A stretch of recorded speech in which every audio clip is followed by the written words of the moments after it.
Tales of the North American Indians. By Stith Thompson. Preface. During the past century, the untiring labors of a score or two of field workers have gathered from the North American Indians by far the most extensive body of tales representative of any primitive people. These tales are available in government reports, folklore journals, and publications of learned societies. Unfortunately, the libraries in which more than a small portion of them can be examined are few. And even in the largest libraries, the very wealth of material serves but to confuse the general reader who seeks without undue expenditure of time to acquaint himself with American Indian tales. To meet the obvious need presented by this situation, this collection has been prepared. The editor has sought to make available in the compass of a single volume typical examples of such of these tales as have gained any general currency. Some tales are common to the tribes of a single culture area, some to the whole East or the whole West, and some are known over practically the whole continent. Indeed, few tales worth telling are confined to a single tribe. The assiduous reader soon learns to recognize many recurrent patterns or types, which transcend geographical and linguistic boundaries, and which form the basis of most of the tales in the various collections. In recognition of the persistence of these types, the editor has endeavored to secure representative versions of each of the better-known tales then, by means of comparative notes, to show the extent of the distribution of each tale and each motif. And, finally, to present the material in such wise as to be obvious to the general reader. The unit of arrangement of the volume is thus the tale, not the tribe or the culture area. That each area has characteristics peculiar to itself the editor shows in the introduction, but for the purpose of this volume the tale type has been chosen as the most logical basis for classification. Only the first chapter, that on mythological tales, follows a geographical order. It is hoped that the geographical arrangement of the notes will give adequate recognition to the significance of tribe and culture area. In his choice of the texts of the tales, the editor has striven to use a full, well-told example of each tale. With the following exceptions, he has given the texts as they appear in the original collections. 1. In stories about a single hero, the spelling of his name has been standardized. 2. Certain Indian names have been changed in spelling in order to be more easily pronounced by the general reader. Occasionally an Indian word has been omitted entirely when it did not add to the meaning of the story. 3. In several places irrelevant episodes have been omitted. These changes are always indicated. For valuable assistance in the preparation of the volume, the editor owes much to his graduate students of the past few years, especially for making his notes on various motifs fuller than they would otherwise be. To his wife he is grateful for much assistance in many indispensable parts of the undertaking. Particularly to his friend, Professor Archer Taylor of the University of Chicago, he desires at this time to give thanks for his encouragement and detailed advice at nearly every stage of the work. For courteous permission to reprint tales, acknowledgment is hereby made to the American Museum of Natural History, to the American Folklore Society, to the Canadian Geological Survey, to Professor Franz Boas for the Jessup North Pacific Expedition Papers, to the Field Columbian Museum, to the University of California, to the Carnegie Institution, to G. P. Putnam's Sons, and to Wellesley College. Stith Thompson, Bloomington, Indiana. How do you find this book? Any thoughts about the book or the author? Any suggestion for improvement? Please take a moment to share your thoughts in a comment. If you like it, share it with your friends who might enjoy it as well. Subscribe to keep in touch. Visit CompleteAudiobooks.com for more quality content. Introduction. Nearly 3 centuries have passed since the first American Indian tales were recorded by Europeans. The Jesuit fathers in their relations beginning with 1633 report tales current among the tribes with whom they had come into contact. From them we have at this early date rather good versions of the Iroquois creation myth, no. V of this collection, of The Sun Snarer, number 15, and of The Impounded Water, number 22. These tales have the same form when collected in the 20th century as they had in the early 17th. Though tales were reported sporadically during the next 2 centuries by travelers and explorers, it was not till the second quarter of the 19th century that any considerable body of this folklore became available. Through the labors of Henry Rowe Schoolcraft, the legends of the Ojibwe and their neighbors were reported at some length. Unfortunately, the scientific value of his work is marred by the manner in which he has reshaped the stories to suit his own literary taste. Several of his tales, indeed, are distorted almost beyond recognition. Nevertheless, he introduced to the civilized world a considerable body of Indian legend.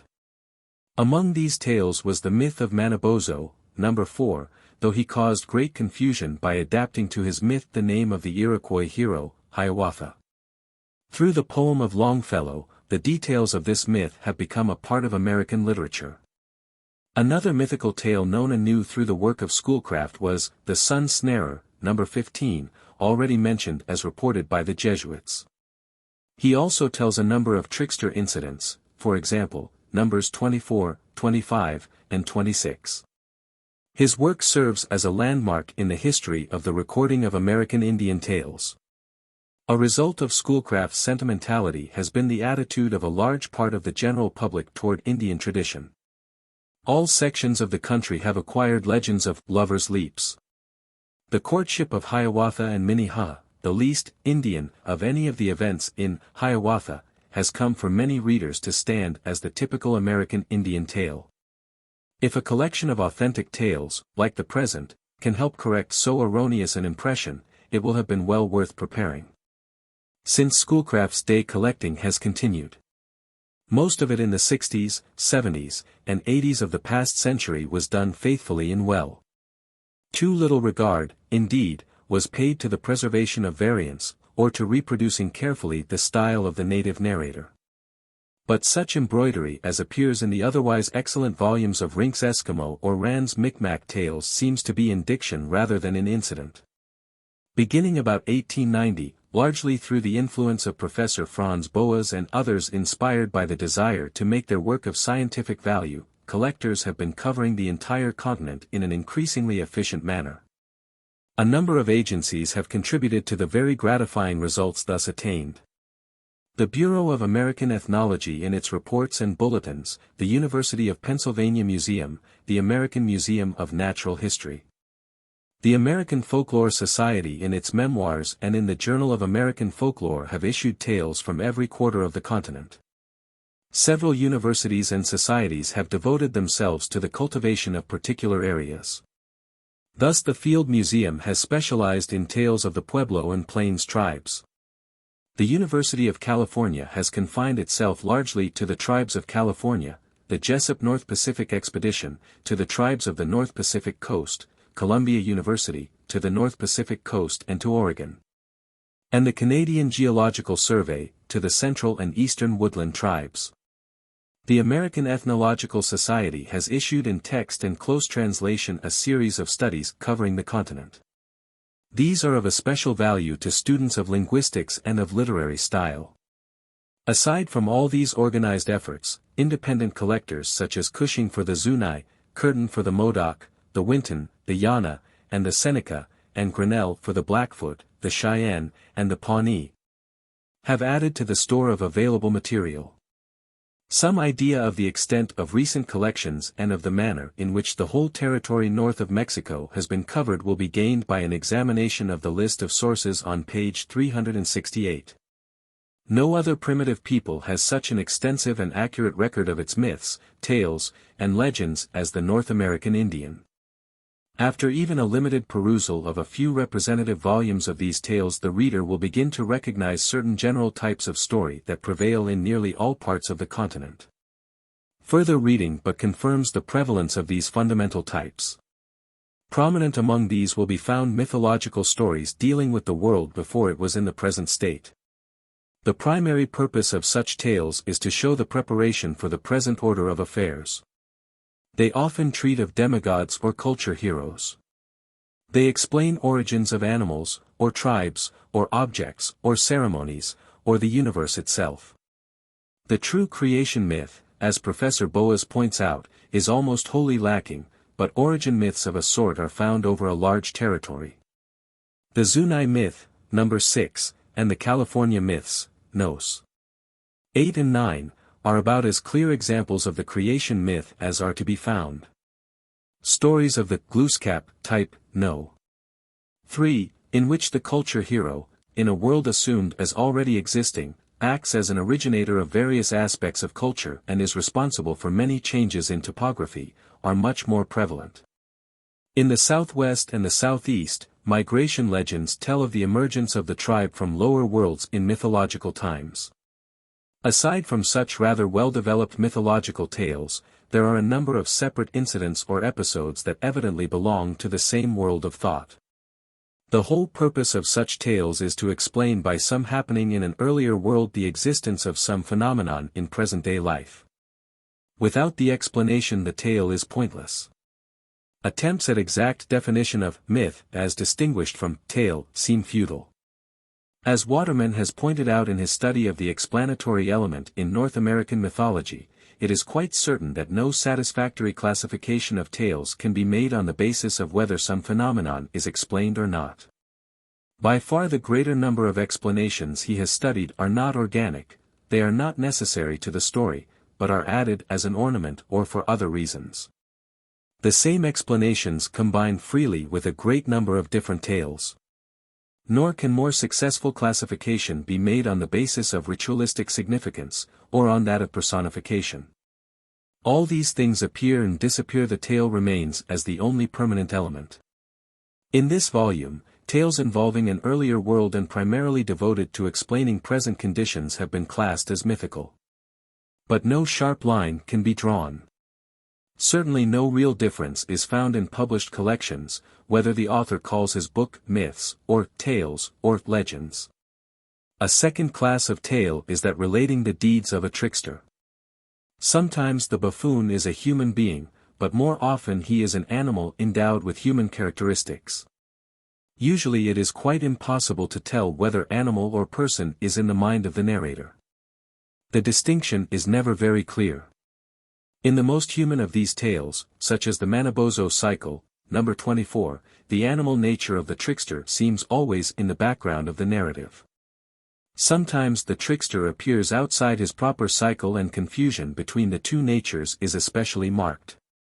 Such is true, for example, in the version of the son-in-law tests here given, number 46. To the civilized reader, perhaps the most incongruous feature of the trickster tales is the frequent identification of the buffoon with the culture hero. Such identification is found over a large part of the continent. In one set of tales, for example, Manabozho is a beneficent being, bringing culture and light to his people, number 4, in another, number 24, he is the incarnation of greediness, lust, cruelty, and stupidity. As Professor Boas has shown, even the acts of benevolence of such trickster demigods are often mere accidental byproducts of baser motives. Raven steals the sun that he may more easily satisfy his greed, incidentally, his people receive light. While it would be going too far to say that none of the trickster demigods is altruistic.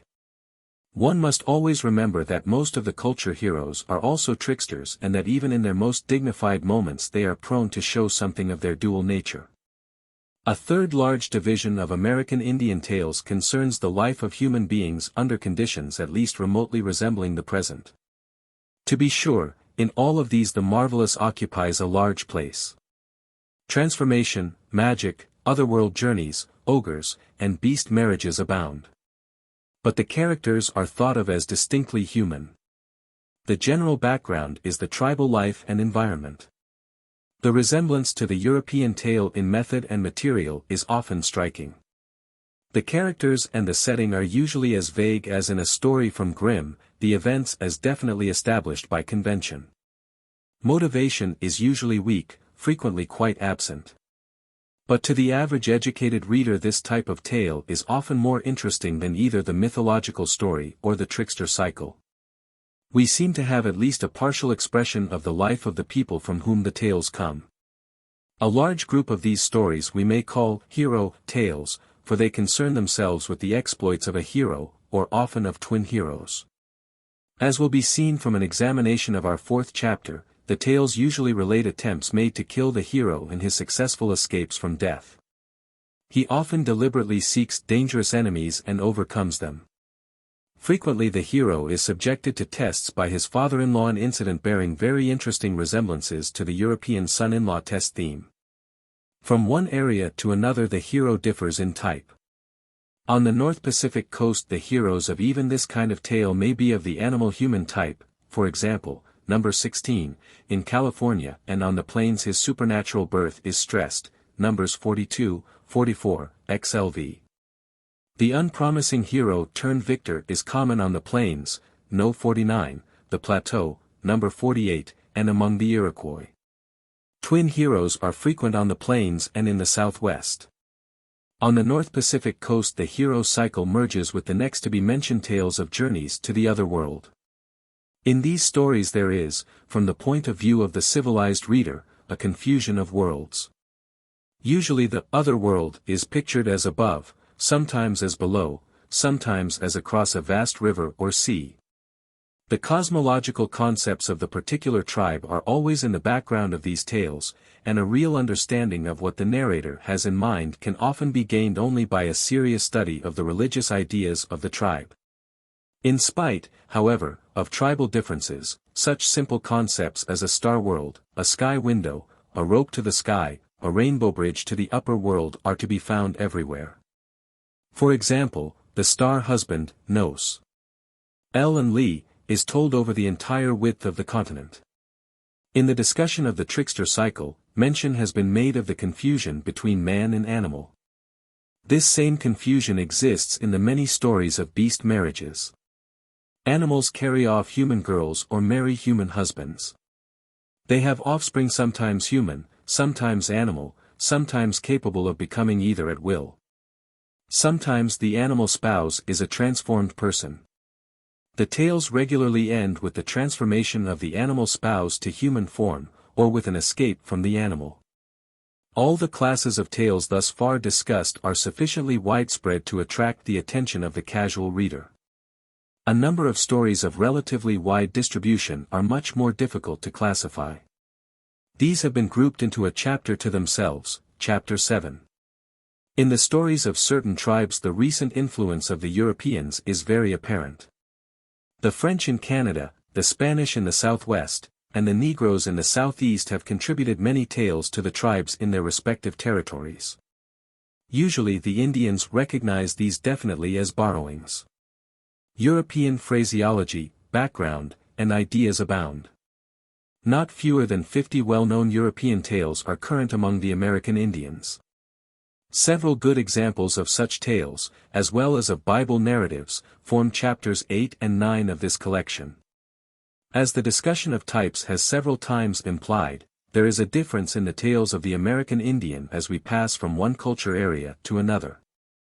The same themes may usually do appear, but there are differences, nevertheless. Certain kinds of tale or hero or setting may be favorites with one tribe and not with another. Explanatory stories may prevail here, hero myths there, trickster tales in a third tribe. A few words will serve to characterize the various areas.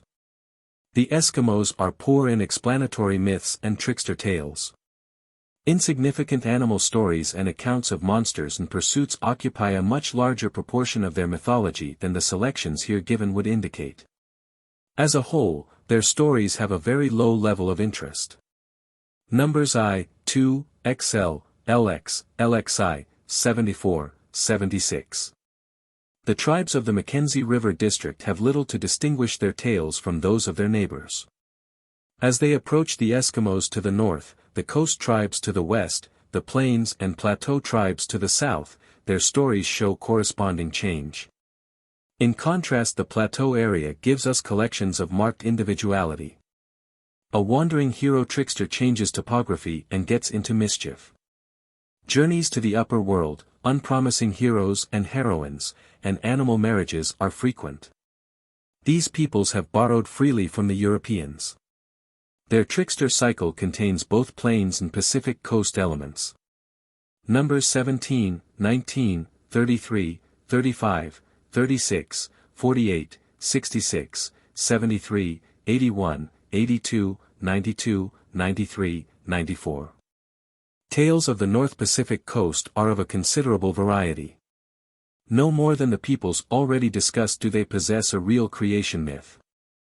The trickster raven in the north, mink, and blue jay farther south is very active. Tales based on ritual or social rank are frequent. The sea is ever present, and in place of the animals of the plateau, these tribes tell stories of whales and salmon. Tales involving the other world are prominent. Nos. 7, 11, 16, 37, 39, Sly, 53, LVI, 62, LXV, 68, 71, 72, 77. The interest of the teller of tales in California seems to be two things only: the creation and the deeds of the trickster. A few other animal tales are present. One feels that, with the possible exception of the Eskimos, the range of interest is least among the California Indians of any tribes on the continent. Numbers 8, 9, x, 14, 42, 58. In the plains the range of interest is extraordinarily wide. Practically every class of tale current anywhere occurs here. If there are any favorite types, they are the trickster and the hero tales. In certain parts of the area, for example, among the Cadone tribes, the origin myth is important. Numbers 21, 27, 28, 29, XXX, 31, 32, 38, 44, XLV, 49, Lee, Liv, 57, Lix, 63, 64, 67, 69, 70, 79, XC, 96. In general spirit it is hard to distinguish between the tales of the plains and those of the central woodland. The trickster cycle in almost all its parts is common to the two areas. The mythology of the central woodland tribes is nearly uniform, whereas the plains tribes show great divergence. The Manabozho cycle prevails through most of this area. Numbers 4, 24, 25, 26, 46, 47, 68, 88. The northeast woodland has been in such constant contact with Europeans that the native tales, except among such remote tribes as the Naskapi, have been almost crowded out. In the culture hero cycle, myths explaining topography are prominent. Animal marriages and trickster tales are frequent. The Glooskap cycle is notable as an account of a culture hero not combined, or certainly to a very small extent, with a trickster. Numbers 3, XX, 22, 23, 80, 85, 86. No other tribes show such thorough independence in their tales and detachment from other sections as do the Iroquois. Though their origin myth has much in common with that of the central woodland, the rest of their tales show little outside influence. The reader is impressed with a great monotony of motivation and treatment. Accounts of cruel uncles, wicked brothers, cannibalistic mothers, flying heads, and ravaging monsters are given but slight relief through an occasional trickster tale or a beautiful myth of otherworld journeying. Numbers v. 13, 18, Psi. Animal tales and migration legends mark the collections from the southeast. The animal cycle has become so greatly influenced by the Uncle Remus tales as to be at least as much Negro as Indian. Numbers 12, LV, 79, 95. The tribes of the southwest desert land have many interesting stories of the emergence of the tribe from lower worlds and its final establishment in its present habitat. Their hero tales are usually connected with their mythology. The trickster cycle of the plains is also prevalent. Among some tribes, for example, the Navajo, there is a tendency to string many tales into a long and complicated myth. Numbers 6, 34, 43, 83. After due consideration is given to the differences in the various areas, however, these will not be found nearly so striking as the likenesses. Generally speaking, though proportion varies, the same classes of tales are found everywhere on the continent. The practiced reader immediately recognizes a tale as characteristically American Indian, whether it comes from California or Labrador. In spite of the intrusion of stories from the whites during the past few centuries, the body of older American Indian tales is very clearly established. These tales have been here for a very long time, long enough for the incidents to travel over the entire continent. That they have some sort of relation to myths of the old world seems in many cases most probable, but until the exact nature of parallels has been studied and a large number of them traced, speculation is perhaps unwise. Certain very clear instances of ancient migration of tales from Asia even now appear, but only very careful and detailed investigation will make any larger generalization safe. The American Indian tale offers ample material for much profitable study.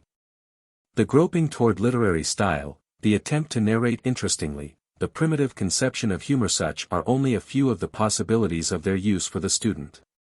To the general reader they hold out great attractions as a characteristic product of our native Americans.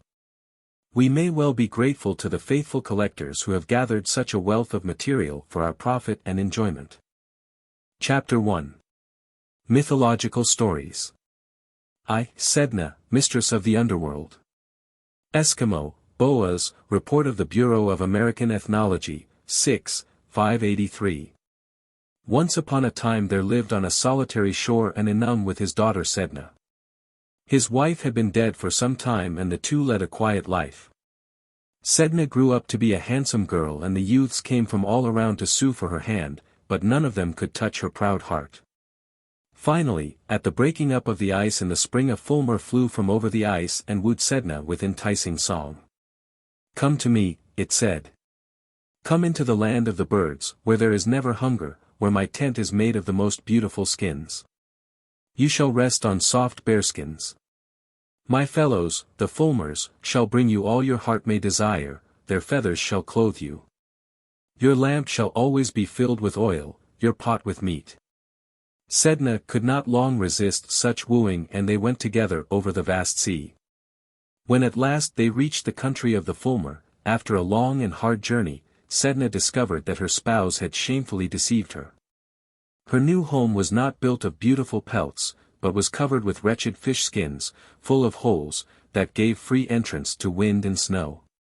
Instead of soft reindeer skins her bed was made of hard walrus hides and she had to live on miserable fish, which the birds brought her. Too soon she discovered that she had thrown away her opportunities when in her foolish pride she had rejected the Inuit youth. In her woe she sang, "Aya. O father, if you knew how wretched I am you would come to me and we would hurry away in your boat over the waters.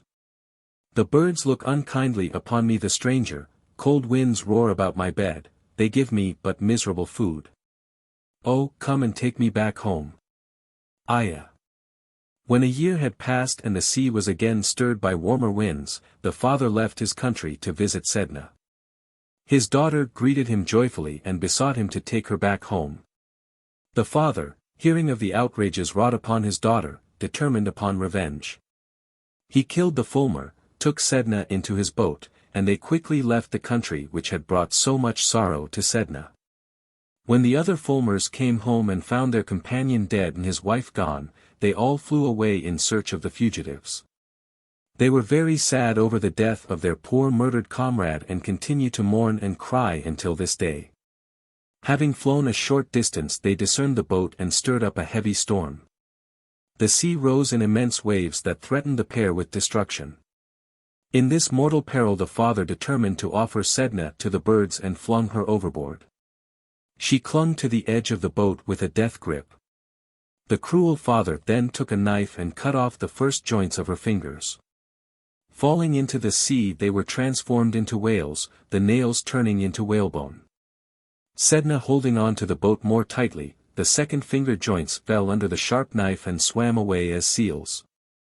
When the father cut off the stumps of the fingers they became ground seals. Meantime the storm subsided, for the fulmars thought Sedna was drowned. The father then allowed her to come into the boat again. But from that time she cherished a deadly hatred against him and swore bitter revenge. After they got ashore, she called her dogs and let them gnaw off the feet and hands of her father while he was asleep. Upon this he cursed himself, his daughter, and the dogs which had maimed him, whereupon the earth opened and swallowed the hut, the father, the daughter, and the dogs. They have since lived in the land of Adlavan, of which Sedna is the mistress. 2. Sun sister and moon brother. Eskimo, Boas, Report of the Bureau of American Ethnology, 6, 597. In olden times a brother and his sister lived in a large village in which there was a singing house. And every night the sister with her playfellows enjoyed themselves in this house. Once upon a time, when all the lamps in the singing house were extinguished, somebody came in and outraged her. She was unable to recognize him, but she blackened her hands with soot, and when the same again happened besmeared the man's back with it. When the lamps were relighted she saw that the violator was her brother. In great anger she sharpened a knife and cut off her breasts, which she offered to him, saying, "Since you seem to relish me, eat this." Her brother fell into a passion and she fled from him, running about the room. She seized a piece of wood, with which the lamps are kept in order, which was burning brightly, and rushed out of the house. The brother took another one, but in his pursuit he fell down and extinguished his light, which continued to glow only faintly. Gradually both were lifted up and continued their course in the sky, the sister being transformed into the sun, the brother into the moon. Whenever the new moon first appears she sings. Aningaga tapika, takern tapika kumajated lirpak. Kamatatotal. Aningaga tapika, tikipak tapika. My brother up there, the moon up there begins to shine, he will be bright. My brother up there, he is coming up there. 3. Glooskap.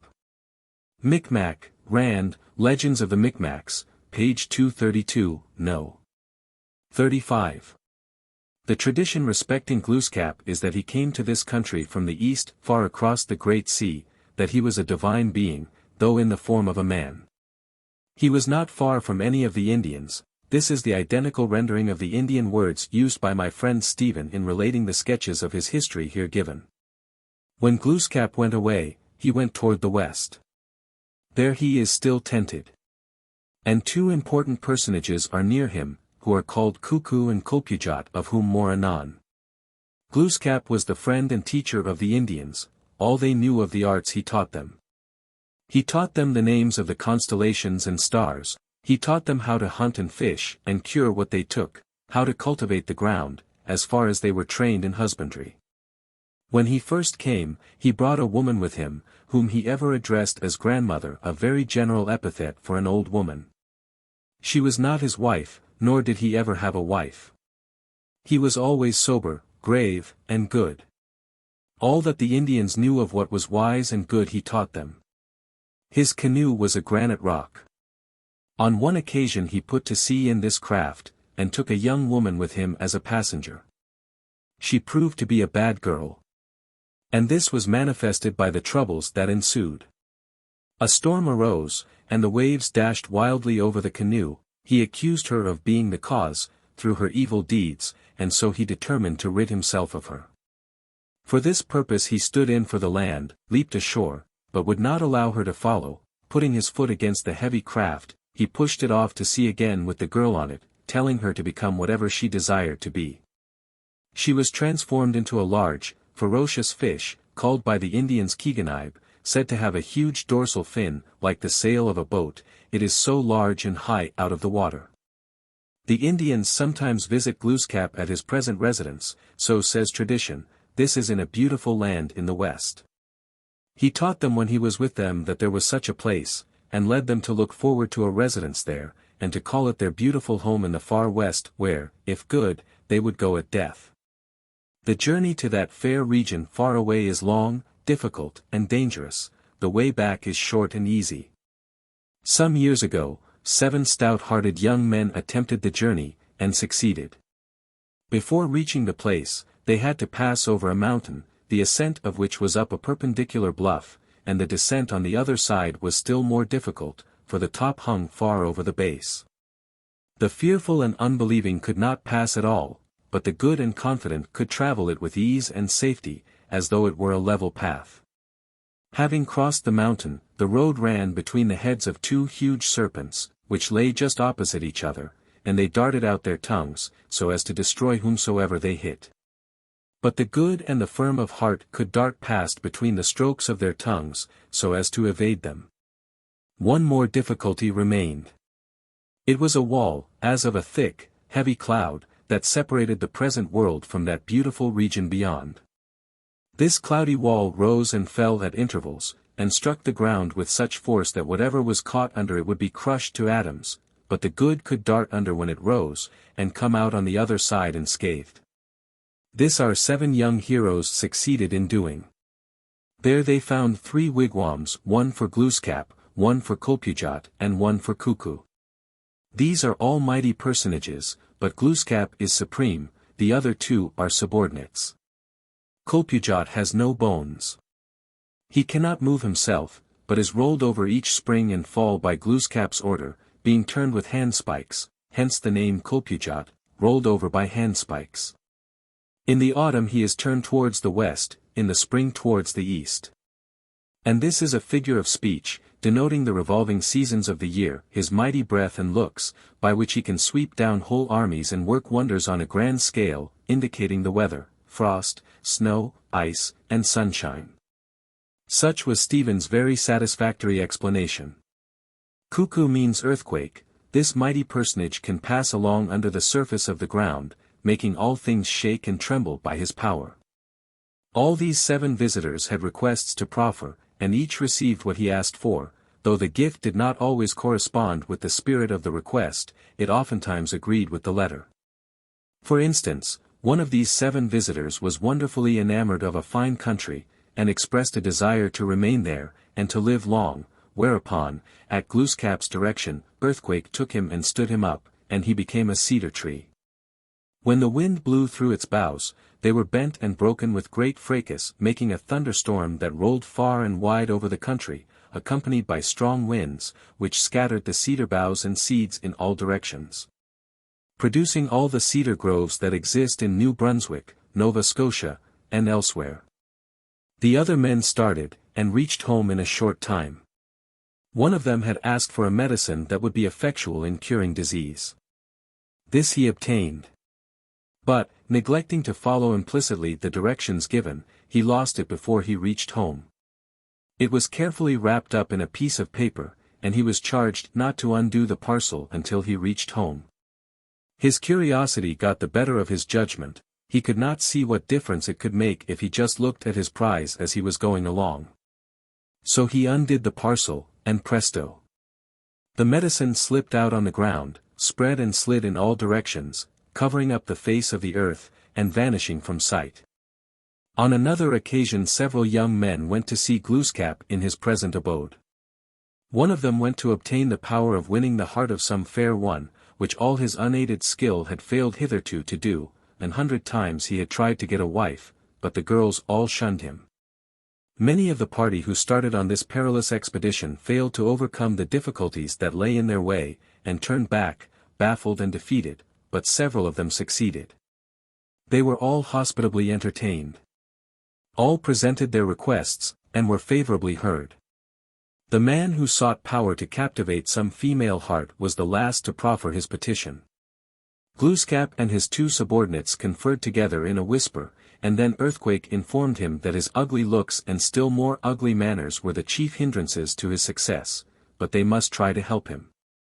So he was handed a small parcel, and directed not to open it until he reached his own village. This he took, and they all set off for home together. The night before they arrived, he could restrain his curiosity no longer. He opened the parcel, the foolish fellow.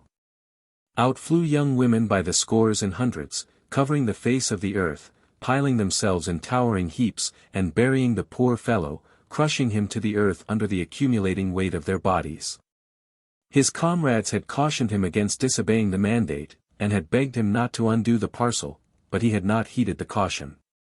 They now heard him calling for help, but he called in vain, they could not help him. And his cries became fainter and fainter, and finally ceased altogether. Morning came at last. The young women had all vanished, and the fragments of their comrade were scattered over the ground.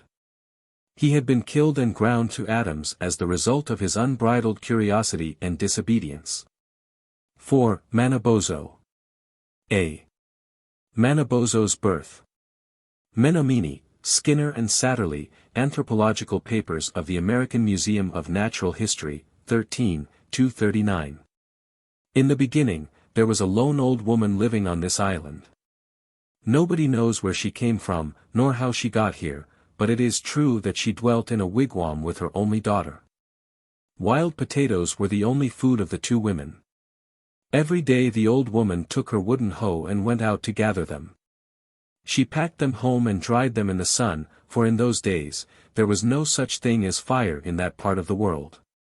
One day her daughter begged to go with her. "Mother, let me go and help you. Between us we can dig more potatoes than you can alone." "No, my daughter, you stay here," said the old woman, "I don't want you to go. Your place is at home caring for the lodge." "Oh dear. I don't like to stay here alone all day," teased the girl. "It's so lonely when you are gone. I'd much rather go with you. There is another old hoe here that I can use. Please let me go too." At last, the old woman consented to her daughter's pleading. The two armed themselves with their tools and set out. After a little journey they came to a damp ravine. "Here is the place where I always come to gather the potatoes," cried the mother, "you can dig here too. But there is one thing that I must warn you about, when you are digging these potatoes, I want you to face the south. Be sure not to forget this. It was because I was afraid that you could not be trusted to remember that I never brought you here before." "Oh, that's all right, I won't forget," cried the girl. "Very well then, you stay right here and work, I am going to dig over there." The girl set to work with a will, and enjoyed her task very much.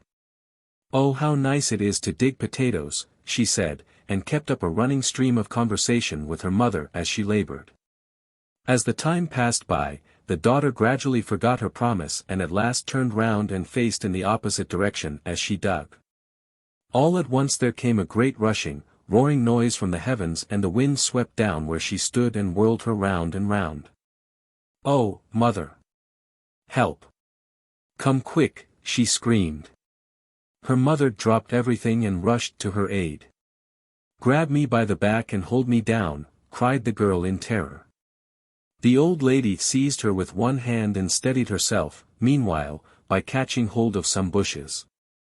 "Hold me as tightly as you can," she gasped.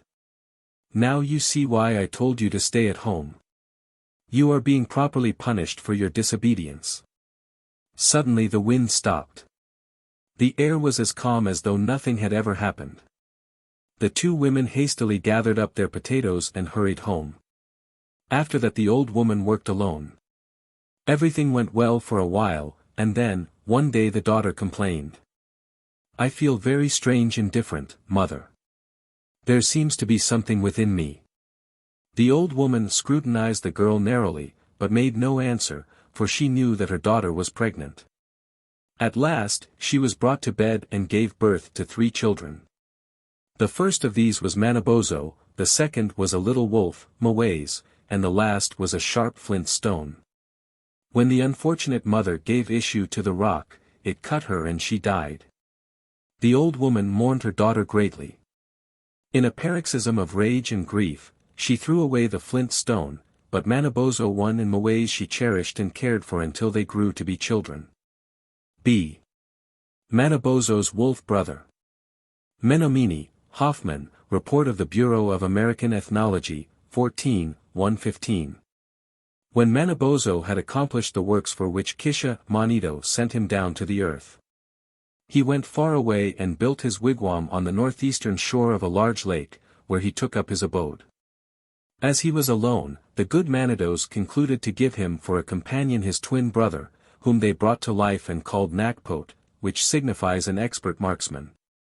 He was formed like a human being, but, being a Manito, could assume the shape of a wolf, in which form he hunted for food. Manabozho was aware of the anger of the bad Manitos who dwelt beneath the earth, and warned his brother, the wolf, never to return home by crossing the lake, but always to go around along the shore. Once after the wolf had been hunting all day long he found himself directly opposite his wigwam, and being tired, concluded to cross the lake. He had not gone halfway across when the ice broke, so the wolf was seized by the bad Manitos, and destroyed. Manabozho at once knew what had befallen his brother, and in his distress mourned for 4 days. Every time that Manabozho sighed the earth trembled, which caused the hills and ridges to form over its surface. Then the shade of Mkweo, the wolf, appeared before Manabozho, and knowing that his brother could not be restored, Manabozho told him to follow the path of the setting sun and become the chief of the shades in the hereafter where all would meet. Manabozho then secreted himself in a large rock near Mackinac. Here his uncles, the people, for many years visited Manabozho, and always built a long lodge, the Mitawikomik, where they sang. So when Manabozho did not wish to see them in his human form, he appeared to them in the form of a little white rabbit, with trembling ears, just as he had first appeared to Nokomis. C. Manabozho plays lacrosse. Menominee, Skinner and Satterley, Anthropological Papers of the American Museum of Natural History, 13, 255. Now it happened that the beings above challenged the beings below to a mighty game of lacrosse. The beings below were not slow to accept the gauge, and the goals were chosen, one at Detroit and the other at Chicago. The center of the field was at a spot called Kusosasset, where the sun is marked, on the rocks, near Sturgeon Bay on Lake Michigan. The above beings called their servants, the thunderers, the eagles, the geese, the ducks, the pigeons, and all the fowls of the air to play for them, and the great white underground bear called upon the fishes, the snakes, the otters, the deer, and all the beasts of the field to take the part of the powers below. When everything was arranged, and the 2 sides were preparing, Manabozho happened along that way. As he strolled by, he heard someone passing at a distance and whooping at the top of his voice. Curious to see who it was, Manabozho hastened over to the spot whence the noise emanated. Here he found a funny little fellow, like a tiny Indian, no other, however, than Nakuti, the sunfish. "What on earth is the matter with you?" queried Manabozho. "Why haven't you heard?" asked Sunfish, astonished. "Tomorrow there is going to be a ball game, and fishes and the beasts of the field will take the part of the powers below against the thunderers and all the fowls, who are championing the powers above." "Oh ho!" said Manabozho, and the simple Nakuti departed, whooping with delight. Well, well, thought Manabozho, I must see this famous game, even if I was not invited. The chiefs of the underworld left their homes in the waters and climbed high up on a great mountain where they could look over the whole field, and having chosen this spot they returned. Manabozho soon found their tracks and followed them to the place of vantage which they had selected. He judged by its appearance that they had decided to stay there, so he concluded that he would not be far away when the game commenced. Early next morning, before daybreak, he went to the place, and, through his magic power, he changed himself into a tall pine tree, burnt on one side. At dawn, he heard a great hubbub and whooping. From everywhere he heard derisive voices calling, "How? How? How?" and "Who? Who? Who?" to urge on the enemy. Then appeared the deer, the mink, the otter, and all the land beings and the fishes in human form. They arrived at their side of the field and took their places, and all became silent for a time. Suddenly the sky grew dark, and the rush of many wings made a thunderous rumbling, above which rose whoops, screams, screeches, cackling, calling, hooting, all in one terrific babel. Then the thunderers swooped down, and the golden eagles, and the bald eagles, and the buzzards, hawks, owls, pigeons, geese, ducks, and all manner of birds, and took the opposite end of the field. Then silence dropped down once more, and the sides lined up, the weakest near the goals, the strongest in the center. Someone tossed the ball high in the air, and a pell-mell melee followed, with deafening howling and whoopings. Back and forth surged the players, now one side gaining, now the other. At last one party wrested the ball through the other's ranks and sped it toward the Chicago goal. Down the field it went, and Manabozho strained his eyes to follow its course. It was nearly at the goal, the keepers were rushing to guard it, and in the midst of the brandished clubs, legs, arms, and clouds of dust something notable was happening that Manabozho could not see. In his excitement he forgot where he was and changed back into a man. Once in human shape he came to himself, and looking about, noted that the onlookers had not discovered him. Fired by his lust for revenge, he promptly took his bow, which he had kept with him all the time, strung it, and fired twice at each of the underground gods as they sat on their mountain. His arrows sped true, and the gods rushed for the water, falling all over themselves as they scurried downhill. The impact of their diving caused great waves to roll down the lake towards the Chicago goal. Some of the players saw them coming, rolling high over the tree tops. "Manabozho, Manabozho," they cried in breathless fright. At once all the players on both sides rushed back to the center field to look. "What is the matter?" said everyone to everyone else. "Why, it must have been Manabozho, he's done this, nobody else would dare to attack the underground gods." When the excited players reached the center of the field they found the culprit had vanished. "Let's all look for Manabozho," cried someone. "We will use the power of the water for our guide." So the players all waded into the water, and the water rose up and went ahead of them. It knew very well where Manabozho had gone. In the meantime Manabozho was skipping away as fast as he could, for he was frightened at what the consequences of his rashness might be. All at once he happened to look back and saw the water flowing after him. He ran faster and faster, but still it came. He strained himself to his utmost speed and it gained on him. On, led the chase, further, and further away. "Oh dear! I believe that water will get me yet," worried Manabozho. As he scampered he saw a high mountain, on the top of which grew a lofty pine. "I guess I'll go there and ask for help," thought Manabozho. So up the mountainside he raced, with the water swiftly rising behind him. "Hee! Naze! Oh my dear little brother," gasped Manabozho to the pine tree, "won't you help me? Save me from the water.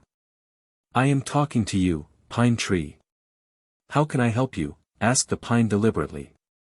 "You can let me climb on you, and every time I reach your top, you can grow another length," cried Manabozho anxiously, for the water was coming on.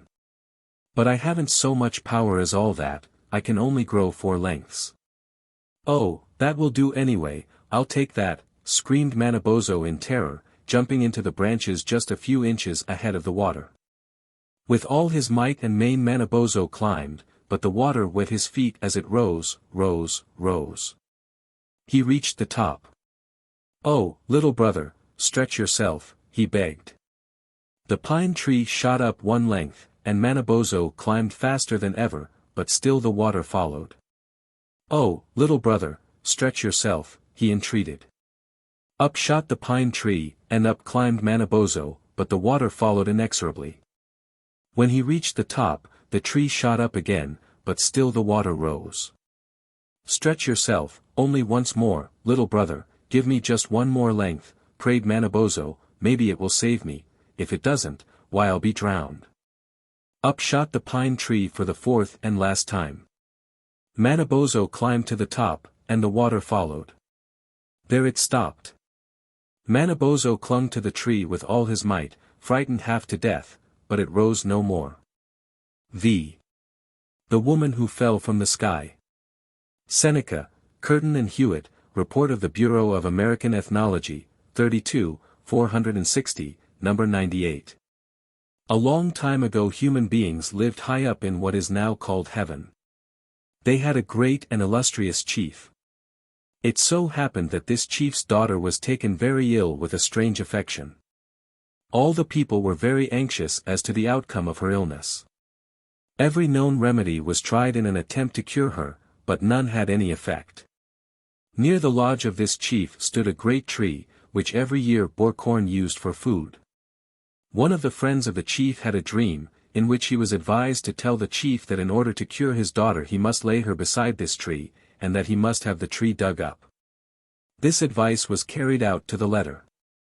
While the people were at work and the young woman lay there, a young man came along.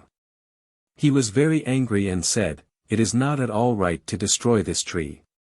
Its fruit is all that we have to live on." With this remark he gave the young woman who lay there ill a shove with his foot, causing her to fall into the hole that had been dug. Now, that hole opened into this world, which was then all water, on which floated waterfowl of many kinds. There was no land at that time. It came to pass that as these waterfowl saw this young woman falling they shouted, "Let us receive her," whereupon they, at least some of them, joined their bodies together, and the young woman fell on this platform of bodies. When these were wearied they asked, "Who will volunteer to care for this woman?" The great turtle then took her, and when he got tired of holding her, he in turn asked who would take his place. At last the question arose as to what they should do to provide her with a permanent resting place in this world. Finally it was decided to prepare the earth, on which she would live in the future. To do this it was determined that soil from the bottom of the primal sea should be brought up and placed on the broad, firm carapace of the turtle, where it would increase in size to such an extent that it would accommodate all the creatures that should be produced thereafter. After much discussion the toad was finally persuaded to dive to the bottom of the waters in search of soil. Bravely making the attempt, he succeeded in bringing up soil from the depths of the sea.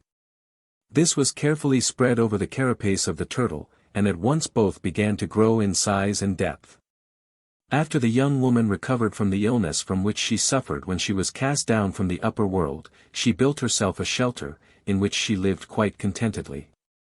In the course of time she brought forth a girl baby, who grew rapidly in size and intelligence.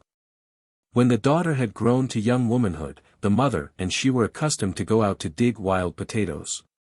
Her mother had said to her that in doing this she must face the west at all times. Before long the young daughter gave signs that she was about to become a mother. Her mother reproved her, saying that she had violated the injunction not to face the east, as her condition showed that she had faced the wrong way while digging potatoes. It is said that the breath of the west wind had entered her person, causing conceptions when the days of her delivery were at hand. She overheard twins within her body in a hot debate as to which should be born first and as to the proper place of exit, one declaring that he was going to emerge through the armpit of his mother, the other saying that he would emerge in the natural way. The first one born, who was of a reddish color, was called Othagwenda, that is, flint. The other, who was light in color, was called Juskaha, that is, the little sprout. The grandmother of the twins liked Juskaha and hated the other. So they cast Othagwenda into a hollow tree some distance from the lodge. The boy that remained in the lodge grew very rapidly, and soon was able to make himself bows and arrows and to go out to hunt in the vicinity. Finally, for several days he returned home without his bow and arrows. At last he was asked why he had to have a new bow and arrows every morning. He replied that there was a young boy in a hollow tree in the neighborhood who used them. The grandmother inquired where the tree stood, and he told her, whereupon then they went there and brought the other boy home again. When the boys had grown to man's estate, they decided that it was necessary for them to increase the size of their island, so they agreed to start out together, afterward separating to create forests and lakes and other things. They parted as agreed, Othagwenda going westward and Juskaha eastward. In the course of time, on returning, they met in their shelter or lodge at night, then agreeing to go the next day to see what each had made. First they went west to see what Othagwenda had made. It was found that he had made the country all rocks and full of ledges, and also a mosquito which was very large. Juskaha asked the mosquito to run, in order that he might see whether the insect could fight. The mosquito ran, and sticking his bill through a sapling, thereby made it fall, at which Juskaha said, "That will not be right, for you would kill the people who are about to come." So, seizing him, he rubbed him down in his hands, causing him to become very small. Then he blew on the mosquito, whereupon he flew away. He also modified some of the other animals which his brother had made.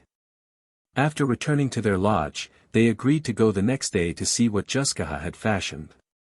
On visiting the east the next day, they found that Juskaha had made a large number of animals which were so fat that they could hardly move.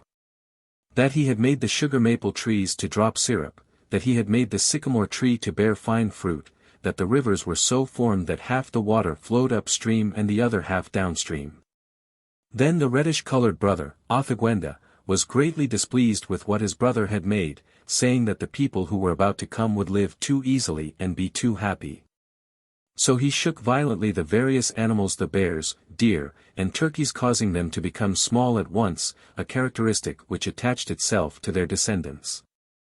He also caused the sugar maple to drop sweetened water only, and the fruit of the sycamore to become small and useless. And lastly he caused the water of the rivers to flow in only one direction, because the original plan would make it too easy for the human beings who were about to come to navigate the streams.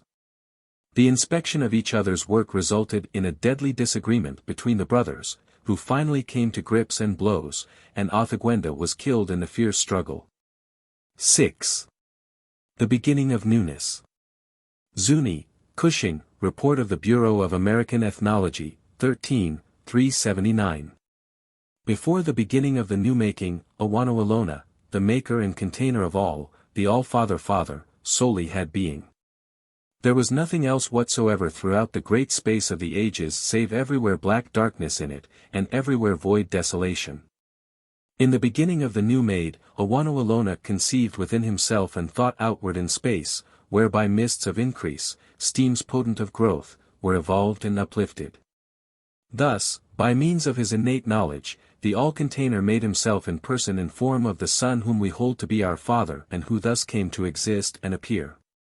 With his appearance came the brightening of the spaces with light, and with the brightening of the spaces the great mist clouds were thickened together and fell, whereby was evolved water in water, yea, and the world-holding sea. With his substance of flesh outdrawn from the surface of his person, the Son Father formed the seed stuff of twain worlds, impregnating therewith the great waters, and lo! In the heat of his light these waters of the sea grew green and scums rose upon them, waxing wide and weighty until, behold, they became a whiteland Sida, the fourfold containing Mother Earth, and a Poyan Tachu, the all-covering Father Sky. From the lying together of these twain upon the great world waters, so vitalizing, terrestrial life was conceived, whence began all beings of earth, men and the creatures, in the fourfold womb of the world. Thereupon the Earth Mother repulsed the Sky Father, growing big and sinking deep into the embrace of the waters below, thus separating from the Sky Father in the embrace of the waters above. As a woman forebodes evil for her firstborn airborne, even so did the Earth Mother forebode, long withholding from birth her myriad progeny and meantime seeking counsel with the Sky Father. How, said they to one another, shall our children when brought forth, know one place from another, even by the white light of the Sun Father? Now like all the surpassing beings the Earth Mother and the Sky Father were changeable, even as smoke in the wind, transmutable at thought, manifesting themselves in any form at will, like as dancers may by mask-making. Thus, as a man and woman, spake they, one to the other. Behold, said the Earth Mother as a great terraced bowl appeared at hand and within it water, this is as upon me the homes of my tiny children shall be. On the rim of each world country they wander in, terraced mountains shall stand, making in one region many, whereby country shall be known from country, and within each, place from place. Behold, again, said she as she spat on the water and rapidly smote and stirred it with her fingers. Foam formed, gathering about the terraced rim, mounting higher and higher. Yea, said she, and from my bosom they shall draw nourishment, for in such as this shall they find the substance of life whence we were ourselves sustained, for see. Then with her warm breath she blew across the terraces. White flecks of the foam broke away, and, floating over above the water, were shattered by the cold breath of the Sky Father attending, and forthwith shed downward abundantly fine mist and spray. Even so, shall white clouds float up from the great waters at the borders of the world, and clustering about the mountain terraces of the horizons be borne aloft and abroad by the breaths of the surpassing of soul beings, and of the children. And shall hardened and broken be by thy cold, shedding downward, in rain spray, the water of life, even into the hollow places of my lap. For therein chiefly shall nestle our children mankind and creature kind, for warmth in thy coldness. Lo! Even the trees on high mountains near the clouds and the Sky Father crouch low toward the Earth Mother for warmth and protection. Warm is the Earth Mother, cold the Sky Father, even as woman is the warm, man the cold being. Even so, said the Sky Father, yet not alone shalt thou helpful be unto our children, for behold. And he spread his hand abroad with the palm downward, and into all the wrinkles and crevices thereof he set the semblance of shining yellow corn grains. In the dark of the early world dawn they gleamed like sparks of fire, and moved as his hand was moved over the bowl, shining up from and also moving in the depths of the water therein.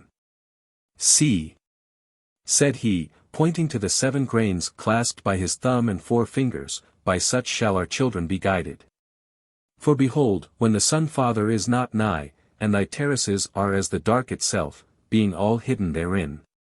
Then shall our children be guided by lights like to these lights of all the 6 regions turning round the midmost one as in and around the midmost place, where these our children shall abide, lie all the other regions of space.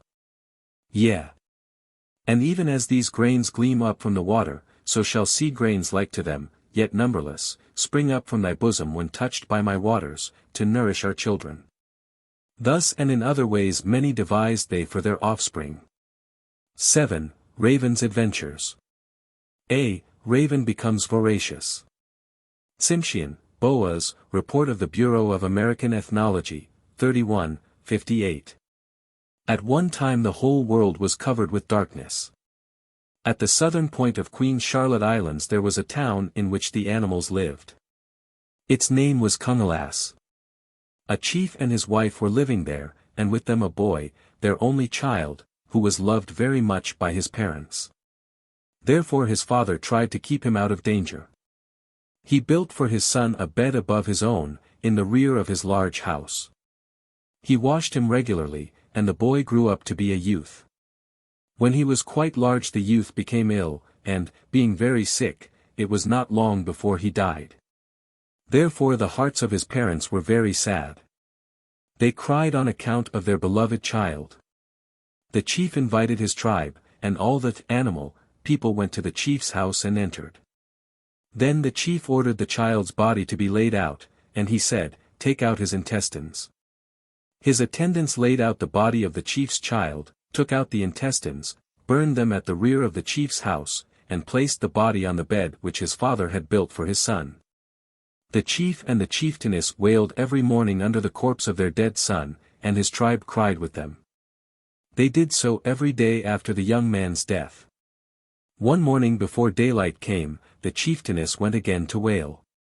She arose, and looked up to where her son was lying. There she saw a youth, bright as fire, lying where the body of their son had been. Therefore she called her husband, and said to him, "Our beloved child has come back to life." Therefore the chief arose and went to the foot of the ladder which reached to the place where the body had been. He went up to his son, and said, "Is it you, my beloved son? Is it you?" Then the shining youth said, "Yes, it is I." Then suddenly gladness touched the hearts of the parents. The tribe entered again to console their chief and their chieftainess. When the people entered, they were much surprised to see the shining youth there. He spoke to them. "Heaven was much annoyed by your constant wailing, so he sent me down to comfort your minds." The great tribe of the chief were very glad because the prince lived again among them. His parents loved him more than ever. The shining youth ate very little. He stayed there a long time, and he did not eat at all, he only chewed a little fat, but he did not eat any. The chief had 2 great slaves, a miserable man and his wife. The great slaves were called Mouth at each end. Every morning they brought all kinds of food into the house. One day, when they came in from where they had been, they brought a large cut of whale meat.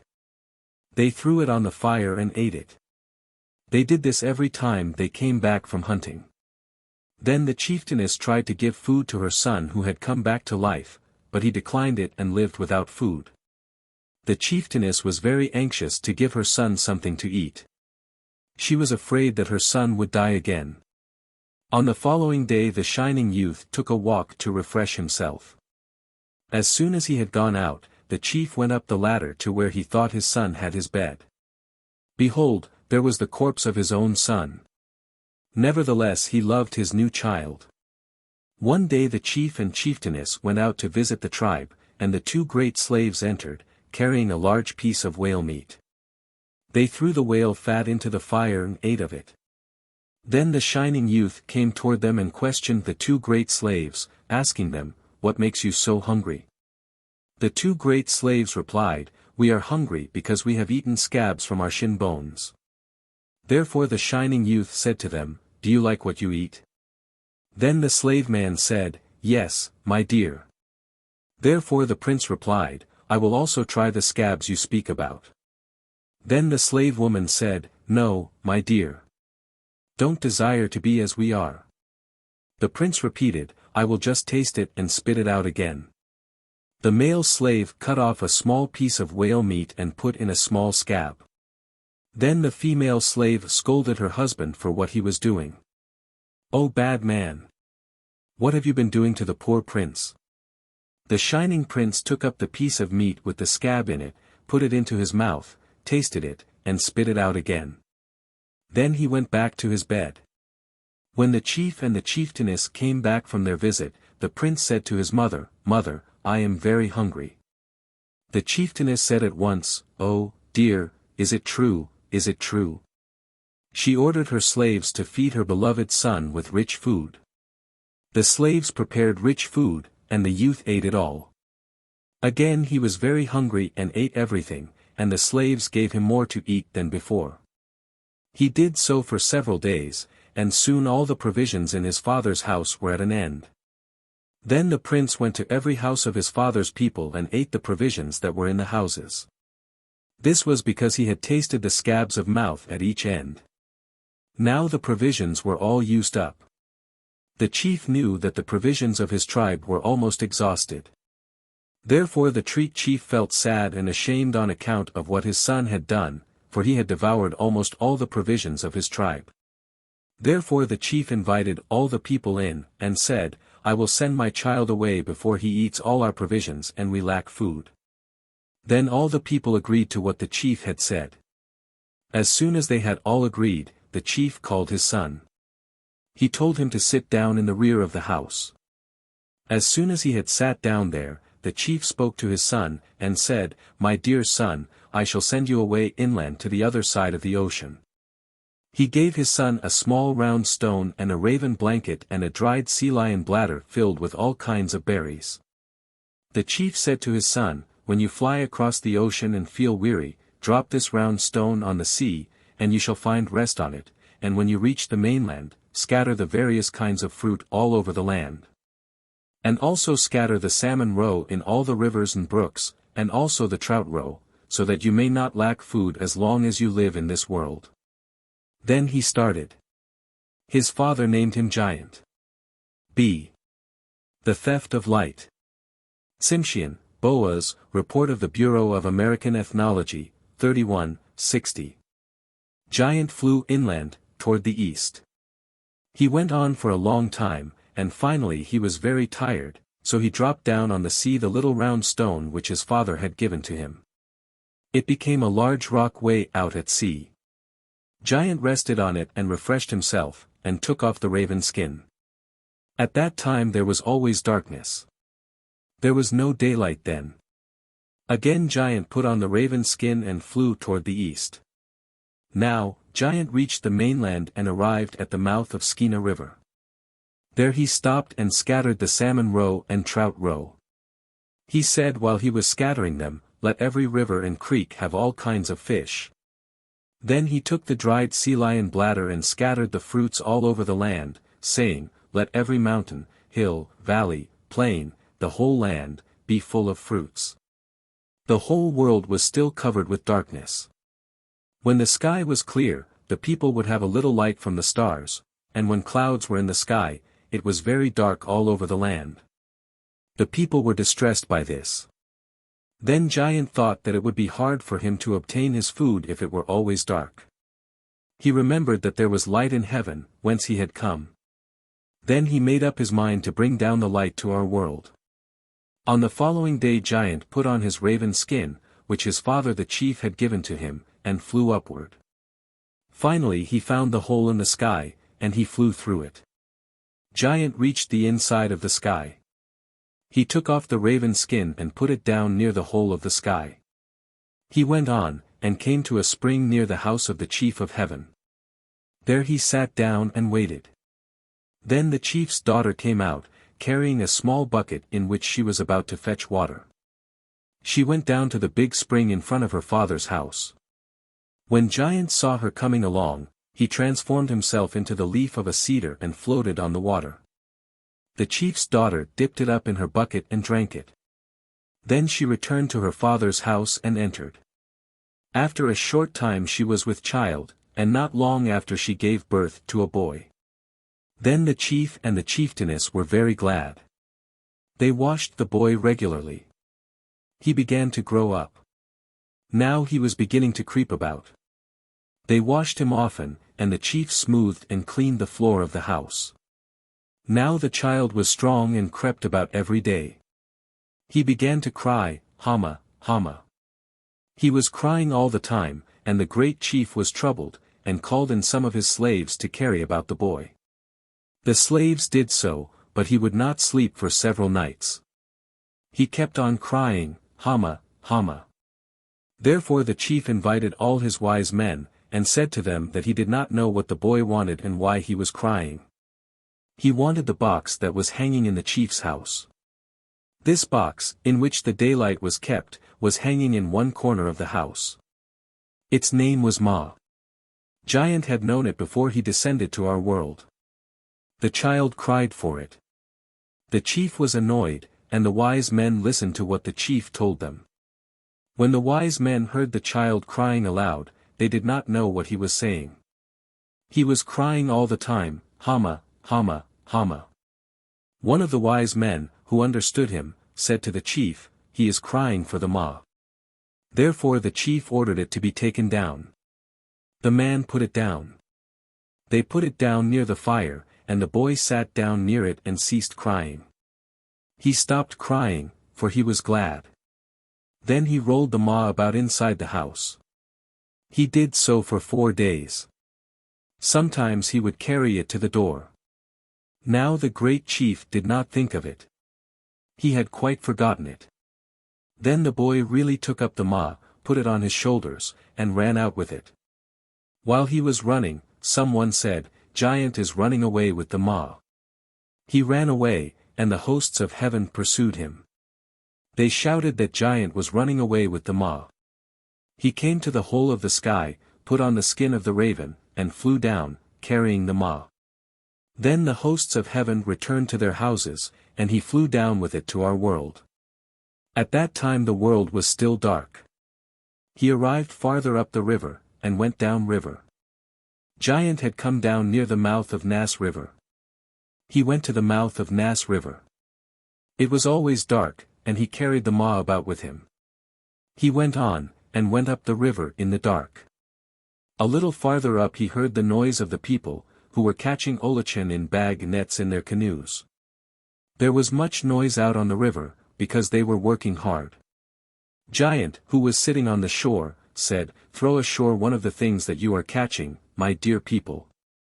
After a while, Giant said again, Throw ashore one of the things you are catching. Then those on the water scolded him. Where did you come from, great liar, whom they called Samsem? To the animal, people knew that it was Giant.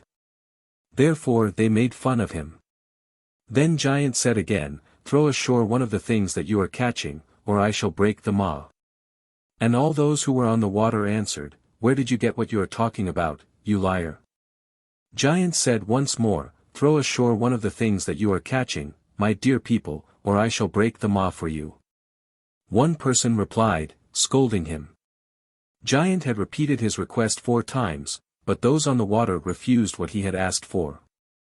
Therefore Giant broke the Ma. It broke, and it was daylight. The north wind began to blow hard. And all the fishermen, the frogs, were driven away by the north wind. All the frogs who had made fun of Giant were driven away down river until they arrived at one of the large mountainous islands. Here the frogs tried to climb up the rock. But they stuck to the rock, being frozen by the north wind, and became stone. They are still on the rock. The fishing frogs named him Samsem, and all the world had the daylight. 8. The creation.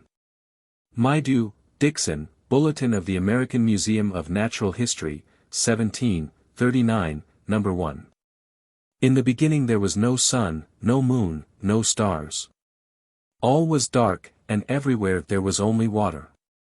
A raft came floating on the water. It came from the north, and in it were two persons, Turtle and Father of the Secret Society. The stream flowed very rapidly. Then from the sky a rope of feathers was let down, and down it came Earth Initiate. When he reached the end of the rope, he tied it to the bow of the raft, and stepped in. His face was covered and was never seen, but his body shone like the sun. He sat down, and for a long time said nothing. At last Turtle said, "Where do you come from?" And Earth Initiate answered, "I come from above." Then Turtle said, "Brother, can you not make for me some good dry land so that I may sometimes come up out of the water?" Then he asked another time, "Are there going to be any people in the world?" Earth Initiate thought a while, then said, "Yes." Turtle asked, "How long before you are going to make people?" Earth Initiate replied, "I don't know." "You want to have some dry land. Well, how am I going to get any earth to make it of?" Turtle answered, "If you will tie a rock about my left arm, I'll die for some." Earth Initiate did as Turtle asked, and then, reaching around, took the end of a rope from somewhere, and tied it to Turtle. When Earth Initiate came to the raft, there was no rope there, he just reached out and found one.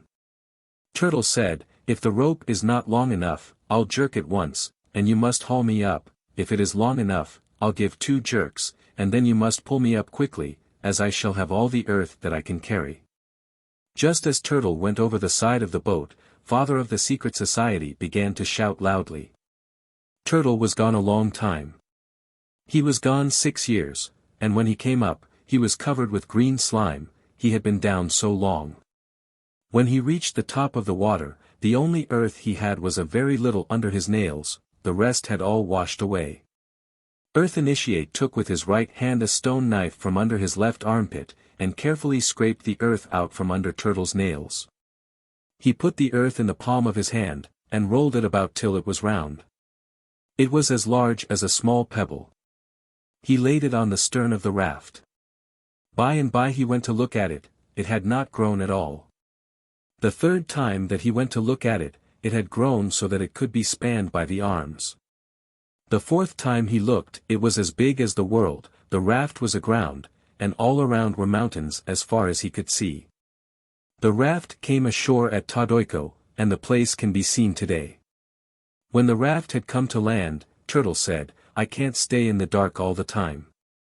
Can't you make a light, so that I can see?" Earth Initiate replied, "Let us get out of the raft, and then we will see what we can do." So all 3 got out.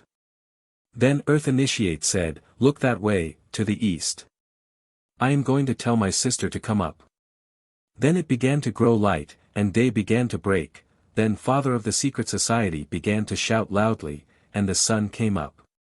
Turtle said, "Which way is the sun going to travel?" Earth Initiate answered, "I'll tell her to go this way, and go down there." After the sun went down, Father of the Secret Society began to cry and shout again, and it grew very dark. Earth Initiate said, "I'll tell my brother to come up." Then the moon rose. Then Earth Initiate asked Turtle and Father of the Secret Society, "How do you like it?" And they both answered, "It is very good." Then Turtle asked, "Is that all you are going to do for us?" And Earth Initiate answered, "No, I am going to do more yet." Then he called the stars each by its name, and they came out. When this was done, Turtle asked, "Now what shall we do?" Earth Initiate replied, "Wait, and I'll show you." Then he made a tree grow at Todoiko, the tree called Hukiimsa, and Earth Initiate and Turtle and Father of the Secret Society sat in its shade for 2 days. The tree was very large, and had 12 different kinds of acorns growing on it. After they had sat for 2 days under the tree, they all went off to see the world that Earth Initiate had made. They started at sunrise, and were back by sunset. Earth Initiate traveled so fast that all they could see was a ball of fire flashing about under the ground and the water. While they were gone, Coyote and his dog Rattlesnake came up out of the ground. It is said that Coyote could see Earth Initiate's face. When Earth Initiate and the others came back, they found Coyote at Todoiko. All 5 of them then built huts for themselves, and lived there at Todoiko, but no one could go inside of Earth Initiate's house. Soon after the travelers came back, Earth Initiate called the birds from the air, and made the trees and then the animals. He took some mud, and of this made first a deer, after that, he made all the other animals. Sometimes Turtle would say, "That does not look well, can't you make it some other way?" Some time after this, Earth Initiate and Coyote were at Marysville Buttes. Earth Initiate said, "I am going to make people." In the middle of the afternoon he began, for he had returned to Todoiko. He took dark red earth, mixed it with water, and made 2 figures, one a man, and one a woman. He laid the man on his right side, and the woman on his left, inside his house. Then he lay down himself, flat on his back, with his arms stretched out. He lay thus and sweated all the afternoon and night. Early in the morning the woman began to tickle him in the side. He kept very still, did not laugh. By and by he got up, thrust a piece of pitch wood into the ground, and fire burst out. The 2 people were very white. No one today is as white as they were. Their eyes were pink, their hair was black, their teeth shone brightly, and they were very handsome. It is said that Earth Initiate did not finish the hands of the people, as he did not know how it would be best to do it. Coyote saw the people, and suggested that they ought to have hands like his. Earth Initiate said, "No, their hands shall be like mine." Then he finished them. When Coyote asked why their hands were to be like that, Earth Initiate answered, "So that, if they are chased by bears, they can climb trees." This first man was called Kuksu, and the woman, Morning Star Woman. When Coyote had seen the 2 people, he asked Earth Initiate how he had made them. When he was told, he thought, "That is not difficult. I'll do it myself." He did just as Earth Initiate had told him, but could not help laughing, when, early in the morning, the woman poked him in the ribs. As a result of his failing to keep still, the people were glass-eyed. Earth Initiate said, "I told you not to laugh," but Coyote declared he had not. This was the first lie. By and by there came to be a good many people. Earth Initiate had wanted to have everything comfortable and easy for people, so that none of them should have to work. All fruits were easy to obtain, no one was ever to get sick and die. As the people grew numerous, Earth Initiate did not come as often as formerly, he only came to see Kuksu in the night. One night he said to him, "Tomorrow morning you must go to the little lake near here. Take all the people with you. I'll make you a very old man before you get to the lake." So in the morning Kuksu collected all the people, and went to the lake. By the time he had reached it, he was a very old man. He fell into the lake, and sank down out of sight. Pretty soon the ground began to shake, the waves overflowed the shore, and there was a great roaring under the water, like thunder. By and by Kuksu came up out of the water, but young again, just like a young man. Then Earth Initiate came and spoke to the people, and said, "If you do as I tell you, everything will be well. When any of you grow old, so old that you cannot walk, come to this lake, or get someone to bring you here. You must then go down into the water as you have seen Kuksu do, and you will come out young again." When he had said this, he went away. He left in the night, and went up above. All this time food had been easy to get, as Earth Initiate had wished. The women set out baskets at night, and in the morning they found them full of food, all ready to eat, and lukewarm. One day Coyote came along. He asked the people how they lived, and they told him that all they had to do was to eat and sleep. Coyote replied, "That is no way to do, I can show you something better." Then he told them how he and Earth Initiate had had a discussion before men had been made. How Earth Initiate wanted everything easy, and that there should be no sickness or death, but how he had thought it would be better to have people work, get sick, and die. He said, "We'll have a burning." The people did not know what he meant. But Coyote said, "I'll show you. It is better to have a burning, for then the widows can be free." So he took all the baskets and things that the people had, hung them up on poles, made everything all ready. When all was prepared, Coyote said, "At this time you must always have games." So he fixed the moon during which these games were to be played. Coyote told them to start the games with a foot race, and every one got ready to run. Kuksu did not come, however. He sat in his hut alone, and was sad, for he knew what was going to occur. Just at this moment Rattlesnake came to Kuksu, and said, "What shall we do now? Everything is spoiled." Kuksu did not answer, so Rattlesnake said, "Well, I'll do what I think is best." Then he went out and along the course that the racers were to go over, and hid himself, leaving his head just sticking out of a hole. By this time all the racers had started, and among them Coyote's son. He was Coyote's only child, and was very quick. He soon began to outstrip all the runners, and was in the lead. As he passed the spot where Rattlesnake had hidden himself, however, Rattlesnake raised his head and bit the boy in the ankle. In a minute the boy was dead. Coyote was dancing about the homestake. He was very happy, and was shouting at his son and praising him. When Rattlesnake bit the boy, and he fell dead, every one laughed at Coyote, and said, "Your son has fallen down, and is so ashamed that he does not dare to get up." Coyote said, "No, that is not it.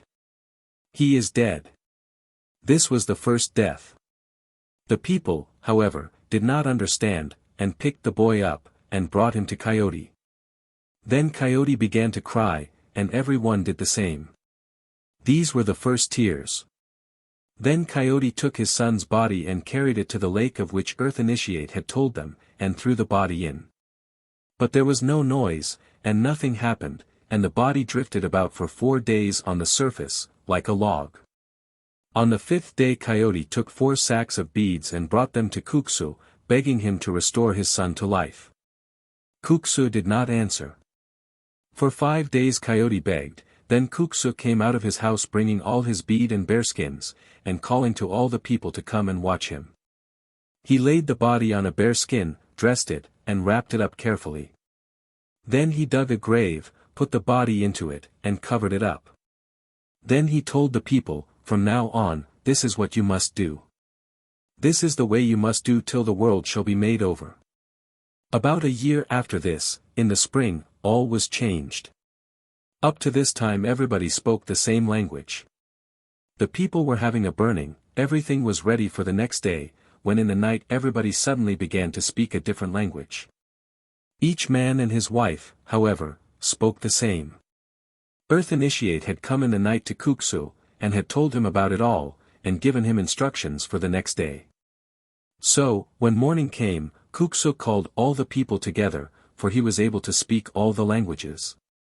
He told them each the names of the different animals, etc., in their languages, taught them how to cook and to hunt, gave them all their laws, and set the time for all their dances and festivals. Then he called each tribe by name, and sent them off in different directions, telling them where they were to live. He sent the warriors to the north, the singers to the west, the flute players to the east, and the dancers to the south. So all the people went away, and left Kuksu and his wife alone at Tadoiko. By and by his wife went away, leaving in the night, and going first to Marysville Buttes. Kuksu stayed a little while longer, and then he also left.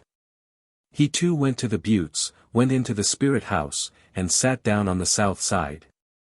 He found Coyote's son there, sitting on the north side. The door was on the west.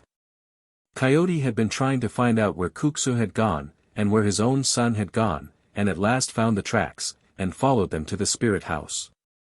Here he saw Kuksu and his son, the latter eating spirit food. Coyote wanted to go in, but Kuksu said, "No, wait there. You have just what you wanted, it is your own fault. Every man will now have all kinds of troubles and accidents, will have to work to get his food, and will die and be buried. This must go on till the time is out, and Earth Initiate comes again, and everything will be made over. You must go home, and tell all the people that you have seen your son, that he is not dead." Coyote said he would go, but that he was hungry, and wanted some of the food. Kuksu replied, "You cannot eat that. Only ghosts may eat that food." Then Coyote went away and told all the people, "I saw my son and Kuksu, and he told me to kill myself." So he climbed up to the top of a tall tree, jumped off, and was killed. Then he went to the spirit house, thinking he could now have some of the food, but there was no one there, nothing at all, and so he went out, and walked away to the west, and was never seen again. Kuksu and Coyote's son, however, had gone up above. 9. The Creation. Cato, Goddard, University of California Publications in American Archaeology and Ethnology, v. 184, No. 2. The sandstone rock which formed the sky was old, they say. It thundered in the east, it thundered in the south, it thundered in the west, it thundered in the north. The rock is old, we will fix it, he said. There were two, Negacho and Thunder. We will stretch it above far to the east, one of them said. They stretched it. They walked on the sky. In the south he stood on end a large rock. In the west he stood on end a large rock. In the north he stood on end a large, tall rock. In the east he stood on end a large, tall rock. He made everything properly. He made the roads. He made a road to the north, where the sun travels in summer. In the south there will be no trees but only many flowers, he said.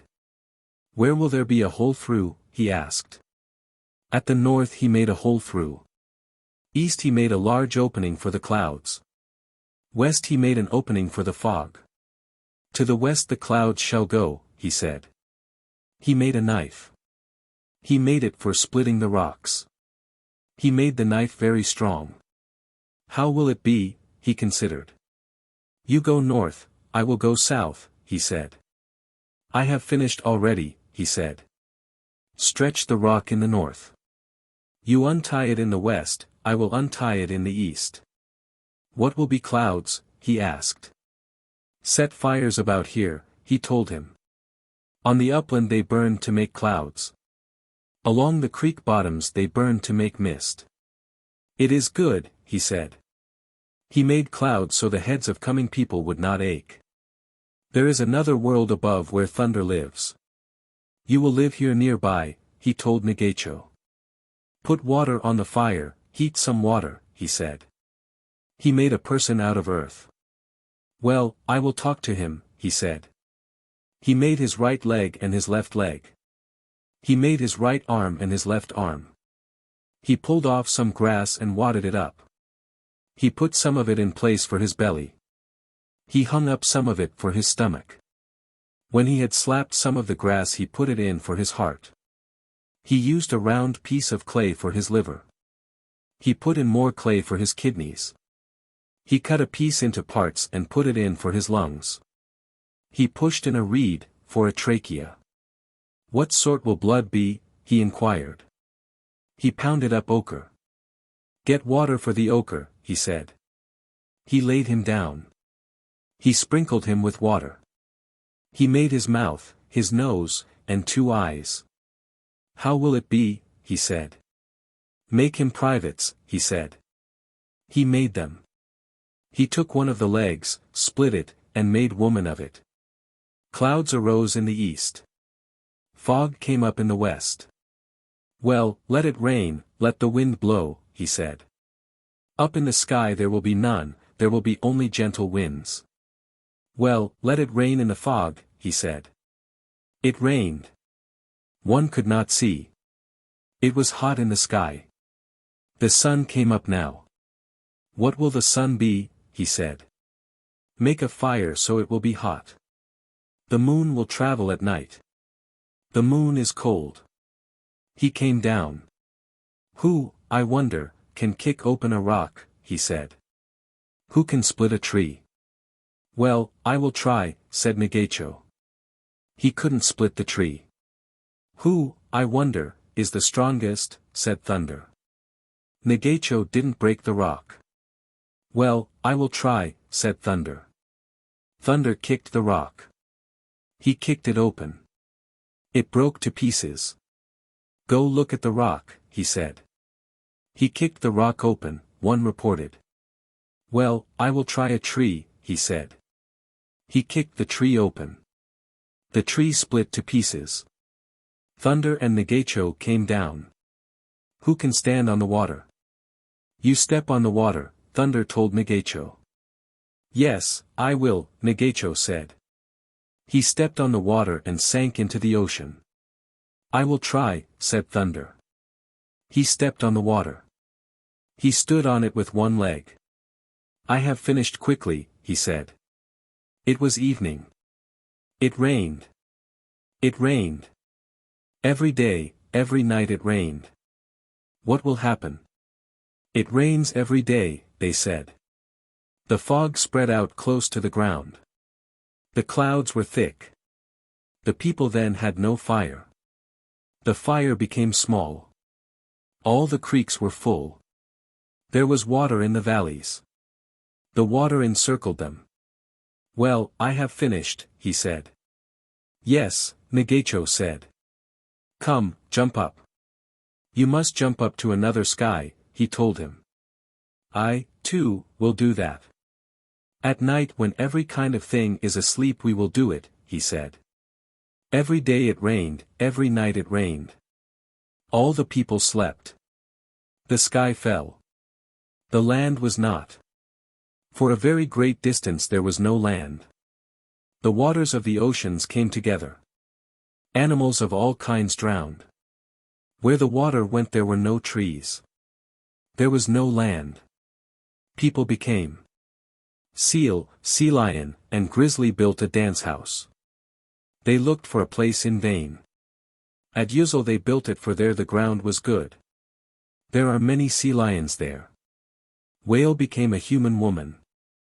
That is why women are so fat. There were no grizzlies. There were no fish. Blue lizard was thrown into the water and became sucker. Bull snake was thrown into the water and became black salmon. Salamander was thrown into the water and became hookbill salmon. Grass snake was thrown into the water and became steelhead salmon. Lizard was thrown into the water and became trout. Trout cried for his net. My net, he said. They offered him every kind of thing in vain. It was, my net, he said when he cried. They made a net and put him into it. He stopped crying. They threw the net and trout into the water. He became trout. What will grow in the water, he asked. Seaweeds grew in the water. Abalones and mussels grew in the water. 2 kinds of kelp grew in the ocean. Many different kinds grew there. What will be salt, he asked. They tasted many things. The ocean foam became salt. The Indians tried their salt. They will eat their food with it. They will eat clover with it. It was good salt. How will the water of this ocean behave? What will be in front of it, he asked. The water will rise up in ridges. It will settle back again.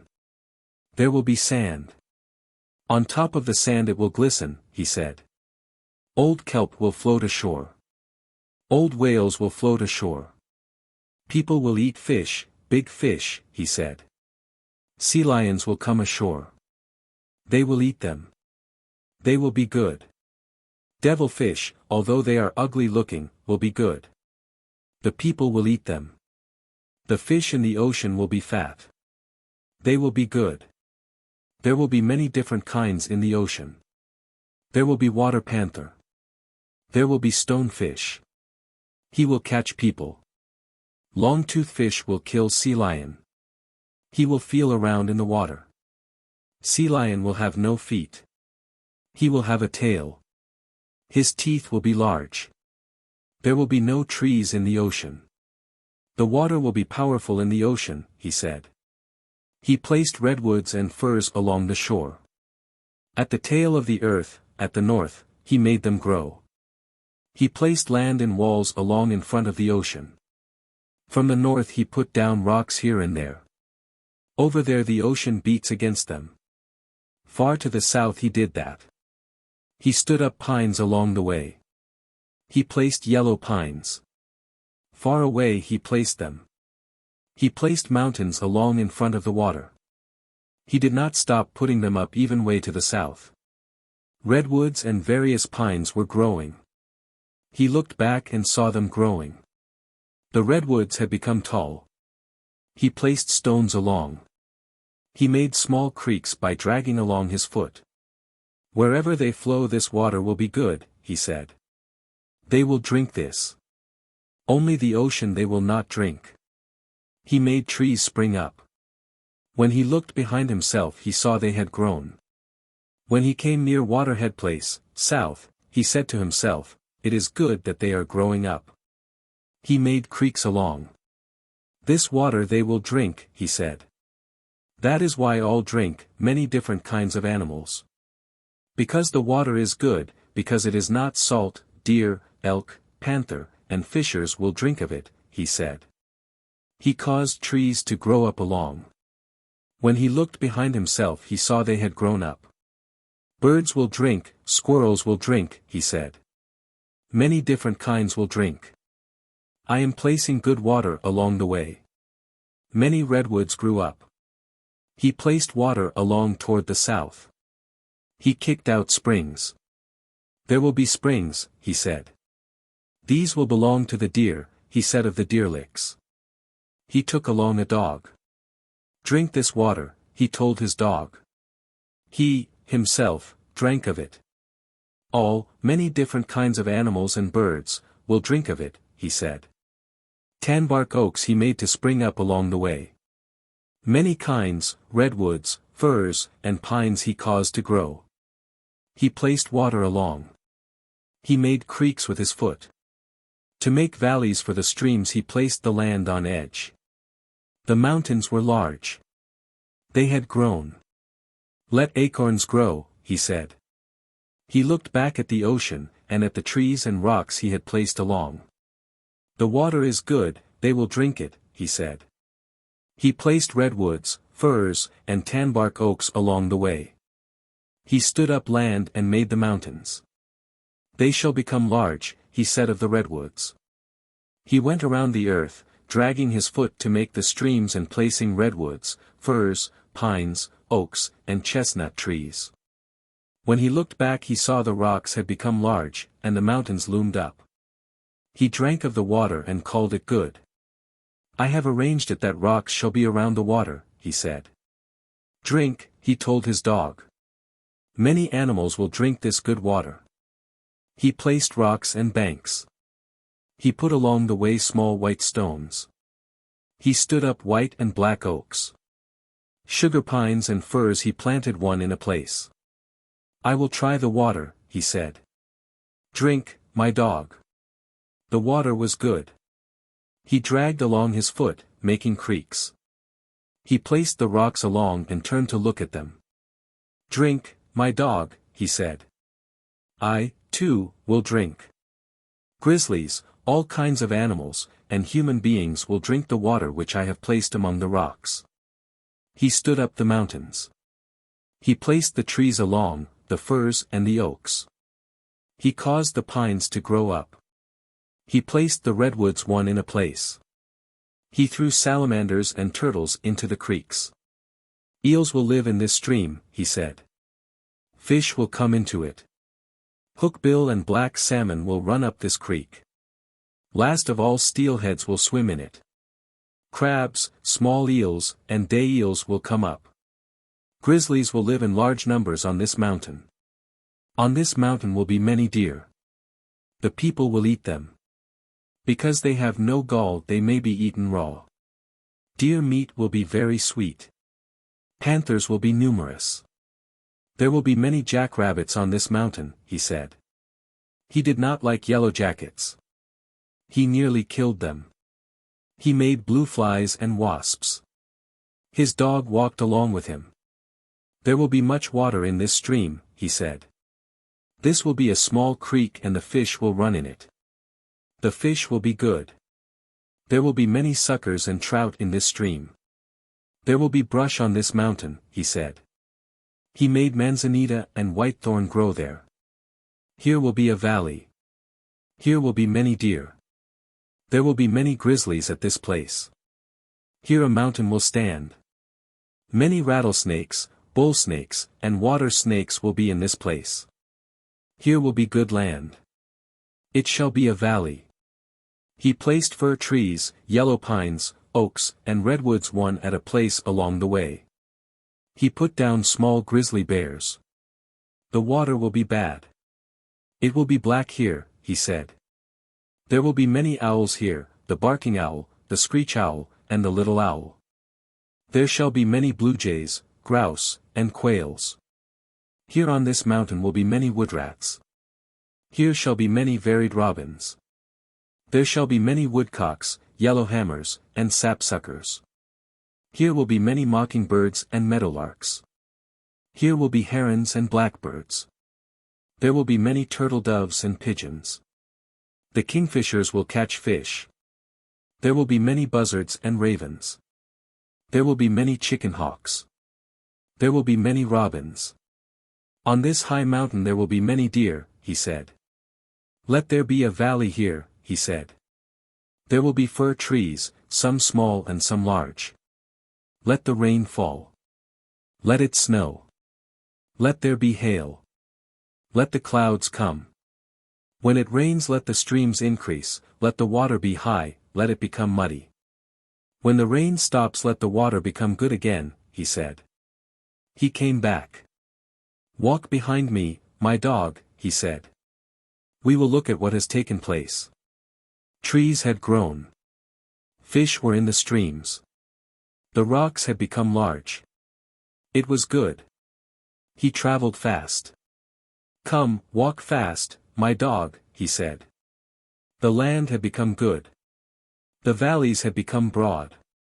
All kinds of trees and plants had sprung up.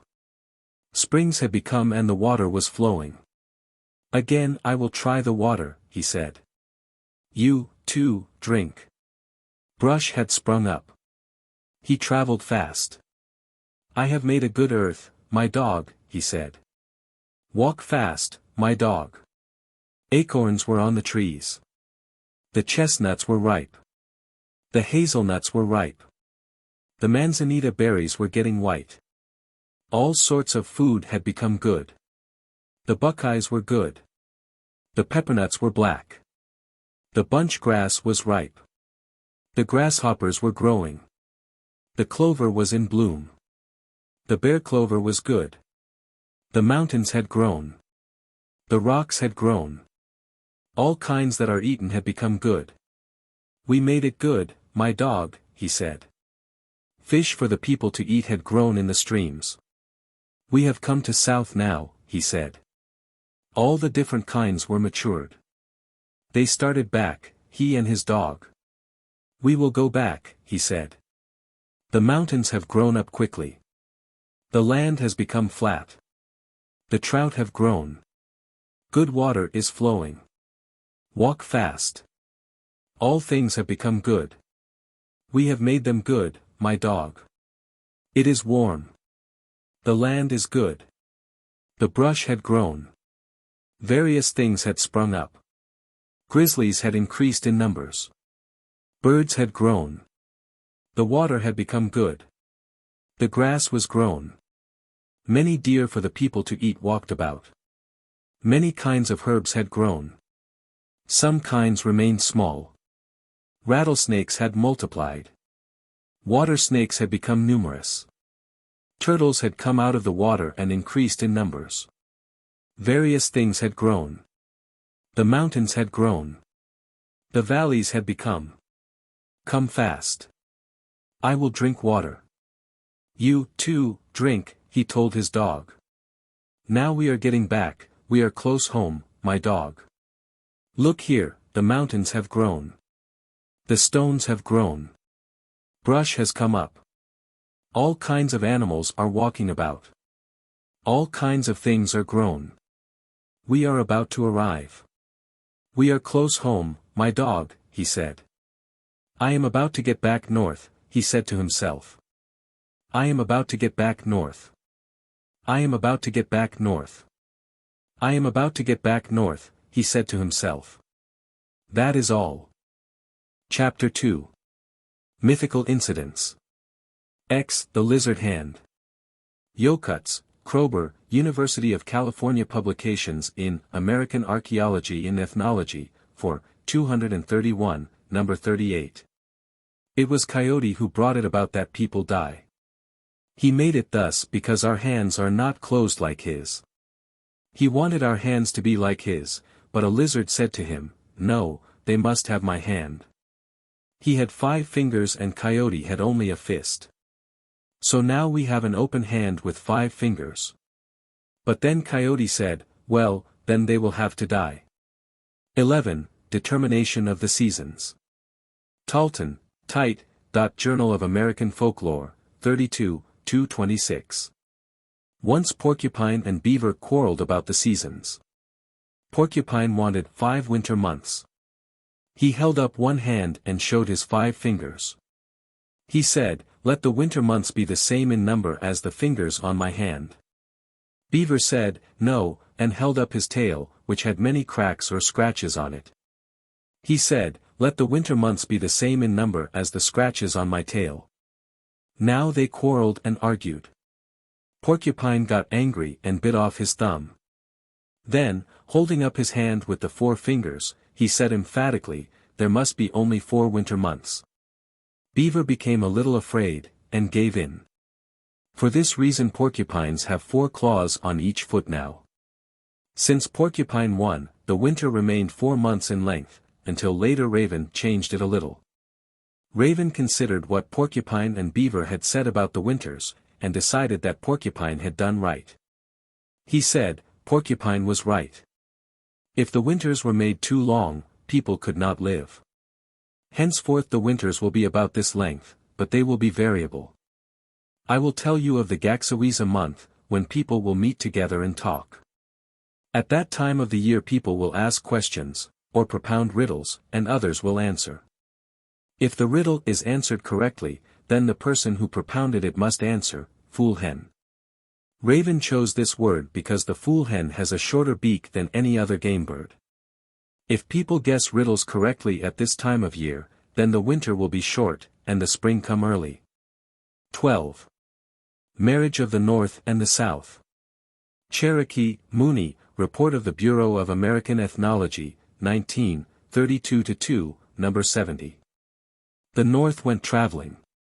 And after going far and meeting many different tribes he finally fell in love with the daughter of the South and wanted to marry her.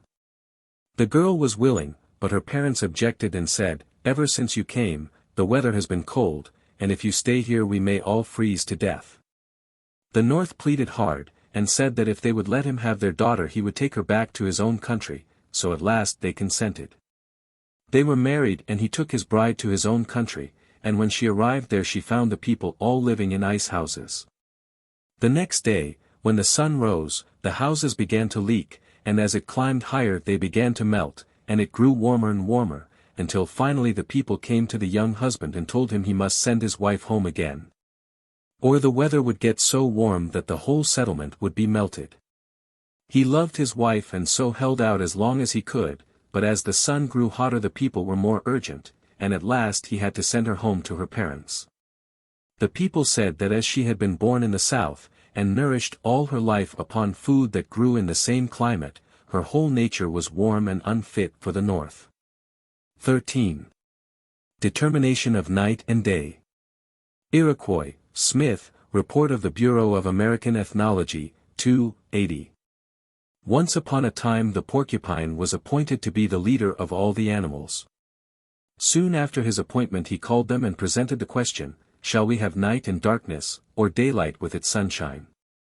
This was a very important question, and a violent discussion arose, some wishing for daylight and the sun to rule, and others for continual night.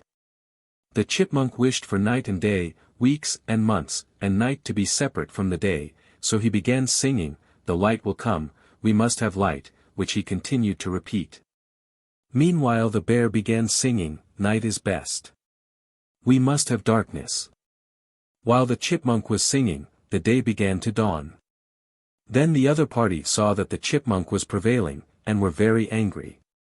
And their leader, the bear, pursued the chipmunk, who managed to escape uninjured, the huge paw of the bear simply grazing his back as he entered his hole in a hollow tree, leaving its black imprint, which the chipmunk has ever since retained. But night and day have ever continued to alternate. 14. The Theft of Fire. Maidu, Dixon, Bulletin of the American Museum of Natural History, 1765, No. 5. At one time the people had found fire, and were going to use it. But Thunder wanted to take it away from them, as he desired to be the only one who should have fire. He thought that if he could do this, he would be able to kill all the people. After a time he succeeded, and carried the fire home with him, far to the south. He put Waswasim, a small bird, to guard the fire, and see that no one should steal it. Thunder thought that people would die after he had stolen their fire, for they would not be able to cook their food, but the people managed to get along. They ate most of their food raw, and sometimes got Toiscum, another small bird, to look for a long time at a piece of meat, and as he had a red eye, this after a long time would cook the meat almost as well as a fire. Only the chiefs had their food cooked in this way. All the people lived together in a big sweat house. The house was as big as a mountain. Among the people was Lizard and his brother. And they were always the first in the morning to go outside and sun themselves on the roof of the sweat house. One morning as they lay there sunning themselves, they looked west, toward the coast range, and saw smoke. They called to all the other people, saying that they had seen smoke far away to the west. The people, however, would not believe them, and Coyote came out, and threw a lot of dirt and dust over the two. One of the people did not like this.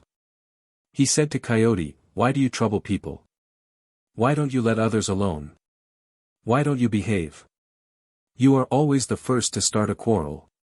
You always want to kill people without any reason." Then the other people felt sorry.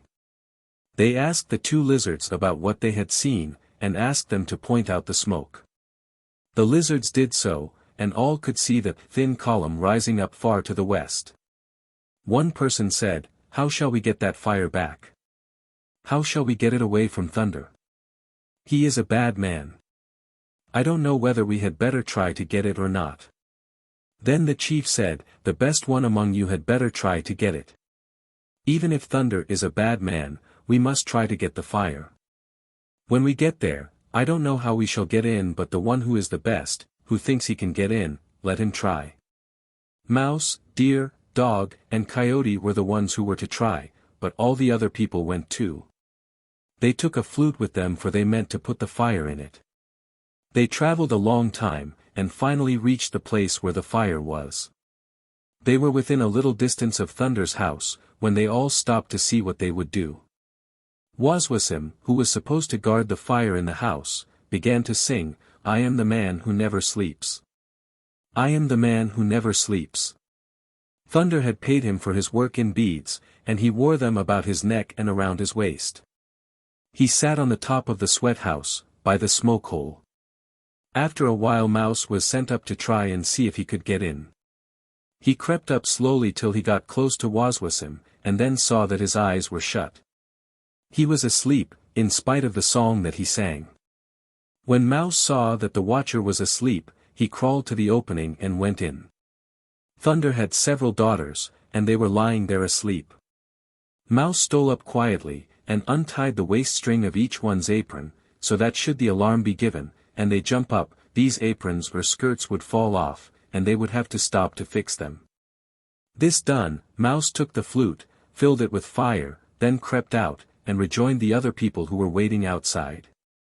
Some of the fire was taken out and put in the dog's ear, the remainder in the flute being given to the swiftest runner to carry.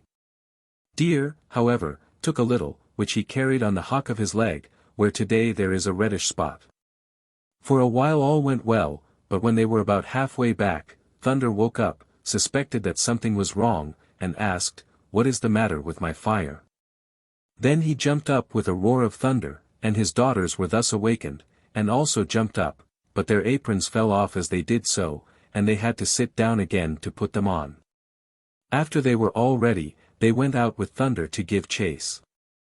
They carried with them a heavy wind and a great rain and a hailstorm, so that they might put out any fire the people had.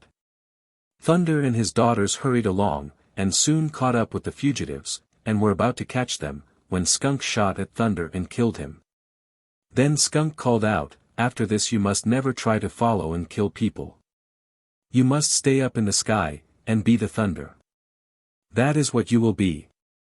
The daughters of Thunder did not follow any farther, so the people went on safely, and got home with their fire, and people have had it ever since. 15. The Sun Snarer. Menominee, Hoffman, Report of the Bureau of American Ethnology, 14/181. One day while two elder brothers were out hunting in the forest, the youngest went away to hide himself and to mourn because he was not permitted to join them. He had with him his bow and arrows and his beaver skin robe, but when the sun rose high in the sky he became tired and laid himself down to weep, covering himself entirely with his robe to keep out the sun. When the sun was directly overhead and saw the boy, it sent down a ray which burned spots upon the robe and made it shrink until it exposed the boy. Then the sun smiled, while the boy wept more violently than before. He felt that he had been cruelly treated both by his brothers and now by the sun. He said to the sun, "You have treated me cruelly and burned my robe, when I did not deserve it. Why do you punish me like this?" The sun merely continued to smile, but said nothing. The boy then gathered up his bow and arrows, and taking his burnt robe, returned to the wigwam, where he lay down in a dark corner and again wept. His sister was outside of the wigwam when he returned, so she was not aware of his presence when she re-entered to attend to her work. Presently she heard someone crying, and going over to the place whence the sound came she found that it was her youngest brother who was in distress. She said to him, "My brother, why are you weeping?" To which he replied, "Look at me. I am sad because the sun burned my beaver skin robe. I have been cruelly treated this day." Then he turned his face away and continued to weep. Even in his sleep he sobbed, because of his distress. When he awoke, he said to his sister, "My sister, give me a thread, I wish to use it." She handed him a sinew thread, but he said to her, "No, that is not what I want a hair thread." She said to him, "Take this is strong." "No," he replied, "that is not the kind of a thread I want a hair thread." She then understood his meaning, and plucking a single hair from her person handed it to him, when he said, "That is what I want," and taking it at both ends he began to pull it gently, smoothing it out as it continued to lengthen until it reached from the tips of the fingers of one hand to the ends of the fingers of the other. Then he started out to where the sun's path touched the earth. When he reached the place where the sun was when it burned his robe, the little boy made a noose and stretched it across the path. And when the sun came to that point the noose caught him around the neck and began to choke him until he almost lost his breath. It became dark, and the sun called out to the Manitos, "Help me, my brothers, and cut this string before it kills me." The Manitos came, but the thread had so cut into the flesh of the sun's neck that they could not sever it. When all but one had given up, the sun called to the mouse to try to cut the string. The mouse came up and gnawed at the string, but it was difficult work, because the string was hot and deeply embedded in the sun's neck. After working at the string a good while, however, the mouse succeeded in cutting it, when the sun breathed again and the darkness disappeared. If the mouse had not succeeded, the sun would have died. Then the boy said to the sun, "For your cruelty I have punished you, now you may go." The boy then returned to his sister, satisfied with what he had done. 16. The Man Who Acted as the Sun. Bella Coola, Boas, Jessup North Pacific Expedition, I, 95. Once upon a time there lived a woman some distance up Bella Coola River. She refused the offer of marriage from the young men of the tribe, because she desired to marry the sun. She left her village and went to seek the sun. Finally she reached his house, and married the sun. After she had been there one day, she had a child. He grew very quickly, and on the second day of his life he was able to walk and to talk.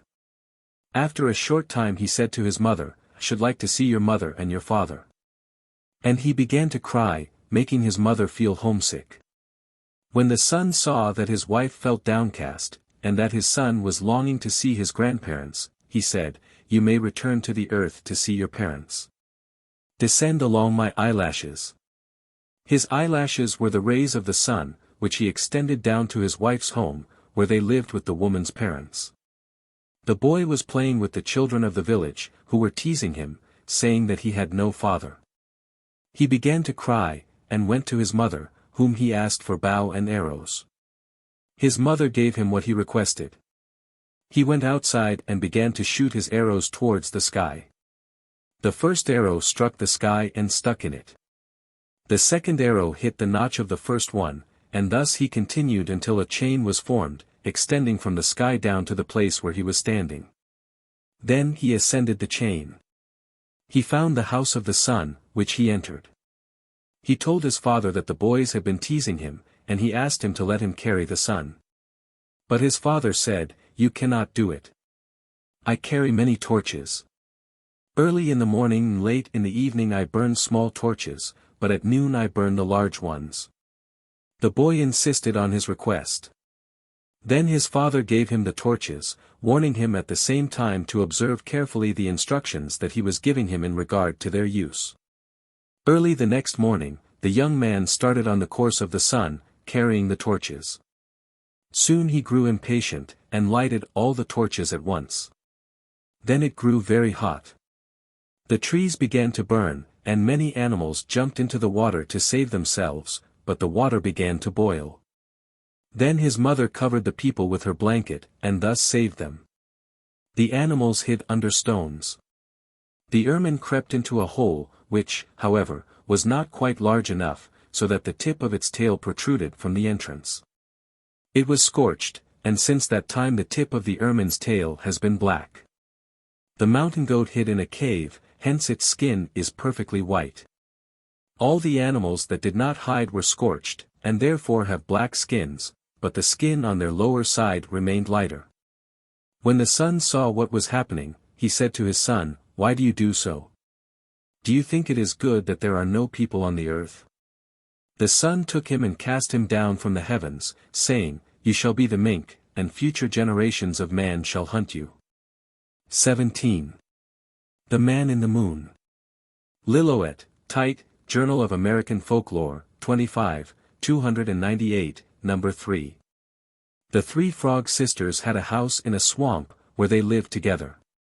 Not very far away lived a number of people in another house. Among them were Snake and Beaver, who were friends. They were well-grown lads, and wished to marry the frog girls. One night Snake went to Frog's house, and, crawling up to one of the sisters, put his hand on her face. She awoke, and asked him who he was. Learning that he was Snake, she said she would not marry him, and told him to leave at once. She called him hard names, such as, slimy fellow, small eyes, etc. Snake returned, and told his friend of his failure. Next night Beaver went to try, and, crawling up to one of the sisters, he put his hand on her face. She awoke, and, finding out who he was, she told him to be gone. She called him names, such as, short legs, big belly, big buttocks. Beaver felt hurt, and, going home, began to cry. His father asked him what the matter was, and the boy told him. He said, "That is nothing. Don't cry. It will rain too much." But young Beaver said, "I will cry." As he continued to cry, much rain fell, and soon the swamp where the frogs lived was flooded. Their house was under the water, which covered the tops of the tall swamp grass. The frogs got cold, and went to Beaver's house, and said to him, "We wish to marry your sons." But old Beaver said, "No. You called us hard names." The water was now running in a regular stream. So the frogs swam away downstream until they reached a whirlpool, which sucked them in, and they descended to the house of the moon. The latter invited them to warm themselves at the fire, but they said, "No. We do not wish to sit by the fire. We wish to sit there," pointing at him. He said, "Here," at the same time pointing at his feet.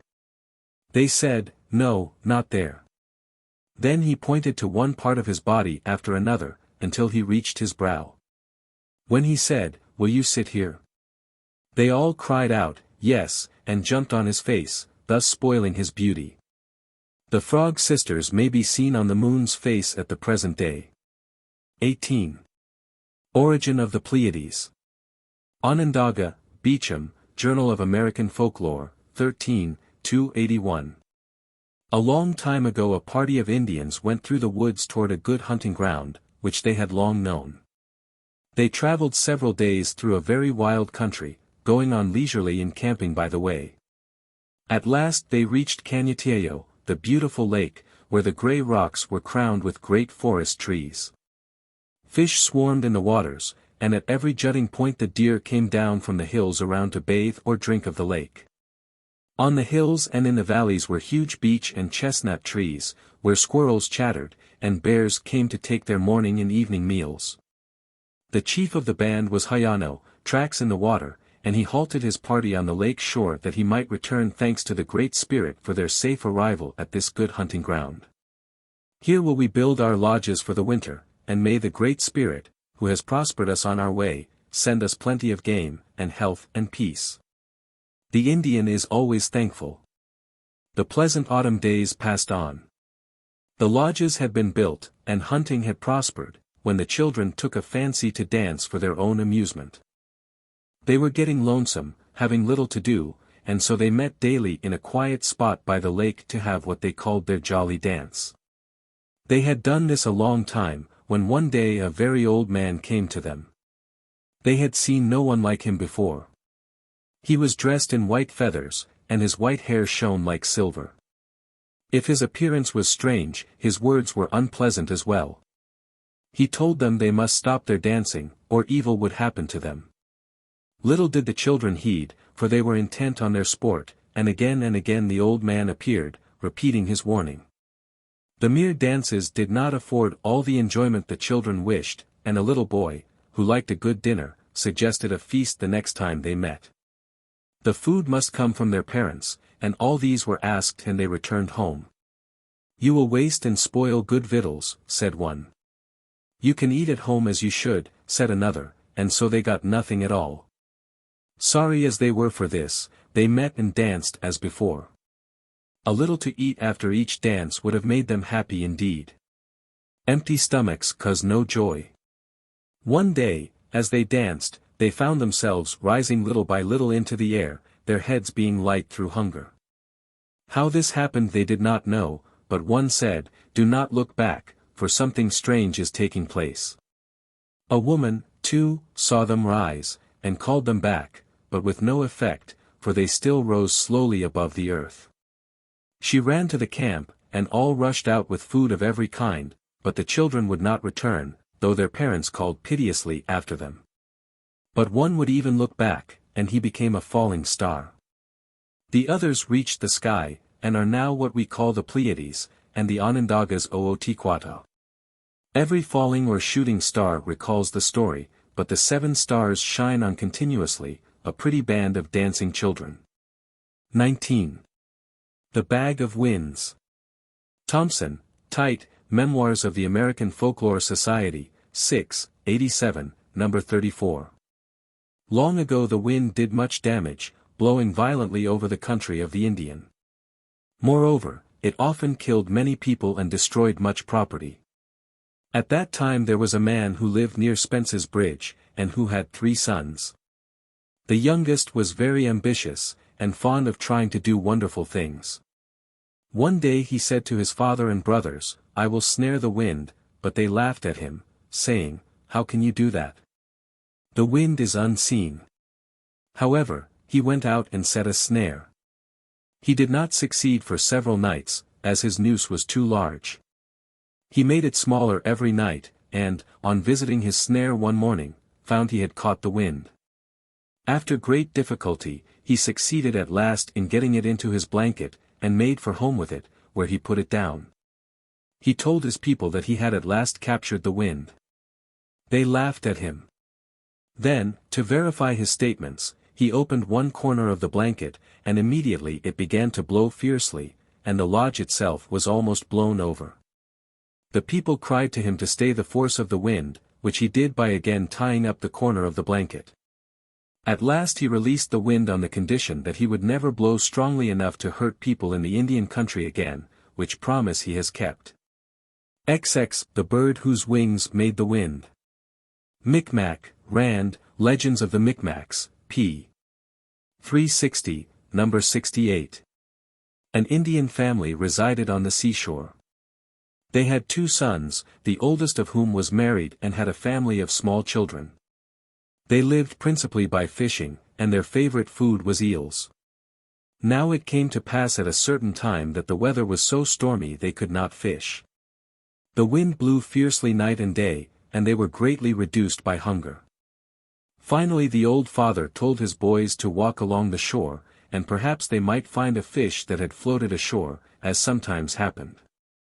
So one of the young men started off to try his luck in this line. When he reached a point where the wind blew so fiercely that he could hardly stand against it, he saw the cause of all the trouble. At the end of the point there was a ledge of rocks, called Rocky Point, extending far out. At low water the rocks were separated from one another by the shallow water, but were nearly all covered when the tide was in. On the farthest rock a large bird, the Storm King, was standing, flapping his wings and causing all the trouble by the wind he raised. The Indian planned to outwit him. He called to the big bird, and addressing him as, "My grandfather," said, "Are you cold?" He answered, "No." The man replied, "You are cold, let me carry you ashore on my back." "Do so," was the answer. So the man waded over to the rock on which the bird was sitting, took him on his back, and carefully carried him from rock to rock, wading over the intervening spaces of shoal water. In going down the last rock, he stumbled on purpose, but pretended that it was an accident, and the poor old bird fell and broke one of his wings. The man seemed very sorry, and immediately proceeded to set the bone and bind up the wing.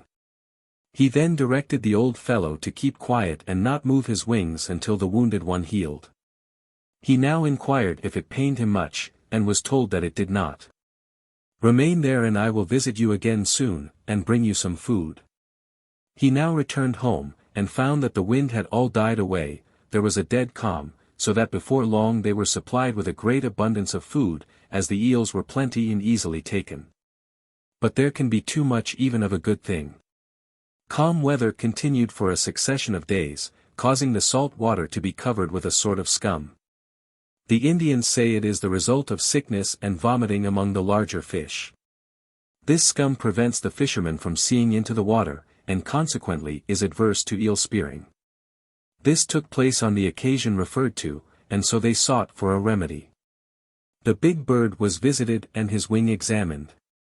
It was sufficiently recovered to admit of motion, and he was told to keep both his wings going, but that the motion must be steady and gentle.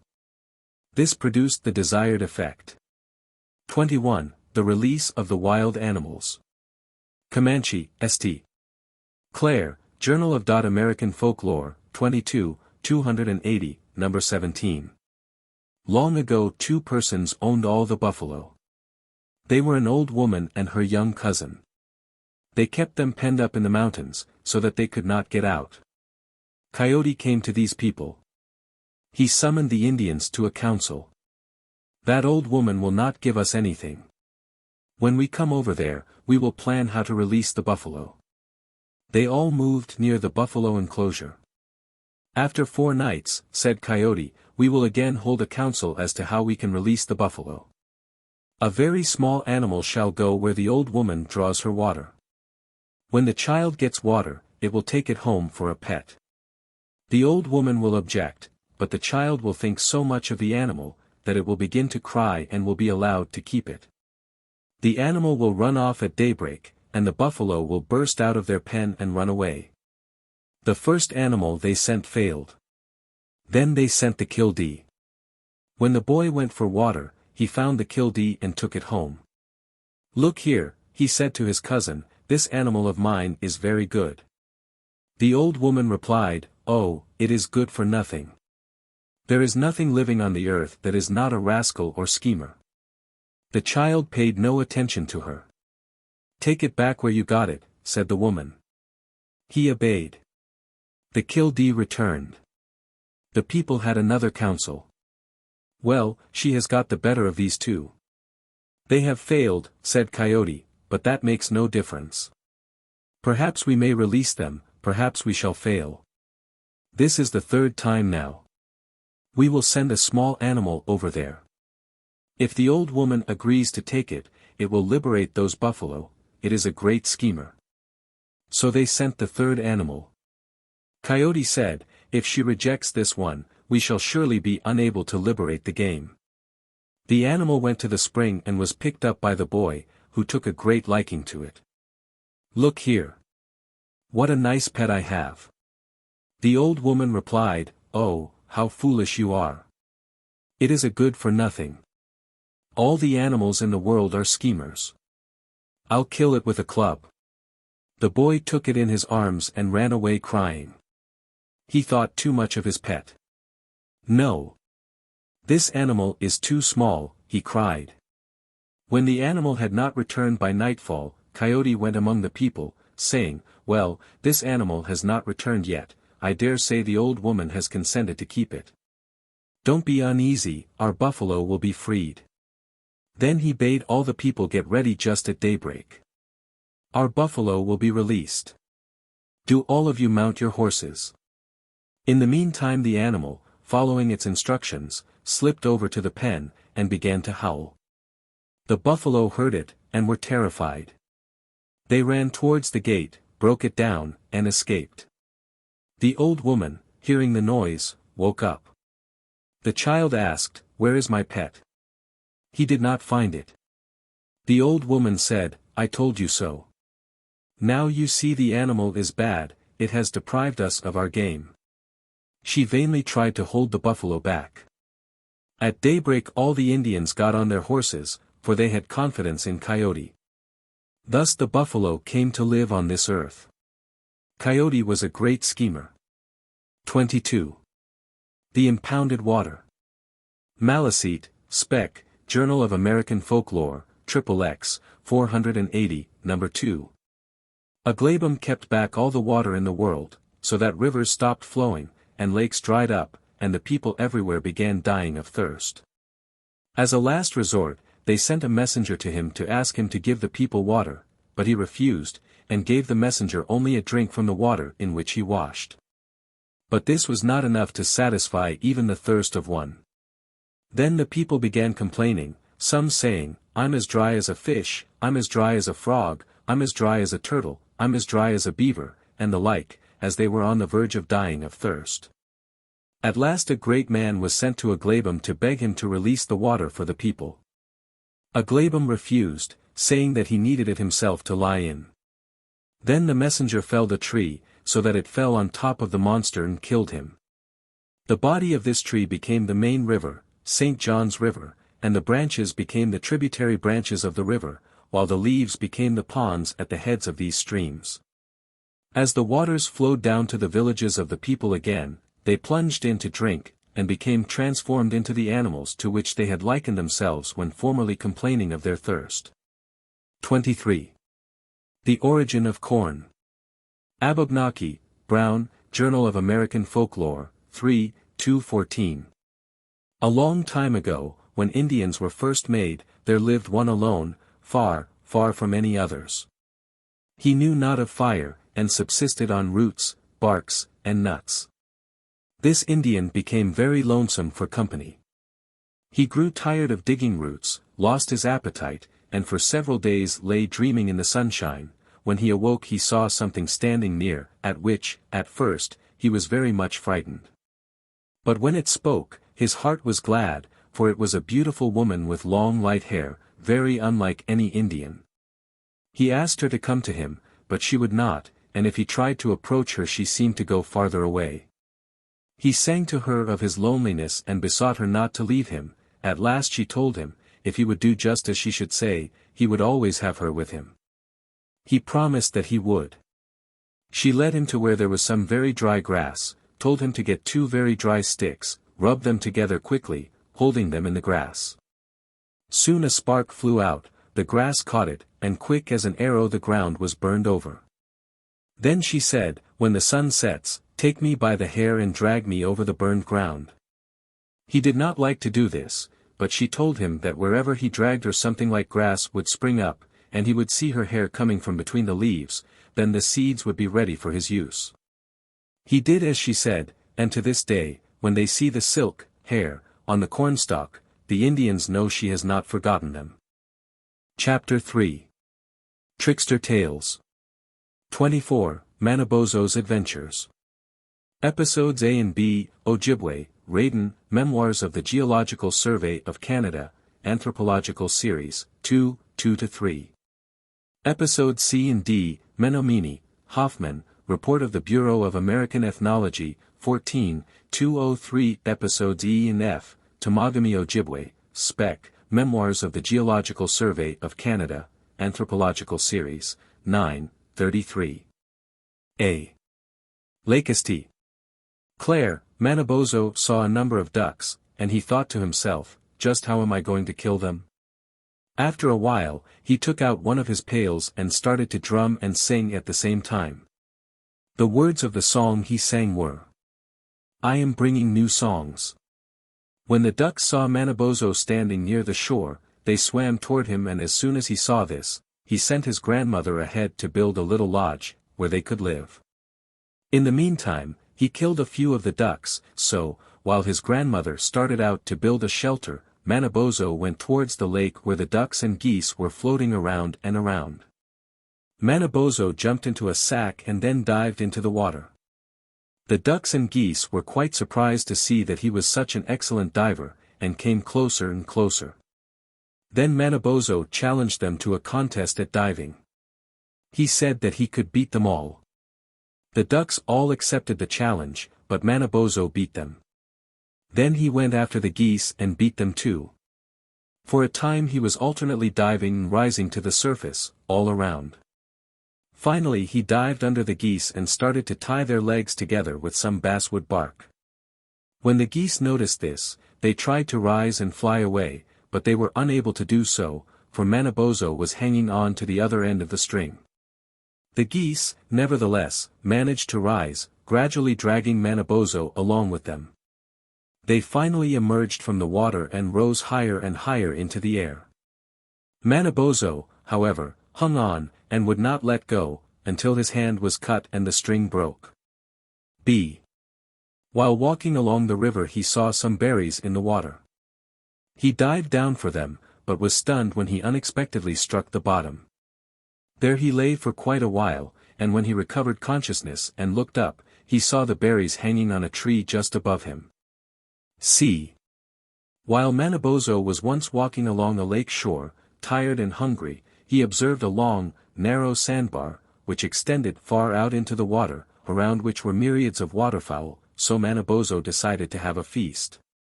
He had with him only his medicine bag.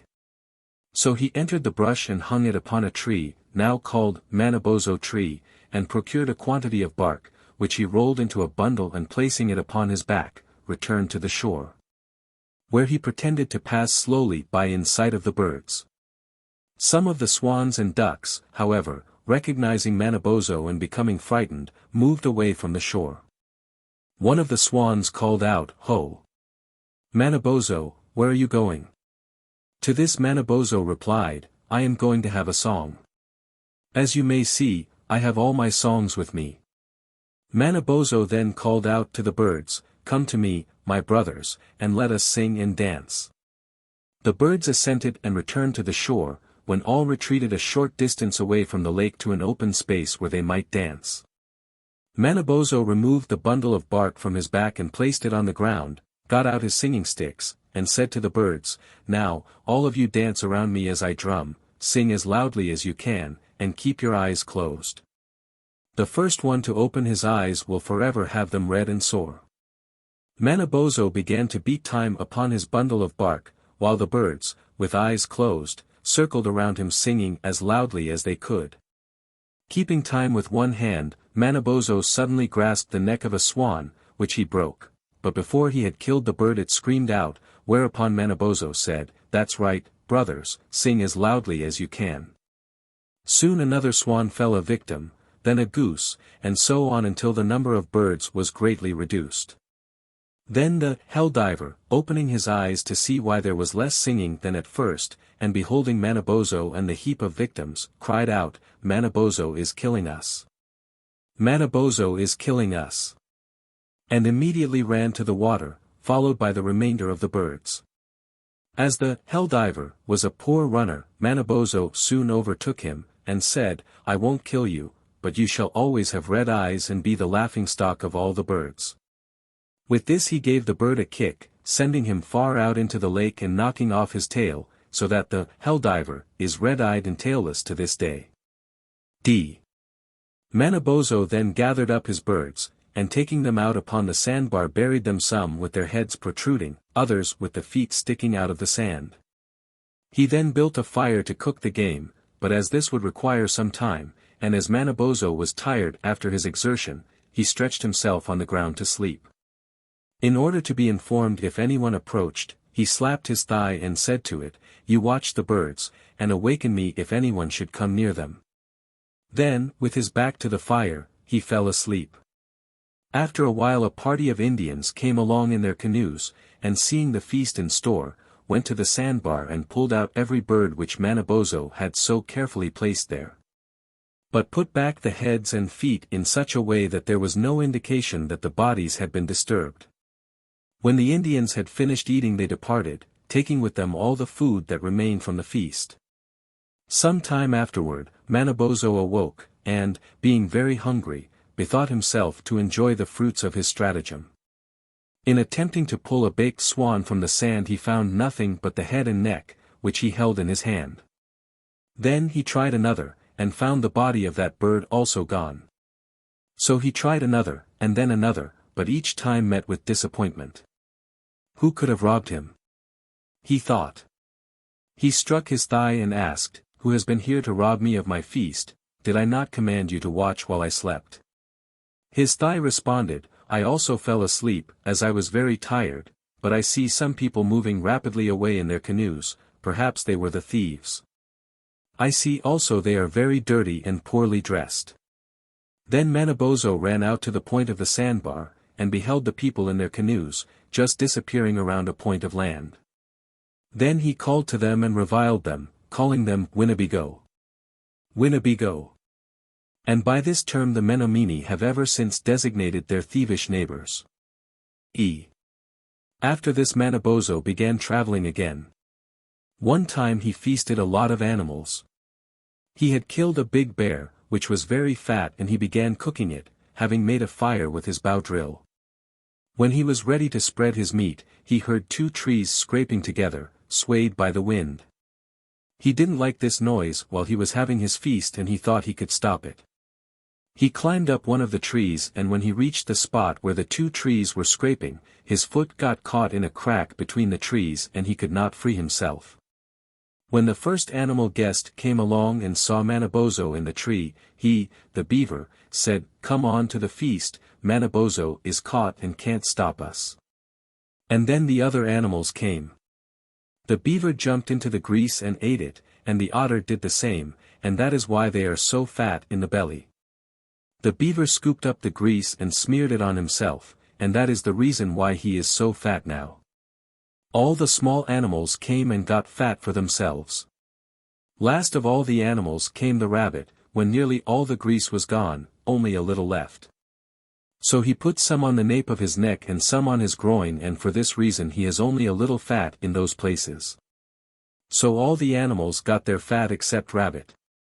Then they all went, and poor Manabozho got free at last. He looked around and found a bear's skull that was all cleaned except for the brain, and there was only a little of that left, but he couldn't get at it. Then he wished himself to be changed into an ant in order to get into the skull and get enough to eat, for there was only about an ant's meal left. Then he became an ant and entered the skull. When he had enough he turned back into a man, but he had his head inside the skull. This allowed him to walk but not to see. On account of this he had no idea where he was. Then he felt the trees. He said to one, "What are you?" It answered, "Cedar." He kept doing this with all the trees in order to keep his course. When he got too near the shore, he knew it by the kind of trees he met. So he kept on walking, and the only tree that did not answer promptly was the black spruce, and that said, "I'm say Segendak, black spruce." Then Manabozho knew he was on low ground. He came to a lake, but he did not know how large it was, as he couldn't see. He started to swim across. An Ojibwe was paddling on the lake with his family, and he heard someone calling, "Hey! There's a bear swimming across the lake." Manabozho became frightened at this, and the Ojibwe then said, "He's getting near the shore now." So Manabozho swam faster, and as he could understand the Ojibwe language, he guided himself by the cries. He landed on a smooth rock, slipped and broke the bear's skull, which fell off his head. Then the Ojibwe cried out, "That's no bear. That's Manabozho." Manabozho was all right, now that he could see, so he ran off, as he didn't want to stay with these people. 25. The Trickster's Great Fall and His Revenge. Menominee, Hoffman, Report of the Bureau of American Ethnology, 14/202. Once while the buzzard was soaring away through the air, he saw Manabozho walking along. He flew a little toward the ground, with his wings outspread, and heard Manabozho say to him, "Buzzard, you must be very happy up there where you can soar through the air and see what is transpiring in the world beneath. Take me on your back so that I may ascend with you and see how it appears down here from where you live." The buzzard came down, and said, "Manabozho, get on my back and I will take you up into the sky to let you see how the world appears from my abode." Manabozho approached the buzzard, but seeing how smooth his back appeared said, "Buzzard, I am afraid you will let me slide from your back, so you must be careful not to sweep around too rapidly, that I may retain my place upon your back." The buzzard told Manabozho that he would be careful, although the bird was determined to play a trick on him if possible. Manabozho mounted the buzzard and held on to his feathers as well as he could. The buzzard took a short run, leaped from the ground, spread his wings and rose into the air.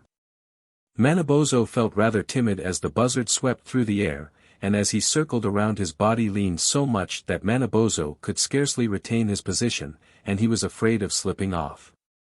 Presently, as Manabozho was looking down upon the broad earth below, the buzzard made a sharp curve to one side so that his body leaned more than ever. Manabozho, losing his grasp, slipped off and dropped to earth like an arrow. He struck the ground with such force as to knock him senseless. The buzzard returned to his place in the sky, but hovered around to see what would become of Manabozho. Manabozho lay a long time like one dead. When he recovered he saw something close to and apparently staring him in the face.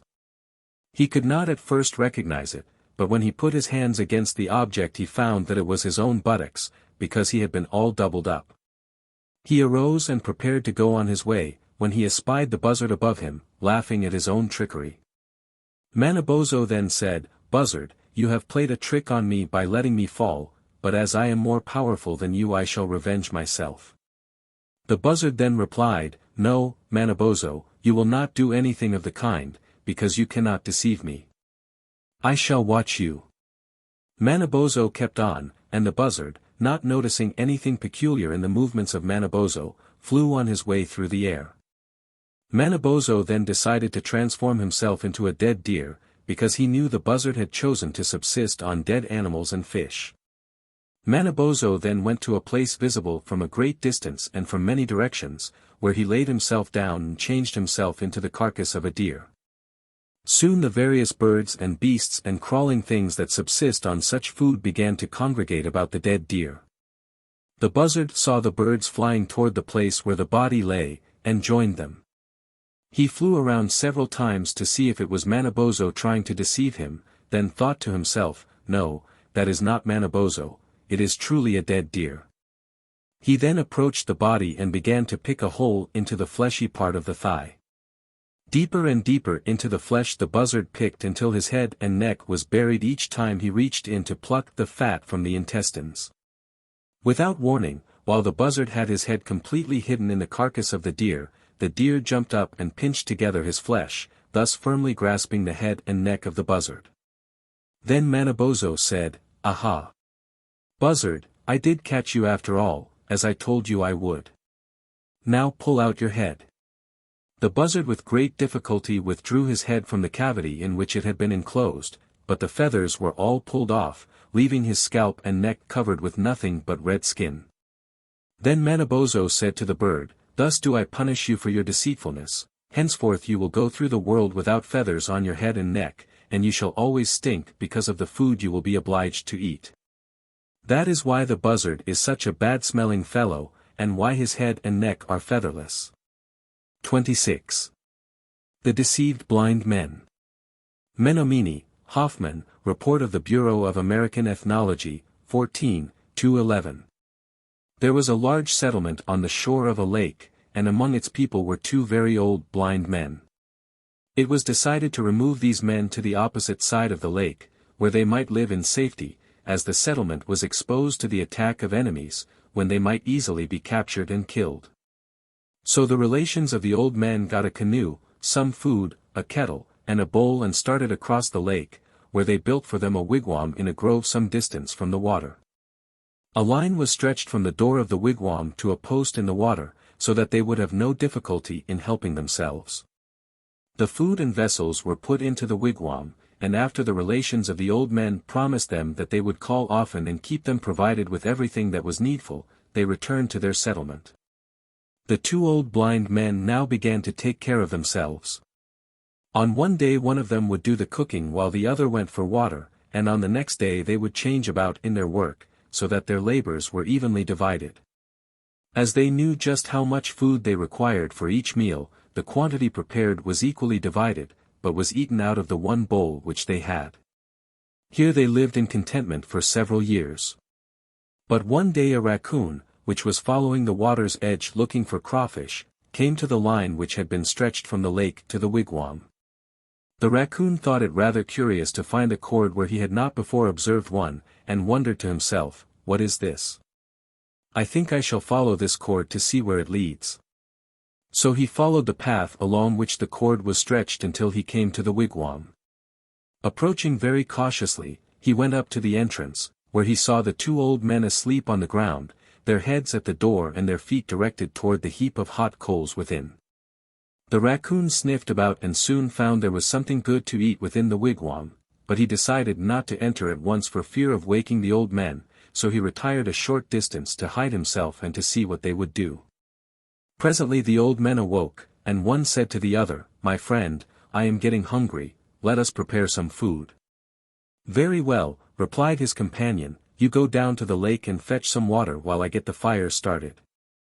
The raccoon heard this conversation, and, wishing to deceive the old man, immediately ran to the water, untied the cord from the post, and carried it to a clump of bushes, where he tied it.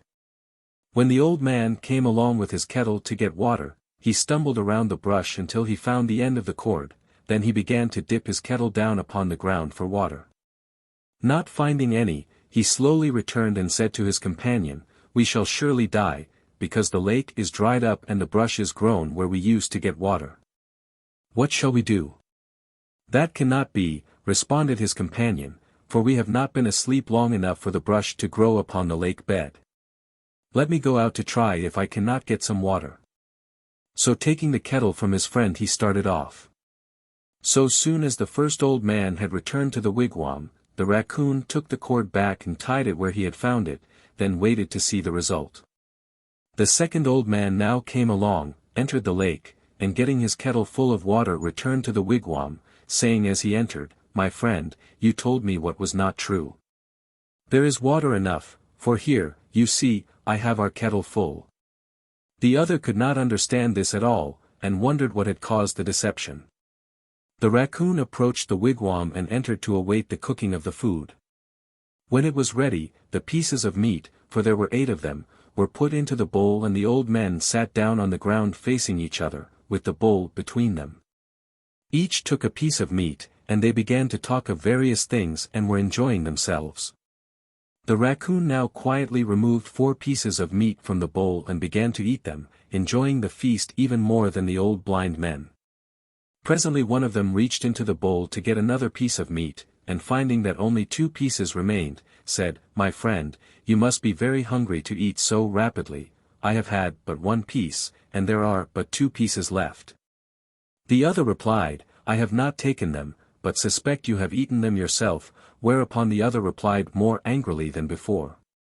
Thus they argued, and the raccoon, desiring to have more sport, tapped each of them on the face. The old men, each believing the other had struck him, began to fight, rolling over the floor of the wigwam, upsetting the bowl and the kettle, and causing the fire to be scattered. The raccoon then took the 2 remaining pieces of meat and made his exit from the wigwam, laughing ha, ha, ha, whereupon the old men instantly ceased their strife, for they now knew they had been deceived. The raccoon then remarked to them, I have played a nice trick on you, you should not find fault with each other so easily. Then the raccoon continued his crawfish hunting along the lake shore. 27. The Trickster's Race. Blackfoot, Whistler and Duval, Anthropological Papers of the American Museum of Natural History, 2, 27, No. 11. Now Old Man went on and came to a place where deer and elk were playing a game called, Follow Your Leader. Old Man watched the game a while. Then he asked permission to play. He took the lead, sang a song, and ran about this way and that, and finally led them up to the edge of a cliff. Old Man jumped down and was knocked senseless. After a while he got up and called to the rest to follow. No, we might hurt ourselves. Oh, said Old Man, it is nice and soft here, and I had to sleep a while. Then the elk all jumped down and were killed. Then Old Man said to the deer, Now, you jump. No, said the deer, we shall not jump down, because the elk are all killed. No, said Old Man, they are only laughing. So the deer jumped down and were all killed. Now, when the elk were about to jump over, there was a female elk about to become a mother, and she begged Old Man not to make her jump, so he let her go. A few of the deer were also let go for the same reason. If he had not done this, all the elk and deer would have been killed. Old Man was now busy butchering the animals that had been killed by falling over the cliff. When he was through butchering, he went out and found a place to camp. Then he carried his meat there and hung it up to dry. When he was all alone, a coyote came to him. This coyote had a shell on his neck, and one leg was tied up as if badly hurt. The coyote said to Old Man, Give me something to eat. Old Man said to him, Give me that shell on your neck to skim the soup, and I will give you something to eat. No, said Coyote, that shell is my medicine. Then Old Man noticed that the coyote had his leg tied up, and said, Well, brother, I will run you a race for a meal. Well, said Coyote, I am hurt. I cannot run. That makes no difference, said Old Man, run anyway. Well, said Coyote, I will run for a short distance. No, said Old Man, you have to run a long distance. Finally Coyote agreed. They were to run to a distant point, then back again. Coyote started out very slow, and kept crying for Old Man to wait, to wait. At last Coyote and Old Man came to the turning point. Then Coyote took the bandage off his leg, began to run fast, and soon left Old Man far behind. He began to call out to all the coyotes, the animals, and mice, and they all came rushing up to Old Man's camp and began to eat his meat. It was a long time before Old Man reached the camp. But he kept calling out, Leave me some meat, leave me some meat. 28. The Eye Juggler. Cheyenne, Kroeber, Journal of American Folklore, 13, 168, No. 11. There was a man that could send his eyes out of his head, on the limb of a tree, and call them back again, by saying, Eyes hang upon a branch. White Man saw him doing this, and came to him crying, he wanted to learn this too. The man taught him, but warned him not to do it more than 4 times in one day. White Man went off along the river. When he came to the highest tree he could see, he sent his eyes to the top. Then he called them back. He thought he could do this as often as he wished, disregarding the warning. The 5th time his eyes remained fastened to the limb. All day he called, but the eyes began to swell and spoil, and flies gathered on them. White Man grew tired and lay down, facing his eyes, still calling for them, though they never came, and he cried. At night he was half asleep, when a mouse ran over him. He closed his lids that the mice would not see he was blind, and lay still, in order to catch one. At last one sat on his breast. He kept quiet to let it become used to him, and the mouse went on his face, trying to cut his hair for its nest. Then it licked his tears, but let its tail hang in his mouth. He closed it, and caught the mouse. He seized it tightly, and made it guide him, telling him of his misfortune. The mouse said it could see the eyes, and they had swelled to an enormous size. It offered to climb the tree and get them for him, but White Man would not let it go. It tried to wriggle free, but he held it fast. Then the mouse asked on what condition he would release it, and White Man said, only if it gave him one of its eyes. So it gave him one, and he could see again, and let the mouse go. But the small eye was far back in his socket, and he could not see very well with it. A buffalo was grazing nearby, and as White Man stood near him crying, he looked on and wondered. White Man said, "Here is a buffalo, who has the power to help me in my trouble." So the buffalo asked him what he wanted. White Man told him he had lost his eye and needed one. The buffalo took out one of his and put it in White Man's head. Now White Man could see far again. But the eye did not fit the socket, most of it was outside. The other was far inside. Thus he remained. 29. The Sharpened Leg. Cheyenne, Kroeber, Journal of American Folklore, 13, 169, No. 12. There was a man whose leg was pointed, so that by running and jumping against trees he could stick in them. By saying, Niwatudawa, he brought himself back to the ground. On a hot day he would stick himself against a tree for greater shade and coolness. However, he could not do this trick more than 4 times. Once while he was doing this, White Man came to him, crying, and said, "Brother, sharpen my leg." The man replied, "That is not very hard. I can sharpen your leg." White Man stood on a large log and the other, with an axe, sharpened his leg, telling him to hold still bravely. The pain caused the tears to come from his eyes. When the man had sharpened his leg, he told him to do the trick only 4 times a day, and to keep count in order not to exceed this number. White Man went down toward the river, singing. Near the bank was a large tree.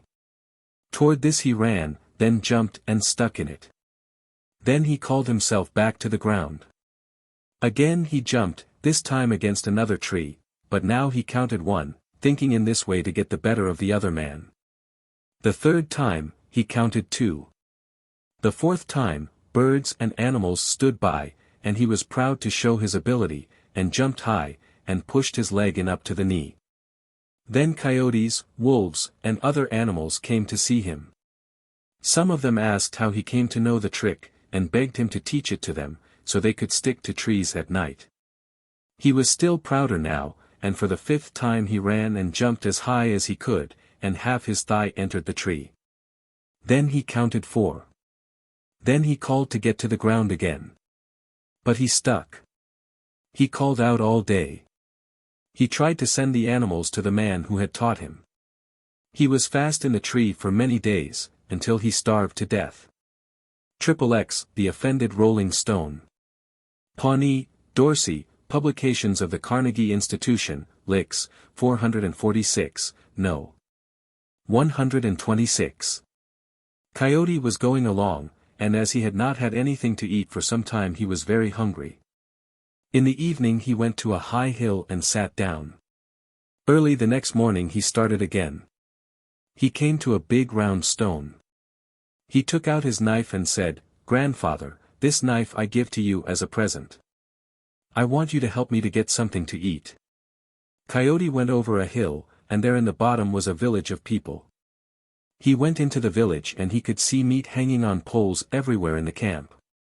He went into one of the teepees and the people in the teepee roasted a piece of meat for him. Just as he was about to taste of the meat he thought of his knife and said, "Why did I give my knife to that stone? I should have kept it and then I should have been able to cut the meat without having to pull it with my hands." He asked to be excused and went out. He went to where the stone was.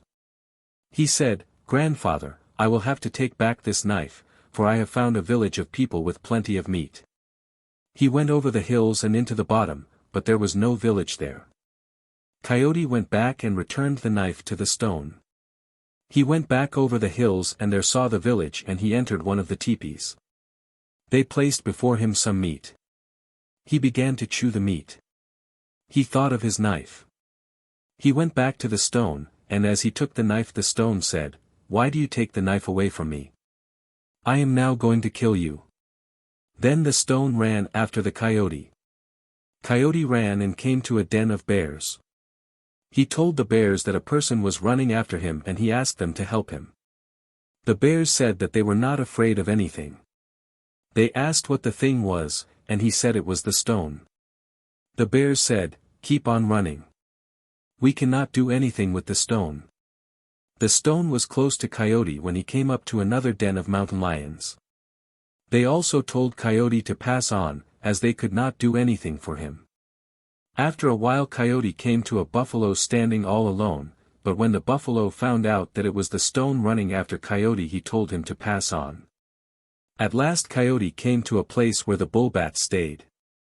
Coyote said, "Grandchildren, there is a person running after me." The bullbats then said, "Enter our lodge and remain there."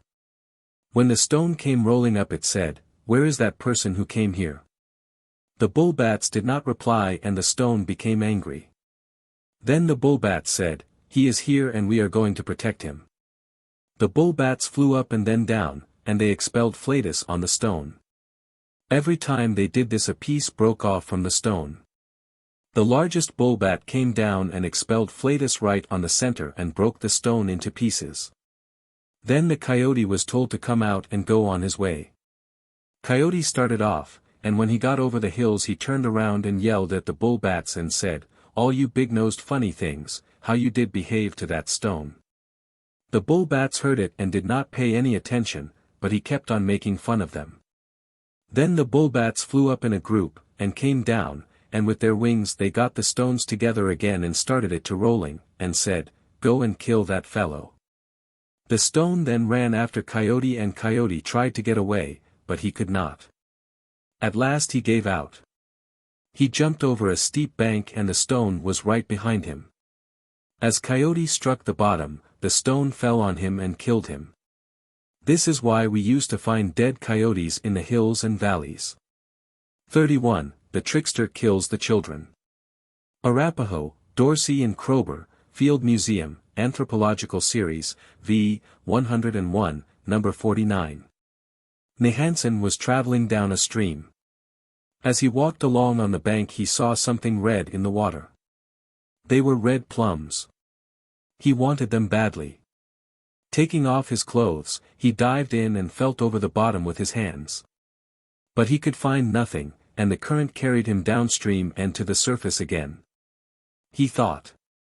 He took stones and tied them to his wrists and ankles so that they should weigh him down in the water. Then he dived again. He felt over the bottom, but could find nothing. When his breath gave out he tried to come up, but could not. He was nearly dead, when at last the stones on one side fell off and he barely rose to the surface sideways and got a little air. As he revived, floating on his back, he saw the plums hanging on the tree above him. He said to himself, "You fool." He scolded himself a long time.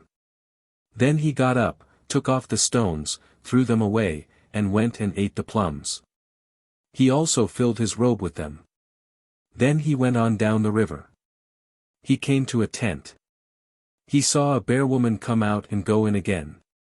Going close to the tent, he threw a plum so that it dropped in through the top of the tent. When it fell inside, the bear women and children all scrambled for it. Then he threw another and another.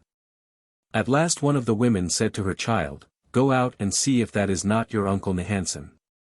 The child went out, came back, and said, "Yes, it is my Uncle Nehansen." Then Nehansen came in.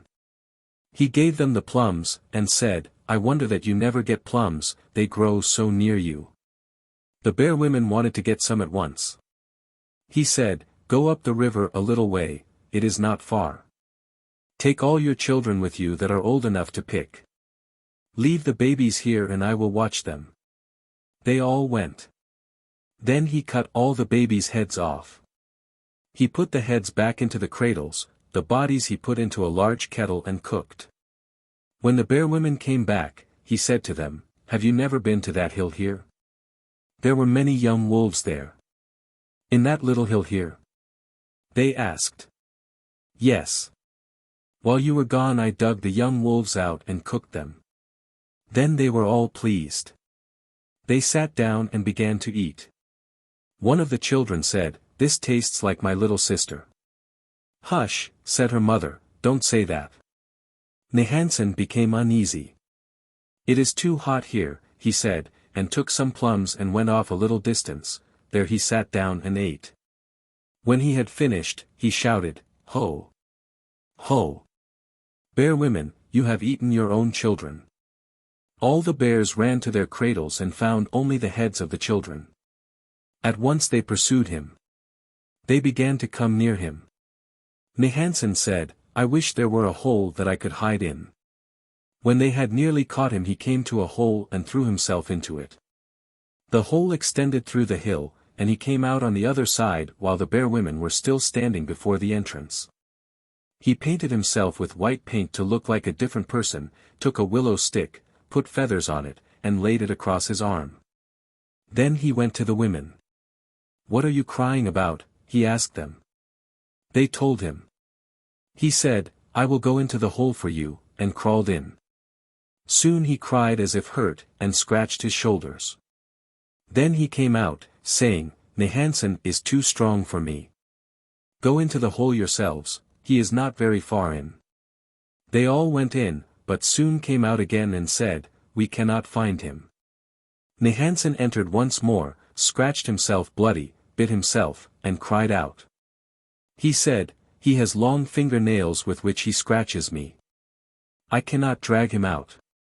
But he is at the end of the hole. He cannot go back farther. If you go in, you can drag him out. He is only a little farther than you went last time."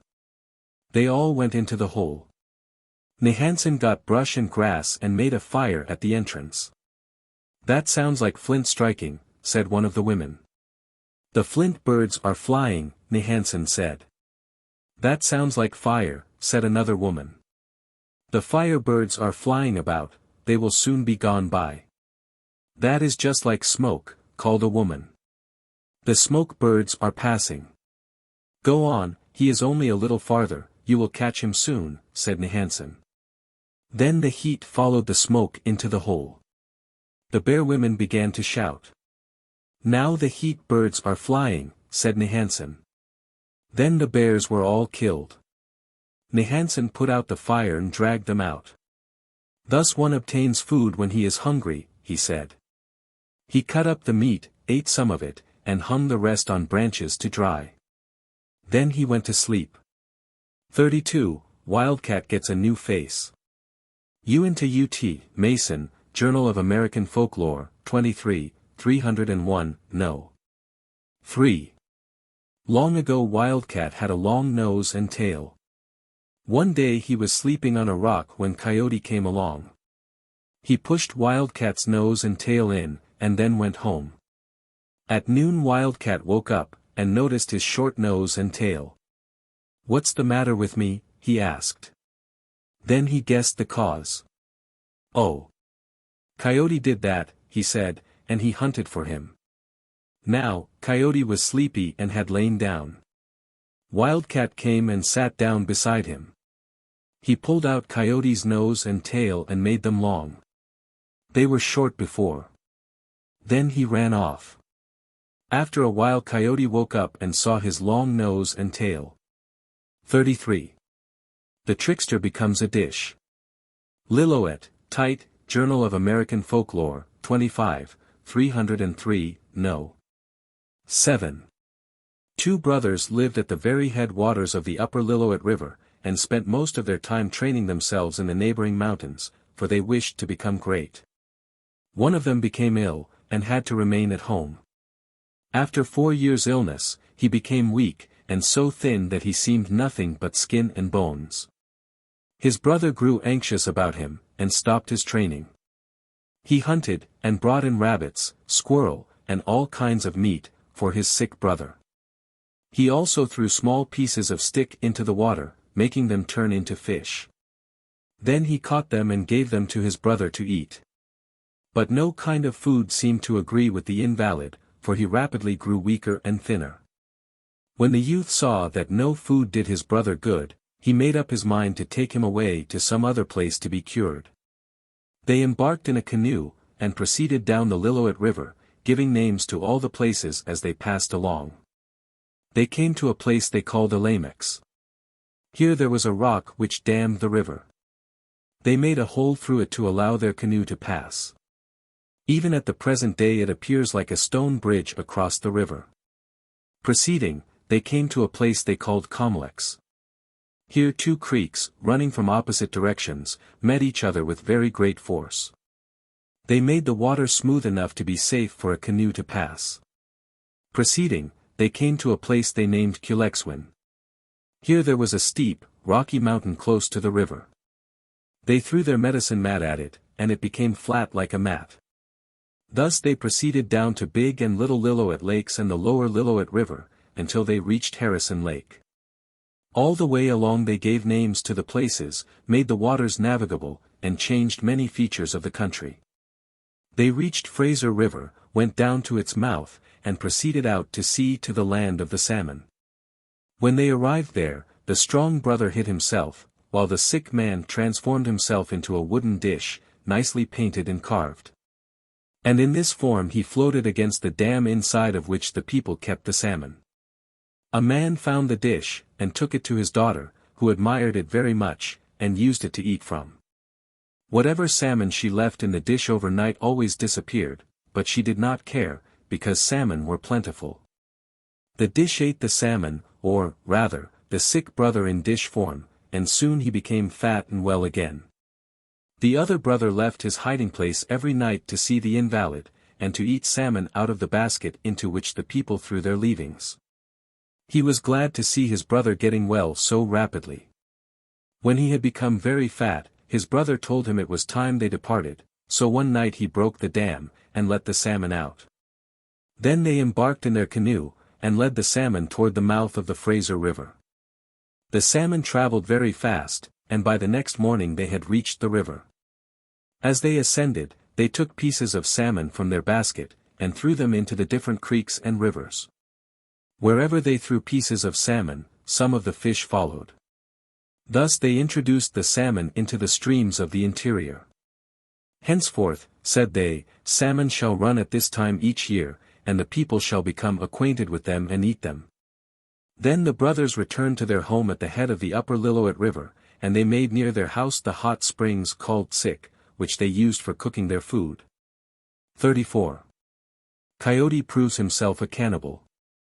G. Carilla Apache, Goddard, Anthropological Papers of the American Museum of Natural History, 8, 225, number 27. Owl was the one who had arrows. He had a club also with which he killed men whom he ate. Up at the low gap I am watching for men, woo woo woo, he sang. Coyote came walking along in front of him. Woo woo woo, sang Owl, I am looking for men in the low gap. The two came face to face there. Now, said Owl, the one who vomits human flesh will kill men. Very well, said Coyote, shut your eyes. Owl shut his eyes. When he vomited, Coyote put his hand under and took the meat. The grasshoppers which Coyote vomited he put in Owl's hand.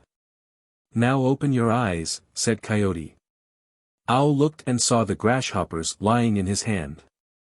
Coyote showed him the meat. What did I tell you, said Coyote, this is the meat I threw up. Where did I drink in the grasshoppers, said Owl. Coyote ran all around Owl.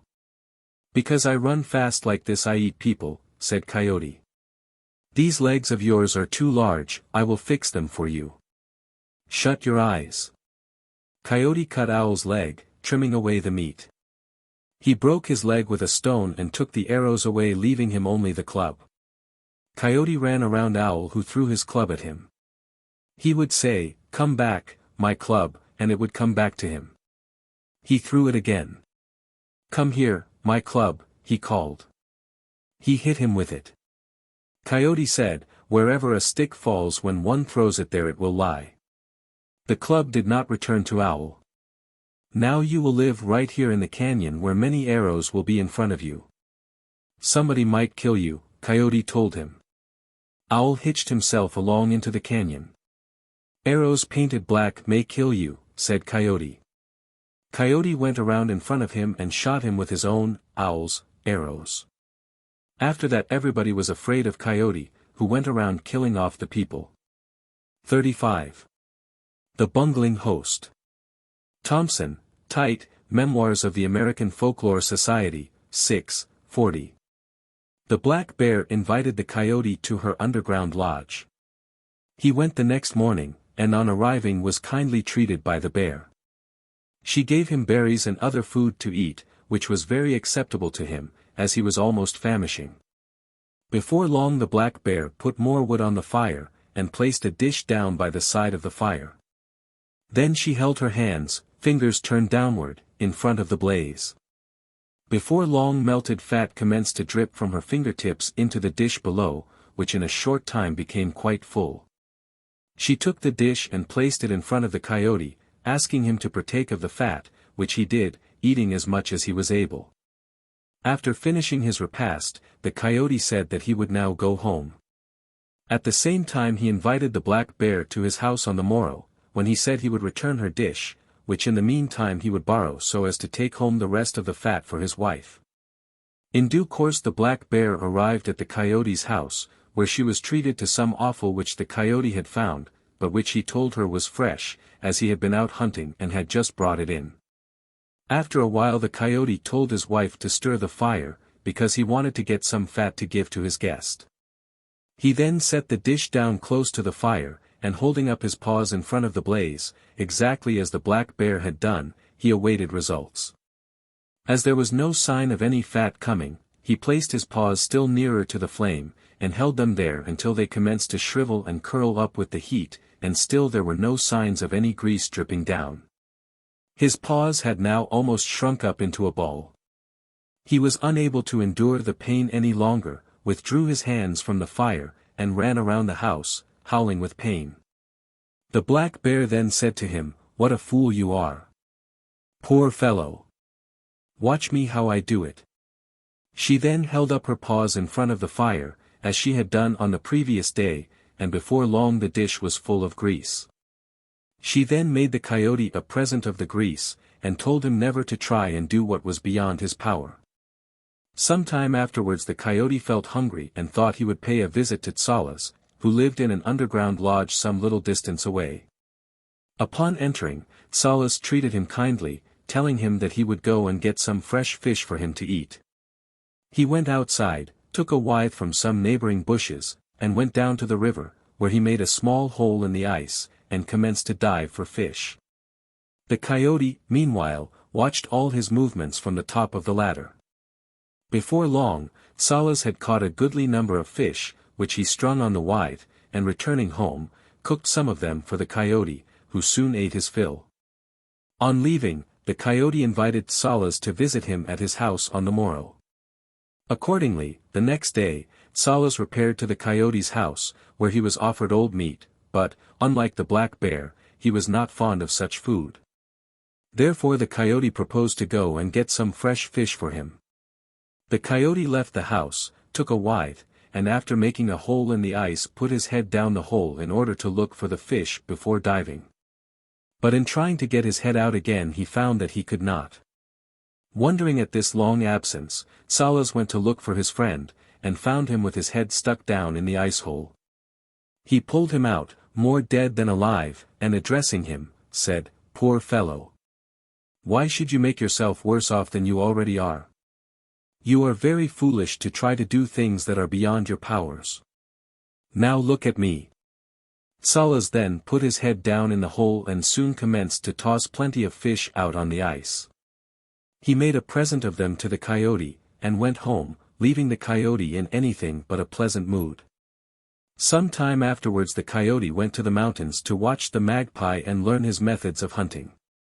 The latter had set a net snare close by his underground lodge. He went up the mountains, singled out a large buck deer, which he teased, and called names, such as, Big Posterior, Hairy Posterior, Short Tail. The buck at last grew angry and charged the magpie, who ran away. He just kept a little ahead of the buck, so as to encourage him, and led him right into the snare, in which his antlers stuck fast, whilst the magpie jumped over it and turning round, stabbed the entangled buck to death. The coyote made up his mind that he would do as the magpie had done.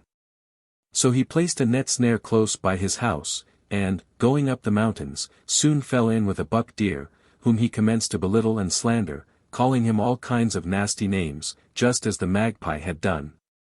The buck grew angry, charged the coyote, who made for home, where his snare was, with the buck close after him. On reaching the net, the coyote tried to jump over it, but failed to do so.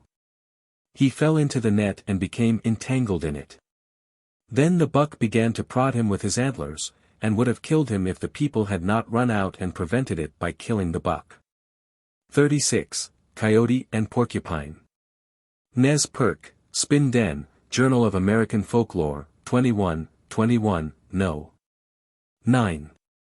Once Porcupine was going along the river bank looking for food. Soon he saw some fine, fat buffalo, 10 of them, just across the river. Then Porcupine wanted to get across the river, but could not. After some thought he called to the buffalo to stand in line. This was so that he could tell which one was the fattest. Then he picked out the fattest one and told him to swim across the river. When this buffalo came up to Porcupine, he asked Porcupine where he wanted to sit, on his back or on his tail. Porcupine answered, "I would rather be under your forelegs, so I shall not drown." The buffalo agreed. When they were nearly across, Porcupine struck the buffalo under the foreleg with a large knife. So he killed that buffalo, but the others ran away. Porcupine was looking for something with which to sharpen his knife. He was singing, "I wish I could find something with which to sharpen my knife, for I haven't had any fat buffalo yet." Now, Coyote happened to be going by and he heard Porcupine singing. Coyote came up to him and Porcupine was afraid. Coyote asked him what he was singing, and Porcupine answered, "I was not singing anything, I was just saying I wish I had some string for my moccasin."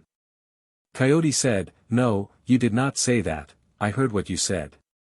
Porcupine said nothing more. So Coyote told him what he had killed. Coyote said, "Now, I have a sharp knife, so I can help you." Then Coyote said, "Let us try jumping over the buffalo, the one who jumps over may have it all."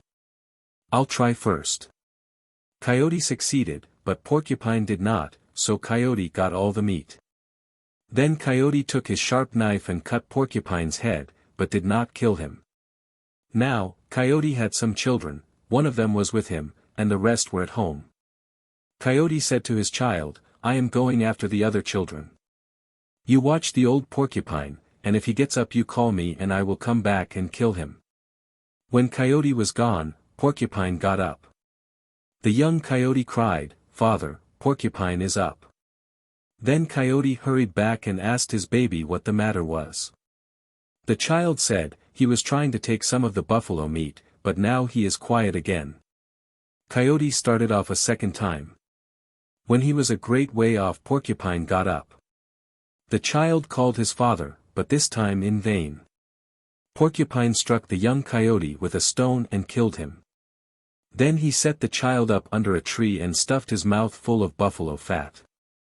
Then Porcupine took all the meat to the top of a tree and watched for Coyote and his family to come. When Coyote with his wife and children had come up close, Coyote said to the children, "Look at your brother. He is eating and having a great time." But when they arrived they saw that the baby was killed and had his mouth stuffed with fat. Then Coyote was very angry. He wondered where Porcupine had gone. When Coyote looked up he saw Porcupine sitting in a tall tree laughing. Coyote said, "Please come down," but Porcupine answered, "I do not like you because you are trying to cheat me out of my buffalo meat." Coyote said, just give us a little piece of fat or meat." Then Porcupine told Coyote and his family to all stand together under the tree. They did this. Then Porcupine dropped the buffalo head down on them and they were all killed. 37. Beaver and Porcupine. Tlingit, Swanton, Bulletin of the Bureau of American Ethnology, 39, 220, number 63. The beaver and the porcupine were great friends and went about everywhere together. The porcupine often visited the beaver's house, but the latter did not like to have him come because he left quills there.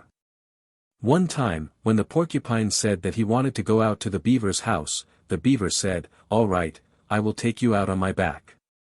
He started, but instead of going to his house he took him to a stump in the very middle of the lake. Then he said to him, "This is my house," left him there, and went ashore. While the porcupine was upon this stump he began singing a song, "Let it become frozen. Let it become frozen so that I can cross to Wolverine Man's place." He meant that he wanted to walk ashore on the ice. So the surface of the lake froze, and he walked home. Some time after this, when the two friends were again playing together, the porcupine said, "You come now. It is my turn to carry yon on my back." Then the beaver got on the porcupine's back, and the porcupine took him to the top of a very high tree, after which he came down and left him. For a long time the beaver did not know how to get down, but finally he climbed down, and they say that this is what gives the broken appearance to tree bark. 38. The Big Turtle's War Party. Skeety Pawnee, Dorsey, Memoirs of the American Folklore Society, 8, 274, number 74. A turtle went on the warpath, and as he went along, he met Coyote, who said, "And where are you going, grandson?" The turtle said, "I am on the warpath." Coyote said, "Where are you going?" "I am going to a camp where there are many people," said the turtle. "Let me see you run," the turtle said. Coyote ran. The turtle said, "You cannot run fast. I do not want you." The turtle went on, and he met a fox. "Well, brother," said the fox, "where are you going?" "I am going on the warpath," said the turtle. "Where are you going?" said the fox. "I am going where there are many people," said the turtle. "Can I go with you?" said the fox. The turtle said, "Let me see you run." The fox ran, and he went so fast that the turtle could hardly see him. The turtle said, "You cannot run fast. I do not want you." The turtle then went on, and a hawk flew by him, and the hawk heard the turtle say, "I am on the warpath, I am looking for people to join me." The hawk said, "Brother, what did you say?" "I am on the warpath," said the turtle. "Can I join you?" said the hawk. "Let me see you fly your best," said the turtle. The hawk flew so fast that the turtle could not see him for a while. When the hawk came back, the turtle said, "You cannot fly fast, I do not want you." Again the turtle went on, and kept on saying, "I am on the warpath, I am looking for people to join me." A rabbit jumped up and said, "Can I go along?" "Let me see you run," said the turtle. The rabbit ran, and ran fast. The turtle said, "You cannot run fast, I do not want you." The turtle went on, saying, "I am looking for people to join me." Up jumped a flint knife and said, "Brother, can I join you?" "You may if you can run fast," said the turtle, "let me see you run." The knife tried to run, and could not. "You will do," said the turtle, "come with me." They went on, and the turtle was saying, "I am looking for people to go on the warpath with me." Up jumped a hairbrush. "What did you say?" said the brush. "I am on the warpath," said the turtle. "Can I go along?" said the brush. The turtle said, "Let me see you run." The brush tried to run, but could not. The turtle said, "You will do, come with us." They went on, and the turtle was saying, "I am on the warpath, I am looking for people to join me." Up jumped an owl, and it said, "Can I join you?" The turtle said, "Let me see you run." The owl tried to run, but could not. "You will do," said the turtle, "come with us." So the four went on, and they came to a big camp, and the turtle sent the knife into camp. The knife went into camp, and one man found it, took it home, and while trying to cut meat the man cut his fingers, and threw the knife at the doorway. The knife went back to the turtle and said, I was picked up, and while the man was trying to cut meat, I cut his hand and he threw me at the doorway, so I came back. The turtle said, Very well. Now, brush, you go and see what you can do. So the brush went into camp, and a young girl picked it up and commenced to brush her hair. The brush pulled the girl's hair out, so that the girl threw the brush at the doorway, and it came back. It said, Brother Turtle, there is a young girl who has lovely hair. She used me on her head, and I pulled on her hair, so that she threw me away. See, I have her hair here. Well done, said the turtle. Now, all, go and be brave, said the turtle. They all went into camp, and an old woman picked it up. She began to sew her moccasins, and all at once she stuck the awl in one of her fingers. The woman threw it away, and it came back and said, Brother Turtle, I hurt a woman badly. She was using me while she was sewing her moccasins, and I stuck one of her fingers, she threw me away. Well done, brothers, now it is my turn, said the turtle. The turtle went into camp, and people saw him and said, What does this mean? Look at Turtle, he is on the warpath. Let us kill him. So they took him, and people said, Let us spread hot coals and put him in there. All right, said the turtle, that will suit me, for I will spread out my legs and burn some of you. People said, True, let us then put a kettle over the fire, and when the water boils let us put him in. The turtle said, Good. Put me in, and I will scald some of you. People said, True. Let us throw him into the stream. The turtle said, No, do not do that. I am afraid, I am afraid.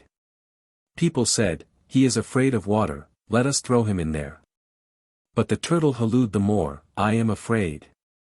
Do not throw me in the water. So the people threw the turtle in the water. The turtle came up to the surface and said, I am a cheat.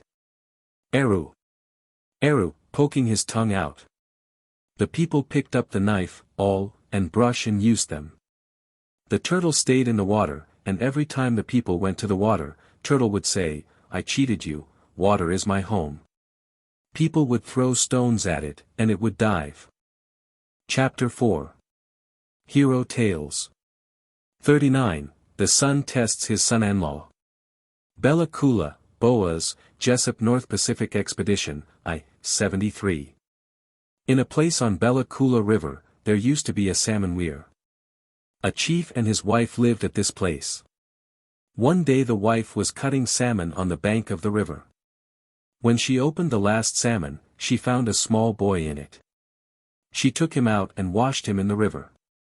She placed him nearby, entered the house, and said to the people, Come and see what I have found in my salmon. She had a child in her house, which was still in the cradle. The little boy whom she had found was half as long as her forearm. She carried him into the house, and the people advised her to take good care of him. She nursed him with her own baby. When the people were talking in the house, the baby looked around as though he understood what they were saying. On the following day the people were surprised to see how much he had grown, and in a few days he was as tall as any ordinary child.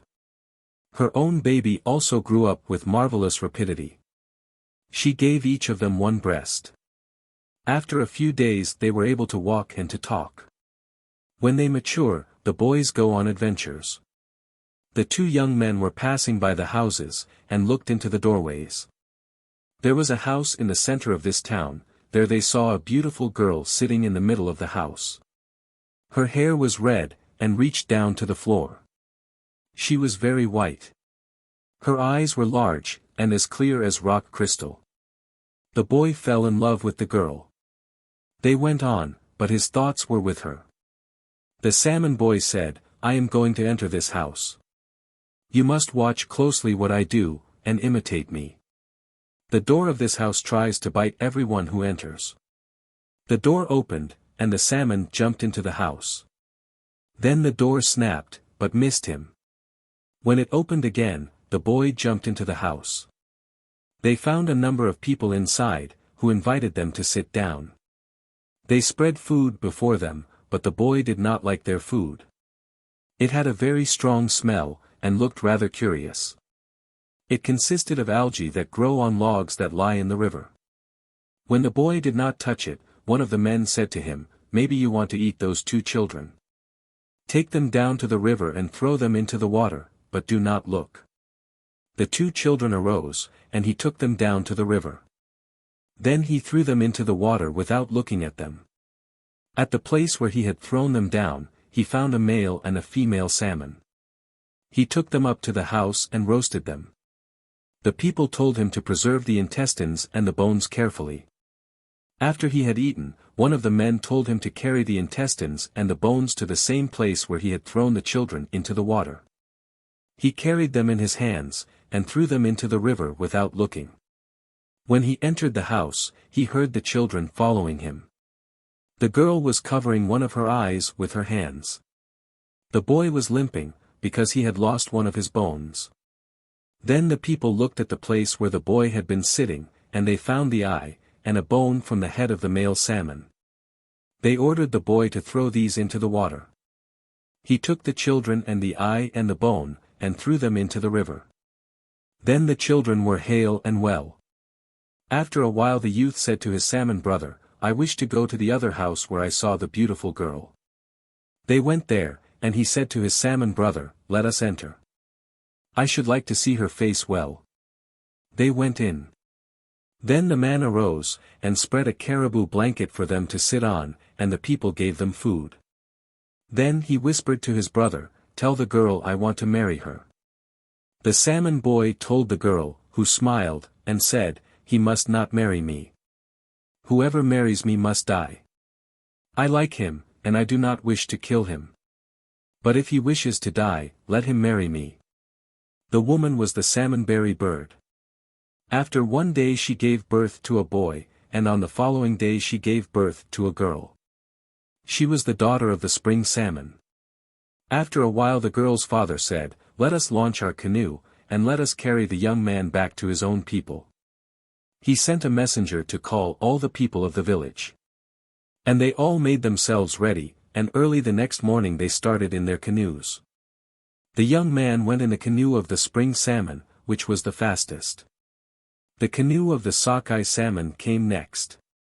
The people in the canoe of the calico salmon were laughing all the time.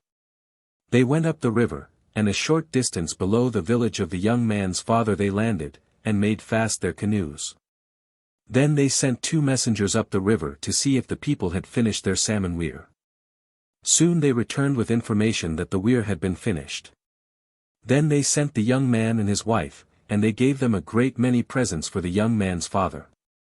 The watchman who was stationed at the salmon weir saw 2 beautiful salmon entering the trap. They were actually the canoes of the salmon, but they looked to him like 2 salmon. Then the watchman put the traps down over the weir, and he saw a great many fish entering them. He raised the trap when it was full, and took the fish out. The young man thought, "I wish he would treat me and my wife carefully," and his wish came true. The man broke the heads of the other salmon, but he saved the young man and his wife. Then he carried the fish up to the house, and hung them over a pole. During the night the young man and his wife resumed their human shape. The youth entered his father's house. His head was covered with eagle down. He said to his father, "I am the fish whom you caught yesterday. Do you remember the time when you lost me? I have lived in the country of the salmon. The salmon accompanied me here. They are staying a little farther down the river. It pleases the salmon to see the people eating fish." And, turning to his mother, he continued, "You must be careful when cutting salmon. Never break any of their bones, but preserve them, and throw them into the water." The 2 children of the young man had also entered into the salmon trap. He put some leaves on the ground, placed red and white cedar bark over them, and covered them with eagle down, and he told his mother to place the salmon upon these. As soon as he had given these instructions, the salmon began to come up the river. They crossed the weir and entered the traps. They went up the river as far as Stoic, and the people dried the salmon according to his instructions. They threw the bones into the water, and the salmon returned to life, and went back to their own country, leaving their meat behind. The Kaho's salmon had the slowest canoe, and therefore he was the last to reach the villages. He gave many presents to the Indians. He gave them many colored leaves, and thus caused the leaves of the trees to change color in the autumn. Now all the salmon had returned. The salmonberry bird and her children had returned with them. Then the young man made up his mind to build a small hut, from which he intended to catch eagles. He used a long pole, to which a noose was attached. The eagles were baited by means of salmon. He spread a mat in his little house, and when he had caught an eagle he pulled out its down. He accumulated a vast amount of down. Then he went back to his house and asked his younger brother to accompany him. When they came to the hut which he had used for catching eagles, he gave the boy a small staff. Then he said to him, "Do not be sorry when I leave you. I am going to visit the sun. I am not going to stay away a long time. I stayed long in the country of the salmon, but I shall not stay long in heaven. I am going to lie down on this mat. Cover me with this down, and then begin to beat time with your staff. You will see a large feather flying upward, then stop." The boy obeyed, and everything happened as he had said. The boy saw the feather flying in wide circles. When it reached a great height, it began to soar in large circles, and finally disappeared in the sky. Then the boy cried, and went back to his mother. The young man who had ascended to heaven found there a large house. It was the house of myths. There he resumed his human shape, and peeped in at the door. Inside he saw a number of people who were turning their faces toward the wall. They were sitting on a low platform in the rear of the house. In the right-hand corner of the house he saw a large fire, and women sitting around it. He leaned forward and looked into the house. An old woman discovered him, and beckoned him to come to her. He stepped up to her, and she warned him by signs not to go to the rear of the house. She said, "Be careful. The men in the rear of the house intend to harm you." She opened a small box, and gave him the bladder of a mountain goat, which contained the cold wind. She told him to open the bladder if they should attempt to harm him. She said that if he opened it, no fire could burn him. She told him that the men were going to place him near the fire, in order to burn him, that one of them would wipe his face, then fire would come forth from the floor, scorching everything. The old woman told him everything that the people were going to do. Now the man in the rear of the house turned round. He was the sun himself. He was going to try the strength of the visitor. When he saw the young man, he said to the old woman, "Did anybody come to visit you? Let the young man come up to me. I wish him to sit down near me." The young man stepped up to the sun, and as soon as he had sat down, the sun wiped his face and looked at the young man. He had turned his face while he was wiping it. Then the young man felt very hot. He tied his blanket tightly round his body, and opened the bladder which the woman had given him.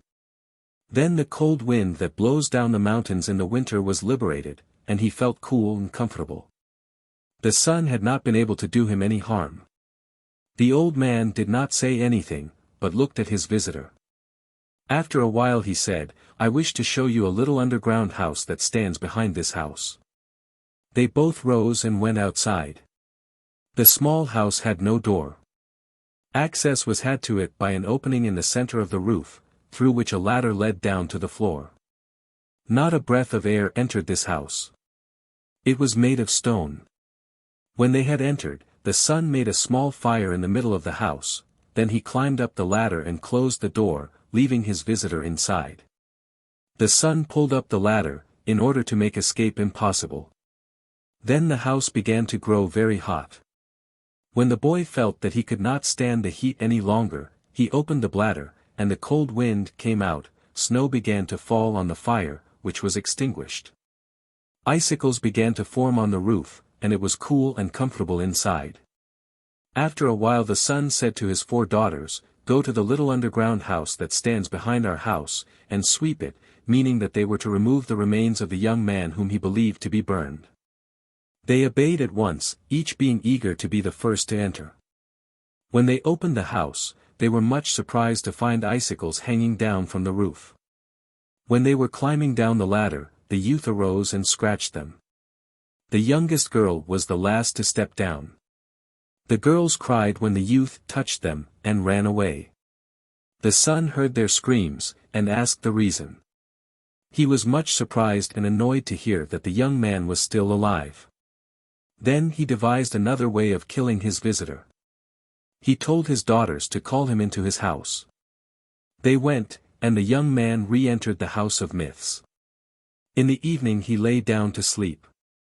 Then the son said to his daughters, "Early tomorrow morning climb the mountain behind our house. I shall tell the boy to follow you." The girls started while the visitor was still asleep. The girls climbed up to a small meadow which was near a precipice. They had taken the form of mountain goats. When the son saw his daughters on the meadow, he called to his visitor, saying, "See those mountain goats." The young man arose when he saw the mountain goats. He wished to kill them. The son advised him to walk up the right-hand side of the mountain, saying that the left-hand side was dangerous. The young man carried his bow and arrow. The son said, "Do not use your own arrows. Mine are much better." Then they exchanged arrows, the son giving him 4 arrows of his own.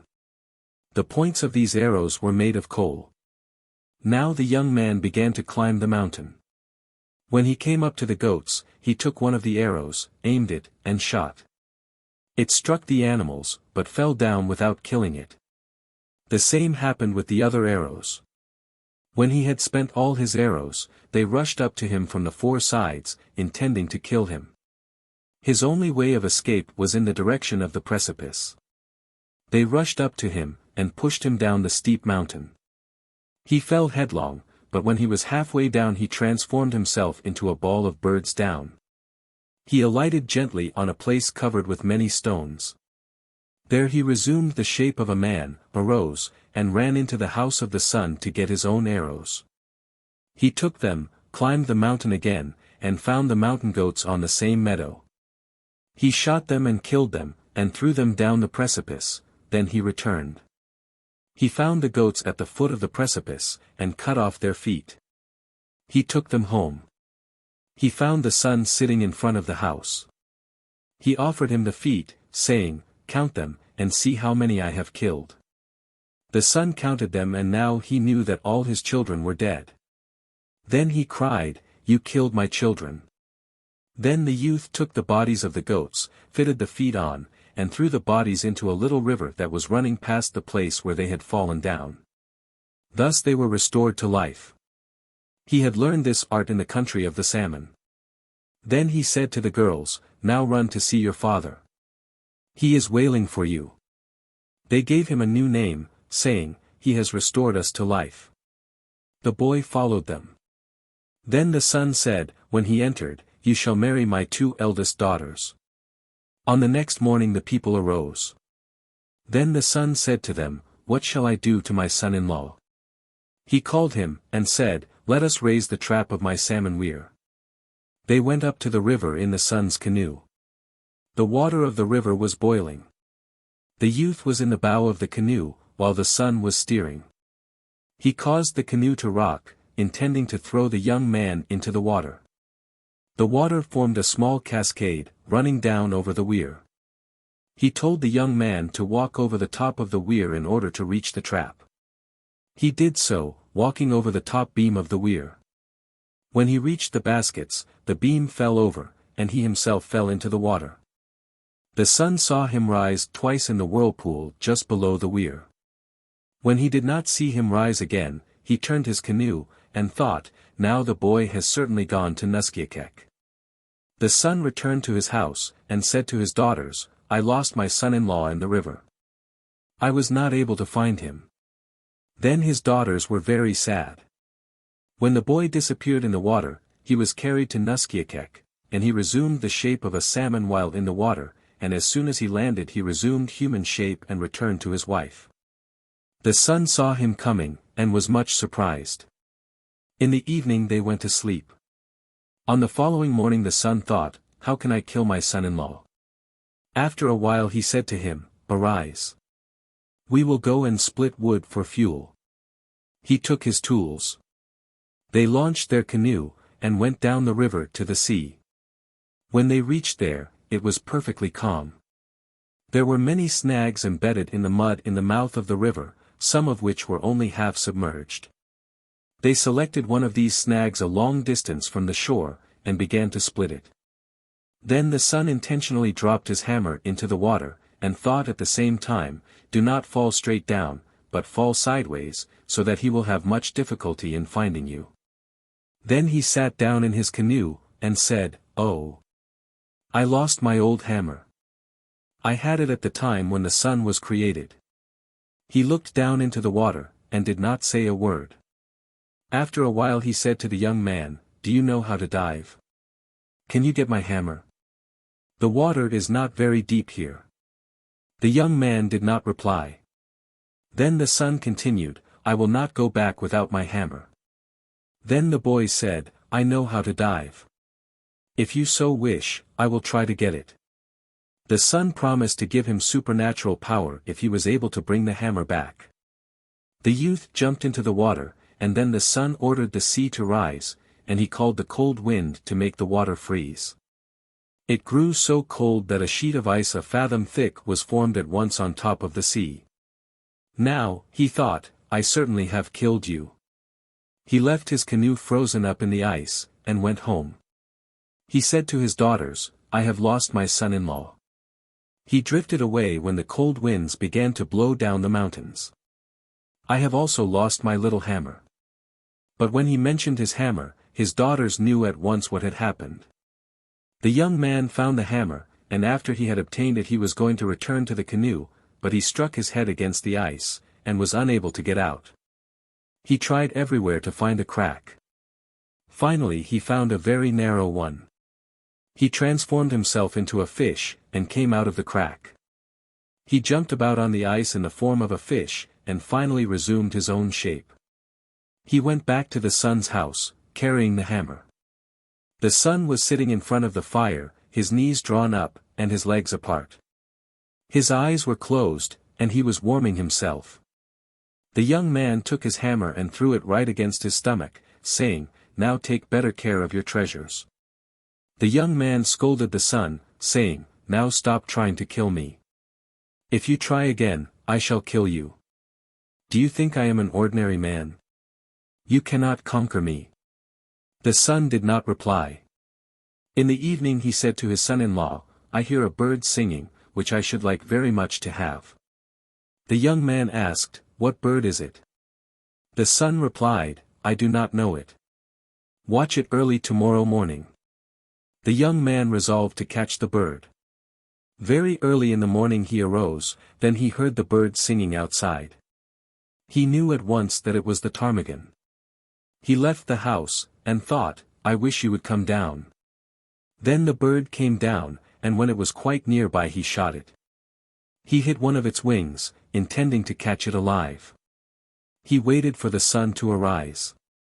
The bird understood what the young man said, who thus spoke, The chief here wishes to see you. Do not be afraid, I am not going to kill you. The chief has often tried to kill me, but he has been unable to do so. You do not need to be afraid. The young man continued, When it is dark I shall tell the sun to ask you to sit near him, and when he is asleep I want you to peck out his eyes. When the sun arose, the youth went into the house carrying the bird, saying, I have caught the bird. Now I hope you will treat it kindly. It will awaken us when it is time to arise. When you lie down, let it sit down near you, then it will call you in the morning. In the evening the son asked the bird to sit down next to his face. When he was asleep, the bird pecked out his eyes without his knowing it. Early in the morning he heard the bird singing. He was going to open his eyes, but he was not able to do so. Then he called his son, saying, The bird has blinded me. The young man jumped up and went to his father-in-law, and said, Why did you wish for the bird? Do you think it is good? It is a bad bird. It has pecked out your eyes. He took the bird and carried it outside, and thanked it for having done as it was bidden. Then the bird flew away. When it was time for the son to start on his daily course, he said, "I am afraid I might fall, because I cannot see my way." For 4 days he stayed in his house. He did not eat, he was very sad. Then his son-in-law made up his mind to cure him. He did not do so before, because he wanted to punish him for his badness. He took some water, and said to his father-in-law, "I will try to restore your eyesight." He threw the water upon his eyes, and at once his eyes were healed and well. He said, "Now you can see what power I have. The water with which I have washed my face has the power to heal diseases. While I was in the country of the salmon, I bathed in the water in which the old salmon bathed, in order to regain youth, therefore the water in which I wash makes everything young and well." From this time on, the son did not try to do any harm to the young man. Finally he wished to return to his father's village. He left the house, and jumped down through the hole in heaven. His wife saw him being transformed into a ball of eagle down, which floated down gently. Then her father told her to climb as quickly as she could down his eyelashes. She did so, and reached the ground at the same time as her husband. He met his younger brother, who did not recognize him. He had been in heaven for 1 year. XL, the jealous uncle. Kodiak, Golder, Journal of American Folklore, 1690, No. 8. In a village lived a man, known to his neighbors as Unnatural Uncle. When his nephews became a few years old, he would kill them. 2 had already suffered death at his hands. After the second had disappeared, his wife went to the mother of the boys, and said, "Should another boy be born to you, let us conceal the fact from my husband, and make him believe the child a girl. In that case he will not harm him, and we may succeed in bringing him up." Not long after the above conversation another nephew was born. Unnatural Uncle, hearing that a child was born, sent his wife to ascertain the sex of the child. She, as had been agreed upon, reported the child a girl. "Let her live," he said. The 2 women tended and dressed the boy as if he were a girl. When he grew older, they told him to play with the girls, and impressed upon him that he should at all times imitate the ways, attitudes, and postures of the girls, especially when attending to the calls of nature. Unnatural Uncle watched the boy as he was growing up, and often wondered at his boyish looks. One day the boy, not knowing that his uncle was about and observing him, raised up his parka, and so exposed his body. "Ah," said Unnatural Uncle to his wife, on reaching home, "this is the way you have fooled me. But I know everything now. Go and tell my nephew I wish to see him." With tears in her eyes the poor woman delivered the message to the nephew, told him of the disappearance of his brothers, and of his probable fate. The father and mother of the boy wept bitterly, for they were certain he would never return. The boy himself, although frightened, assured his parents to the contrary, and begged them not to worry, for he would come back safe and sound. "Did my brothers have any playthings?" he asked before going. He was shown to a box where their things were kept. In it he found a piece of a knife, some eagle down, and a sour cranberry. These he hid about his person, and went to meet his uncle. The latter greeted him, and said, "Nephew, let us go and fetch some wood." When they came to a large forest, the boy remarked, "Here is good wood, let us take some of it, and go back." "Oh, no. There is better wood farther on," said the uncle. From the forest they stepped into a bare plain. "Let us go back. There is no wood here," called the boy. But the uncle motioned to him to come on, telling him that they would soon find better wood. A little later they came to a big log. "Here is what I want," exclaimed the uncle, and began splitting it. "Here, nephew, jump in, and get that wedge out," called the uncle to the boy, as one of the wedges fell in. When the boy did so, the man knocked out the other wedges, the log closed in on the boy, and held him fast. "Stay there," said Unnatural Uncle, and walked off. For some time the boy remained in this helpless condition, planning a means of escape. At last he thought of his sour cranberry, and, taking it in his hand, he rubbed with it the interior of the log from edge to edge. The sourness of the berry caused the log to open its mouth, thus freeing him. On his way back to the village, he gathered a bundle of wood, which he left at his uncle's door, announcing the fact to him, "Here, uncle, I have brought you the wood." The latter was both surprised and vexed at his failure, and determined more than ever to kill the boy. His wife, however, warned him, "You had better not harm the boy, you have killed his brothers, and if you hurt him, you will come to grief." "I will kill him, too," he savagely replied. When the boy reached his father's home, he found them weeping and mourning. "Don't weep," he pleaded. "He cannot hurt me, no matter where he takes me, I will always come back." In the morning he was again summoned to appear at his uncle's. Before going, he entreated his parents not to feel uneasy, assuring them that no harm would befall him, and that he would be back. The uncle called the boy to go with him after some ducks and eggs. They passed several places abounding in ducks and eggs, and each time that the boy suggested, "Let us take these and go back," the uncle replied, "Oh, no. There are better ducks and eggs farther on." At last they came to a steep bluff, and, looking down, saw a great many ducks and eggs. "Go down carefully, nephew, and gather those ducks and eggs. Be quick, and come back as soon as you can." The boy saw the trap at a glance, and prepared for it by taking the eagle down in each hand, between thumb and finger. As the boy took a step or two downward, the uncle gave him a push, causing him to lose his footing. "He will never come back alive from here," smiled the uncle to himself, as he walked back. If he had remained a while longer and looked down before going, he would have seen the boy descending gently instead of falling. The eagle down kept him up in the air, and he lighted at his own pleasure safe and sound. After gathering all the ducks and eggs he wanted, he ascended by holding up the down, as before, and blowing under it. Up, up he went, and in a short time stood on the summit. It was night before he sighted his uncle's home. At the door he deposited the birds and eggs, and shouted, "Here, uncle, are the ducks and eggs." "What? Back again?" exclaimed the man very much mortified. His wife again pleaded with him to leave the boy in peace. "You will come to grief, if you don't," she said. "No. He cannot hurt me," he replied angrily, and spent the remainder of the night thinking and planning. Although he assured them that he would return, the boy's parents did not have much faith in it, for he found them on his return weeping for him. This grieved him. "Why do you weep?" he said. "Didn't I say I would come back?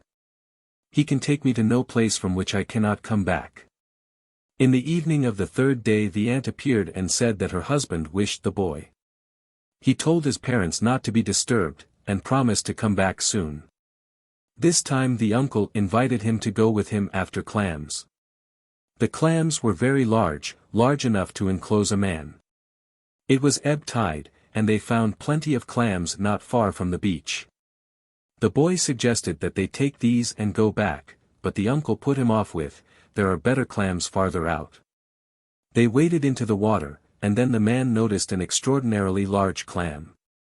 "Take him," he said, but when the boy bent over, the clam took him in. So confident was unnatural uncle of his success this time that he uttered not a word, but with a triumphant grin on his face and a wave of his hand he walked away.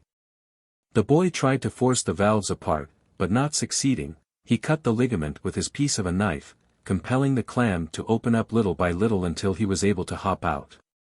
He gathered some clams, and left them at his uncle's door as if nothing had happened. The man, on hearing the boy's voice outside, was almost beside himself with rage. His wife did not attempt to pacify him. "I will say nothing more," she said. "I have warned you, and if you persist in your ways, you will suffer." The next day unnatural uncle was busy making a box. "What is it for?" asked his wife. "A plaything for our nephew," he replied. In the evening the boy was sent for. On leaving his parents he said, "Do not feel uneasy about my absence. This time I may be away a long time, but I will come back nevertheless. Nephew, "Here is something to amuse you," said his uncle. "Get inside of it, so that I may see whether it fits you." It fitted him, so did the lid the box, and the rope the lid. He felt himself borne along, and from the noise of the waves he knew it was to the sea. The box was lowered, and with a shove it was set adrift. It was stormy, the waves beat over the box, and several times he gave himself up as lost. How long he drifted he had no idea. But at last he heard the waves dashing against the beach, and his heart rejoiced. Louder and louder did the joyful peal sound. He gathered himself together for the sudden stop which soon came, only to feel himself afloat again the next moment. This experience he went through several times, before the box finally stopped and he realized he was on land once more. As he lay there, many thoughts passed through his mind. Where was he? Was anyone living there? Would he be saved? Or would the flood tide set him adrift again? What were his people at home doing? These, and many other thoughts passed through his brain, when he was startled by hearing voices, which he recognized, a little later, as women's. This is what he heard. "I saw the box first," said one. "No, I saw it first," said the other. "I am sure I saw it before you," said the first speaker again, "and, therefore, it is mine." "Well, you may have the box, but its contents shall belong to me," replied the other. They picked up the box, and began to carry it, but finding it somewhat heavy and being anxious to know what it contained, they stopped to untie it. "If there are many things in there, I shall have some of them," said the first speaker, who rued her bargain. The other one said nothing. Great was their surprise on beholding him. He was in turn surprised to see two such beautiful girls, the large village, the numerous people, and their peculiar appearance, for he was among the eagle people in Eagle Land.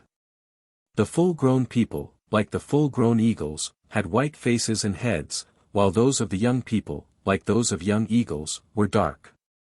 Eagle skins were hanging about all over the village. And it amused him to watch some of the people put on their eagle skins and change to eagles, and after flying around, take them off and become human beings again. The girls, being the daughters of the village chief, led the boy to their father, each claiming him. When he had heard them both, the chief gave the boy to the older girl, the second speaker. With her he lived happily, but his thoughts would very often wander back to his former home, the people there, his parents, and the thought of his uncle's cruelty to them would make his heart ache. His wife noted these spells of depression, and questioned him about them until he told her of his parents and uncle. She, like a good wife, bade him cheer up, and then went to have a talk with her father. He sent for his son-in-law, and advised him to put on his, chief's, eagle skin, soar up high until he could see his village, fly over there, visit his parents, and bring them back with him. He did as he was told, and in a short time found himself in the village. Although he could see all other people, his parents were not in sight. This was in the evening. During the night he went out to sea, brought back a large whale, and placed it on the beach, knowing that all the villagers would come out for the meat. The first person to come to the village beach in the morning was unnatural uncle. And when he saw the whale, he aroused the village, and a little later all, except the boy's father and mother, were there, cutting and storing up the whale. His parents were not permitted to come near the whale, and when some of the neighbors left some meat at their house, unnatural uncle scolded, and forbade it being done again. "I can forgive him the killing of my brothers, the attempts on my life, but I will revenge his treatment of my parents." With these thoughts in his mind, the eagle left his perch, and flew over to the crowd. He circled over its head a little while, and then made a swoop at his uncle. "Ah, he knows that I am chief, and the whale is mine, and he asks me for a piece of meat." Saying this, he threw a piece of meat at the eagle. The second time the eagle descended it was still nearer the man's head, but he tried to laugh it off, and turn it to his glory.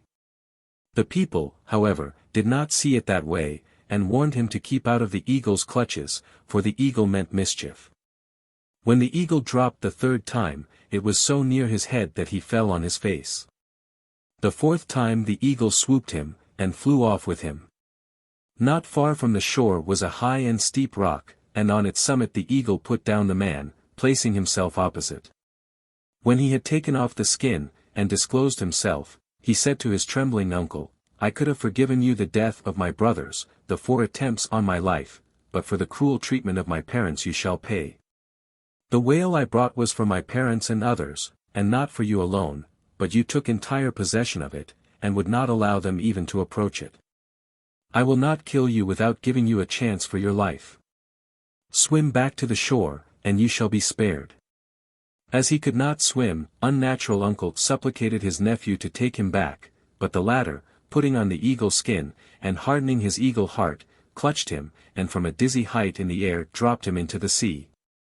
From the beach the crowd watched the fatal act, understood and appreciated it, and, till it was dark, continued observing, from the distance, the eagle.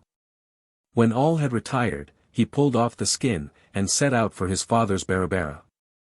He related to his parents his adventures, and invited them to accompany him to his adopted land, to which they gladly consented. Early in the morning he put on again his skin, and, taking a parent in each claw, flew with them to Eagle Land, and there they are living now. XLI, Bluejay and his companions. Quinault, Farrand, Jessup North Pacific Expedition, 2, 102, No. 3. Bluejay and his chief, with land otter, beaver, and another man, used to go out seal hunting together. In the same house with them, but at the other end, lived Grouse, who was a widower with a lot of children, and he spent most of his time in the woods building a canoe. Every trip that the 5 men made, they caught 5 seals, very fat ones. But they gave nothing but the poor, lean parts to Grouse. Bluejay was at the bottom of this, and kept saying that fat was too good for Grouse, and he poked fun at him and sneered at him whenever he was about. Grouse never said a word, but took what was given him without complaining. One day Grouse made a wooden seal, carving it out of cedar, and burning it until it was black. Then he talked to the seal, and told it what it was to do. And it dived down into the water and went out to sea. Next day before daylight, the 5 men started out, and about sunrise came upon a big seal, and speared it. The seal dived, and swam to the westward, dragging the canoe after it until they were out of sight of land. The spearmen tried to get rid of it, but could not. And when night came they were still rushing westward, and when they waked in the morning they were still going, but not so fast. Not long afterward the line slackened, and they heard something butting against the canoe. Bluejay looked over, and saw a wooden seal with the harpoon sticking into it just behind the flipper. Then his chief began to scold Bluejay, and said, "I know this is Grouse's work. He is angry because we gave him no fat, and because you talked to him so much." Bluejay could only hang his head and say nothing. They cut the line and began to paddle back, but had no idea where they were going. 3 days and 2 nights they paddled, and the 3rd night they all fell asleep from exhaustion. When they waked in the morning, the canoe was stuck fast and they thought they were ashore, and one of them, the 5th man, jumped out, but he sank and was drowned. And then they saw that they were not ashore, but that the seaweed was so thick that they had stuck fast in it. So now there were only 4 of them, and they paddled on. On the 4th night they did not feel like sleeping, for they thought they could see the hills back of Quinault. In the morning they could discern the coast plainly, and after paddling all day they reached the shore, and landed at a place quite strange to them. Next morning they went on again in what they thought was a southerly direction, and suddenly, as they rounded a point, came upon a village. Several canoes came out through the surf and helped them ashore, and they were taken up to the village. In the center of the village was a tall smooth pole which the people said was Squirrel's pole, which he used for climbing, and they said that Squirrel would like to have a climbing match with Bluejay. Bluejay's master said to him, "Now don't get frightened, but go in and do your best. You know you can climb well, and if you are beaten we may all be killed." Then both Squirrel and Bluejay took sharp bones, so that if one got ahead he could hit the one behind on the head, and they started to climb. All the people crowded around to see the contest, for the pole was high and the 2 were well matched. At last the people saw them reach the top, and saw one of them strike the other on the head so that he came tumbling down, and all the people shouted, for they thought it was Bluejay. But when he reached the ground, they found it was Squirrel who had lost. So now, since Bluejay had beaten their best climber, they let him and his companions go. They paddled on down the coast, and after some time they rounded a point, and come upon another village, much like the first. Here Hairseal challenged Bluejay to a diving match, and Bluejay found himself in a difficult position, for he was no diver at all. But his master turned the canoe over and washed it out, leaving the brush from the bottom floating about it on the water. Then he told Bluejay to accept the challenge and dive, but to come up under the brush and lie there concealed, and not to show himself. So both Bluejay and Hairseal dived. And Bluejay came up immediately under the brush, and floated there where no one could see him. He waited until he shivered so with the cold that the brush moved with his shaking, and his master began to be afraid the people would notice it, so he rocked the canoe and made waves to conceal the motion of the brush. And no one suspected that Bluejay was hidden there. Now, they had agreed, that, when the sun had passed from one tree to another not far off, each was to have the right to hit the other in the head with a sharp bone. So, when Bluejay saw that the sun had reached the second tree, he dived down, and found Hairseal lying with his head down close to the bottom. Bluejay jabbed him with the bone before Hairseal knew what was happening, and Hairseal came floating up to the surface. All the people shouted, "Bluejay's up!" But it turned out to be Hairseal. While Bluejay went back under the brush without showing himself there, he waited about half an hour longer, and then came out shouting and laughing, and saying that he felt splendidly and not tired at all. In that way Hairseal was beaten, and the people let Bluejay and his party go on again. They paddled on as before until they came to another village, and there the people challenged the 4 wanderers to go into a sweat house with 4 of their people and see which could stand the most heat. So 4 of the village people went into one corner of the sweat house, and the 4 travelers into the other. Then the door was closed so that it was pitch dark, and soon it became very hot. But Beaver and Land Otter began to dig, and in a very short time they had tunneled to the river. Then all 4 got into the water and were as comfortable as could be, while the 4 men from the village were nearly baked. When the time was up, Bluejay and his friends came back into the sweat house, and when the door was opened they all jumped out. Bluejay and his friends were as fresh as possible, while the 4 men from the village were nearly cooked, and their eyes were all white from the heat. So, having beaten the people at their own game, they were allowed to go on, and, paddling as hard as they could, before they knew it they had rounded another point, and come upon a village as before. They ran the canoe clear up on the beach and tied it, and, taking their paddles, went into one of the houses. The people immediately challenged the new arrivals to sit up 5 days and 5 nights without sleeping, against 4 of their own number. The friends were afraid not to accept, so they started the match.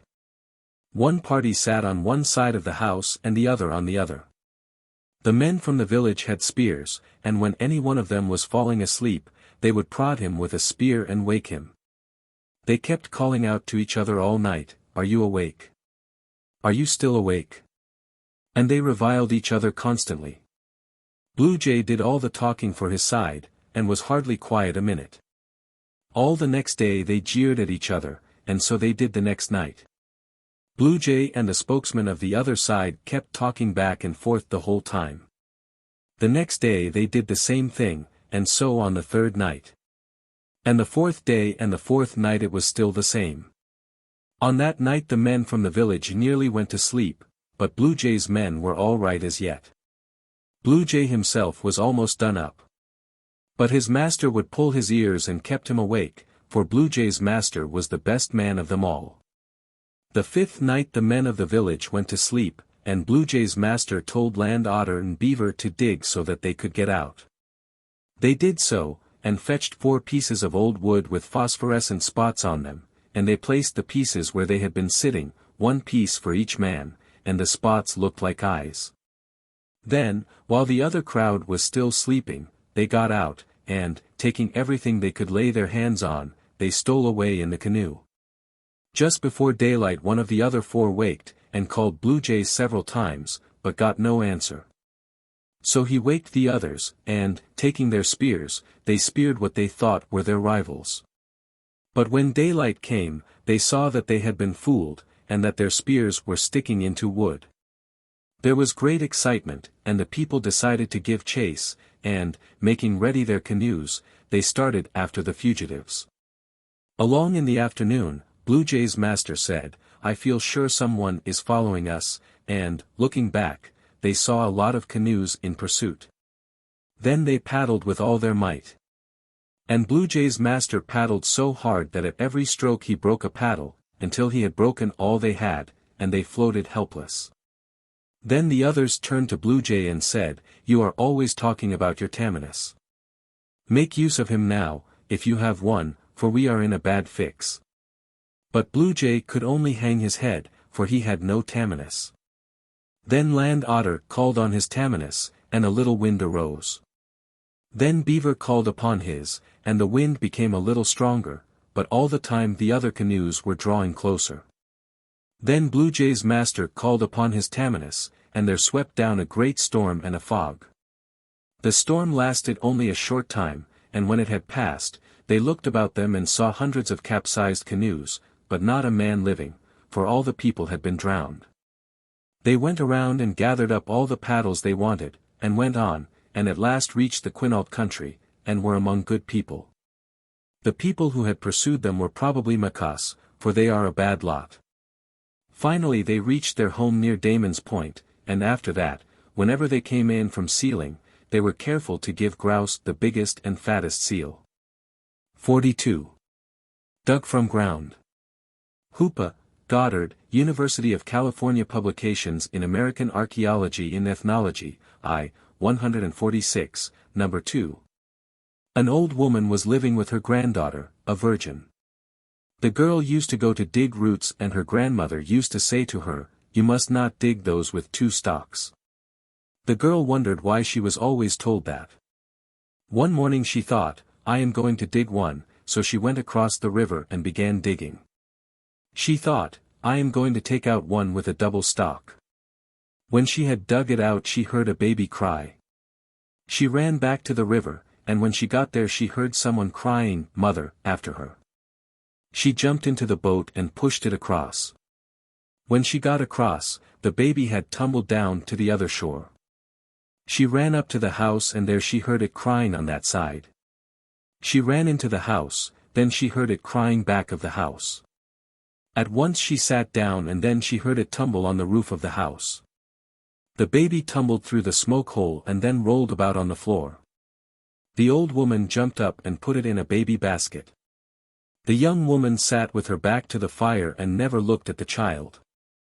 The old woman took care of the baby alone. After a time it commenced to sit up and finally to walk. When he was big enough to shoot, the old woman made a bow and he began to kill birds. Afterward he killed all kinds of game. And, because his mother never looked at him, he gave whatever he killed to his grandmother. Finally he became a man. The young woman had been in the habit of going out at dawn and not returning until dark. She brought back with her acorns as long as her finger. One time the young man thought, "I am going to watch and see where she goes." The young woman had always said to herself, "If he will bring acorns from the place I bring them, and if he will kill a white deer, I will call him my son." Early one morning the son saw his mother come out of the house and start up the ridge. He followed her and saw her go along until she came to a dry tree. She climbed this and it grew with her to the sky. The young man then returned saying, "Tomorrow I am going up there." The woman came home at night with the usual load of long acorns. The next morning the man went the way his mother had gone, climbed the tree as he had seen her do, and it grew with him to the sky. When he arrived there he saw a road. He followed that until he came to an oak, which he climbed, and waited to see what would happen. Soon he heard laughing girls approaching. They came to the tree and began to pick acorns from allotted spaces under it. The young man began to throw down acorns. "That's right, Blue Jay," said one of the girls. Then another said, "It might be dug from the ground. You can hardly look at him, they say, he is so handsome." Two others said, "Oh, I can look at him, I always look at this walking one," pointing to the sun, that is the one you can hardly look at. He came down from the tree and passed between the girls. The two who had boasted they could look at him, turned their faces to the ground. The other two who had thought they could not look him in the face were able to do so. 18a. The young man killed the deer, the killing of which the mother had made the second condition for his recognition as a son. He then filled the basket from his mother's place under the tree and went home. When the woman saw him with the acorns as long as one's finger, she called him her son. After a time he said, "I am going visiting." "All right," said the grandmother, and then she made for him a bow and arrows of blue stone, and a shinny stick and sweathouse wood of the same material. These he took and concealed by putting them under the muscles of his forearm. He dressed himself for the journey and set out. He went to the home of the immortals at the edge of the world toward the east. When he got down to the shore on this side they saw him. One of them took out the canoe of red obsidian and stretched it until it was the proper size, 14c, he launched it and came across for him. When he had landed, the young man placed his hand on the bow and as he did so, the boat gave a creak, he was so strong. When they had crossed he went to the village. In the middle of it he saw a house of blue stone with a pavement in front of black obsidian. He went in and heard one say, "It is my son-in-law for whom I had expected to be a long time looking." When the sun had set there came back from different places 10 brothers. Some had been playing kin, some had been playing shinny, some had been hunting, some spearing salmon, and others had been shooting at a mark. Eagle and Panther were both married to daughters of the family. They said to him, "You here, brother-in-law?" "Yes," he said, "I came a little while ago." When it was supper time they put in front of him a basket of money's meat, which mortal man cannot swallow. He ate 2 baskets of it and they thought he must be a smart man. After they had finished supper they all went to the sweat house to spend the night. At midnight the young man went to the river to swim. There he heard a voice say, "The sweat house wood is all gone." Then Mink told him that men could not find sweat house wood nearby, but that some was to be found to the southeast. They called to him for wood from 10 sweat houses and he said, "Yes," to all. Mink told him about everything they would ask him to do. He went back to the sweat house and went in. When the east whitened with the dawn, he went for sweat house wood as they had told him. He came to the place where the trail forks and one of them turns to the northeast and the other to the southeast. There he drew out from his arm the wood his grandmother had provided him with and split it fine. He made this into 10 bundles and carried them back to the village. When he got there he put them down carefully but the whole earth shook with the shock. He carried a bundle to each sweat house. They all sweated themselves. He spent the day there and at evening went again to the sweat house. When he went to the river to swim, Mink met him again and told him that the next day they would play shinny. After they were through breakfast the next morning, they said, "Come, brother-in-law, let us go to the place where they play shinny." They all went and after placing their bets began to play.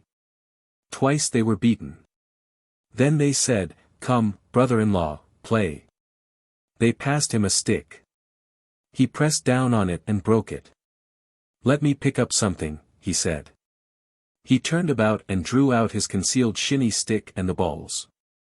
Then he stepped out to play and Wildcat came to play against him. The visitor made the stroke and the balls fell very near the goal. Then he caught Wildcat, smashing his face into its present shape, and threw the ball over the line. He played again, this time with Fox. Again he made the stroke and when he caught Fox he pinched his face out long as it has been ever since. He then struck the ball over the line and won. The next time he played against Earthquake. The ground opened up a chasm but he jumped over it. Earthquake threw up a wall of blue stone but he threw the ball through it. Dole, it rang as it went through. Then he played with Thunder. It rained and there was thunder. It was the running of that one which made the noise. It was then night and he had won back all they had lost. There were 10 strings of money, besides otter skins, fisher skins, and blankets. The next day they went to shoot at the white bird which Indians can never hit. The others commenced to shoot, and then they said to their guest, "Come, you better shoot." They gave him a bow, which broke when he drew it. Then he pulled out his own and said, "I will shoot with this, although the knock has been cut down and it is not very good." They thought, "He can't hit anything with that." He shot and hit the bird, and dentalia fell all about. They gathered up the money and carried it home. The Hoopa man went home to his grandmother. As many nights as it seemed to him he had spent, so many years he had really been away. He found his grandmother lying by the fire. Both of the women had been worried about him. He said to them, "I have come back for you." "Yes," they said, "we will go." Then he repaired the house, tying it up anew with hazel withes. He poked a stick under it and away it went to the end of the world toward the east, where he had married. They are living there yet. 43. The Attack on the Giant Elk. Jicarilla Apache, Russell, Journal of American Folklore, 11, 255. In the early days, animals and birds of monstrous size preyed upon the people. The giant elk, the eagle, and others devoured men, women, and children, until the gods were petitioned for relief. A deliverer was sent to them in the person of Johnny, the son of the old woman who lives in the west, and the second wife of the sun. She divided her time between the sun and the waterfall, and by the latter bore a second son, named Kobakiskini, who remained with his mother while his brother went forth to battle with the enemies of mankind. In 4 days Johnny grew to manhood, then he asked his mother where the elk lived. She told him that the elk was in a great desert far to the southward. She gave him arrows with which to kill the elk. In 4 steps he reached the distant desert where the elk was lying. Johnny cautiously observed the position of the elk from behind a hill. The elk was lying on an open plain, where no trees or bushes were to be found that might serve to shelter Johnny from view while he approached. While he was looking at the elk, with dried grass before his face, the lizard said to him, "What are you doing, my friend?" Johnny explained his mission, whereupon the lizard suggested that he clothe himself in the garments of the lizard, in which he could approach the elk in safety. Johnny tried 4 times before he succeeded in getting into the coat of the lizard. Next the gopher came to him with the question, "What are you doing here, my friend?" When Johnny told the gopher of his intention, the latter promised to aid him. The gopher thought it advisable to reconnoiter by burrowing his way underground to the elk. Johnny watched the progress of the gopher as that animal threw out fresh heaps of earth on his way. At length the gopher came to the surface underneath the elk, whose giant heart was beating like a mighty hammer. He then proceeded to gnaw the hair from about the heart of the elk. "What are you doing?" said the elk. "I am cutting a few hairs for my little ones. They are now lying on the bare ground," replied the gopher, who continued until the magic coat of the elk was all cut away from about the heart of the elk. Then he returned to Johnny and told the latter to go through the hole which he had made and shoot the elk. 4 times the son of the sun tried to enter the hole before he succeeded. When he reached the elk, he saw the great heart beating above him, and easily pierced it with his arrows. 4 times his bow was drawn before he turned to escape through the tunnel which the gopher had been preparing for him. This hole extended far to the eastward, but the elk soon discovered it, and thrusting his antler into it, followed in pursuit. The elk plowed up the earth with such violence that the present mountains were formed, which extend from east to west. The black spider closed the hole with a strong web, but the elk broke through it and ran southward, forming the mountain chains which trend north and south. In the south the elk was checked by the web of the blue spider, in the west by that of the yellow spider, while in the north the web of the many-colored spider resisted his attacks until he fell dying from exhaustion and wounds. Johnny made a coat from the hide of the elk, gave the front quarters to the gopher, the hind quarters to the lizard, and carried home the antlers. He found that the results of his adventures were not unknown to his mother, who had spent the time during his absence in singing and watching a roll of cedar bark which sank into the earth or rose in the air as danger approached or receded from Johnny, her son. Johnny next desired to kill the great eagle, Itsa. His mother directed him to seek the eagle in the west. In 4 strides he reached the home of the eagle, an inaccessible rock, on which was the nest, containing 2 young eaglets. His ear told him to stand facing the east when the next morning the eagle swooped down upon him and tried to carry him off. The talons of the eagle failed to penetrate the hard elk skin by which he was covered. "Turn to the south," said the ear, and again the eagle came, and was again unsuccessful. Johnny faced each of the 4 points in this manner, and again faced toward the east. Whereupon the eagle succeeded in fastening its talons in the lacing on the front of the coat of the supposed man, who was carried to the nest above and thrown down before the young eagles, with the invitation to pick his eyes out. As they were about to do this, Johnny gave a warning hiss, at which the young ones cried, "He is living yet." "Oh, no," replied the old eagle, "that is only the rush of air from his body through the holes made by my talons." Without stopping to verify this, the eagle flew away. Johnny threw some of the blood of the elk which he had brought with him to the young ones, and asked them when their mother returned. "In the afternoon when it rains," they answered. When the mother eagle came with the shower of rain in the afternoon, he stood in readiness with one of the elk antlers in his hand. As the bird alighted with a man in her talons, Johnny struck her upon the back with the antler, killing her instantly. Going back to the nest, he asked the young eagles when their father returned. "Our father comes home when the wind blows and brings rain just before sunset," they said. The male eagle came at the appointed time, carrying a woman with a crying infant upon her back. Mother and babe were dropped from a height upon the rock and killed. With the second antler of the elk, Johnny avenged their death, and ended the career of the eagles by striking the eagle upon the back and killing him. The wing of this eagle was of enormous size, the bones were as large as a man's arm, fragments of this wing are still preserved at Taos. Johnny struck the young eagles upon the head, saying, "You shall never grow any larger." Thus deprived of their strength and power to injure mankind, the eagles relinquished their sovereignty with the parting curse of rheumatism, which they bestowed upon the human race. Johnny could discover no way by which he could descend from the rock, until at length he saw an old female bat on the plain below. At first she pretended not to hear his calls for help. Then she flew up with the inquiry, "How did you get here?" Johnny told how he had killed the eagles. "I will give you all the feathers you may desire if you will help me to escape," concluded he. The old bat carried her basket by a slender spider's thread. He was afraid to trust himself in such a small basket suspended by a thread, but she reassured him, saying, "I have packed mountain sheep in this basket, and the strap has never broken. Do not look while we are descending, keep your eyes shut as tight as you can." He began to open his eyes once during the descent, but she warned him in time to avoid mishap. They went to the foot of the rock where the old eagles lay. Johnny filled her basket with feathers, but told her not to go out on the plains, where there are many small birds.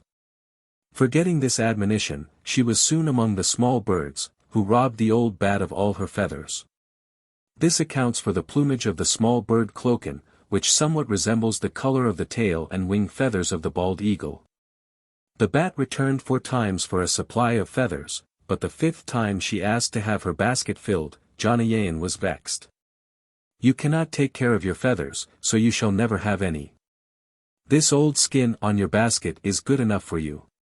"Very well," said the bat, resignedly, "I deserve to lose them, for I never could take care of those feathers." 44. Lodge Boy and Thrown Away. Crow, Sims, Field Museum, Anthropological Series, 2, 303, number 19. Once upon a time there lived a couple, the woman being pregnant. The man went hunting one day, and in his absence a certain wicked woman named Red Woman came to the teepee and killed his wife and cut her open and found boy twins. She threw one behind the teepee curtain, and the other she threw into a spring. She then put a stick inside the woman and stuck one end in the ground, to give her the appearance of a live person, and burned her upper lip, giving her the appearance as though laughing. When her husband came home, tired from carrying the deer he had killed, he saw his wife standing near the door of the teepee, looking as though she were laughing at him, and he said, "I am tired and hungry, why do you laugh at me?" and pushed her. As she fell backwards, her stomach opened, and he caught hold of her and discovered she was dead. He knew at once that Red Woman had killed his wife. While the man was eating supper alone one night, a voice said, "Father, give me some of your supper." As no one was in sight, he resumed eating, and again the voice asked for supper. The man said, "Whoever you are, you may come and eat with me, for I am poor and alone." A young boy came from behind the curtain, and said his name was Thrown Behind the Curtain. During the day, while the man went hunting, the boy stayed home. One day the boy said, "Father, make me 2 bows and the arrows for them." His father asked him why he wanted 2 bows. The boy said, "I want them to change about."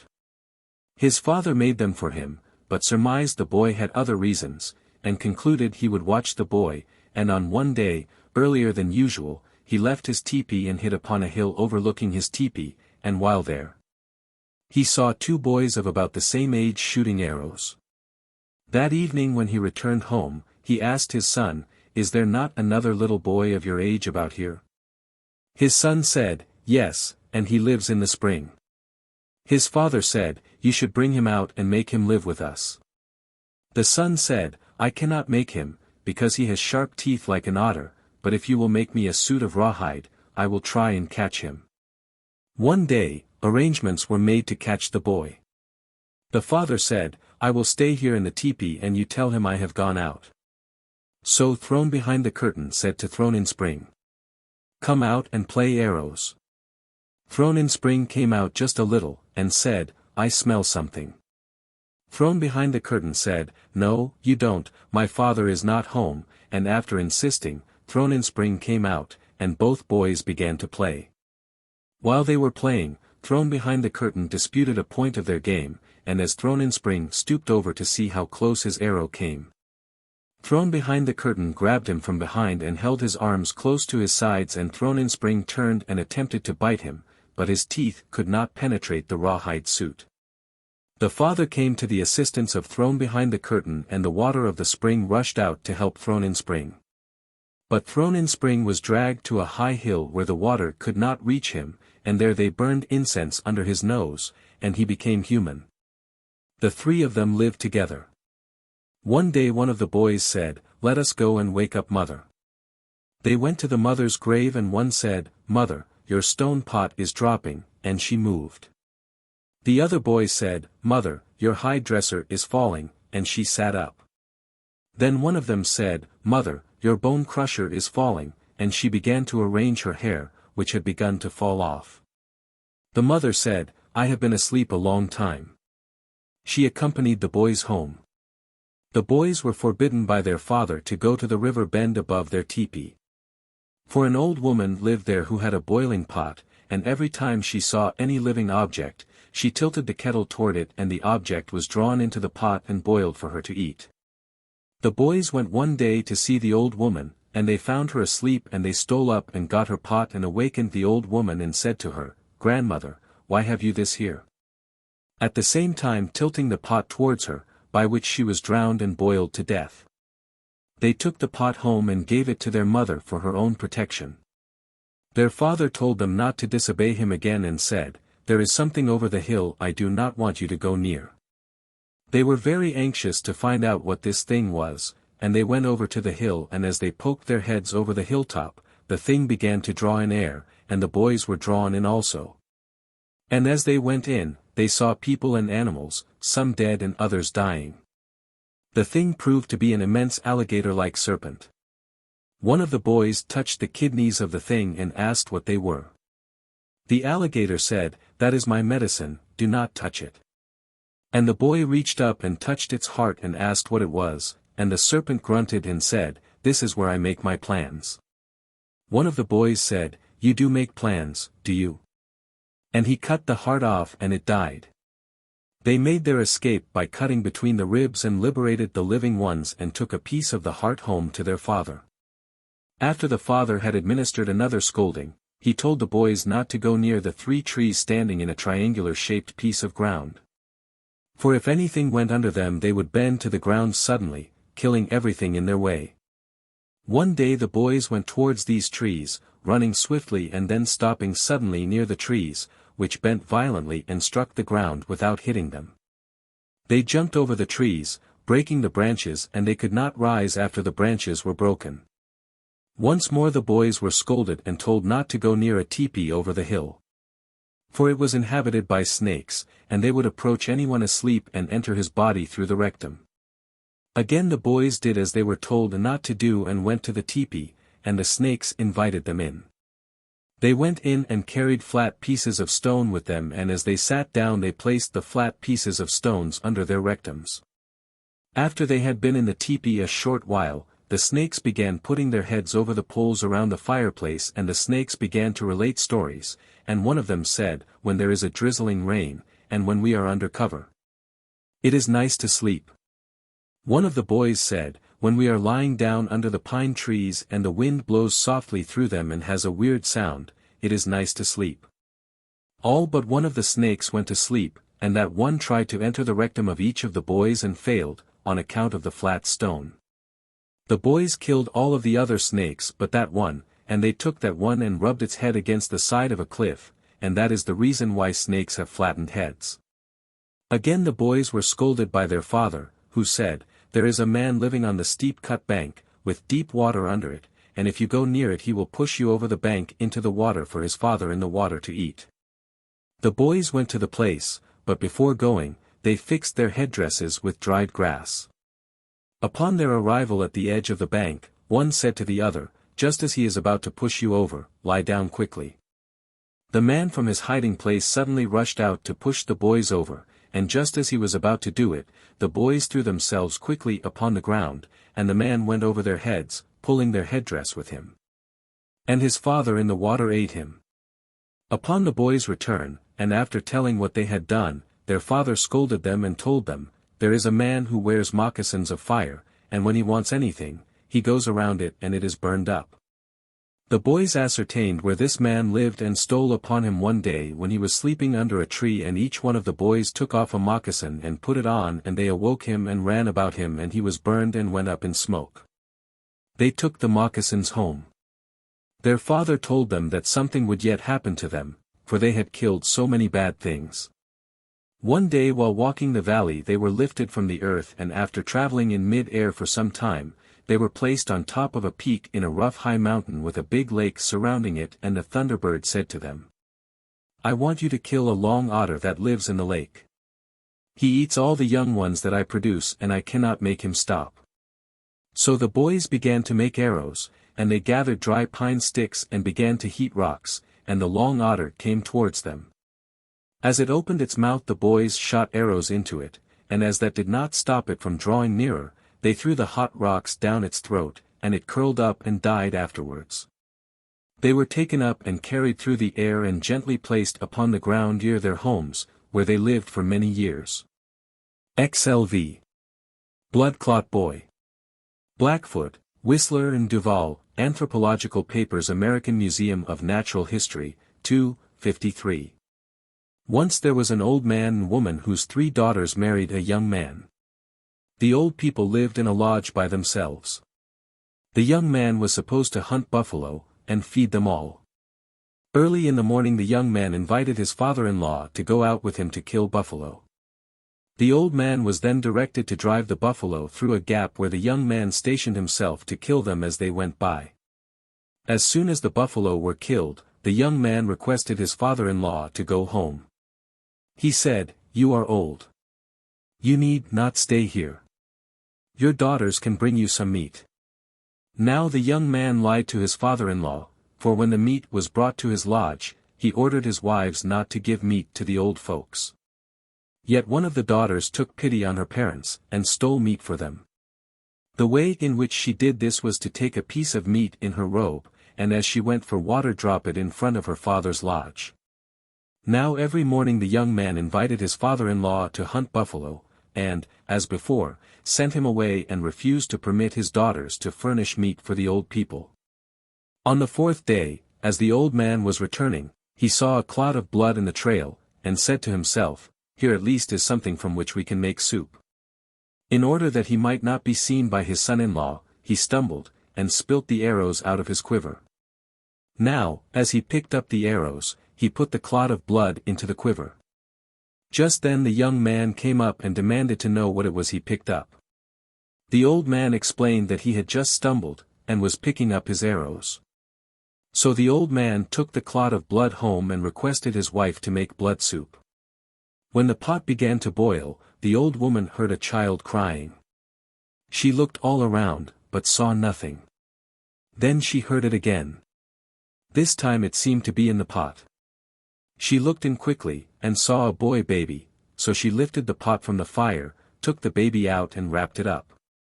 Now the young man, sitting in his lodge, heard a baby crying, and said, "Well, the old woman must have a baby." Then he sent his oldest wife over to see the old woman's baby, saying, "If it is a boy, I will kill it." The woman came in to look at the baby, but the old woman told her it was a girl. When the young man heard this, he did not believe it. So he sent each wife in turn, but they all came back with the same report. Now the young man was greatly pleased, because he could look forward to another wife. So he sent over some old bones, that soup might be made for the baby. Now, all this happened in the morning.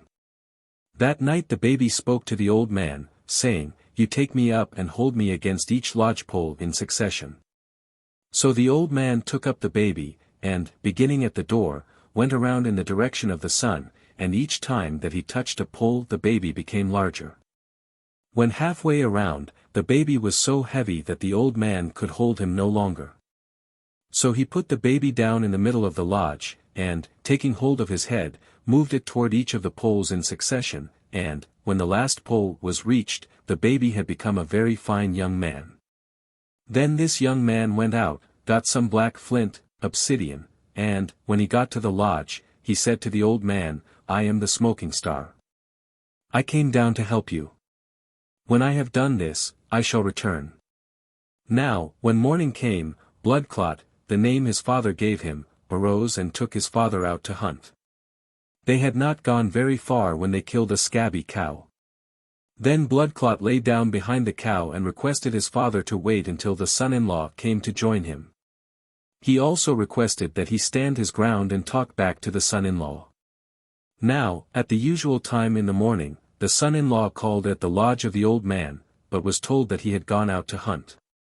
This made him very angry, and he struck at the old woman, saying, "I have a notion to kill you." So the son-in-law went out. Now Bloodclot had directed his father to be eating a kidney when the son-in-law approached. When the son-in-law came up and saw all this, he was very angry. He said to the old man, "Now you shall die for all this." "Well," said the old man, "you must die too, for all that you have done." Then the son-in-law began to shoot arrows at the old man, and the latter becoming frightened called on Bloodclot for help. Then Bloodclot sprang up and upbraided the son-in-law for his cruelty. "Oh," said the son-in-law, "I was just fooling." At this Bloodclot shot the son-in-law through and through. Then Bloodclot said to his father, "We will leave this meat here, it is not good. Your son-in-law's house is full of dried meat. Which one of your daughters helped you?" The old man told him that it was the youngest. Then Bloodclot went to the lodge, killed the two older women, brought up the body of the son-in-law, and burned them together. Then he requested the younger daughter to take care of her old parents, to be kind to them, etc. "Now," said Bloodclot, "I shall go to visit the other Indians." So he started out, and finally came to a camp. He went into the lodge of some old women, who were very much surprised to see such a fine young man. They said, "Why do you come here among such old women as we? Why don't you go where there are young people?" "Well," said Bloodclot, "give me some dried meat." Then the old women gave him some meat, but no fat. "Well," said Bloodclot, "you did not give me the fat to eat with my dried meat." "Hush," said the old women. "You must not speak so loud. There are bears here that take all the fat and give us the lean, and they will kill you, if they hear you." "Well," said Bloodclot, "I will go out tomorrow, do some butchering and get some fat." Then he went out through the camp, telling all the people to make ready in the morning, for he intended to drive the buffalo over the drive. Now there were some bears who ruled over this camp. They lived in a bear lodge, painted lodge, and were very cruel. When Bloodclot had driven the buffalo over, he noticed among them a scabby cow. He said, "I shall save this for the old women." Then the people laughed, and said, "Do you mean to save that poor old beast? It is too poor to have fat." However, when it was cut open it was found to be very fat. Now, when the bears heard the buffalo go over the drive, they as usual sent out 2 bears to cut off the best meat, especially all the fat, but Bloodclot had already butchered the buffalo, putting the fat upon sticks. He hid it as the bears came up. Also he had heated some stones in a fire. When they told him what they wanted, he ordered them to go back. Now the bears were very angry, and the chief bear and his wife came up to fight, but Bloodclot killed them by throwing hot stones down their throats. Then he went down to the lodge of the bears and killed all, except one female who was about to become a mother. She pleaded so pitifully for her life, that he spared her. If he had not done this, there would have been no more bears in the world. The lodge of the bears was filled with dried meat and other property. Also all the young women of the camp were confined there. Bloodclot gave all the property to the old women, and set free all the young women. The bear's lodge he gave to the old women. It was a bear-painted lodge. "Now," said Bloodclot, "I must go on my travels." He came to a camp and entered the lodge of some old women. When these women saw what a fine young man he was, they said, "Why do you come here, among such old women? Why do you not go where there are younger people?" "Well," said he, "give me some meat." The old women gave him some dried meat, but no fat. Then he said, "Why do you not give me some fat with my meat?" "Hush," said the women, "you must not speak so loud. There is a snake lodge, painted lodge, here, and the snakes take everything. They leave no fat for the people." "Well," said Bloodclot, "I will go over to the snake lodge to eat." "No, you must not do that," said the old women. "It is dangerous. They will surely kill you." "Well," said he, "I must have some fat with my meat, even if they do kill me." Then he entered the snake lodge. He had his white rock knife ready. Now the snake, who was the head man in this lodge, had one horn on his head. He was lying with his head in the lap of a beautiful woman. He was asleep.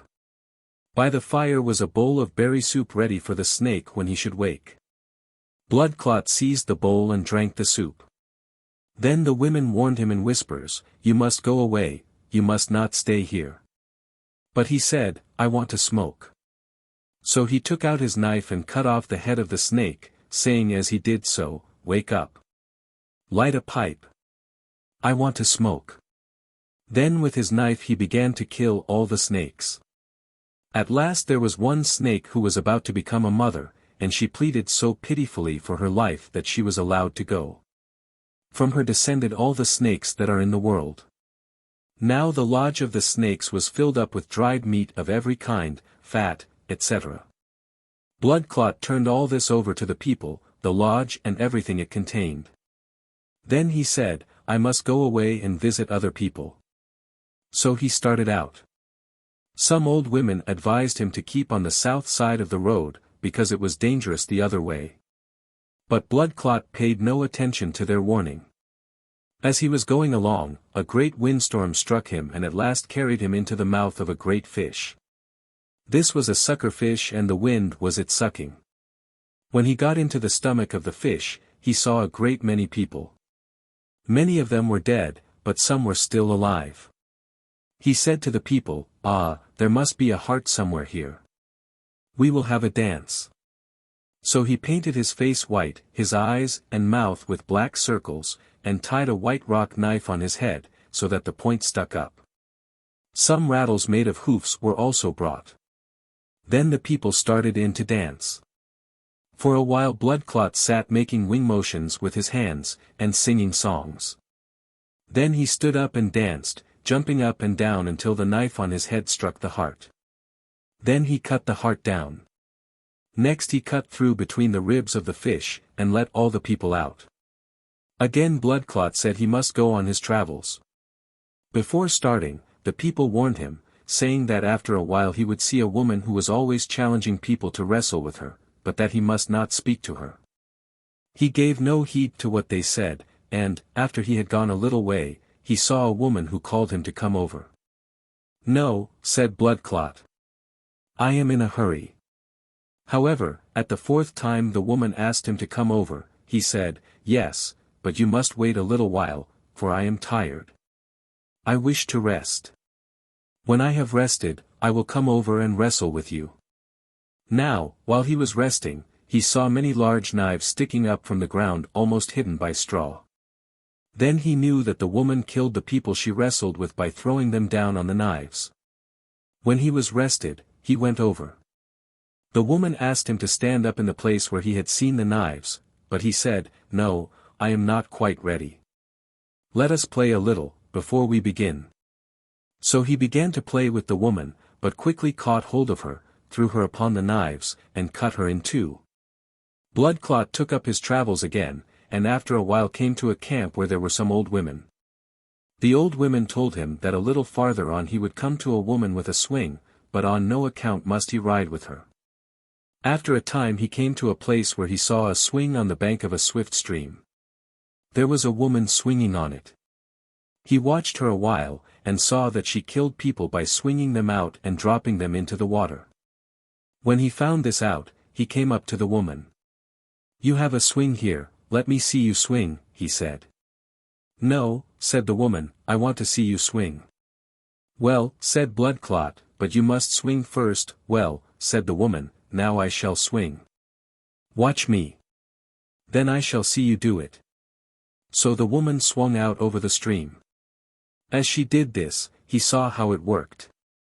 Then he said to the woman, "You swing again while I am getting ready," but as the woman swung out this time, he cut the vine and let her drop into the water. This happened on Cut Bank Creek. "Now," said Bloodclot, "I have rid the world of all the monsters, I will go back to my old father and mother." So he climbed a high ridge, and returned to the lodge of the old couple. One day he said to them, "I shall go back to the place from whence I came. If you find that I have been killed, you must not be sorry, for then I shall go up into the sky and become the smoking star." Then he went on, until he was killed by some Crow Indians on the warpath. His body was never found, but the moment he was killed, the smoking star appeared in the sky, where we see it now. 46. The Son-in-Law Tests. Temagami Ojibwe, Spec, Memoirs of the Geological Survey of Canada, Anthropological Series, 9, 44. Wemicus, the animal trickster, had a son-in-law who was a man. This man's wife, the daughter of Wemicus, had had a great many husbands, because Wemicus had put them to so many different tests that they had been all killed off except this one. He, however, had succeeded in outwitting Wemicus in every scheme that he tried on him. Wemicus and this man hunted beaver in the spring of the year by driving them all day with dogs. The man's wife warned him before they started out to hunt, saying, "Look out for my father, he might burn your moccasins in camp." That's what he did to my other husbands. That night in camp Wemicus said, "I didn't tell you the name of this lake. It is called, Burnt Moccasins Lake." When the man heard this, he thought that Wemicus was up to some sort of mischief and was going to burn his moccasins. Their moccasins were hanging up before a fire to dry and, while Wemicus was not looking, the man changed the places of Wemicus' moccasins and his own, and then went to sleep. Soon the man awoke and saw Wemicus get up and throw his own moccasins into the fire. Wemicus then said, "Say. Something is burning, it is your moccasins." Then the man answered, "No, not mine, but yours."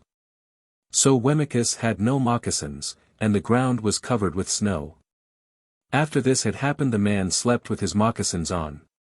The next morning the man started on and left Wemicus there with no shoes.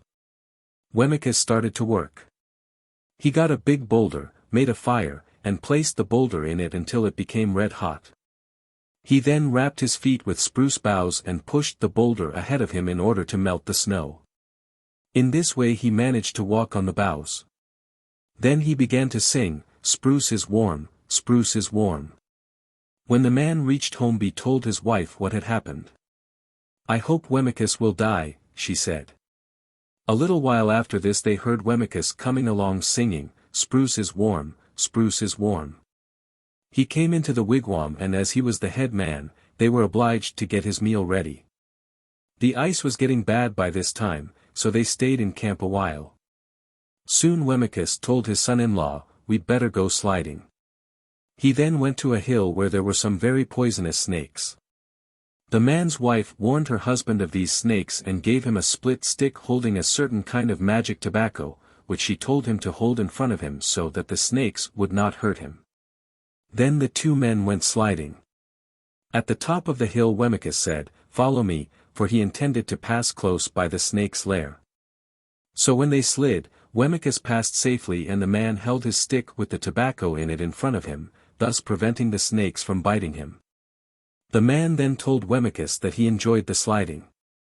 The following day Wemicus said to his son-in-law, "We had better go to another place." When she heard this, the wife told her husband that, as it was getting summer, Wemicus had in his head many poisonous lizards instead of lice. She said, "He will tell you to pick lice from his head and crack them in your teeth. But take low bush cranberries and crack them instead." So the man took cranberries along with him.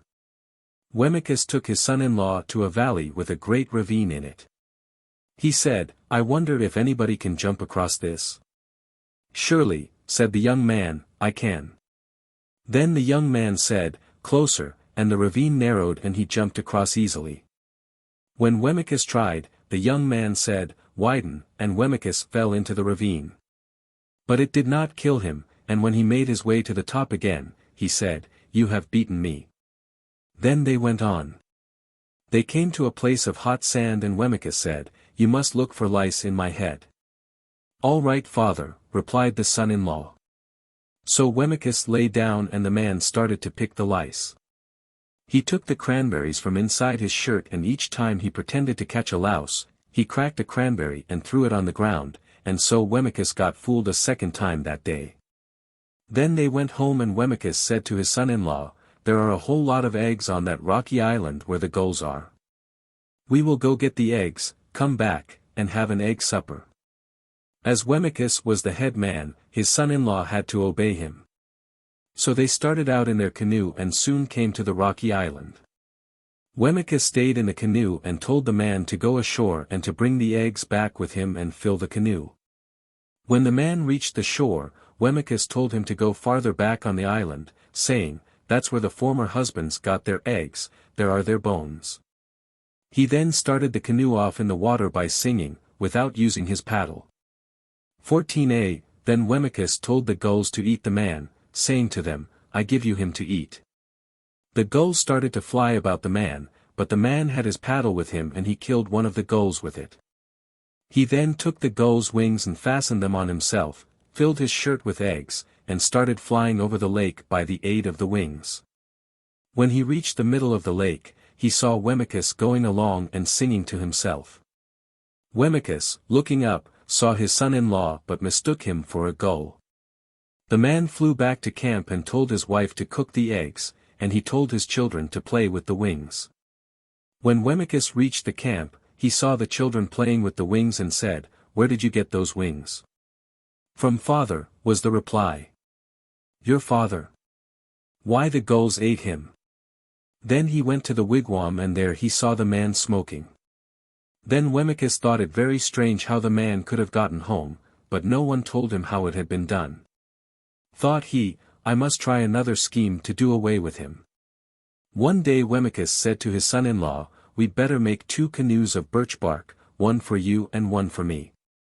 We'd better get bark." So they started off for birch bark. They cut a tree almost through and Wemicus said to his son-in-law, "You sit on that side and I'll sit on this." He wanted the tree to fall on him and kill him. Wemicus said, "You say, 'Fall on my father-in-law,' and I'll say, 'Fall on my son-in-law,' and whoever says it too slowly or makes a mistake will be the one on whom it will fall." But Wemicus made the first mistake, and the tree fell on him and crushed him. However, Wemicus was a Manitou and was not hurt. They went home with the bark and made the 2 canoes. After they were made, Wemicus said to his son-in-law, "Well, we'll have a race in our 2 canoes, a sailing race." Wemicus made a big bark sail, but the man did not make any, as he was afraid of upsetting. They started the race. Wemicus went very fast and the man called after him, "Oh, you are beating me." He kept on fooling and encouraging Wemicus, until the wind upset Wemicus' canoe, and that was the end of Wemicus. When the man sailed over the spot where Wemicus had upset, he saw a big pike there, into which Wemicus had been transformed when the canoe upset. This is the origin of the pike. 47. The Jealous Father. Cree, Skinner, Anthropological Papers of the American Museum of Natural History, 992. Once there was an old man named Iasui who had 2 wives. When his son by one of these women began to grow up, Iasui became jealous of him. One day, he went off to hunt, and when he came back, found marks on one of the women, the co-wife with his son's mother, which proved to him that his son had been on terms of intimacy with her. One day the old man and the boy went to a rocky island to hunt for eggs. Wishing to get rid of his son, the old man persuaded him to gather eggs farther and farther away from the shore. The young man did not suspect anything until he looked up and saw his father paddling off in the canoe. "Why are you deserting me, father?" he cried. "Because you have played tricks on your stepmother," answered the old man. When the boy found that he was really left behind, he sat there crying hour after hour. At last, Walrus appeared. He came near the island and stuck his head above the water. "What are you crying for, my son?" said Walrus. "My father has deserted me on this island and I want to get home to the mainland." "Will you not help me to get ashore?" the boy replied. Walrus said that he would do so willingly. "Get on my back," said Walrus, "and I will take you to the mainland." Then Walrus asked Iasui's son if the sky was clear. The boy replied that it was, but this was a lie, for he saw many clouds. Iasui's son said this because he was afraid that Walrus would desert him if he knew it was cloudy. Walrus said, "If you think I am not going fast enough, strike on my horns, tusks, and let me know when you think it is shallow enough for you to get ashore, then you can jump off my back and walk to the land." As they went along, Walrus said to the boy, "Now my son, you must let me know if you hear it thunder, because as soon as it thunders, I must go right under the water." The boy promised to let Walrus know. They had not gone far, when there came a peal of thunder. Walrus said, "My son, I hear thunder." "Oh, no, you are mistaken," said the boy who feared to be drowned. "What you think is thunder is only the noise your body makes going so quickly through the water." Walrus believed the boy and thought he must have been wrong. Some time later, there came another peal of thunder, and this time, Walrus knew he was not mistaken, he was sure it was thunder. He was very angry and said he would drop Iasui's son there, whether the water was shallow or not. He did so, but the lad had duped Walrus with his lies so that he came where the water was very shallow and the boy escaped, but Walrus was killed by lightning before he could reach water deep enough to dive in. This thunderstorm was sent to destroy Walrus by Iasui's father, who conjured for it. Walrus, on the other hand, was the result of conjuring by his mother, who wished to save her son's life.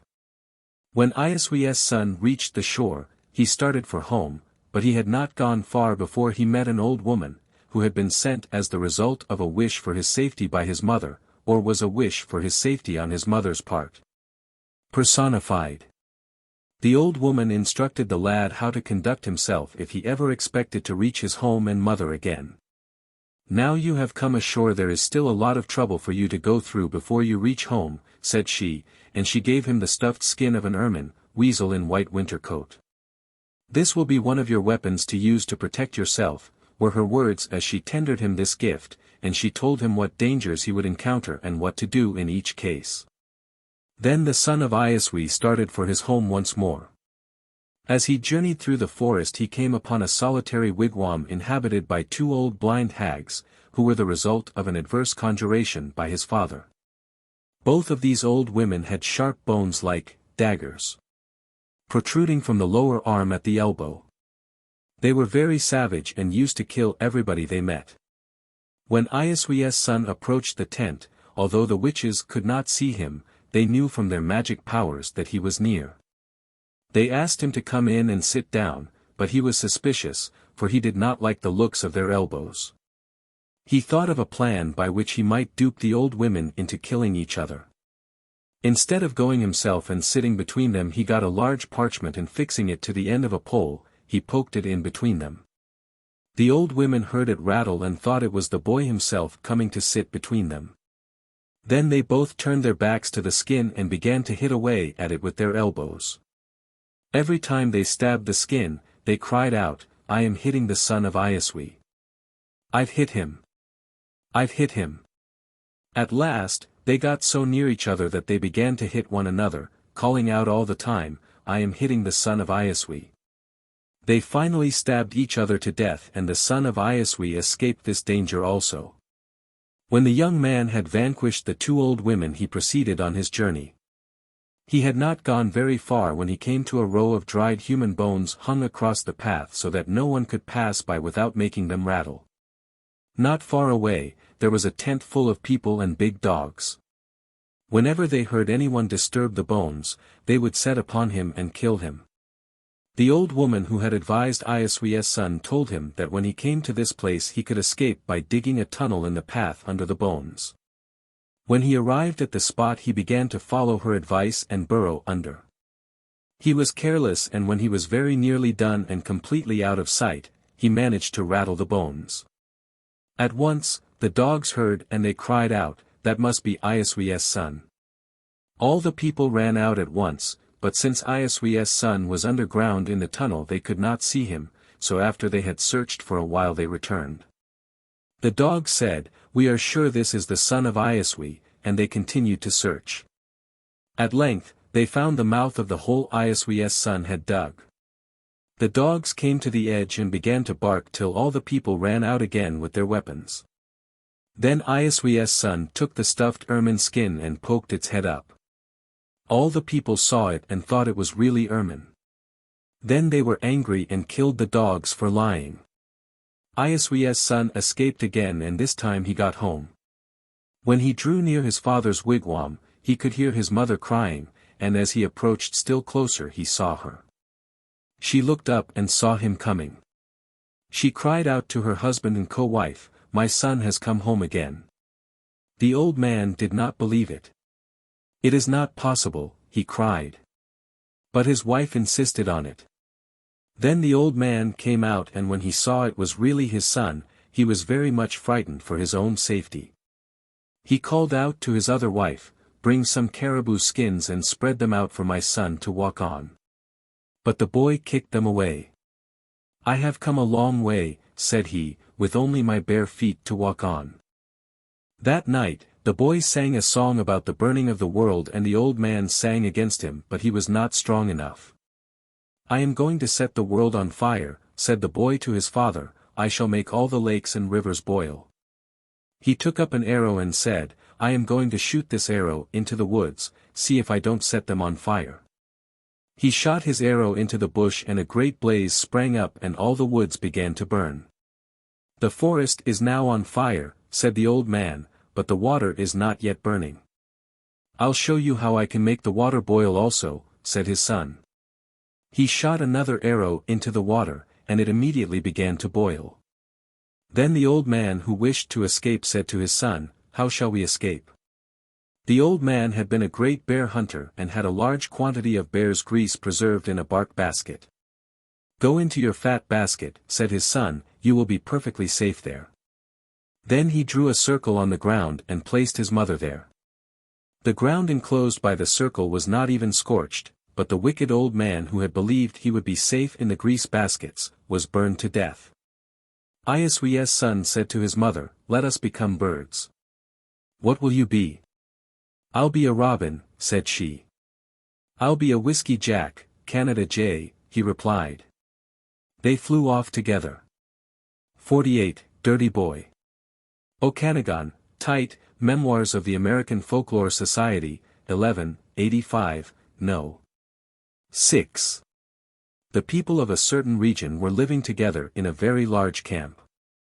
Their chief had 2 beautiful daughters of marriageable age. Many young men had proposed to them, but all had been refused. The chief said, "Whom do my daughters wish to marry?" "They have refused all the men." Sun and Star, who were brother and sister, lived in the sky, and had seen all that had happened. Sun said to his sister, "The chief's daughters have rejected the suits of all our friends. Let us go down and arrange this matter. Let us try these girls."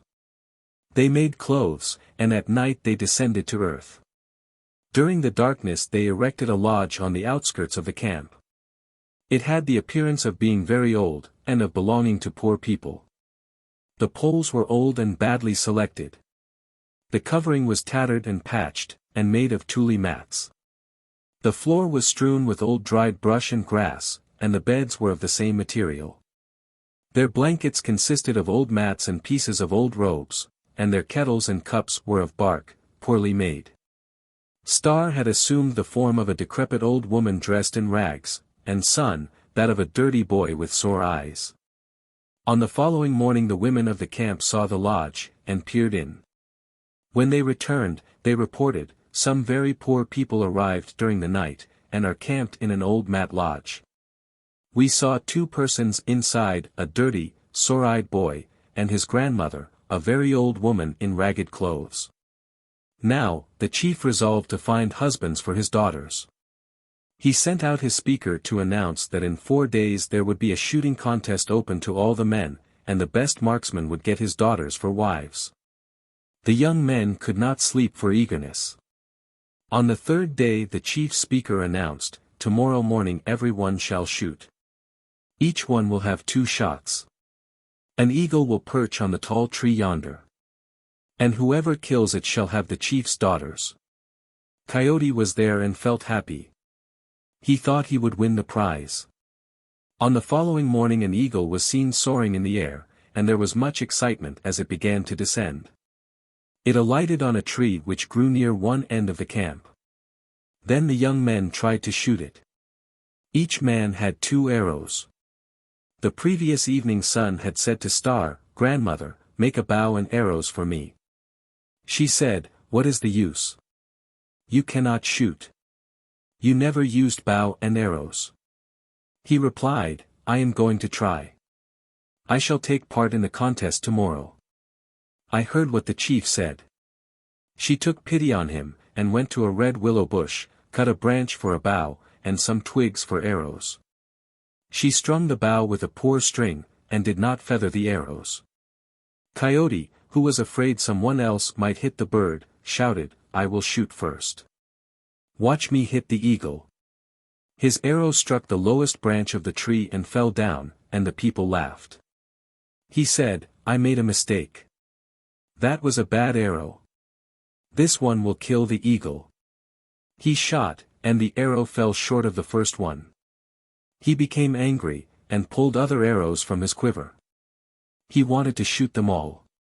The people seized him, and took away his arrows, saying, "You are allowed to shoot twice only." All the people shot and missed.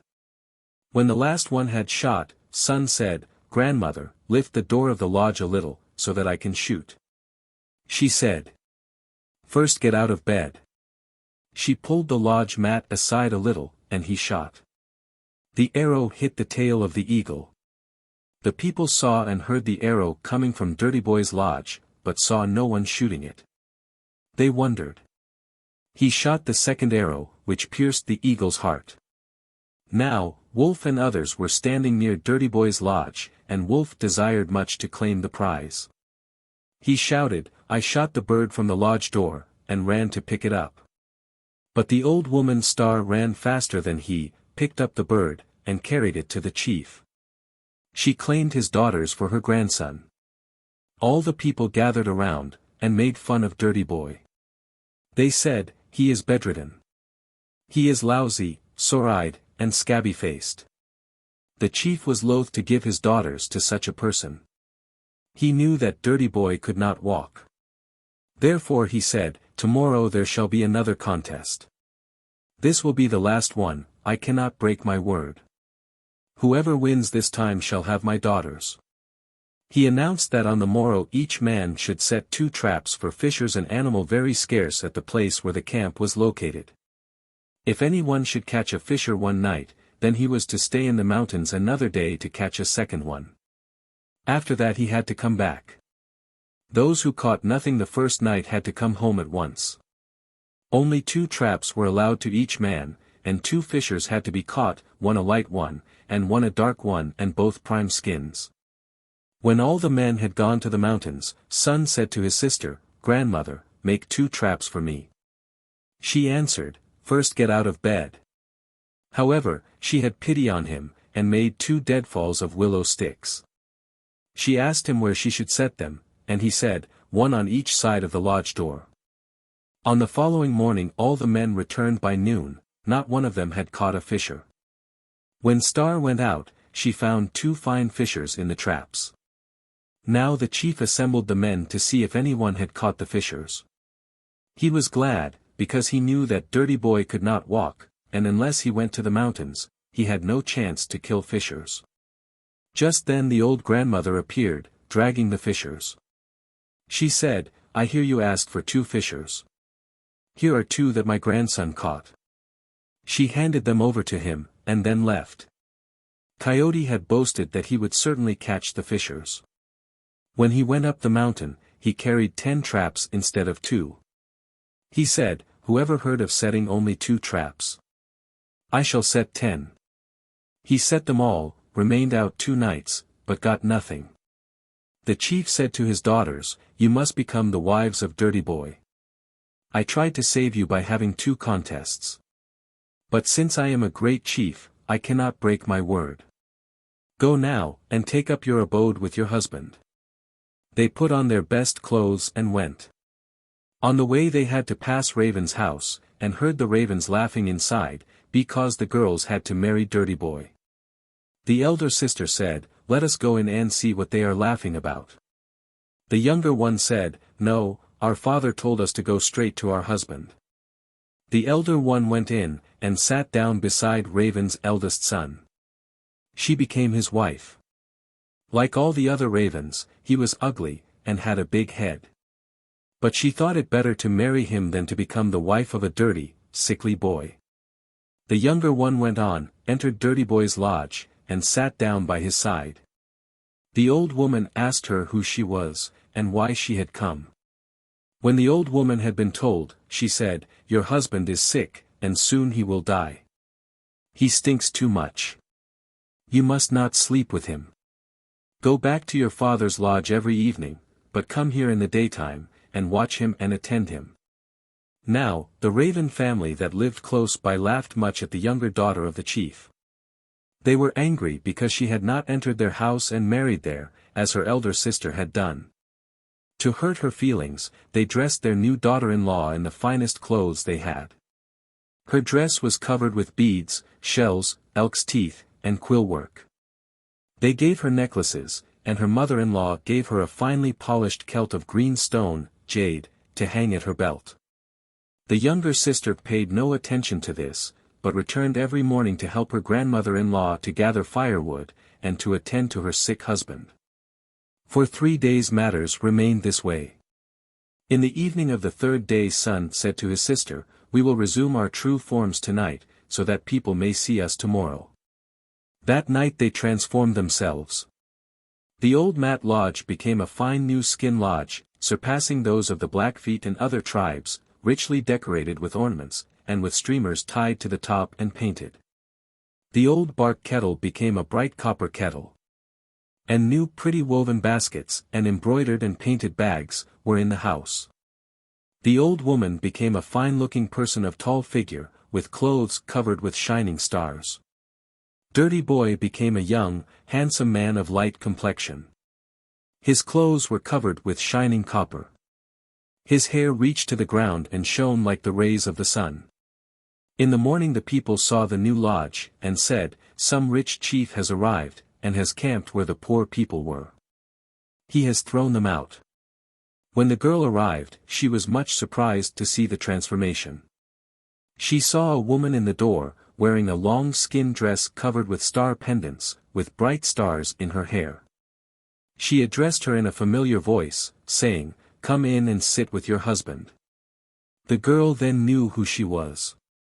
When she entered, she saw a handsome man reclining, with his head on a beautiful parfleche. His garments and hair were decorated with bright suns. The girl did not recognize him, and looked around. The woman said, "That is your husband, go and sit beside him." Then she was glad. Sun took his wife to the copper kettle which stood at the door. It contained a shining liquid. He pushed her head into it, and when the liquid ran down over her hair and body, lines of sparkling small stars formed on her. He told her to empty the kettle. When she did so, the liquid ran to the chief's lodge, forming a path, as of gold dust. He said, "This will be your trail when you go to see your father." 49. The False Bridegroom. Gros Ventre, Kroeber, Anthropological Papers, American Museum of Natural History, I. 108, number 28. There were two girls, sisters. The older sister said, "We will go to look for Shellspitter." There was a man who was poor and who lived alone with his old mother. He was the loon and his mother was Badger Woman. He heard that two girls were looking for Shellspitter. He went to the children of the camp, and took their shells away from them. The girls arrived, and asked for Shellspitter's tent. It was shown them, and they went to it. There stood the loon. "What are you girls looking for?" he said. "We are looking for Shellspitter." "I am he. Let us see you spit shells." He had filled his mouth with shells, and now spit them out. The two girls stooped, and hastily picked them up, each trying to snatch them before the other. Then he took them to his tent. His tent was old and poor. His mother was gray-headed. He said to them, "I have another tent. It is fine and large. I have brought you here because there is more room to sleep." The girls went inside. Soon someone called to the loon, "Come over. They are making the sun dance." "Oh," he said. "Now I have to sit in the middle again, and give away presents. I am tired of it. For once they ought to get someone else. I am to sit on the chief's bed in the middle of the lodge." He told his mother, "Do not let these women go out." Then he went out, and the old woman guarded the door. When she was asleep, one of the girls said, "I will go out to look." She stepped over the old woman, and went to the dance lodge. Looking in, she saw the people dancing on the loon's rump. On the bed in the middle sat a fine man. Whenever he spit shells. The ground all around him was covered with them. Then the girl went back, and called to her sister, "Come out. They are dancing on this man. But the one who spits shells sits in the middle of the lodge." Then they both went to the lodge. They went inside and sat down behind Shellspitter. Then the man on the ground, on whom the people were dancing, saw them. He jumped up. He killed Shellspitter, and ran out. He said to his mother, "I told you to watch, and not to let those women out." Then he told her, "Dig a hole quickly." She quickly dug a hole inside the tent. He entered it, and then she followed him. The people came, but could do nothing. When they stopped trying to shoot, Badger Woman came out of the hole, singing in ridicule of Shellspitter's death. Before the people could reach her, she dropped into the hole again. She did this repeatedly. Chapter 5. Journeys to the Otherworld. L. The Star Husband. Type I, the wish to marry a star. Tomagami Ojibwe, Spec, Memoirs of the Geological Survey of Canada, Anthropological Series, 9, 47. At the time of which my story speaks, people were camping just as we are here. In the winter time they used birch bark wigwams. All the animals could then talk together. Two girls, who were very foolish, talked foolishly and were in no respect like the other girls of their tribe, made their bed out of doors, and slept right out under the stars. The very fact that they slept outside during the winter proves how foolish they were. One of these girls asked the other, "With what star would you like to sleep, the white one or the red one?" The other girl answered, "I'd like to sleep with the red star." "Oh, that's all right," said the first one, "I would like to sleep with the white star. He's the younger, the red is the older." Then the two girls fell asleep. When they awoke, they found themselves in another world, the star world. There were 4 of them there, the 2 girls and the 2 stars who had become men. The white star was very, very old and was gray-headed, while the younger was red-headed. He was the red star. The girls stayed a long time in this star world, and the one who had chosen the white star was very sorry, for he was so old. There was an old woman up in this world who sat over a hole in the sky, and, whenever she moved, she showed them the hole and said, "That's where you came from." They looked down through and saw their people playing down below, and then the girls grew very sorry and very homesick. One evening, near sunset, the old woman moved a little way from the hole. The younger girl heard the noise of the might wind down below. When it was almost daylight, the old woman sat over the hole again and the noise of might wind stopped. It was her spirit that made the noise. She was the guardian of the might wind.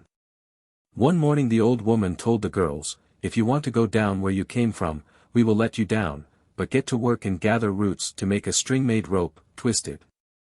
The 2 of you make coils of rope as high as your heads when you are sitting. 2 coils will be enough." The girls worked for days until they had accomplished this.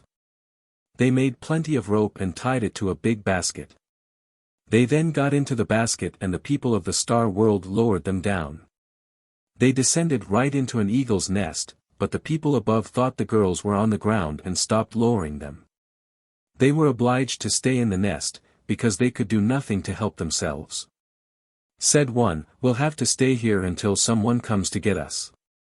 Bear passed by. The girls cried out, "Bear, come and get us. You are going to get married sometime. Now is your chance." Bear thought, "They are not very good-looking women." He pretended to climb up and then said, "I can't climb up any further." And he went away, for the girls didn't suit him. Next came Lynx. The girls cried out again, "Lynx, come up and get us. You will go after women some day." Lynx answered, "I can't, for I have no claws," and he went away. Then an ugly-looking man, Wolverine, passed and the girls spoke to him. "Hey, Wolverine, come and get us." Wolverine started to climb up, for he thought it a very fortunate thing to have these women and was very glad. When he reached them, they placed their hair ribbons in the nest. Then Wolverine agreed to take one girl at a time, so he took the first one down and went back for the next. Then Wolverine went away with his 2 wives and enjoyed himself greatly, as he was ugly and nobody else would have him. They went far into the woods, and then they sat down and began to talk. "Oh," cried one of the girls, "I forgot my hair ribbon." Then Wolverine said, "I will run back for it."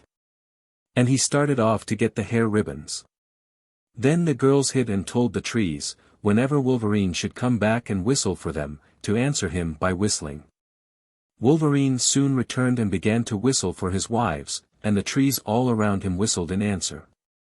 Wolverine, realizing that he had been tricked, gave up the search and departed very angry. Lee, the Star Husband. Type 2, the girl enticed to the sky. Arapaho, Dorsey and Kroeber, Field Museum, Anthropological Series, v. 330, No. 135. There was a camp circle. A party of women went out after some wood for the fire. One of them saw a porcupine near a cottonwood tree and informed her companions of the fact.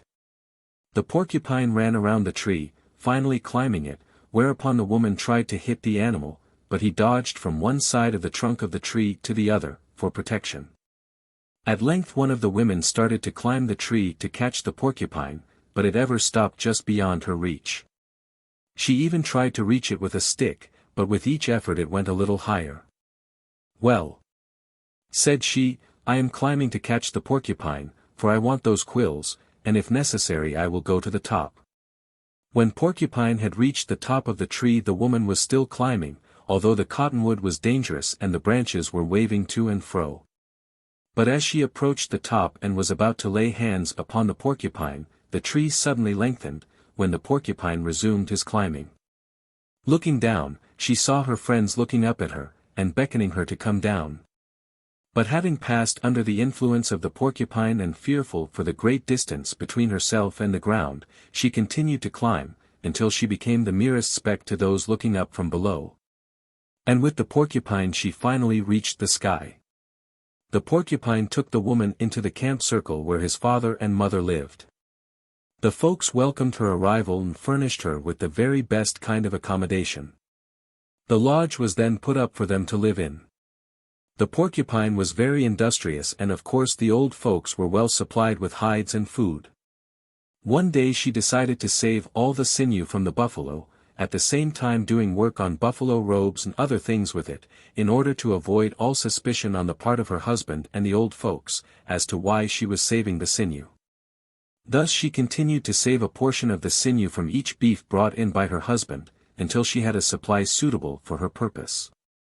One day her husband cautioned her, that while in search of roots, wild turnips and other herbs, she should not dig, and that should she use the digging stick, she should not dig too deep, and that she should go home early when out for a walk. The husband was constantly bringing in the beef and hide, in order that he might keep his wife at work at home all the time. But she was a good worker and soon finished what was required for them. Seeing that she had done considerable work, one day she started out in search of hog potatoes, and carried with her the digging stick. She ran to a thick patch and kept digging away to fill her bag. She accidentally struck a hole which surprised her very much, and so she stooped down and looked in and through the hole, seeing below, a green earth with a camp circle on it. After questioning herself and recognizing the camp circle below, she carefully covered the spot and marked it. She took the bag and went to her own teepee, giving the folks some of the hog potatoes.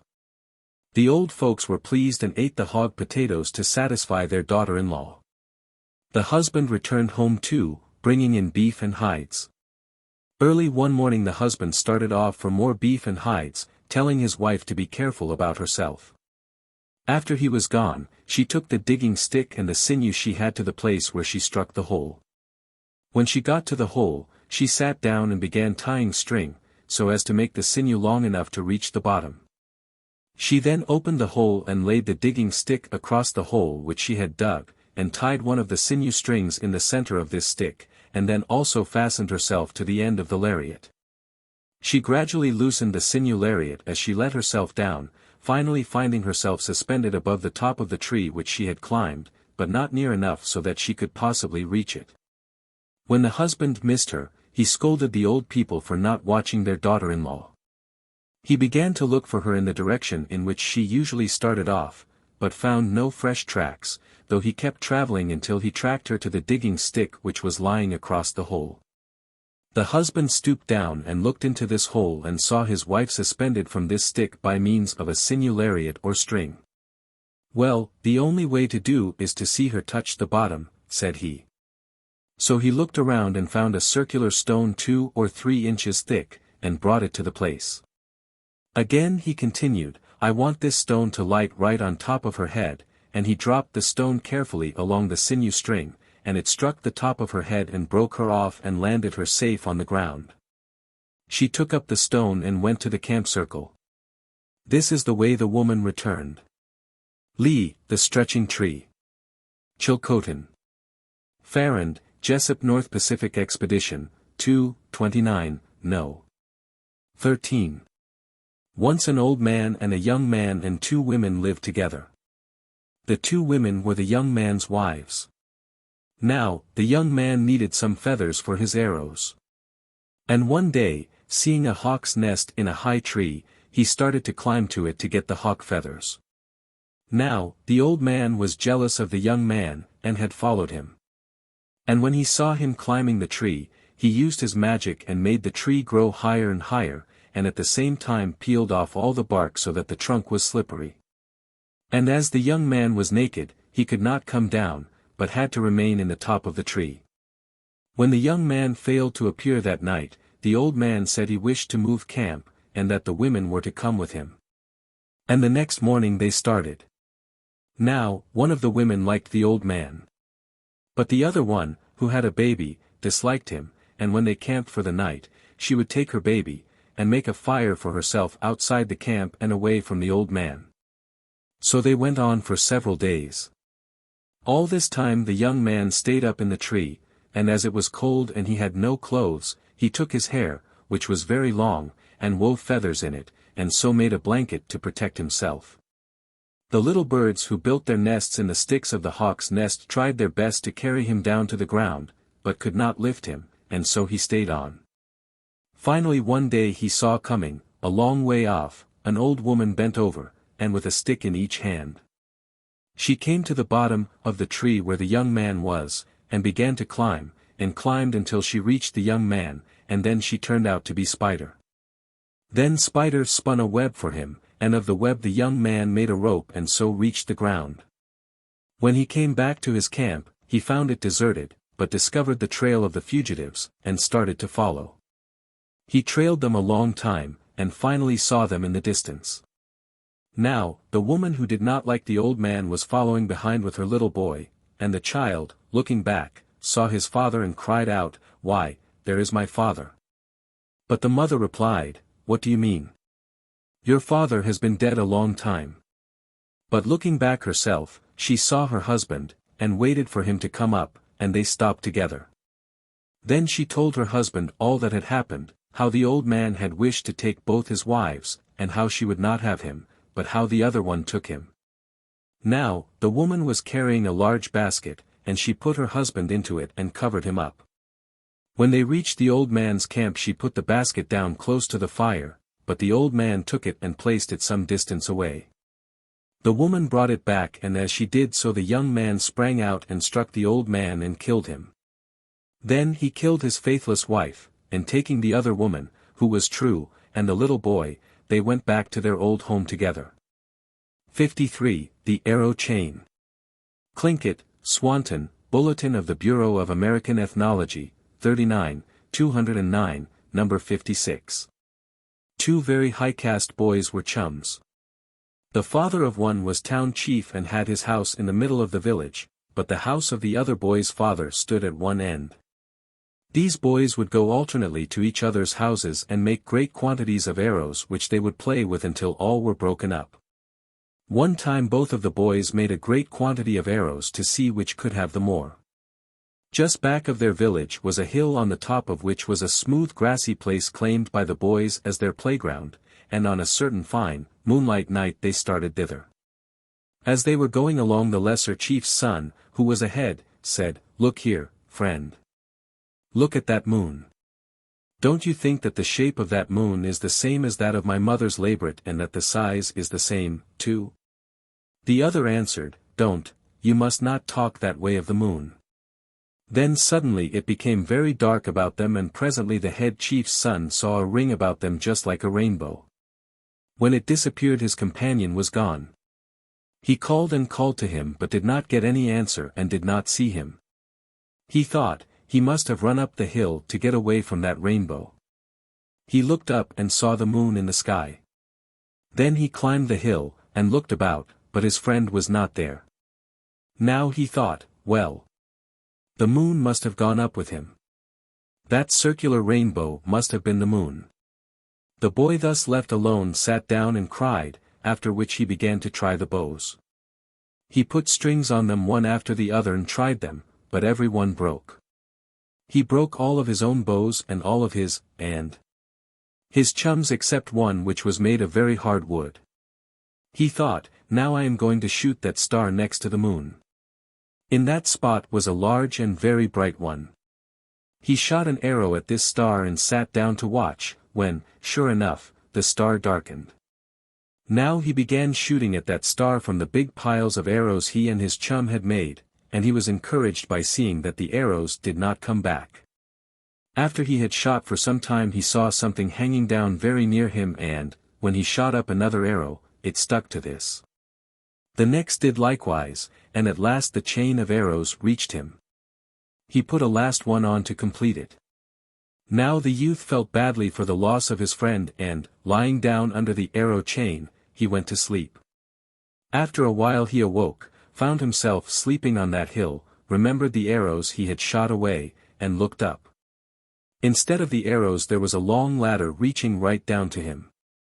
He arose and looked so as to make sure. Then he determined to ascend. First, however, he took various kinds of bushes and stuck them into the knot of hair he wore on his head. He climbed up his ladder all day and camped at nightfall upon it, resuming his journey the following morning. When he awoke early on the second morning his head felt very heavy. Then he seized the salmon berry bush that was in his hair, pulled it out, and found it was loaded with berries. After he had eaten the berries off, he stuck the branch back into his hair and felt very much strengthened.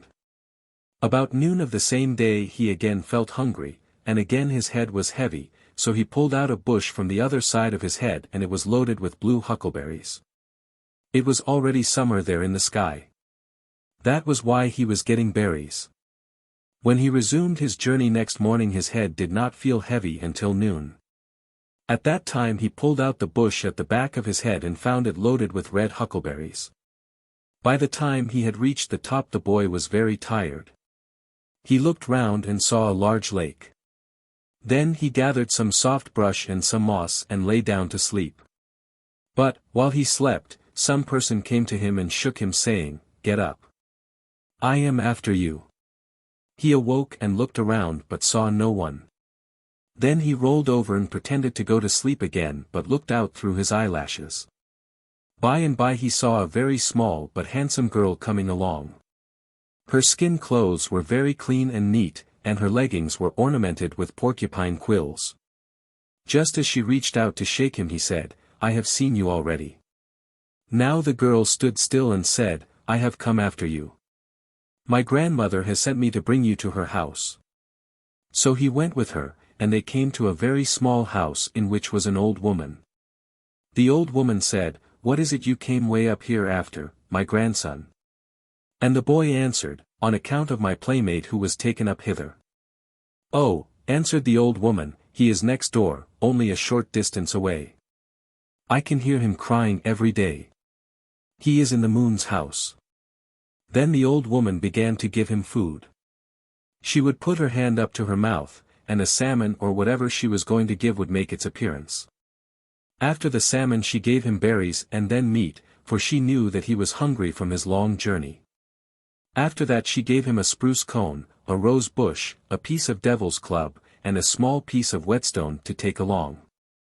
As the boy was going toward the moon's house with all of these things he heard his playmates screaming with pain. He had been put up on a high place near the smoke hole, so, when his rescuer came to it, he climbed on top, and, reaching down through the smoke hole, pulled him out. He said, "My friend, come. I am here to help you." Putting the spruce cone down where the boy had been, he told it to imitate his cries, and he and his chum ran away. After a while, however, the cone dropped from the place where it has been put, and the people discovered that their captive had escaped. Then the moon started in pursuit. When the head chief's son discovered this, he threw behind them the devil's club he had received from the old woman, and a patch of devil's club arose which the moon had so much trouble in getting through that they gained rapidly on him. When the moon again approached, the head chief's son threw back the rose bushes, and such a thicket of roses grew there that the moon was again delayed. When he approached them once more, they threw back the grindstone, and it became a high cliff from which the moon kept rolling back. It is on account of this cliff that people can say things about the moon nowadays with impunity. When the boys reached the old woman's house they were very glad to see each other, for before this they had not had time to speak. The old woman gave them something to eat, and, when they were through, she said to the rescuer, "Go and lie down at the place where you lay when you first came up. Don't think of anything but the playground you used to have." They went there and lay down, but after some time the boy who had first been captured thought of the old woman's house and immediately they found themselves there. Then the old woman said, "Go back and do not think of me any more. Lie there and think of nothing but the place where you used to play."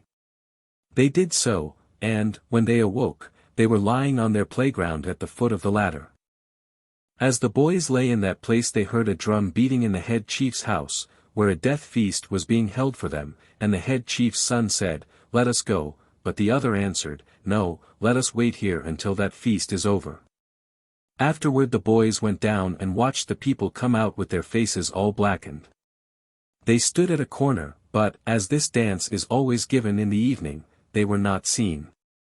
Then the head chief's son thought, "I wish my younger brother would come out," and sure enough, after all of the other people had gone, his younger brother came out. He called to his brother saying, "Come here." "It is I," but the child was afraid and ran into the house instead. Then the child said to his mother, "My brother and his friend are out here." "Why do you talk like that?" asked his mother. "Don't you know that your brother died some time ago?" And she became very angry. The child, however, persisted, saying, "I know his voice, and I know him." His mother was now very much disturbed, so the boy said, "I am going to go out and bring in a piece of his shirt." "Go and do so," said his mother. "Then I will believe you." When the boy at last brought in a piece of his brother's shirt his mother was convinced, and they sent word into all of the houses, first of all into that of the second boy's parents. But they kept both with them so that his parents could come there and rejoice over him. All of the other people in that village also came to see them. Live, Mujikwiwis. Plain CRE, Skinner, Journal of American Folklore, 29, 353, number 3. Once upon a time the Indians were camping. They had 10 lodges. There were 10 of them, and the eldest brother, Mujikwiwis, was sitting in the doorway. It was winter, and all the Indians had their side bags on, and every day they went off and hunted in the direction which they faced as they sat. Mujikwiwis always took the lead, and the others followed. Once when he came home to his camp, he saw smoke just as he crossed the last hill. When he approached the lodge, he saw a pile of wood neatly stacked by the door. He himself had always cooked the dinner, and when he saw it ready, he was very glad. "There is surely a girl here," he thought. "There must be someone who has done this." He had many brothers younger than himself. "Maybe someone is trying to marry them or some girl wants me." When he arrived at the lodge, he saw a girl's pigeon-toed tracks, and he was delighted. "It is a girl," he cried, and he rushed in to see her, but there was no one there. The fire was just started, the meat cooked and ready, and water had been drawn. Someone had just finished work when he came. There were even 10 pairs of moccasins hanging up. "Now, at last, there is someone to sew for us. Surely one of us will get married," he thought, and he also thought that he would be the fortunate one. He did not touch anything, but left everything as he had found it for his brothers to see. After a while the brother next to him in age came in. He looked up and saw all the moccasins, and he too was very glad. Then Mujikwiwis said, "I do not know which of us is going to be married. A girl has just left here, but I cannot tell who she is, and there are 10 of us. One of us is loved by someone." They soon were joined by the third, and then by the fourth brother, and the fire was out by that time. The youngest brother was the most handsome one of the family. "If one of us should marry, Mujikwiwis, we shall have to hunt hard and not let our sister-in-law hunger or be in need," he said. "I shall be very glad if we have a sister-in-law. Don't let her chop wood, she cannot attend to all of us.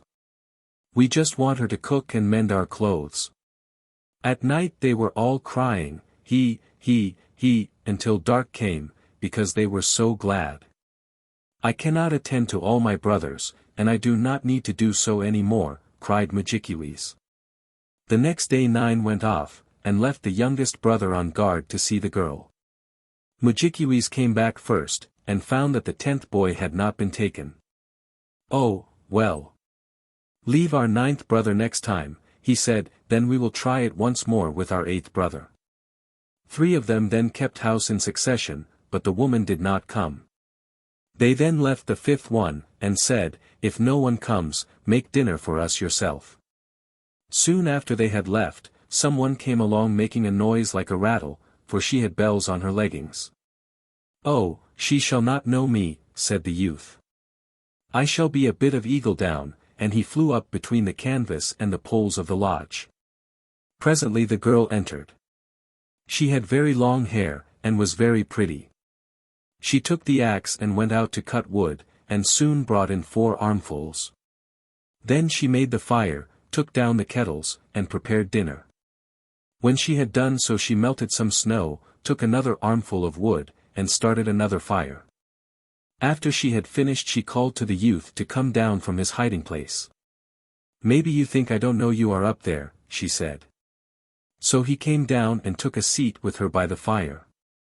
When Mudjikewis came home, he saw another big pile of wood. When he came near, he cried, he, to show that he was well pleased. "I could not attend to the needs of my brothers," he shouted, "I could not cook for them, and I could not provide my relatives with moccasins." He entered the door and bent down, for Mudjikewis had on a fisher skin headband with an eagle quill thrust in behind. As he came in, he saw a pretty girl sitting there. When he sat down, he said, "Hi, hi, hi. The girl is sitting like her mother." He pulled off his shoes and threw them to his youngest brother, and received a fine pair of moccasins from his sister-in-law. He was delighted, and cried, "Hi, hi, hi." Soon all the other brothers came back, all 9 of them, and each received new moccasins. Mudjikewis said, "I have already advised you. Do not let our sister-in-law chop wood or do any hard work. Hunt well, and do not let her be hungry." Morning came, and Mudjikewis was already half in love with his sister-in-law. He started out, pretending that he was going to hunt, but he only went over a hill and stopped there. Then he wrapped his blanket around himself. It was winter, and he took some mud from under the snow and rubbed it over his forehead and on his hatband. He had his ball-headed club with him, which had 2 eyes that winked constantly. Soon he saw his sister-in-law, who came out to chop wood. He went to speak to her, but the girl had disappeared. Soon she came back. There was 1 pile of wood here, and 1 there. Mudjikewis stopped at the one to the west. He had his bow, his arrows, and his club with him. He held his club on the left arm, and his bow and arrow on the right arm, folded his arms across his breast, and was smiling at her when she came up. "Oh, my brother-in-law! I don't want to do that," she cried. Then Mudjikewis was angry because she scorned him. He took an arrow and shot her in the leg, and fled off to hunt. That night he returned late, last of all. As he came close to the lodge, he called out, "Yoha, Yoha! What is wrong with you? You have done some kind of mischief. Why is there no wood for our sister-in-law?" He went in. "What is wrong with our sister-in-law, that she is not home?" he demanded. His brother then said, "Why are you so late? You used to be the first one here." Mudjikewis would not speak in reply. The married brother came in last. The young brother was tired of waiting, and asked each, "You did not see your sister-in-law, did you?" The others replied, "Mudjikewis came very late. He never did so before." "I shall track my wife," said the husband. So he set off in pursuit of her. He tracked her, and found that she had brought 1 load of wood. Her second trail ended at a little lodge of willows that she had made, and where she was. She cried to him, "Do not come here. Your brother Mudjikewis has shot me. I told him I did not want to receive him, and then he shot me down. Do not come here. You will see me on the 4th night. If you want to give me food, put it outside the door and go away, and I shall get it." Her husband went home, as she commanded. After that the youth would bring her food, after hunting, every night. "It is well. Even though our brother shot my wife, I shall forgive him, if I can only see her after 4 nights, he said. The 3rd night he could hardly stay away, he wanted to see her so badly. The 4th day at dawn he went to the lodge. And as he drew near, she cried, "Do not come," but he went in, anyway, and saw her there. "I told you not to come, but you could not restrain yourself. When your brothers could not attend to themselves, I wished to help them," she cried. So he went home satisfied, since he had seen her. They breakfasted, and he started out again with food for her. She had gone out, for he found her tracks, little steps, dabbled with blood. Then he went back home, and said to his brothers, "My brothers, I am going to go after my wife." He dressed, and followed her footprints. Sometimes he ran, and at sunset he wanted to camp. So he killed a rabbit. And as he came out of the brush, he saw a lodge. "He, my grandchild," called a voice, "you are thinking of following your wife. She passed here at dawn. Come in and sit down. Here is where she sat before you." He entered, and found an old woman, who told him to sit in the same place where his wife had sat. He gave her the rabbit he had shot, as he was really hungry. "Oh, my grandchild must be very hungry," she cried, "so I shall cook for him," said the old crone. Her kettle was no larger than a thimble. She put in one morsel of meat and one little berry. The youth thought that was a very small allowance, when he was really hungry. "Oh, my grandchild," the old woman said aloud in answer to his thoughts, "no one has ever eaten all my kettle holds. You are wrong if you think you won't get enough of this." But he still thought so, and did not believe her. After the food was cooked, she said, "Eat, Nazis," and gave him a spoon. He took out the piece of meat and the berry, but when he had eaten it, the kettle was still full. He did this many times over. When he had finished, he had not eaten it all, yet he had enough. Then the grandmother told him that he had married one of 10 sisters. "They are not real people," she said, "they are from way up in the skies. They have 10 brothers. There are 3 more of your grandmothers on the road where you are going. Each will tell you to go back, as I advised you, but if you insist, I will give you 2 bones to help you climb over the mountains." Now, this old woman was really a moose, and not a human grandmother at all. If you get into difficulties, you must cry, "Where is my grandmother?" and use these 2 front shin bones of the moose that I gave you. He slept there, and in the morning she gave him breakfast from the same kettle. When he was through she said, "Do not walk fast. Even if you rest on the way, you will reach your next grandmother in the evening. If you walk as fast as you can, you will get there at night." He followed the trail as fast as he could, for he did not believe his grandmother. In the evening he killed a rabbit. And when he came out of the brush, there stood another lonely lodge, as before. "Oh, my grandchild! There is room in here for you to come in," cried a voice. "Your wife passed here early yesterday morning." Yet he had traveled 2 days. She came in here. The old woman cooked for him in the same way as his other grandmother had done. Again he did not believe in her kettle, for he had already forgotten about his first grandmother. This grandmother was older than the first one whom he had left, and who was the youngest of the 4 grandmothers he was to meet. They were all sisters. "Why did you not believe my sister when she told you to go slowly? When you go fast, you make the trail longer." "How, Nazis? It is a difficult country where you are going," she cried. She gave him a squirrel skin, saying, "Use this, Nazis, whenever you are in difficulties. Where is my grandmother, you shall say. This is what makes everything easy. You will cry, and you will throw it away. You will not leave me till the morning." So very early next day he started off.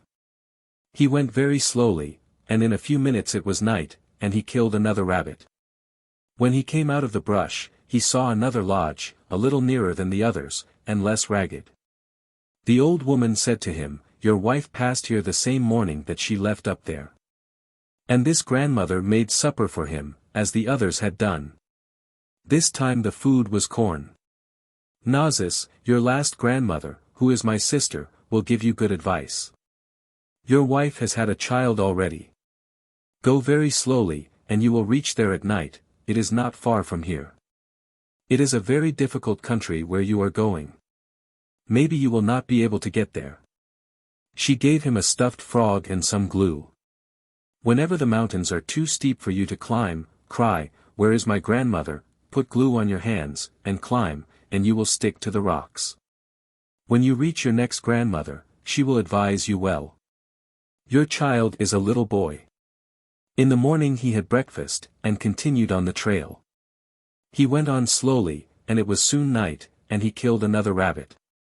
When he reached the next lodge, nearer than all the rest, his grandmother said, "They have been saying you would be here after your wife, she passed here 4 days ago at dawn." The youth entered the tent, and found that this grandmother was a fine young girl in appearance. She said, "Tomorrow at noon your wife is going to be married, and the young men will all sit in a circle and pass your child around. The man upon whom he urinates will be known as his father, and she will marry him." The old woman took off her belt, rolled it up nicely, and gave it to him. "This is the last one that you will use," she said. "When you are in trouble, cry out, 'Where is my grandmother?' and throw the belt out, and it will stick up there, so you can climb up to the top. Before noon you will reach a perpendicular precipice like a wall. Your wife is not of our people. She is one of the thunderers." That night the youth camped there. In the morning he had food. If you manage to climb the mountain somehow, his grandmother said to him before he started, you will cross the hill and see a steep slope, and there you will find a nest. There is one egg in it. That is a thunderer's nest. As you come down, you will strike the last difficult place. There is a large log across a river. The river is very deep, and the log revolves constantly. There you will find a big camp, headed by your father-in-law, who owns everything there. There is one old woman just on this side. She is one of us sisters, she is the second oldest of us. You will see bones strewn about when you get there. Many young men go there when they are looking for their wives, and their bones you will see lying about. The thunderer destroys everything. Some have been cut in halves when they tried to get over the Cut-Knife Mountain. When the youth came to the mountain, he took first the 2 bones, and cried, "O grandmother! Where are you?" And as he cried, she called from far off, "Nazis, do not get into trouble." He drove the bones into the mountain and climbed up hand over hand, driving them in as he climbed. The bones pierced the rock. When he looked back, he saw that he was far up. He continued until the bones began to grow short, and at last he had to stop. Then he took out the squirrel hide, called upon his grandmother for help, and threw the skin ahead. He went up in the air following it. All at once he stopped, and his nails wore out on the rock as he slipped back. Then he took the glue out of its bundle. He cried for his grandmother, and heard her answer. She had told him that he would find a hollow at one place, and there he rested on a ledge when his glue gave out. Then he called for his next grandmother, heard her answer, and cast out his belt, unrolling it. Then he climbed up the sharp summit. He felt of the edge, which was very sharp indeed. Then he became a piece of eagle down. The eagle down loved me once. I shall be it, and blow over the ledge, he cried. When he got across, he saw the thunderer's nest and the 2 thunderers and their egg. He found a trail from there on, until he came to the rolling log that lay across the deep river. Then he became down again, and blew across. And though many others had been drowned there, he crossed alive. He went on, and at last saw a small, low lodge with a little stone beside it. His last grandmother had told him to enter, as this was the abode of one of her sisters. So he went in. "Ha, ha, ha, Nazis," she cried, "they said a long time ago that you were following your wife. She is to be married right now." "Yes," he said. The marriage was to be in a lodge. He went there, peeped in, and a man saw him, who said, "Are you coming in? Our chief says he will pass the child about, and he on whose breast it urinates shall marry its mother." So he went in. The girl saw him, and told her mother. "Oh, that is the one I married." When he arrived there, Mujikwi's, not the youth's brother, but another one, a thunderer, was there too. They took the child, and one man passed it. Mujikwi's, the thunderer, held some water in his mouth. He seized the child, crying, "Come here, Nazis," and spat the water over himself, but, when he tried to claim the child, all the others laughed, as they had seen his trick.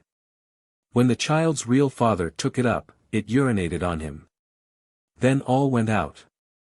The chief said, "Do not let my son-in-law walk about, because he is really tired. He shall not walk for 10 days. His father-in-law would go off all day." Hanging in the lodge, the youth saw his brother's arrow, with which his wife had been shot. The father-in-law would burn sweetgrass for the arrow at the rare intervals when he came back, for he would be off for days at a time. On the 5th night the youth felt rested, and could walk a little. Then he asked his wife, "Why does your father smoke that arrow?" And she answered, "Oh, we never see those things up here. It is from below, and he thinks highly of it. Therefore he does so." On the 6th night he was able to walk around in the brush, and he came to a spring, where he found, on the surface of the water, a rusty stain with which he painted his face. He returned, and, as he was entering, his father-in-law cried, "Oh, that is why I want a son-in-law that is a human being. Where did he kill that bear? He is covered with blood. Go and dress it," he ordered. The youth was frightened, as he had not seen any bear at all. "You people that live below," his wife said, "call them giant panthers. Show your brothers-in-law where it is." The youth took his brother-in-law to the spring. "Here is where I found the panther," he said. The 10 thunderers came up and struck the spring, and killed something there. After that the youth looked for springs all the time, and it came to pass that he found a number. One day he asked his wife, "Why does your father go away for whole days at a time?" And his wife said, "There is a large lake up here, and he hunts for fish there. He kills one every day, seldom two. He is the only one that can kill them." The next morning the youth went to the lake, and found his father-in-law sitting by the shore fishing. The old man had a peculiar spear, which was forked at the end. The youth took it and put barbs on it, so that the old man was able to catch a number of fish quickly. Then they went home. When they arrived, his father-in-law said, "My son-in-law has taken many of them. I myself can only kill one, and sometimes two." So he told all the people to go and get fish and eat them freely. On the following day, the young man, according to his mother-in-law's wish, took his wife to fish. They took many fish, and carried them home. The father-in-law knew, before they returned, that they had caught many. The old man had had a dream. When he saw how the youth prepared the spear which his daughter had given him, he said, referring to his dream, "My dream was wrong, I thought the youngest of the 10 liked me the best. I made the spear in the way I saw it, not as this one has shown me. It is due to my dream that it is wrong. Your 9 brothers are having a hard time. Now, my sons, your sisters are going away soon to be married." For 9 nights the youth saw a dim light at a distance. The father-in-law said to him, "Do not go there, for a powerful being lives there." The 10th night, however, the youth disobeyed this injunction. When he reached there, he saw a tall tree, and a huge porcupine that was burrowing at the foot of the tree. The porcupine struck the tree, and tried to kill it by shooting its quills into it. After the porcupine had shot off all its quills, the youth knocked it on the head, took 2 long quills from the tree, and carried them home. Even before he got there, his father-in-law knew what had happened. They were delighted, for they said that the porcupine would kill the thunderers when they tried to attack it. The father-in-law went out, and called to his sons to go and dress the porcupine that the youth had killed. The latter gave the 2 quills to his wife, though his father-in-law wanted them. The father-in-law said, "My children, this porcupine killed all our friends when they went to war against it. My sons-in-law below are miserable and lonely." The eldest of the daughters, who was called Mythical, was delighted at the news. "You will marry the oldest one, Mythical," she was told. They were all to be married in order, the eldest girl to the eldest brother, the youngest to the youngest one. The old man said, "Mythical shall take her brother-in-law with her when she goes down to the earth." The young women went down. SHSWSH. Went Mythical, the girl, with her dress. They reached the steep place, and the married woman said to her husband that they would fly around. "If you do not catch me when I fly past, you will be killed here." The women went off a little ways, and a heavy thunderstorm arose, big black clouds and lightning, yet he saw Mythical in it. She was green, and so was the sun. And as they passed she shouted once, then again a little nearer, and again close by. Then he jumped off and caught her by the back. He closed his eyes as he did so, and did not open them until the Thunderer wife said, "Now let go." Then he found himself at home. He left the girls behind, and went to the lodge and opened the door a little. As soon as he was inside, he said, "My brothers, I am here." They were lying in the ashes around the fire. "The Canada Jays always make me angry when they say that," they retorted, and they threw a handful of ashes towards the door. "My brothers, I am coming," he said again. "Ah! That is what the crows say to make us angry," retorted the rest, and they threw ashes towards the door. "My brothers, I am coming," he declared. "Ah! That is what the chickadees say to make us angry," cried they, and threw ashes once more. Then, for the fourth time, he cried, "My brothers, get up." Then Mujikwees cried, "Look up. See who it is." They never say that 4 times. They looked up and their eyes were swollen from weeping on account of their brother. They were covered with ashes. When they opened their eyes, they saw their 5th brother restored. "Arise, wash your faces, and fix camp," said he. "I have brought sisters-in-law with me." Mujikwees was glad to hear this, and he and the others began to decorate themselves. They took white earth from crawfish holes, and painted their faces with it. Mujikwees seized his winking war club, and they made the lodge larger by spreading the poles. Then the 5th brother called the sisters-in-law, and they all came in. The 5th son told Mujikwees that the youngest of the sisters should come in first, she herself last, although it would have been proper for the eldest brother to receive his wife first. "Do not come until I call you, saying, 'Now, come.' My brothers are tired waiting." Mujikwees promised to obey. Mujikwees sat with his head in his hands, and peeped at each girl. He saw them sit by his brothers, until every one but he was furnished with a wife. Then there was a pause. Mujikwees began to weep, and he sniffed audibly. At last the 5th brother had pity on him, and called the girl in. She came in with a swishing sound of rustling clothing.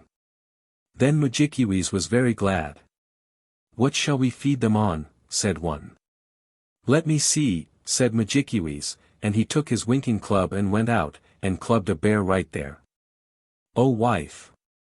We shall have a meal of bear meat," he cried. Mujikwees replied, "Oh, you are hunting my younger brother." "Oh, I did not mean to kill my brother-in-law," retorted the other. "And they are married today, and live where the sun does not shine." L.V. Orpheus. Cherokee, Mooney, Report of the Bureau of American Ethnology, 19, 252, No. 5. The sun lived on the other side of the sky vault, but her daughter lived in the middle of the sky, directly above the earth. And every day as the sun was climbing along the sky arch to the west she used to stop at her daughter's house for dinner.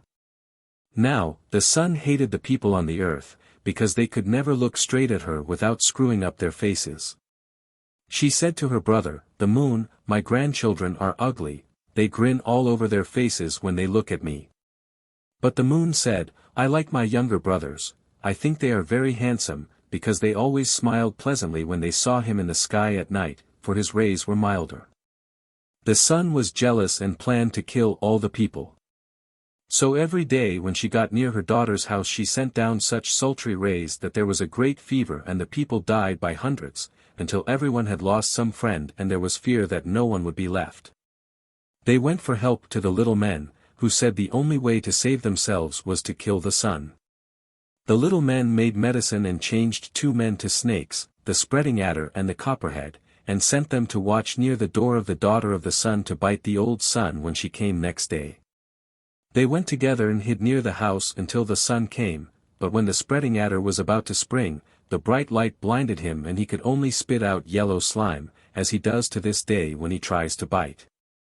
She called him a nasty thing and went by into the house, and the copperhead crawled off without trying to do anything. So the people still died from the heat, and they went to the little men a second time for help.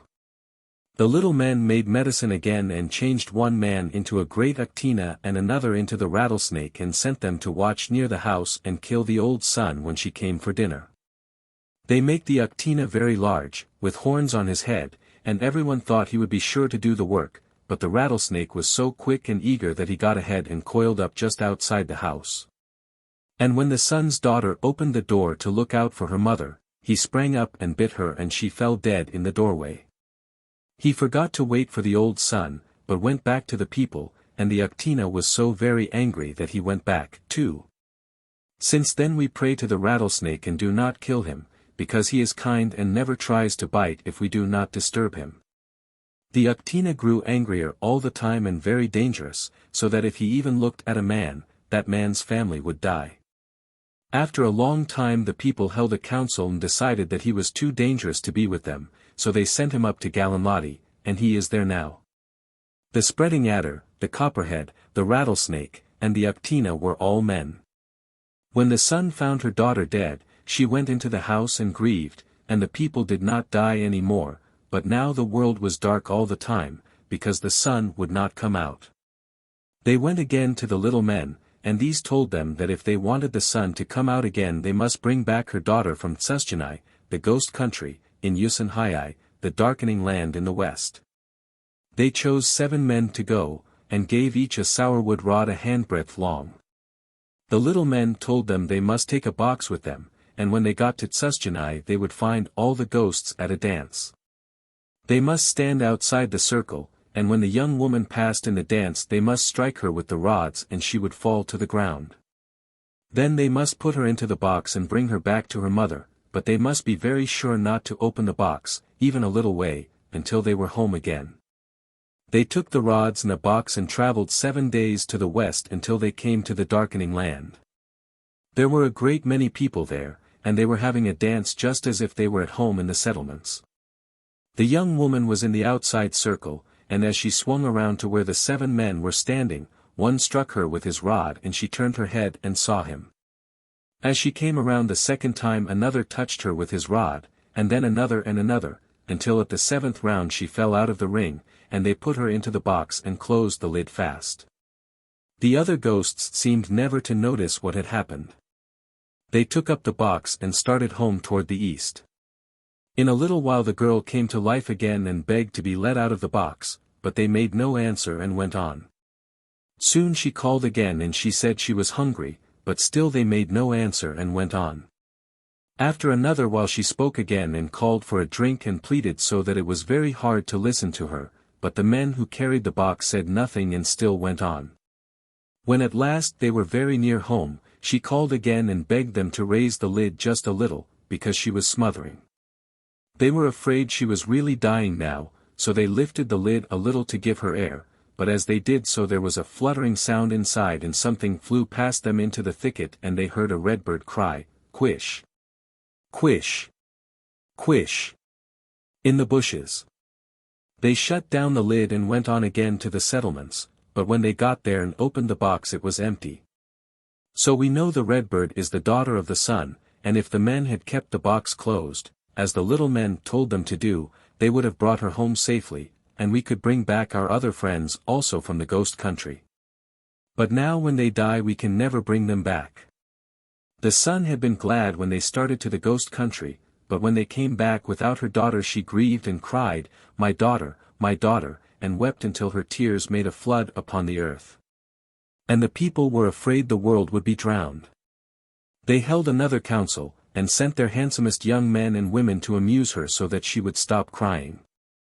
They danced before the sun and sang their best songs, but for a long time she kept her face covered and paid no attention, until at last the drummer suddenly changed the song, when she lifted up her face. And was so pleased at the sight that she forgot her grief and smiled. LVA The Visit to Chief Echo. Tsimshian, Boas, Report of the Bureau of American Ethnology, 31, 85. Somsemfor remained sitting there, thinking quietly how many hard things he had done among men, still his needs were not satisfied. At last he made up his mind to try to go again to the people in order to get something to eat, for he was a great eater. He went to a lonely place, and was very anxious to find some people in the woods. Soon he came to a great plain. No trees were to be seen, just grass and flowers. At a distance he beheld a large house, and inside the large house with carved front he heard many people singing. He saw sparks flying up from the smoke hole, and he knew that it must be the house of a great chief. When he came near the house, he heard something saying with a loud voice, "A stranger is coming, a chief is coming." And he knew that they meant him. So he went in, but he saw nobody. Still he heard the voices. He saw a great fire in the center, and a good new mat was spread out for him alongside the fire.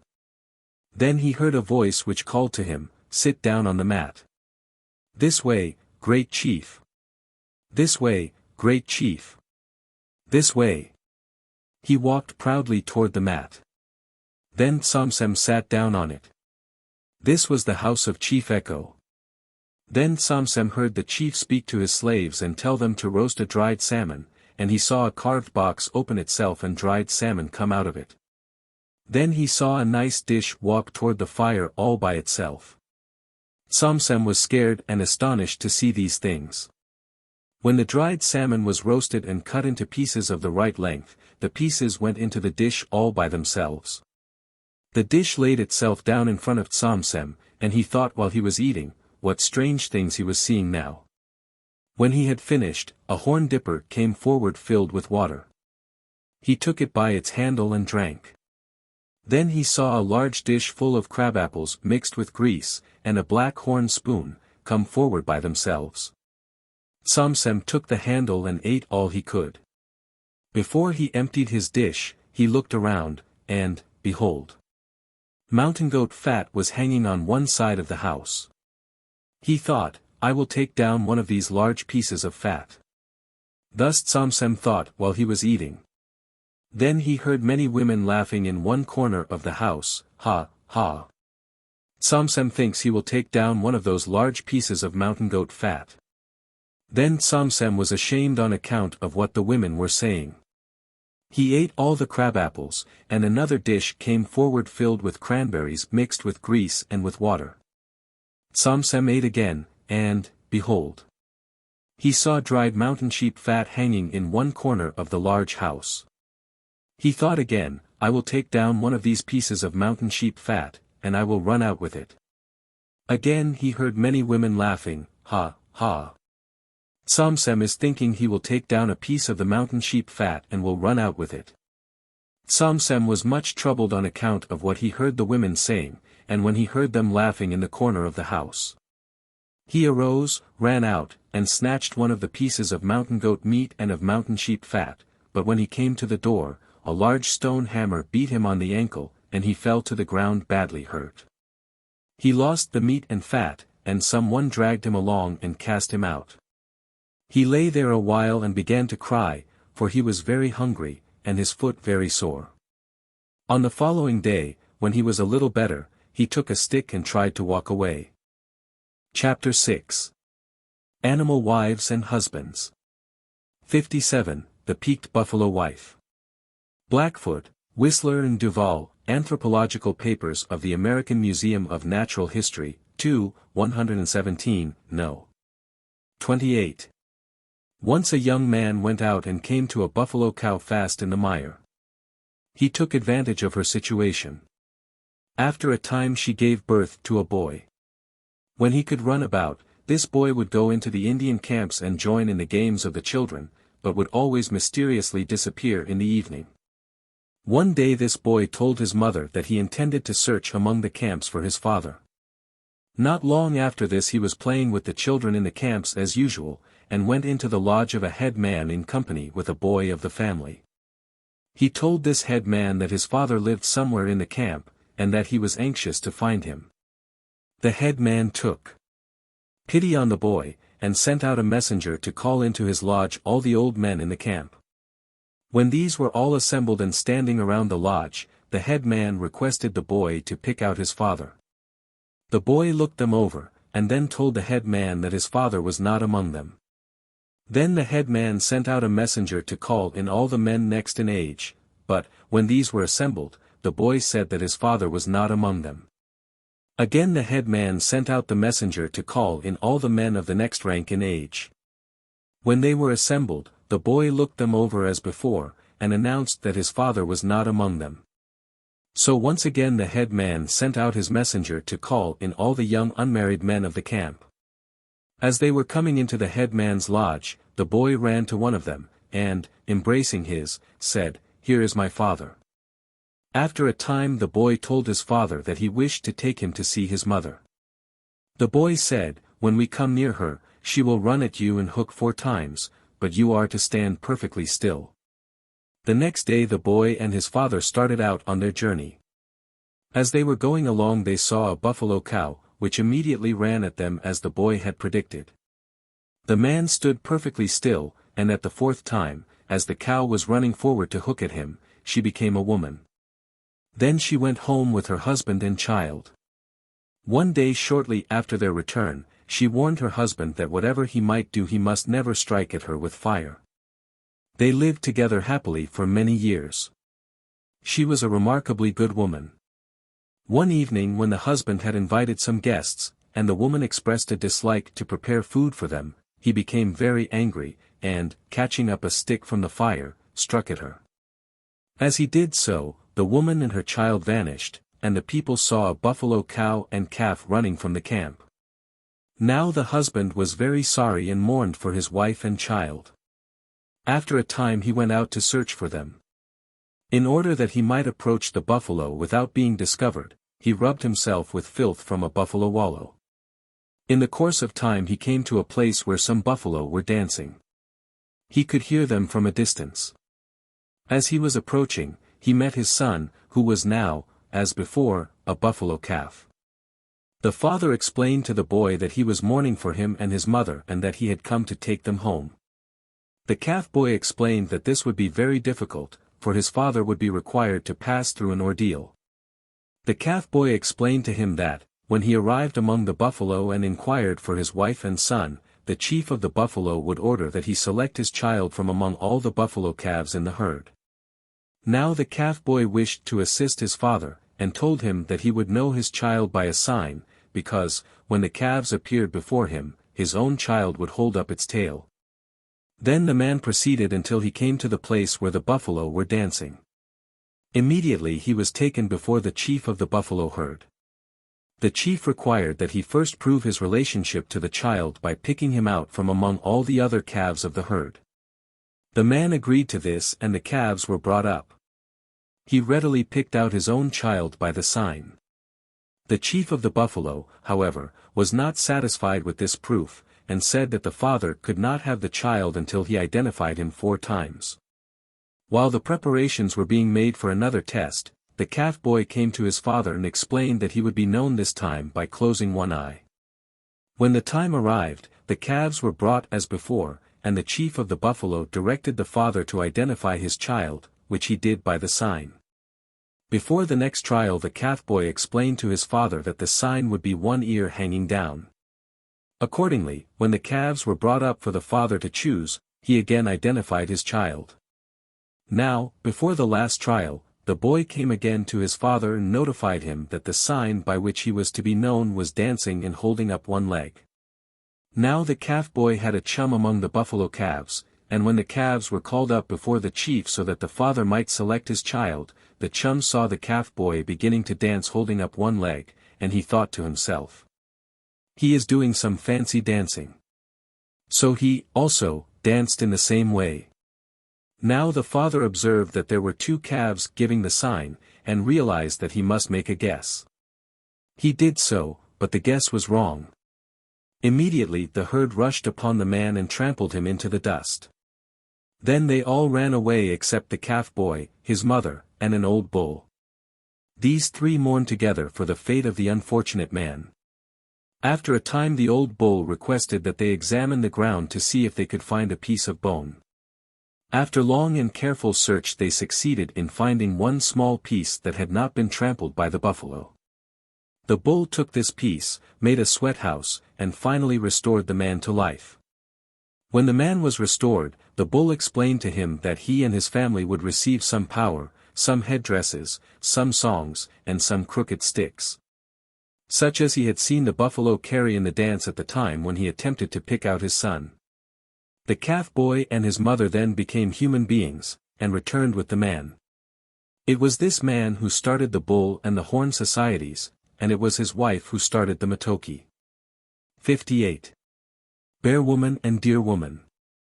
Lassick, Goddard, Journal of American Folklore, 19, 135, No. 2. Grizzly Bear and Doe, the two wives of Chicken Hawk, were pounding acorns. When they had finished, one of them said, "Let us go down to the creek and leach the meal." While they were waiting for the meal to soak, they agreed to hunt one another's heads for lice. Doe looked first in Grizzly's hair. "You have no lice," she said. "Well then," said Grizzly, "I will look in yours." When in her search she reached the doe's neck she sprinkled in some sand. "You have many lice," she said, "I will chew them." "Ucka! Ucka!" cried Doe, "hold on there." Biting her head off, she killed her. Taking Doe's head and both lots of acorn meal she went back to the house. She put the head in the fire and when the eyes burst with the heat she told the children it was only the white oak log cracking in the fire. "I think it is our mother's head," said one of the doe's children. "Go a long way off and play," said Grizzly. "You won't be permitted to live long," they heard their mother's hair so say to them. The two bear children and the two fawns went out to play. "Let us play smoke each other out in this hollow log," suggested the fawns. The bears agreed and the fawns went in first. That's enough," they cried. "Now you go in," they told the bears. The fawns fanned the smoke into the log until the bears were smothered. Going back to the house, one of them held out what she had in her hand and said, "Here is a skunk we killed in a log." "Very well," said the bear mother. Then the other fawn held out hers and said, "Here is a skunk we killed in a log." "Thank you, my niece, after a while I will make a meal upon them," replied Grizzly. "She is eating her children," she heard someone say. "What did you say?" she asked. "First you killed a person, and now you are eating your own children's hands." She ran after the children who had been taunting her. When she came near them she called in a pleasant voice, "Well, come home." They ran up on a ridge and barely escaped being caught. Finally they came to a place where Crane was fishing by the river. "Grandfather, put your neck across and let us go over on it. An old woman is after us. Put your neck across." They crossed over safely and running to the top of a ridge hid in a hole in a rock.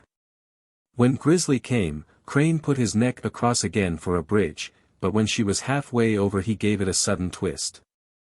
She went floating down the middle of the stream. Licks, Splinterfoot Girl. Arapaho, Dorsey and Kroeber, Anthropological Papers of the Field Museum, v. 153, No. 81. It was in winter and a large party was on the warpath.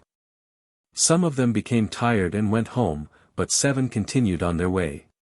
Coming to a river, they made camp on account of one of them who was weary and nearly exhausted. They found that he was unable to go farther. Then they made a good brush hut in order that they might winter there. From this place they went out and looked for buffalo and hunted them wherever they thought they might find them. During the hunting one of them ran against a thorny plant and became unable to hunt for some time. His leg swelled very much in consequence of the wound, and finally suddenly opened. Then a child issued from the leg. The young men took from their own clothes what they could spare and used it for wrapping for the child. They made a panther skin answer as a cradle. They passed the child around from one to the other, like people smoking a pipe.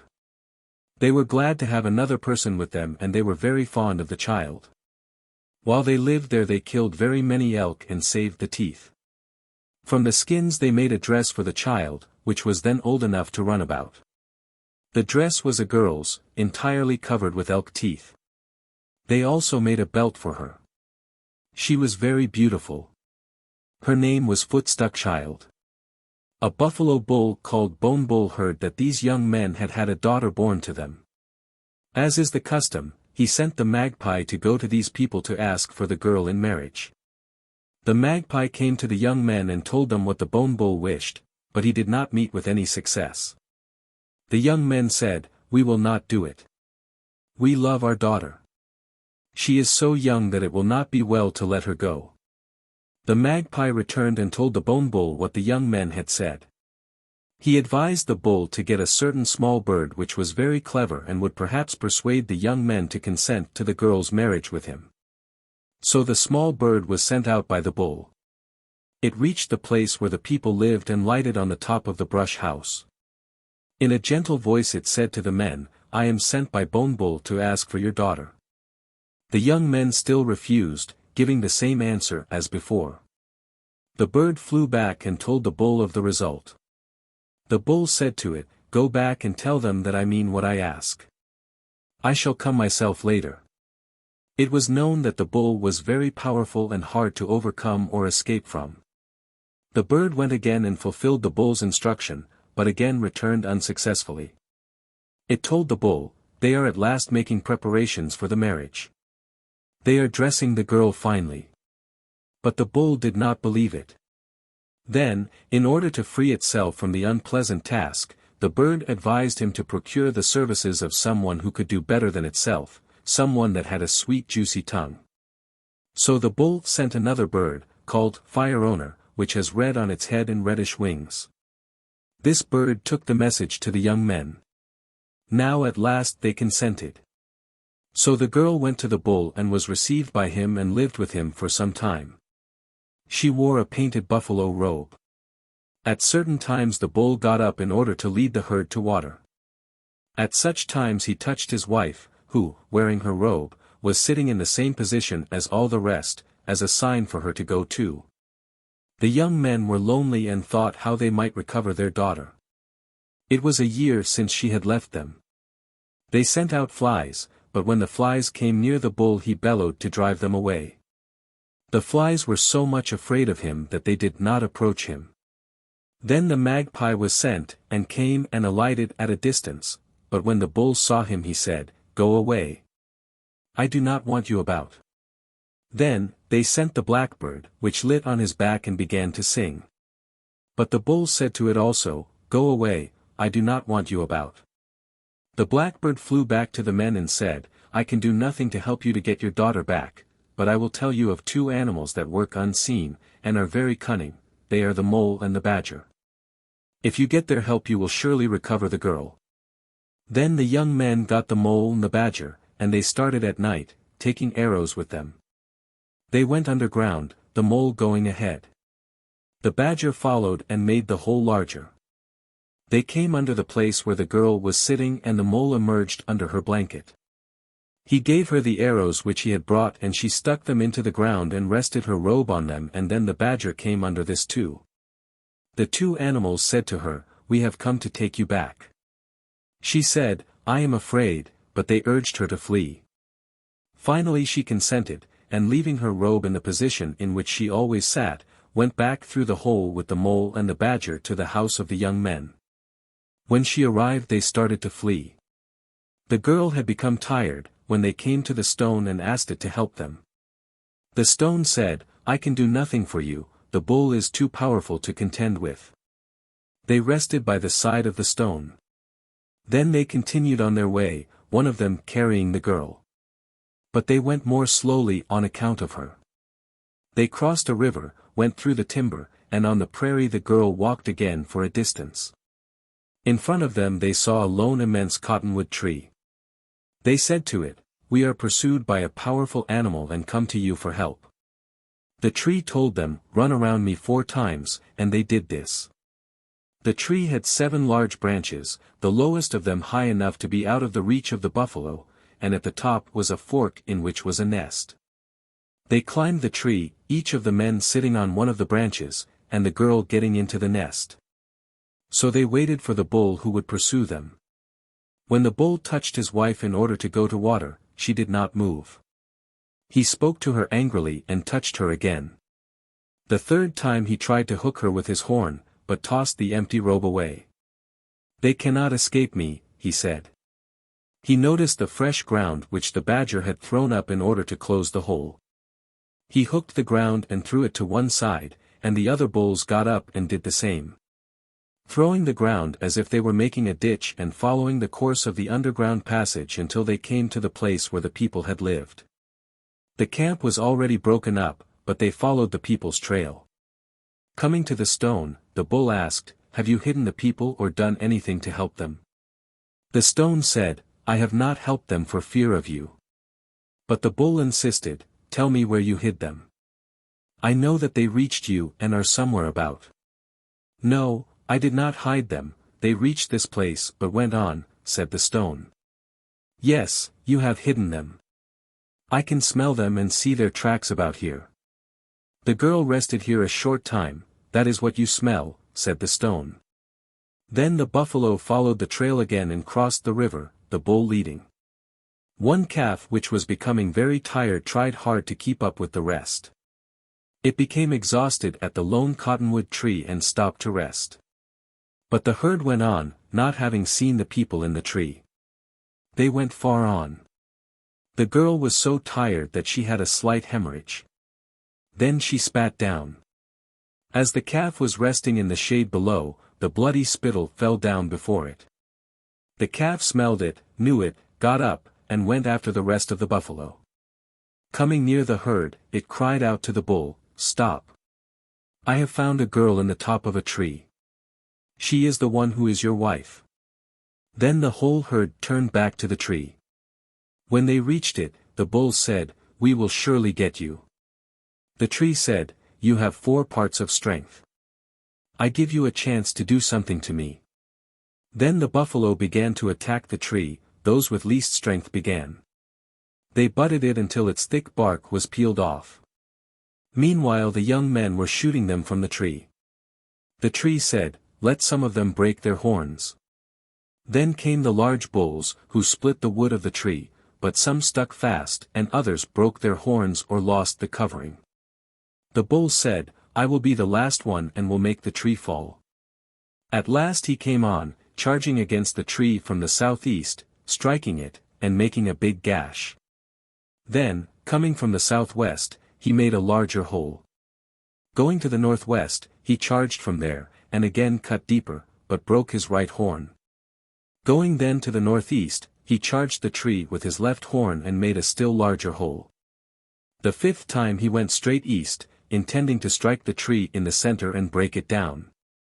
He pranced about, raising the dust, but the tree said to him, "You can do nothing. So come on quickly." This made him angry and he charged. The tree said, "This time you will stick fast," and he ran his left horn far into the middle of the wood and stuck fast. Then the tree told the young men to shoot him in the soft part of his neck and sides, for he could not get loose or injure them. Then they shot him and killed him, so that he hung there. Then they cut him loose. The tree told them to gather all the chips and pieces of wood that had been knocked off and cover the bull with them, and they did so. All the buffalo that had not been killed went away. The tree said to them, "Hereafter you will be overcome by human beings. You will have horns, but when they come to hunt you, you will be afraid. You will be killed and eaten by them and they will use your skins." Then the buffalo scattered over the land with half-broken, short horns. After the people had descended from the tree, they went on their way. The magpie came to them as messenger sent by merciless man to ask the young men for their daughter in marriage. He was a round rock. The magpie knew what this rock had done and warned the men not to consent to the marriage.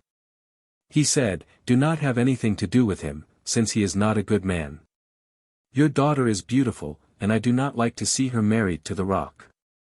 He has married the prettiest girls he could hear of, obtaining them somehow. But his wives are crippled, one-armed, or one-legged, or much bruised. I will tell the rock to get the hummingbird for a messenger because that bird is swift and can escape him if he should pursue. So the magpie returned and said that the young men refused the marriage. But the rock sent him back to say, "Tell them that the girl must marry me nevertheless." The magpie persuaded him to send the hummingbird as messenger instead of himself. Then the hummingbird went to carry the message to the young men, but, on reaching them, told them instead, "He is merciless and not the right man to marry this girl. He has treated his wives very badly. You had better leave this place." So he went back without having tried to help the rock. He told the rock that he had seen neither camp nor people. "Yes, you saw them," said the rock, "you are trying to help them instead of helping me. Therefore you try to pretend that you did not see them. Go back and tell them that I want the girl. If they refuse, say that I shall be there soon." The hummingbird went again to the men and told them what the rock wished, and said, "He is powerful. Perhaps it is best if you let your daughter go. But there are two animals that can surely help you. They can bring her back before he injures her. They are the mole and the badger." "Yes," they said, now having confidence in these animals. So the hummingbird took the girl to the rock. He reached his tent, which was large and fine, but full of crippled wives. "I have your wife here," he said. "Very well," said the rock, "let her come in. I am pleased that you brought her. She is pretty enough for me." Soon after the hummingbird had left with the girl, the mole and the badger started underground and made their way to the rock's tent. In the morning the rock always went buzzing out through the top of the tent. In the evening he came back home in the same way. While he was away, the two animals arrived. The girl was sitting with both feet outstretched. They said to her, "Remain sitting thus until your husband returns." Then they made a hole large enough for the rock to fall into and covered it lightly. In the evening the rock was heard coming. As he was entering above, the girl got up, and the rock dropped into the hole while she ran out of the tent saying, "Let the hole be closed. Let the earth be covered again," said the mole and the badger. They heard the rock inside the earth, tossing about, buzzing, and angry. The girl returned to her father's. They traveled all night, fleeing. In the morning the rock overtook them. As they were going, they wished a canyon with steep cliffs to be behind them. The rock went down the precipice, and while he tried to climb up again, the others went on. It became night again and in the morning the rock was near them once more. Then the girl said, "This time it shall happen. I am tired and weary from running, my fathers." She was carrying a ball, and, saying, "First for my father," she threw it up and as it came down kicked it upwards, and her father rose up. Then she did the same for the others until all had gone up. When she came to do it for herself the rock was near. She threw the ball, kicked it, and she too rose up. She said, "We have passed through dangers on my account. I think this is the best place for us to go. It is a good place where we are. I shall provide the means of living for you." To the rock she said, "You shall remain where you overtook us. You shall not trouble people any longer, but be found wherever there are hills." She and her fathers reached the sky in one place. They live in a tent covered with stars. LX. The Eagle and Whale Husbands. Greenland Eskimo, Rink, Tales and Traditions of the Eskimo, page 127, number 8. Two little girls were playing with some small bones on the beach, the one with eagle bones, the other with whale bones. Suddenly an eagle came soaring through the air above them, and one of the girls said, "I will have an eagle for my husband," and the other replied, "Thou mayst rejoice that thou hast already got a husband, I will have a whale for mine." Instantly a whale was seen to spout out at sea. And the eagle took one girl up and flew away with her, and the whale took the other down to the bottom of the sea, having first made her eyes and ears impenetrable, so that the water could not enter. The eagle carried his bride to the top of a steep cliff, and brought her different sorts of little birds for food, but she gathered all the sinews of the birds' wings, and knotted them together, in order to make a string of them. One day, when the eagle was away, she tried the length of it, and found that it reached down to the level of the sea. Another day she saw a kayaker rowing along the shore. And when he came just below, she called out to him to send a boat to rescue her.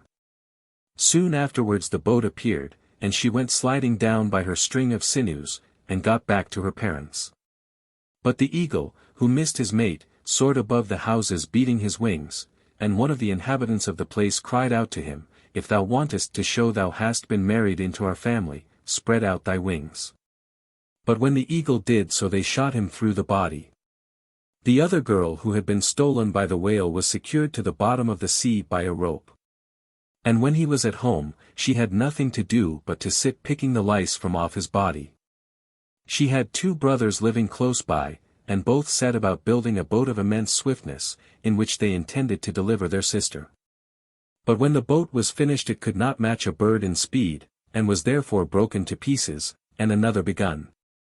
This boat proved a match for a flying bird, but was nevertheless discarded, and they again built a new one, in which they tried to overtake a gull, and on finding that this one even outdid the bird, they started from home to fetch back their sister. On becoming aware of their approach she loosened the cord that held her, and twisting it round the stone, she left with the boat. When the whale on his return drew the cord to get hold of her, and discovered that she was gone, he hurried after her. But when he came quite close to the boat she threw her outer jacket into the water to him. Having snapped at it he let it go, and again pursued her, and when he had got quite close up with them, she flung her inner jacket at him, which again detained the whale, but he soon reached them for the 3rd time. Then she threw her long jacket, and before he could overtake them again they had already landed, but when the whale reached the shore he was transformed into a piece of whalebone. LXI. The Fox Woman. Labrador Eskimo, Turner, Report of the Bureau of American Ethnology, 11. 264. A hunter who lived by himself found when he returned to the place after an absence that it had been visited and everything put in order as a dutiful wife should do. This happened so often with no visible signs of tracks that the man determined to watch and see who would scrape his skin clothing and boots, hang them out to dry, and cook nice hot food ready to be eaten when he returned.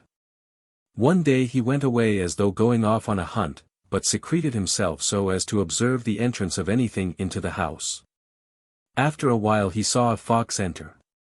He suspected that the fox was after food. He quietly slipped up to the house and on entering saw a most beautiful woman dressed in skin clothing of wondrous make. Within the house, on a line, hung the skin of a fox. The man inquired if it was she who had done these things. She replied that she was his wife and it was her duty to do them, hoping that she had performed her labor in a manner satisfactory to him. After they had lived together a short time the husband detected a musky odor about the house and inquired of her what it was.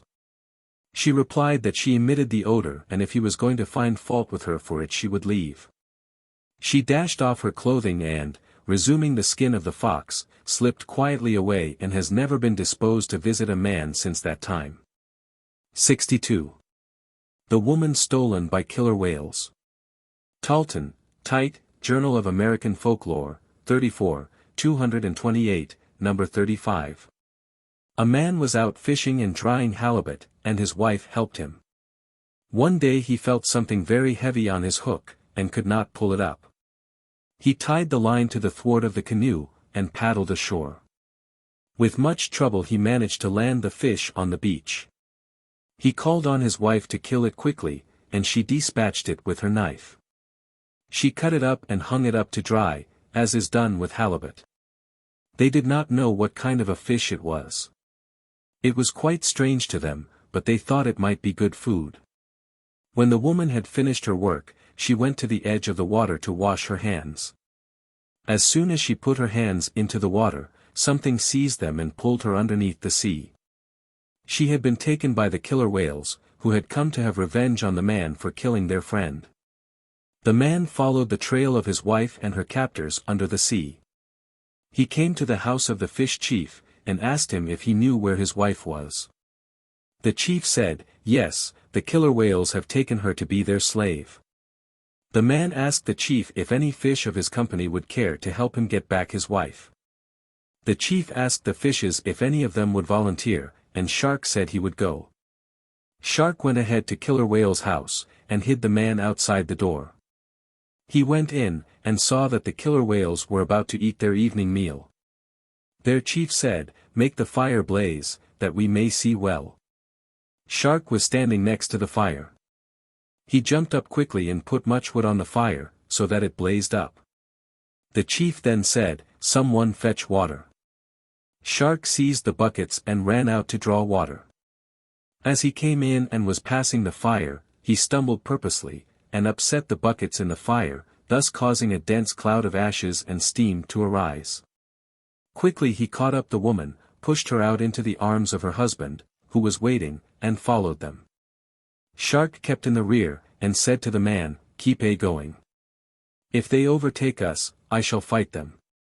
When the man and woman were nearly home, they looked back, and saw a severe fight in progress. Shark was fighting all the killer whales, biting them with his sharp teeth, and tearing them with his rough skin. 63. The Rolling Head.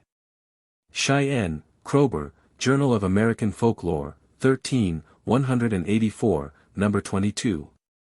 In a solitary tent lived a lone family, man, his wife, and 2 children. When the man went out hunting, he always painted his wife's face and body before he started in the morning.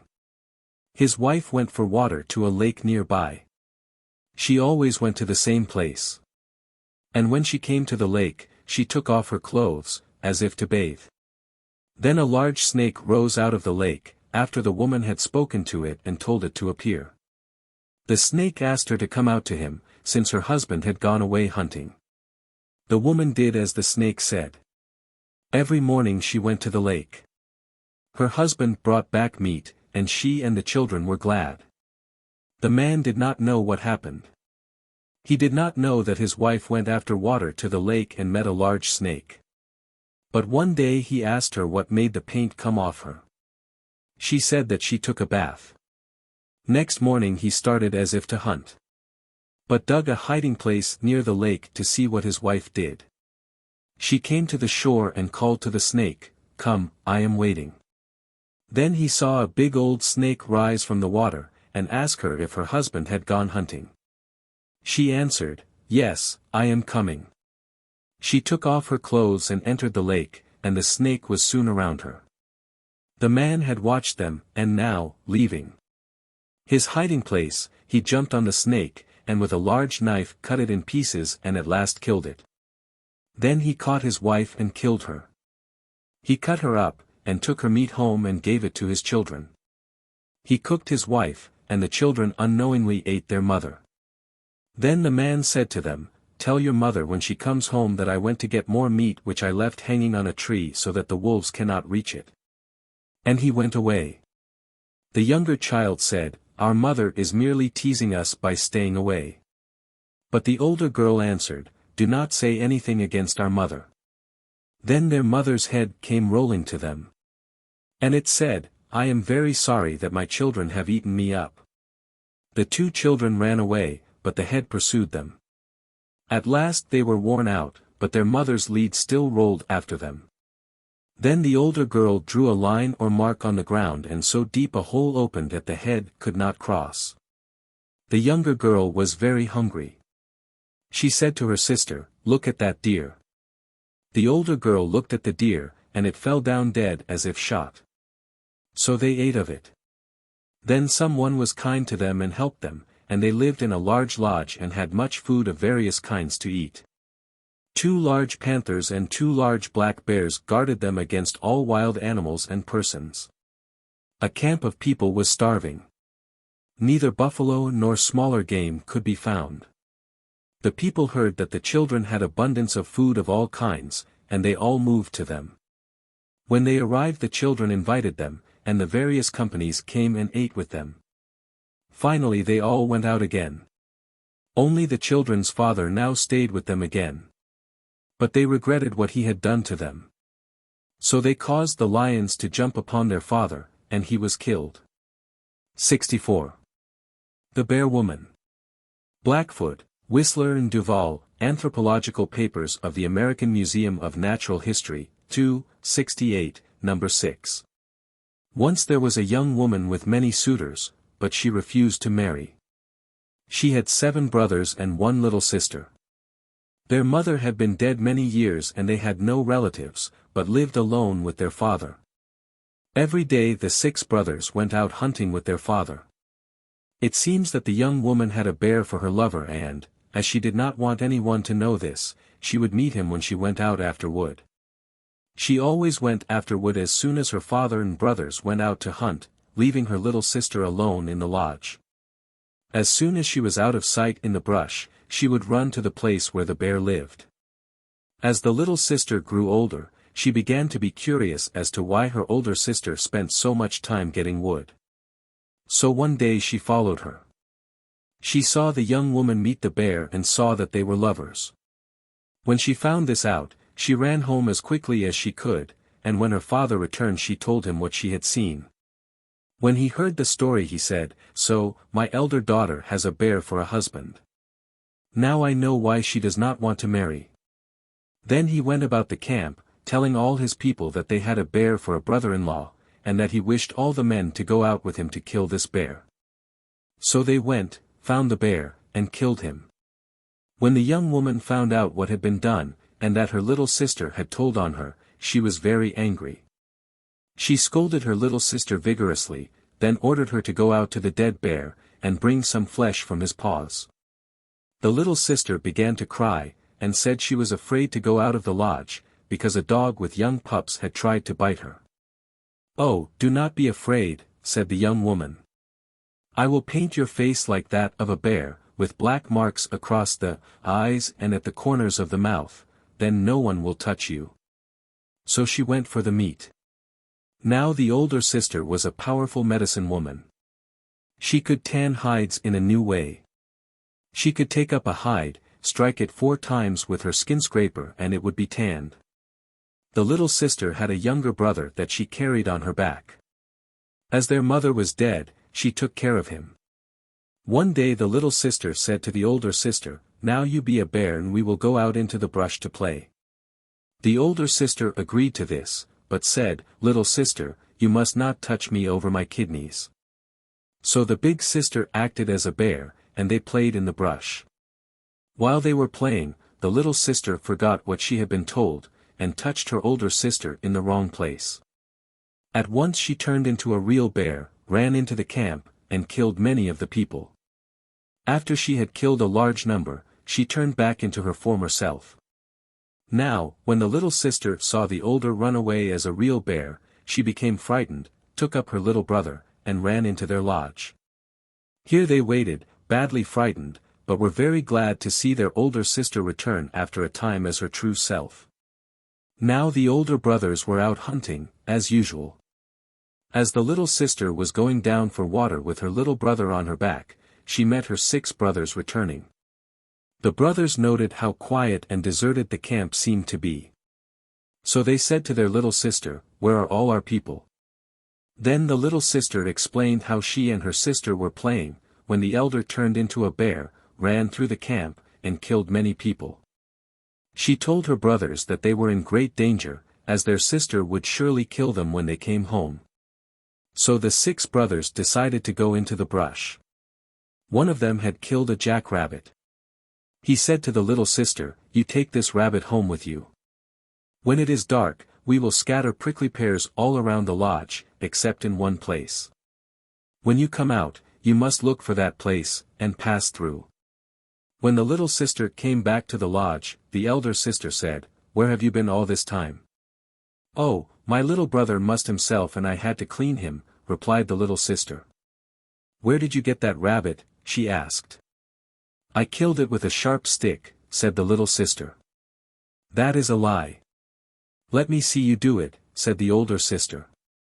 Then the little sister took up a stick lying near her, threw it at the rabbit, and it stuck in the wound in his body. "Well, all right," said the elder sister. Then the little sister dressed the rabbit and cooked it.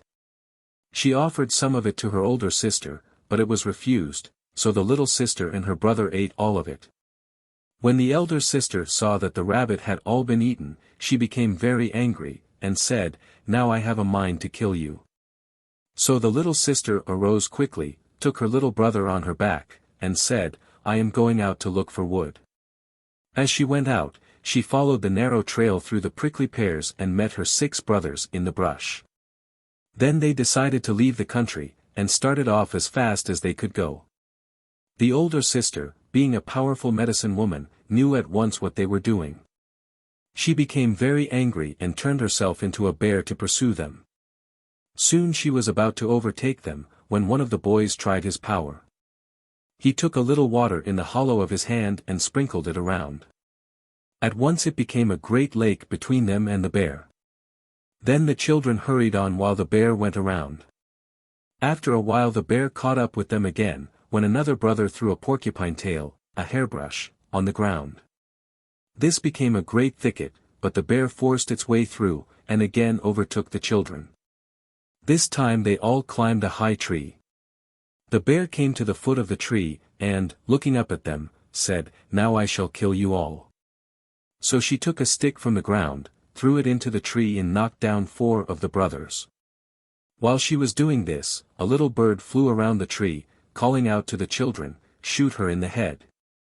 Shoot her in the head!"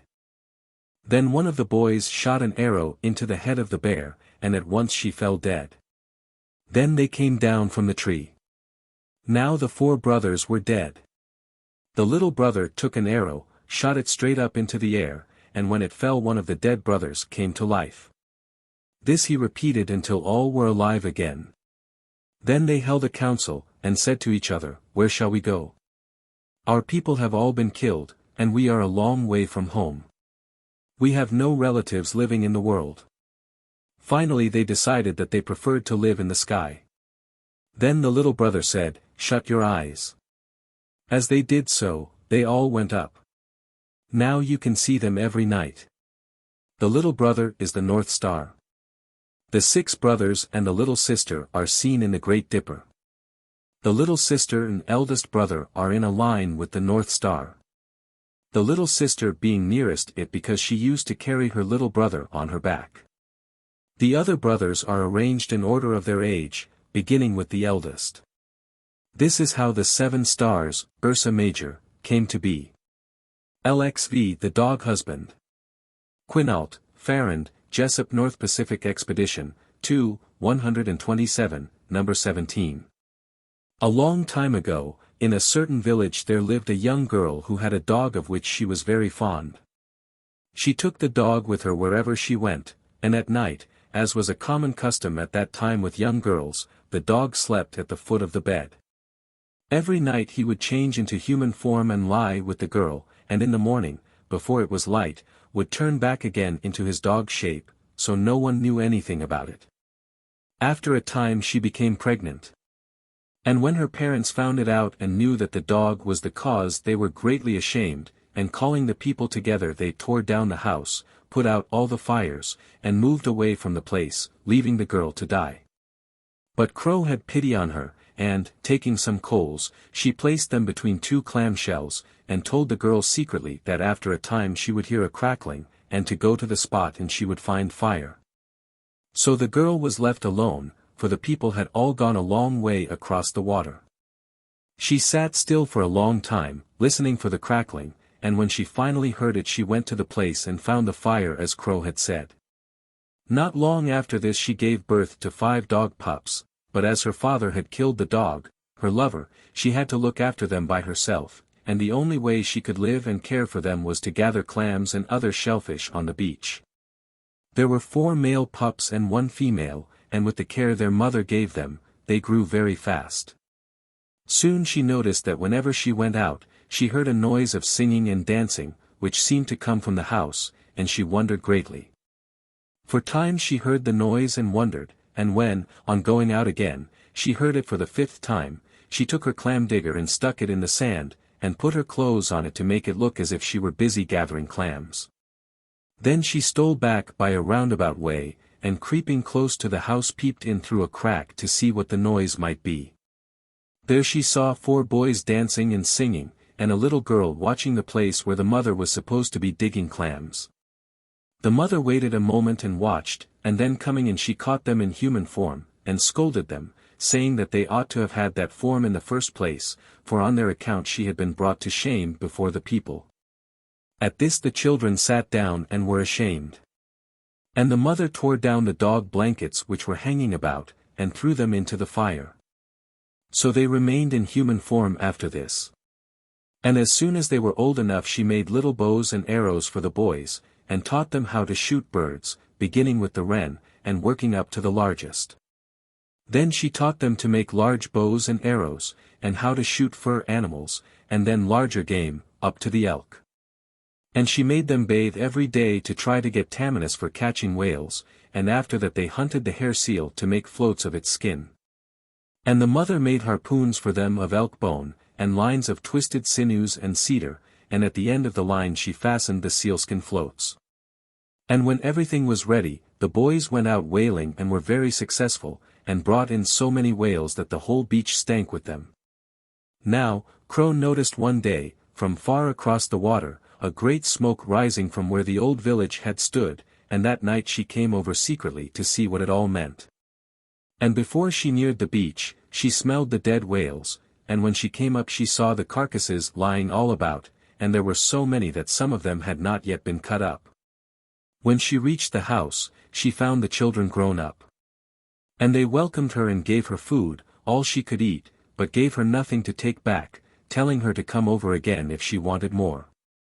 When Crow started back, the girl told her that when she reached home, she was to weep so that the people would believe they were dead. But Crow, on getting home, instead of doing as she was told, described how the beach was covered with sea-gulls feeding on the whales that had been killed by the boys. Now, Crow had brought with her secretly a piece of whale meat for her children, and after putting out the light she fed it to them, and one of them ate so fast that she choked, and coughed a piece of the meat out on the ground. And some of the people saw it, and then believed what Crow had told them, as they had not done before. Then the people talked it all over, and decided to go back, and they loaded their canoes and moved to the old village. And the boys became the chiefs of the village, and always kept the people supplied with whales. 66. The Youth Who Joined the Deer. Thompson, Tite, Memoirs of the American Folklore Society, 11, 40, No. 24. There was a man who was a great deer hunter. He was constantly hunting, and was very successful. He thought continually of the deer, and dreamed of them.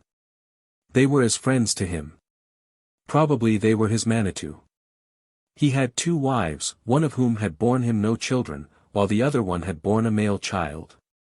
One day while hunting, he came on the fresh tracks of a doe and fawn, which he followed. They led to a knoll on which he saw a young woman and child sitting.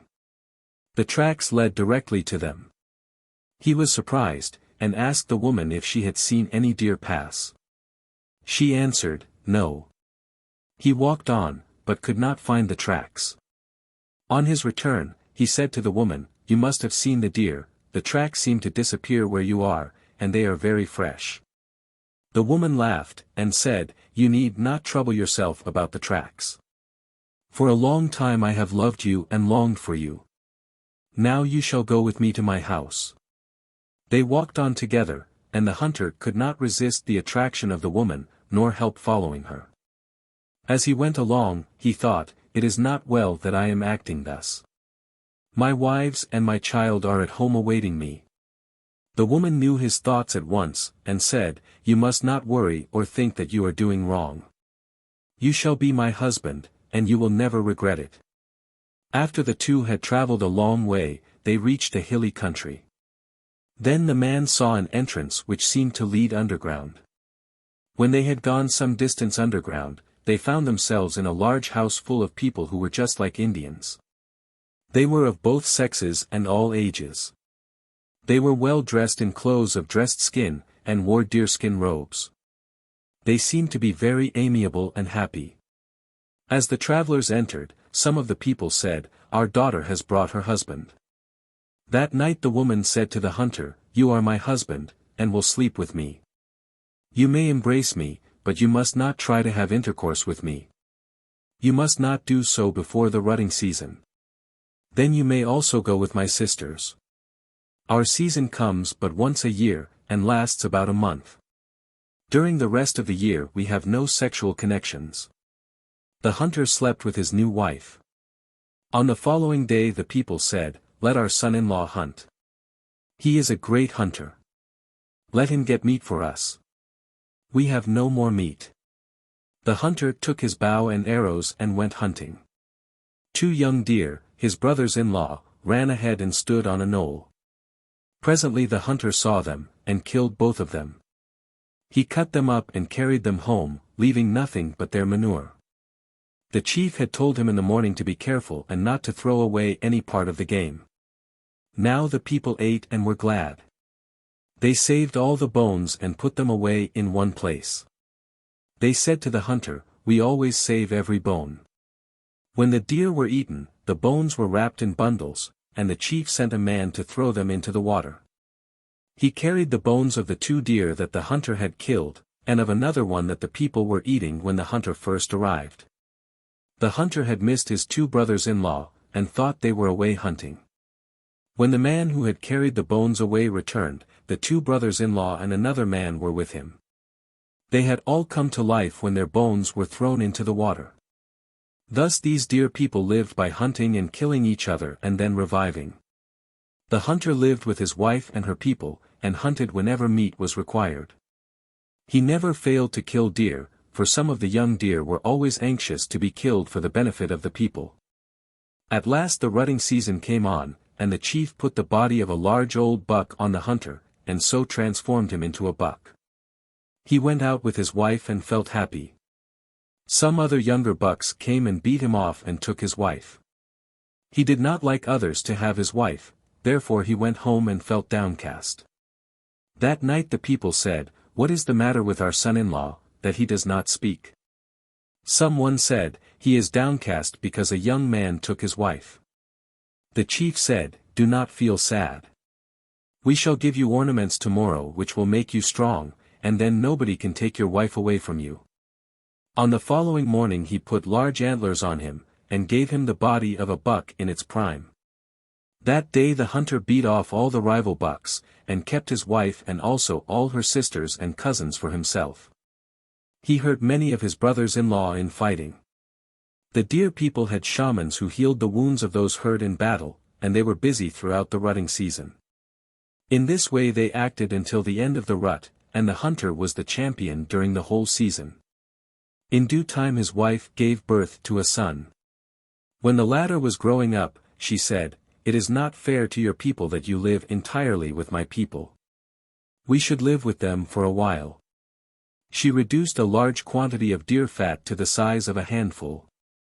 She did the same with a large quantity of dried venison, deer skins, and dressed buckskins. Now she started with her child and her husband, who hunted on the way, and killed one of his brothers-in-law whenever they required food. He put the bones into the water, and they revived. They traveled along as people do, but the woman thought this too slow, therefore they transformed themselves into deer. Now they went fast, and soon reached the country where her husband's people lived. She said to her husband, "Do not approach the people at once, or you will die. For 8 days you must prepare yourself by washing in decoctions of herbs." Presently they saw a young woman some distance away from the lodges. The hunter recognized her as his sister, showed himself, and called, "O sister! I have come back, but no one must come near me for 8 days. After that I shall visit you. But you must clean your houses, so that there may be in them nothing old and no bad smell." The people thought him dead, and his childless wife had married again. After the hunter had become like other people, he entered his lodge with his new wife and his son. His wife pulled out the deer fat from under her arm, and threw it down on long feast mats that had been spread out by the people. It assumed its proper dimensions and covered all the mats. She did the same with the dried meat and the deer skins, which almost filled the lodge. Now the people had a feast, and felt happy and pleased. The hunter stayed with his people for a considerable time.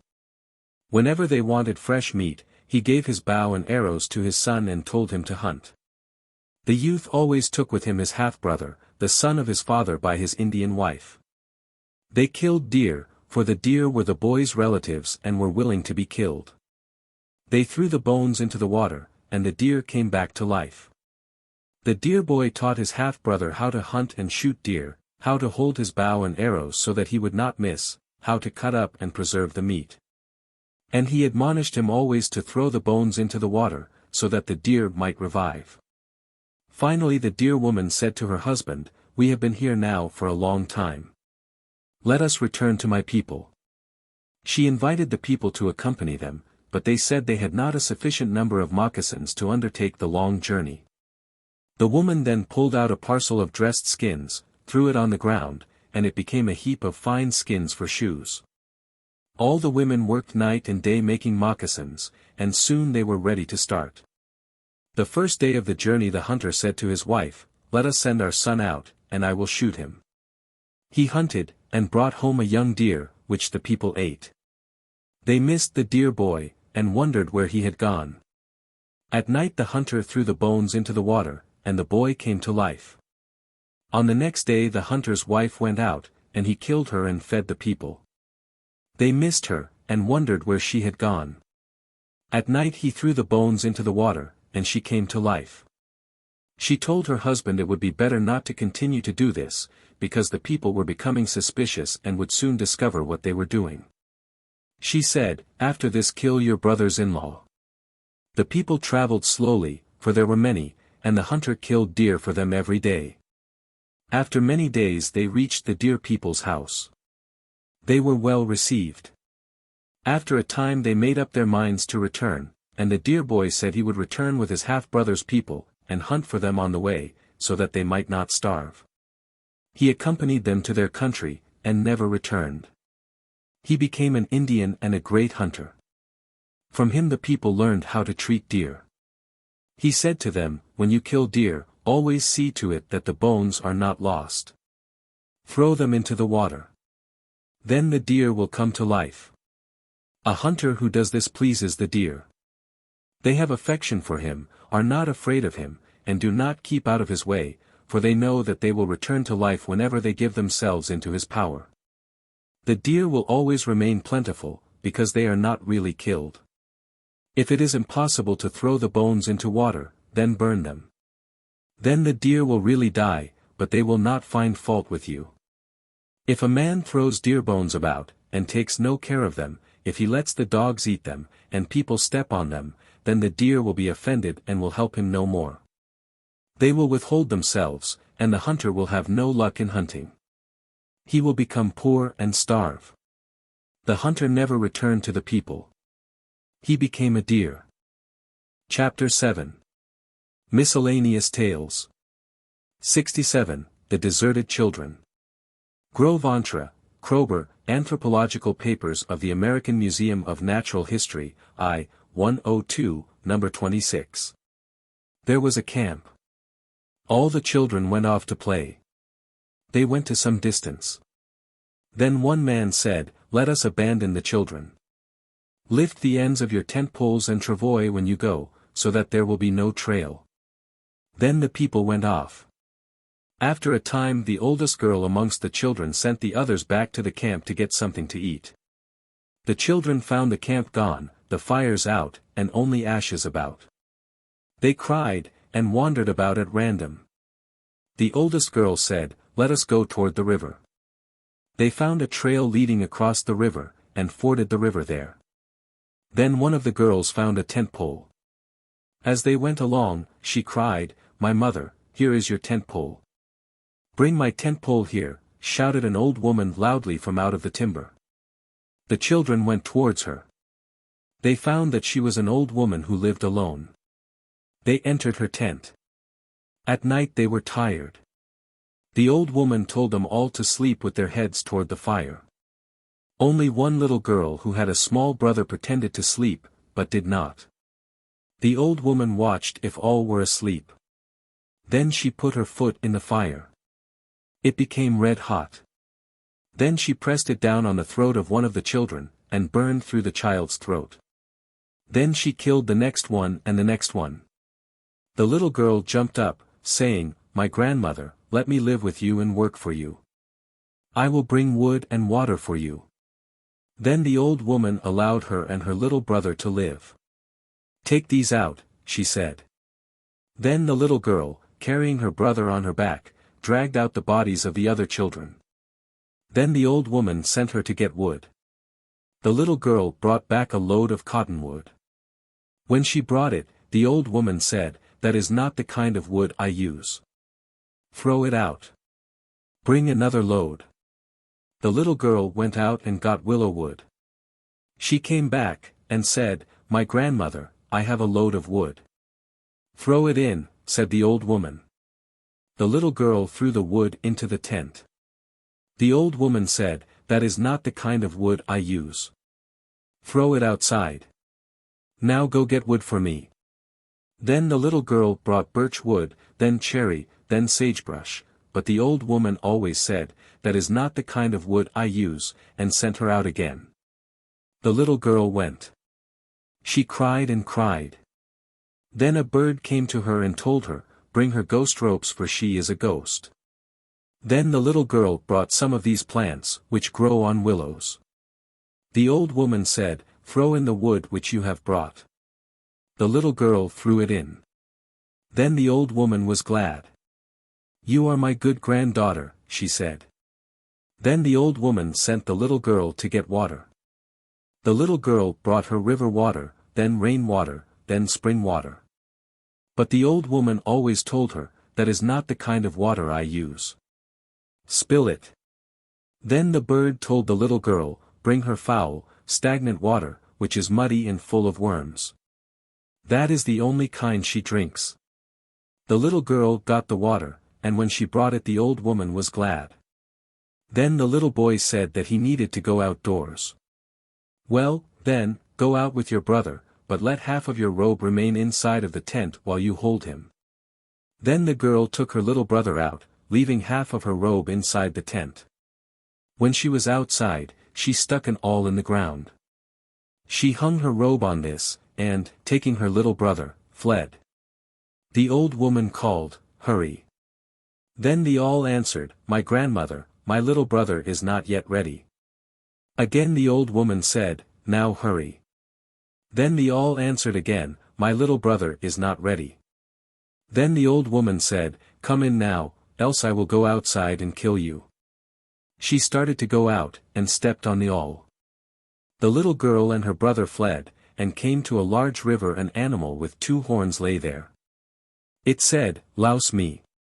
The little boy loused it. Its lice were frogs.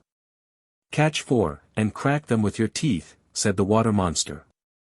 The boy had on a necklace of plum seeds. 4 times the girl cracked a seed. She made the monster think that her brother had cracked one of its lice. Then the water monster said, "Go between my horns, and do not open your eyes until we have crossed." Then he went under the surface of the water. He came up on the other side. The children got off and went on. The old woman was pursuing the children, saying, "I will kill you.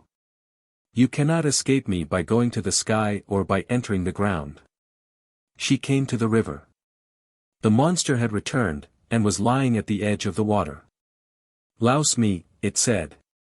The old woman found a frog. "These dirty lice.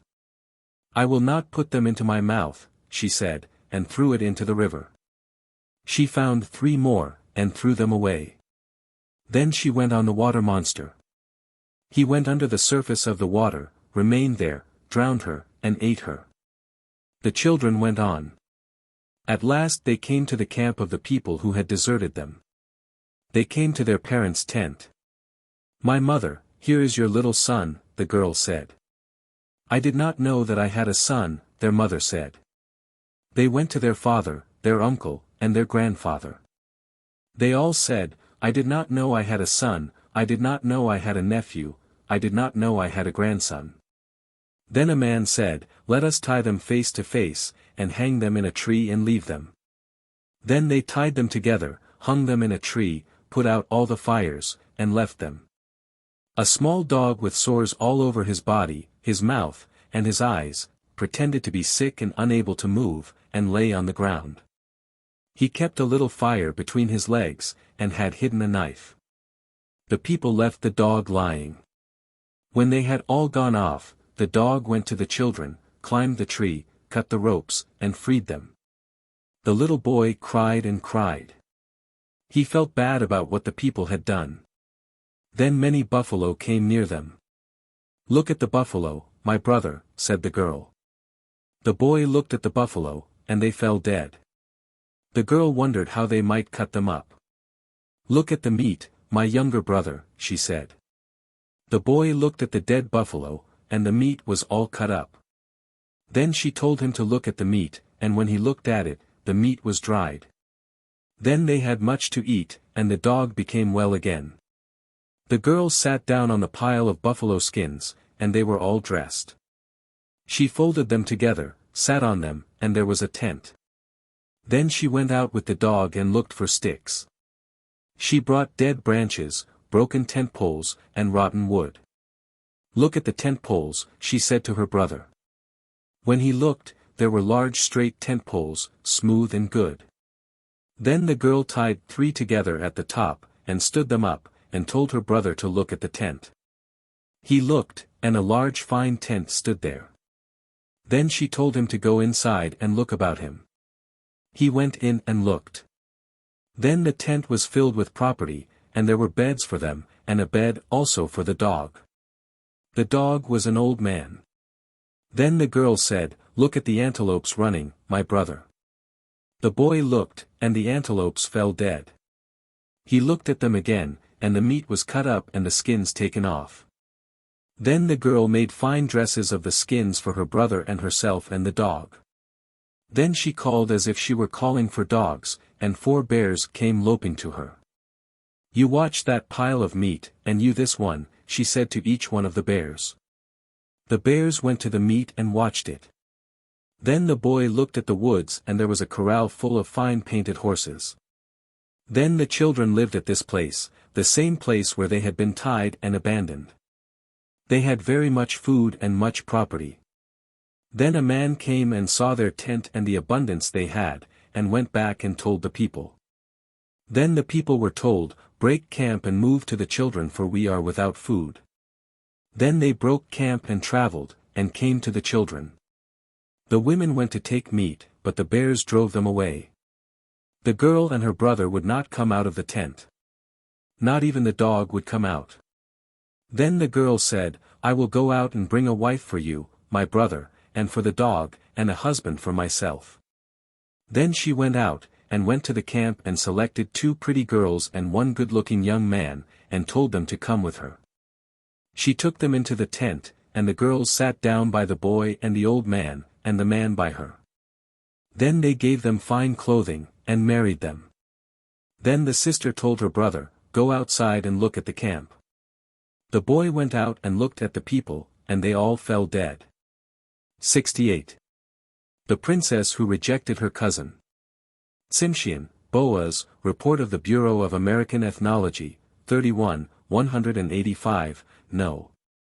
25.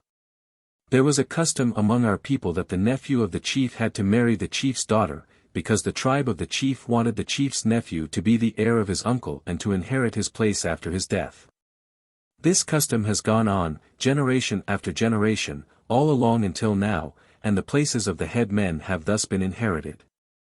So it is with this story. A very long time ago there was a great village with many people. They had only one chief. There was also his sister. They were the only 2 chiefs in the large town. The chief also had a beautiful daughter, and the chief's sister had a fine son. All the people of the village were glad to see the young prince and the young princess growing up, and they expected that these 2 would soon marry. Therefore the relatives of the prince went and talked with the father of the princess, and they also went to the uncles of the princess and talked to them. Now, the relatives of the girl accepted, but the girl rejected the proposal and said that she would not marry him. But the young prince loved her very much, and still she refused him. The young man loved her still more, and he was always true to her. Moreover, he was very anxious to speak to her, but the young woman rejected him. Now, the princess wanted to make a fool of her cousin. One day she dressed herself up and went to the end of the village to take some fresh air. The young man saw her pass by his door, and he went after her. Soon he saw her sitting under a large tree, and went up to her, and the girl was very kind to him. She smiled when she saw him coming. Then the young man sat down by her side under the tree as gently as he could. He asked her if she did not want to marry him. The girl said, "If you make a deep cut in your cheek, then you may marry me." Therefore the handsome young man took his knife and cut down his right cheek. The girls laughed at him, and they went home. When the cheek of the young man was healed, the princess put on her finest dress, passed the door of her cousin, and the young man saw her pass by. He followed her, and saw her sit at the same place where he had met her before. He went to her. And she stretched out her hands to greet him, put her arms around him, and kissed him once, since her cousin wanted to marry her. Then the young man loved her still more because she had kissed him the first time ever since he had loved her. And when the young man was overflowing with love, she said, "If you love me so much, show your love and make a cut down your left cheek, then I shall know that you really love me." The young man did not like to do it. However, he wanted to marry her, and so he took his knife and made a cut down his left cheek. They went home, and the young man was always thinking of her. Soon his wounded cheek was healed. He did not mind his foolish acts. On the following day he saw her passing his door. The young man followed her, and she was sitting under the tree. She smiled at him when he was coming to her, and said, "Do you come to me again, my beloved one?" And he replied, "Yes, I come to marry you." Then he put his arms around her, and she kissed him again. He asked her, "Do you love me, my dear cousin?" And she replied, "Yes, you know how much I love you," and the princess asked him, "Do you also love me, cousin?" And he replied, "Indeed, I love you very much." Thus said the young man, for he wanted to marry her. Then the princess said to him, "Now, show me your love. Cut off your hair, then you may marry me." So the young prince took his knife and cut off his beautiful yellow hair. In those days the young men and the old men wore their hair as long as women's hair, and it was considered dishonorable to cut a man's hair as we do it now. They went home, and on the following day the young man sent someone to her, saying that he wanted to marry her now. Therefore the messenger went to her and told her what her cousin had said. But the woman replied, "Tell him that I do not want to marry a bad-looking person like him, ugly as he is," and she gave him the nickname Mountain with 2 rock slides, as he had a scar down each cheek. She laughed at him and scorned him, saying, "I do not want to marry a man who cut his hair like a slave." The young man's messengers came back to him and told him what she had said. Therefore the youth was very much ashamed. He remembered that he also was a prince, and he cried because his own cousin had mocked him. Now, he decided to leave his father's house and his uncle's house, for he was ashamed before his fellows of the scars which he had made on his own cheeks by order of his beloved one. He went about, not knowing which way to go. Day by day he went, and he came to a narrow trail. He walked along it, and saw a small hut away off. He went toward it. Before it was evening he reached there, and when he was near, he walked up to it quietly. He stood outside and looked through a small hole. Behold! A woman was sitting there by the side of a fireplace. She said, "Come in, dear prince, if it is you who was rejected by his own cousin." So the young man went in, and the woman made him sit down on the other side of the fire. She gave him to eat. When he started from home, 4 young men, his own friends, had accompanied him on his way. But 3 of them had gone back home, and only one, his dearest friend, followed him all along the way until they came to the little hut. After the old woman had given them to eat, she said to the young man, "Soon you will arrive at the large house of Chief Pestilence, which is just across the little brook yonder. Leave your companion at this side of the brook, and you yourself go to the large house. When you get there, push open the large door, then say this, 'I come to be made beautiful in the house of Pestilence.' Shout this as loud as you can. Then you will see that the house on both sides is full of maimed persons. They will call you to come to their sides, but do not go there, because they will make you like one of them. When they stop calling you, then Chief Pestilence will call you to the rear of the house. Follow his calling. He will make you beautiful. Thus said the old woman to him. On the following day, after they had had their breakfast, they started. As soon as they crossed the brook, the prince said to his companion, "Stay here, and I will go on alone. Wait until I come back to you." So the companion stayed there. Now he went on alone. Soon he saw a large house in the distance, and went as quickly as he could. He pushed open the door, ran in, and shouted at the top of his voice, "I came to be made beautiful, Chief Pestilence." Then all the maimed people on both sides of the house beckoned to him and shouted. Those on one side would say, "Come this way," and those on the other side said, "Come, come, come." The prince remained standing in the doorway. There were many good-looking women among these maimed persons. They shouted and called him, but he stood still, waiting until Chief Pestilence should come forth from his room in the rear of the large house. Soon the noise of the maimed people ceased. Then the door of the chief's room was opened, and, behold, Chief Pestilence came forth with his beautiful daughter. He said, "Dear prince, come this way." Then the young man went to him and sat down on his right side. Then Chief Pestilence ordered his attendants to bring his bathtub. They brought him a large tub full of hot water. Then the chief took the young man, put him into this tub, and, as soon as he was in the tub, the water began to boil and the water boiled over the tub, boiling of its own accord. When the dross was all off, the chief took the bare bones of the young man, put them on a wide board, joining them together, and after he had done so, he called to his young daughter, who leaped over the bones. Then the young man was alive again. His features were changed, and his body was as white as snow. Then the chief said, "Bring me a nice comb," and his attendants brought him a comb of crystal. The chief took it and combed the prince's hair down to his loins. His hair was red, like tongues of fire. He was the most beautiful of all. The chief did not want to let him go at once, but kept him in his house for 2 days. The young man thought he had been there 2 days, but in reality 2 years had passed. Then the young man remembered his friend whom he had left by the brook before he entered the house of Chief Pestilence. Now, the prince told the young woman that he loved his friend by the brook, therefore the young woman said, "Let us go to see him." They went together, and when they came to the place, they found the man's bare bones heaped up there.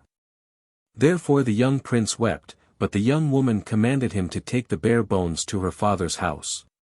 The young man did what the young woman had told him, and took the bare bones to the chief. The chief ordered his attendants to bring his bathtub. They brought it to him, and he put the bare bones into the tub. Then the water began to boil, and the dross of the bare bones boiled over the tub. Thus the young man saw what the Chief Pestilence had done to him. Then the chief took out the bones and placed them on a wide board and joined them together, and the young woman leaped over them 4 times, and the young man was alive again. Next the chief asked for his own comb. They brought it to him, and the chief asked what color of hair he wanted. The man said, "Dark yellow hair."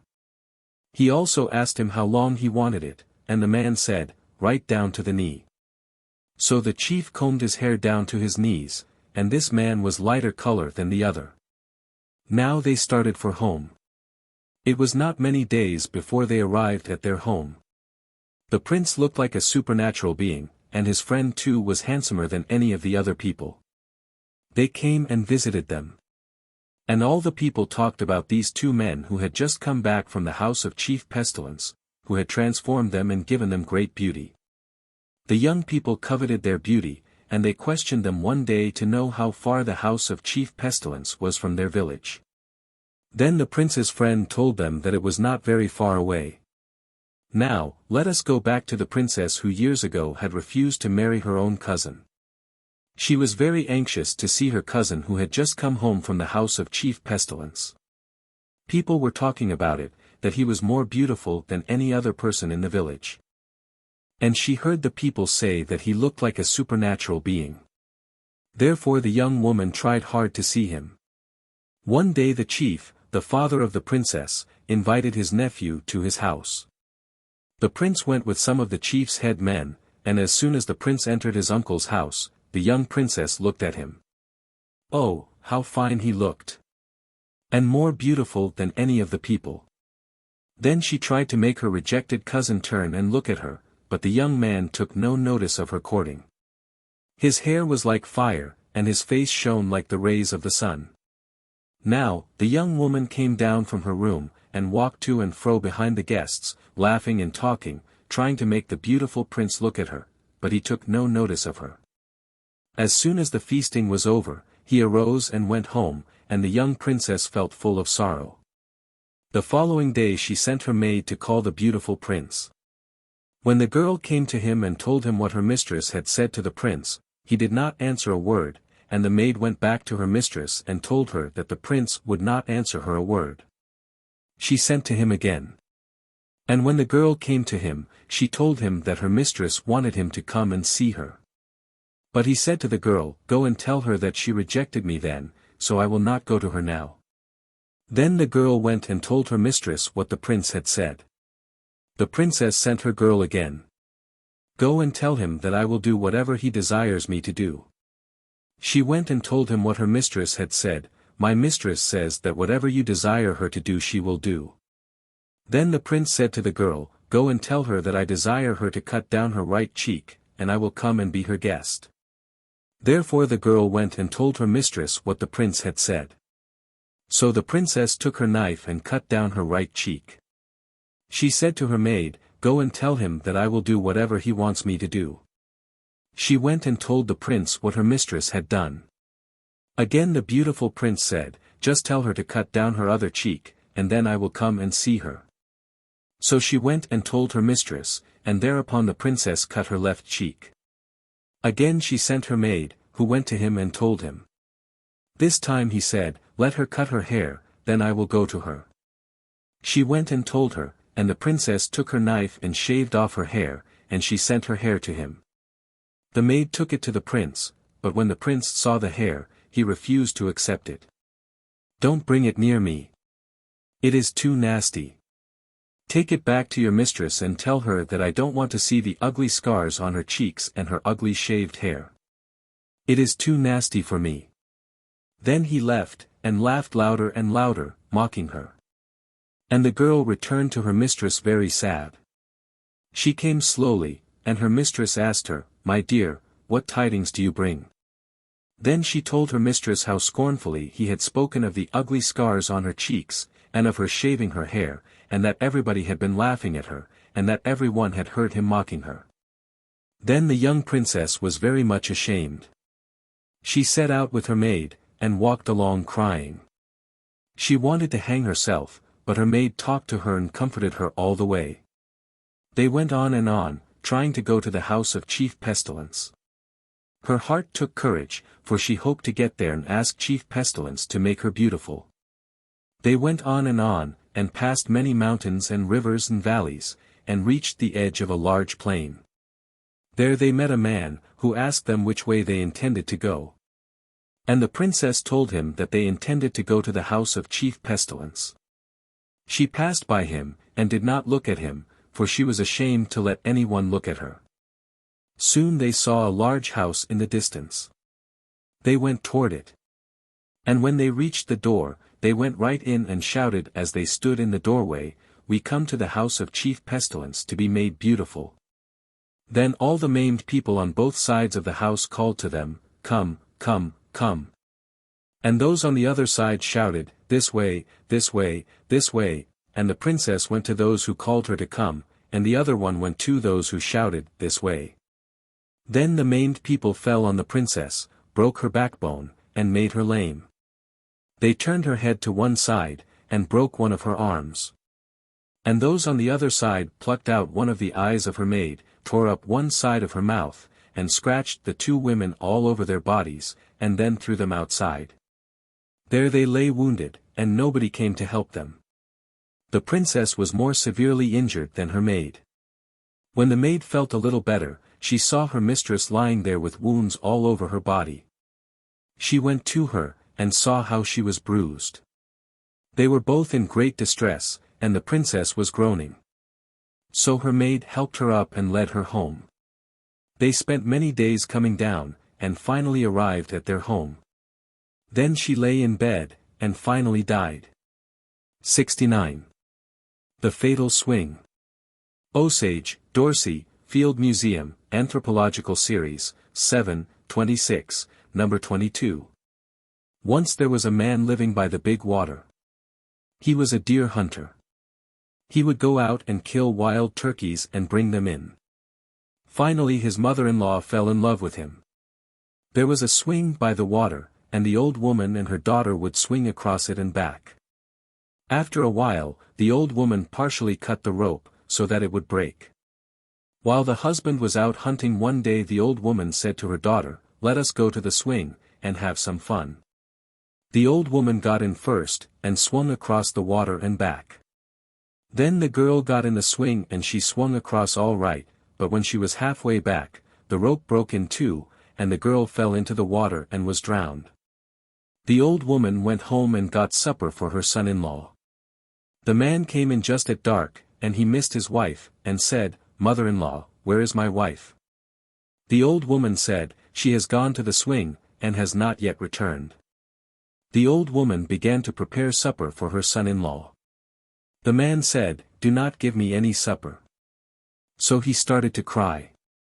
The old woman said, "Do not cry, she is dead, and we cannot help it. I will take care of the baby. Your wife got drowned, so she is lost entirely."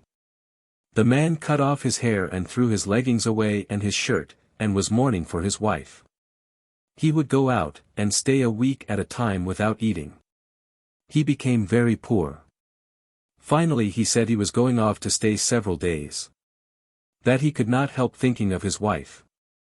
He went off and stayed several days, and when he came home he would cry all the time. One time, when he was out mourning, a rain and thunderstorm came up, and lightning struck all around the tree he was sitting under. He went back home and saw his baby, but stayed out of his sight. Again he went out, and it rained and thundered, and he went up by a big tree and lightning struck a tree near by him. The lightning left him a club, and said, "Man, I came here to tell you about your wife for whom you are mourning. You do not know where she is, or how she came to be missing. That old woman drowned her in the big water. The old woman broke the rope and the girl is drowned in the big water. This club you must keep in a safe place. I was sent here to you, and I will help you get your wife back, and you must not be afraid of the big water. Go ahead and try to get her, and the fourth day you will get her all right." The man went to the big water, and he saw his wife out in the water, and she said, "I cannot get to you. I am tied here with chains. I am going to come up 4 times. The next time she came out halfway. She said, "Bring me the baby, and I will let her nurse." So the man took the baby to her mother and let her nurse. The woman said, "They are pulling me, and I must go. But the next time you must get me." So she came out the 3rd time up to her knees. The man took the baby to her and let it nurse again. The woman said, "I have got to go back. They are pulling me by the chains. I must go, but the next time will be the last. I want you to try your best to get me." The man said, "I am going to get you, without doubt." The woman came out the 4th time, and the man hit the chain with the club and it seemed as though lightning struck it, and broke it. He got his wife. So they went home, and the old woman said, "My daughter, you have got home." But the woman said not a word. Then the man heated an arrow red hot and put it through the old woman's ears. So they killed the woman. 70. The Skin-Shifting Old Woman. Wichita, Dorsey, Publications of the Carnegie Institution, 21, 124, number 17. In the story of Healthy Flintstone Man, it is told that he was a powerful man and lived in a village and was a chief of the place. He was not a man of heavy build, but was slim. Often when a man is of this type of build he is called Healthy Flintstone Man, after the man in the story. Healthy Flintstone Man had parents, but at this time he had no wife. Soon afterwards he married, and his wife was the prettiest woman that ever lived in the village. When she married Healthy Flintstone Man, they lived at his home. She was liked by his parents, for she was a good worker and kind-hearted. As was their custom, the men of the village came at night to visit Healthy Flintstone Man, and his wife did the cooking to feed them, so that he liked her all the more, and was kind to her. Early in the morning a strange woman by the name of Little Old Woman came to their place and asked the wife to go with her to get wood. Out of kindness to Little Old Woman she went with her, leaving her husband at home. Little Old Woman knew where all the dry wood was to be found. When they reached the place where she thought there was plenty of wood they did not stop. They went on past, although there was plenty of good dry wood. The wife began to cut wood for the old woman and some for herself. When she had cut enough for both she fixed it into 2 bundles, one for each. Little Old Woman knelt by her pile and waited for the wife to help her up. Little Old Woman then helped the wife in the same way, and they started toward their home. They talked on the way about their manner of life at home. Arrived at the village, the old woman went to her home. When the wife got home she began to do her work. Again, the second time, the old woman came around and asked the wife to go with her to fetch wood. They started away together, and this time went farther than on the first time to get their wood, though they passed much good wood. The wife cut wood for both and arranged it in 2 piles, but this time she herself first knelt by her pile and asked the old woman to take hold of her hands and pull her up, then the wife helped the old woman with her load.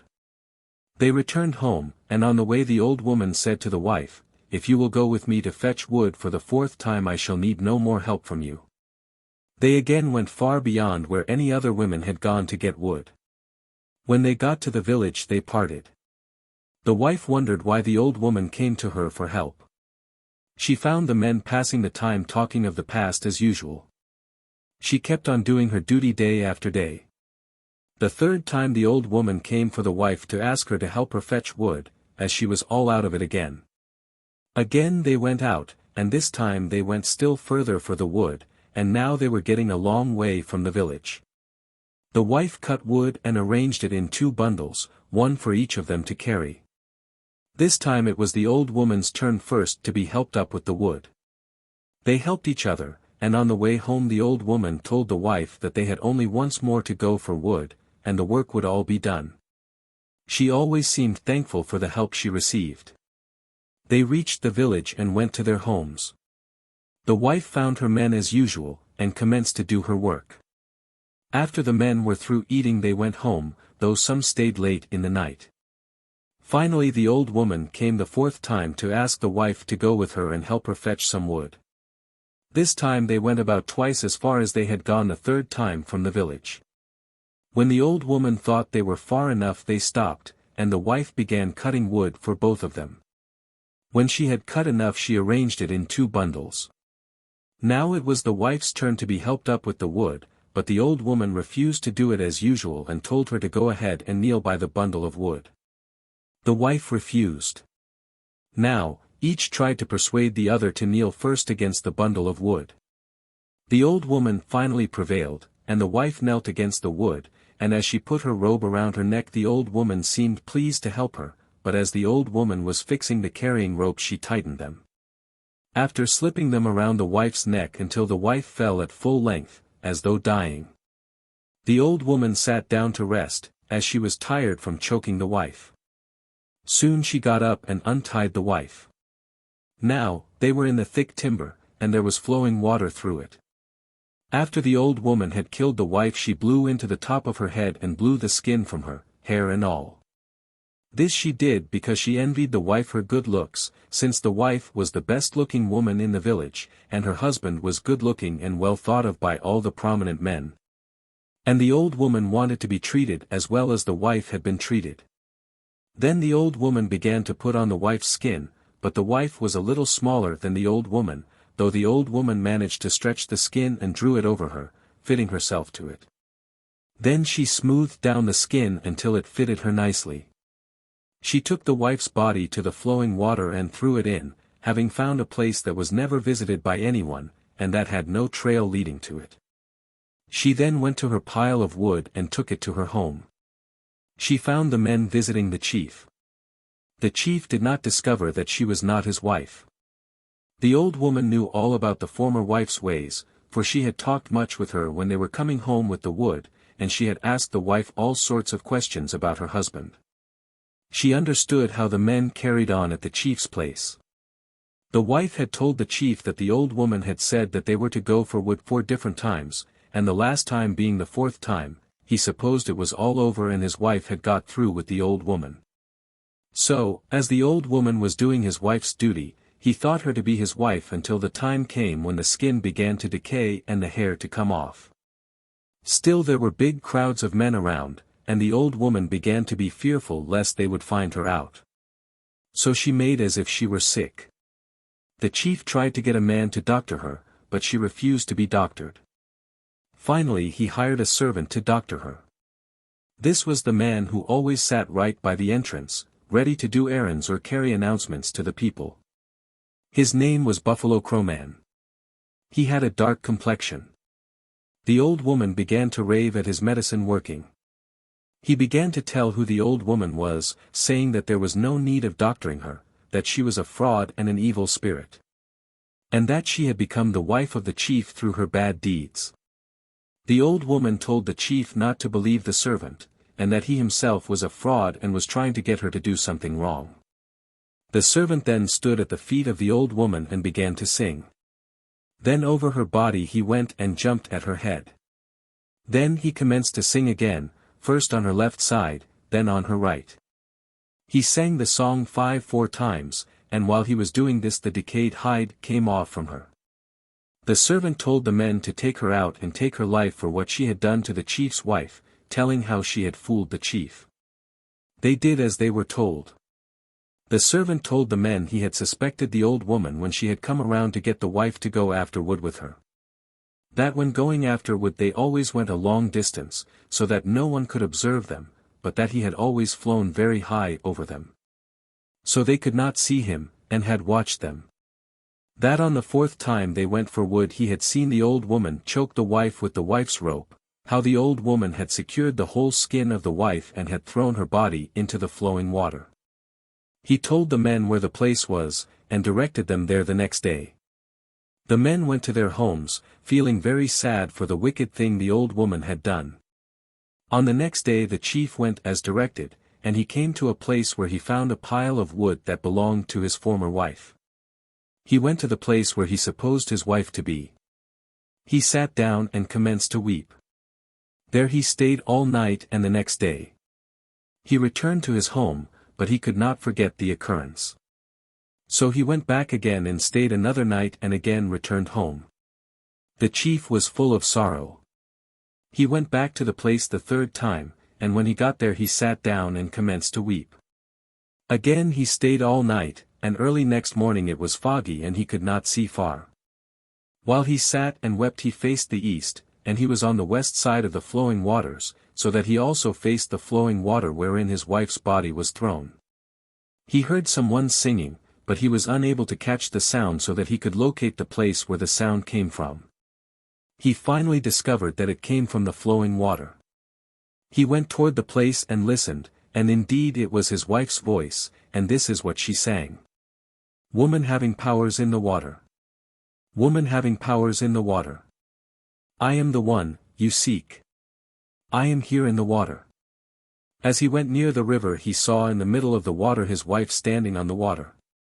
She told him to go back home and tell his parents to clean their grass lodge and to purify the room by burning sage. She told her husband that he might then return and take her home, that he should tell his parents not to weep when she should return, but that they should rejoice at her return to life, and that after that he could take her home. So the man started to his home. After he arrived he told his mother to clean and purify the lodge, and that he had found his wife and that he was going back again to get her. He told her that neither she nor any of their friends should weep at sight of the woman. While his mother was doing this cleaning he went back to the river and stayed one more night, and early in the morning he heard the woman singing again. He knew that he was to bring his wife back to his home. When he heard her sing he went straight to her. She came out of the water and he met her. She began to tell her husband about her troubles, how she met troubles and how he was deceived. That day they went to their home, and Flintstone Man's parents were glad to see his wife back once more. They lived together until long afterward. 71. The Child and the Cannibal. Bella Coola, Boas, Jessup North Pacific Expedition, I, 83. Once upon a time there was a youth whose name was Nutcoats, who was playing with a number of girls behind the village. While they were playing, a noise like the cracking of twigs was heard in the woods. The noise came nearer and nearer. The youth hid behind a tree, and saw that a snake was approaching. She was chewing gum, which caused the noise. He advised the children to run away, but they did not obey. When they saw the gum, they stepped up to the snake and asked her to give them some. The snake gave a piece of gum to all the children, and when she saw Nutcoats, who was advising the children to return home, she took him and threw him into the basket which she was carrying on her back. Then she took all the other children and threw them on top of him into her basket. After she had done so, she turned homeward.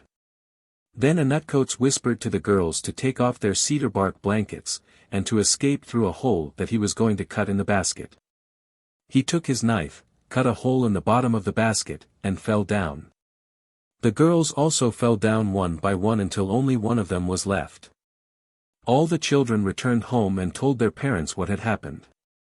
The mother of the girl who had not been able to escape began to cry, mourning for her daughter. She cried for 4 days and 4 nights. Then her nose began to swell, because she had been rubbing it all the time. She had thrown the mucus of her nose on the ground. Now when she looked down, she saw that something was moving at the place where it had fallen.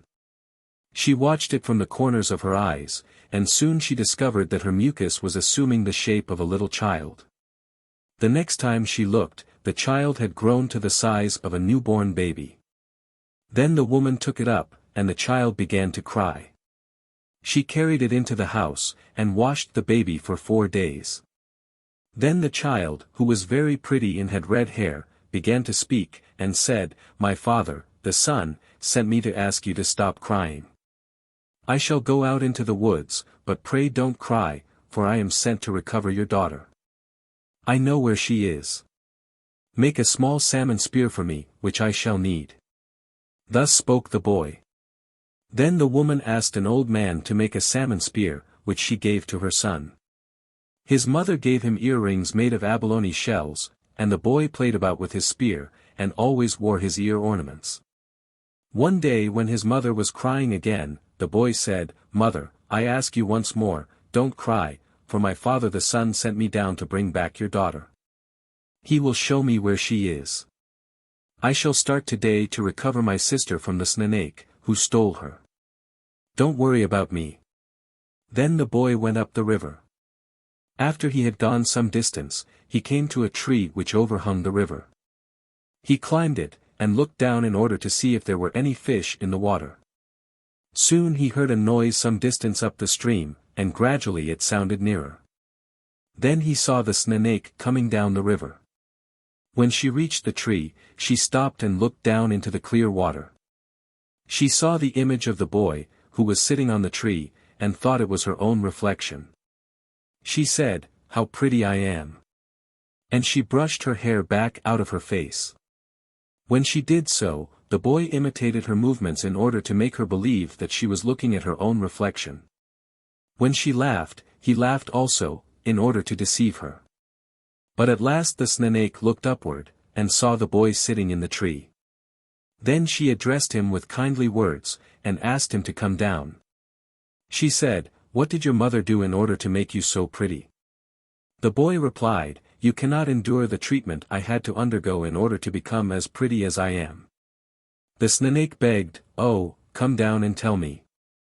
I am willing to stand even the greatest pain in order to become as pretty as you are. What are you doing up there?" Then the boy said, "I was watching for salmon, which I desire to harpoon with my salmon spear." The snake repeated, "Oh, come down, and do with me whatever you please in order to make me as pretty as you are." The boy replied, "I don't believe you can endure the wounds that I have to inflict upon you." She replied, "You may cut me as much as you please. I want to become as pretty as you are." Then the boy climbed down the tree, and the snake asked, "What must we do first?" He said, "We must go up this river to find 2 stone knives with which my mother used to cut off my head." They walked up the river, and found the stone knives. Then the boy said to the snake, "Now lie down on this stone. Put your neck on this knife." The snake did as she was bidden. Then the boy took the other knife, told the snake to shut her eyes, and cut off her head. The head jumped back to the body, and was about to unite with it, when the boy passed his hands over the wound, and thus prevented the severed head from joining the body again. Thus he had killed her. Then he went to the snake's house. He found his sister whom the snake had killed and smoked over her fire. He took the body down, and patted it all over with his hands. Thus he resuscitated the girl. On looking around in the house, he found the dried bodies of other children, whom he also brought back to life. Then he took the girl and the other children home. 72. The Cannibal Who Was Burned. Haida, Swanton, Jessup North Pacific Expedition, v. 265, number 34. 5 brothers were always hunting. After a while an unknown man came in to them. He came in many times. Once when he was there, the eldest brother's child began to cry, and, after all of the brothers had tried to quiet it without success, he offered to do so. But when they gave it to him, he secretly sucked the child's brains out from one side of its head. When he handed it back, and they saw what he had done, they seized wood from the fire and beat the stranger. Then he became angry and killed all of the brothers but the youngest, whom he chased about in the house until morning. The boy ran out, and after a long run, still pursued by the ogre, crossed a high mountain. By and by he crossed another, and saw a lake beneath it. Running thither, he came to a log, composed of 2 trees growing together so as to make a fork, floating upon the water. Going out upon this, he threw himself into the crotch. When the pursuer came up, he saw the man's shadow in the lake, and began jumping at it. Now the man began to sing a North song, and the lake at once began to freeze over. 61c, when all had frozen over except the small hole where the ogre was jumping, it froze so quickly after he had gone in, that he could not get out again when he came up. Then he saw the man on the tree, and asked him to pull him out. But the man only sang louder, so that the ogre was held fast. The man now began to cut some dry wood to build a fire over the ogre's head, telling him at the same time that he was going to save him. When the fire was lighted, the ashes flying up from the monster's head turned into mosquitoes. That is how they started. 73. The Conquering Gambler. Chilcotin, Farrand, Jessup North Pacific Expedition, 2, 38, no. 23. Once 2 men played Lehel together, and one of them lost everything he had. Finally he bet his wife, but soon lost her too, and went away sad and sorrowful. He went to a place near Tatla Lake, and lay down under an overhanging rock, which covered him like a roof. As he lay there and wondered how he could get his property back, he heard some ducks flying over, and, looking up, found to his surprise that he could see the ducks straight through the rock. Then he took his Lehel bones and laid them on top of the rock, and looked to see if they were visible through it, and he found he could see which was the white and which was the black one. Then he was joyful once more, and went home. All that summer he spent alone in the snow mountains, hunting groundhogs, and making blankets of their skins, and he made a great many. About salmon time he came back for the fishing, and met the man who had won his wife, and said, "Come, let us play Lehel again, for I have blankets to bet now." So they started in to play again, and this time the man could see right through the other's hands and see the Lehel bones, and so could not lose. However, he let the other man win a few times, just to make him rash. And the other man said, "I think I'm going to beat you this time, just as I did before."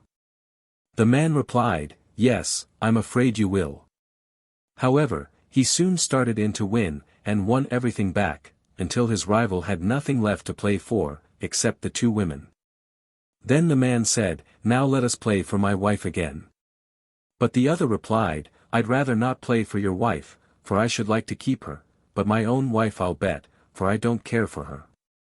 The man agreed, and soon won the woman, and then they started to play for his own wife. When he had won back half of her, the other man said, "Let us stop for tonight, so that she can stay with me one night more," but the man answered, "I didn't talk that way the other time we played, and I don't want to stop now." So they played again, and the man won both the women, and thus had his revenge. 74. The Deceived Blind Man. 278. Smith Sound Eskimo, Boas, Journal of American Folklore, 12, 169, No. 7. There was a blind boy, or young man, who lived with his mother and sister. They went to a place where there was no one and lived alone. One day, when they were in their tent, a bear came up to it. Though the boy was blind, he had a bow, and the woman aimed it at the bear for him. The arrow struck the bear and killed it. The mother, however, deceived her son and told him he had missed it. She cut it up and then cooked it. The young man now smelled the bear meat, and asked his mother whether it was not bear he was smelling. She, however, told him he was mistaken. Then she and her daughter ate it, but she would give him nothing.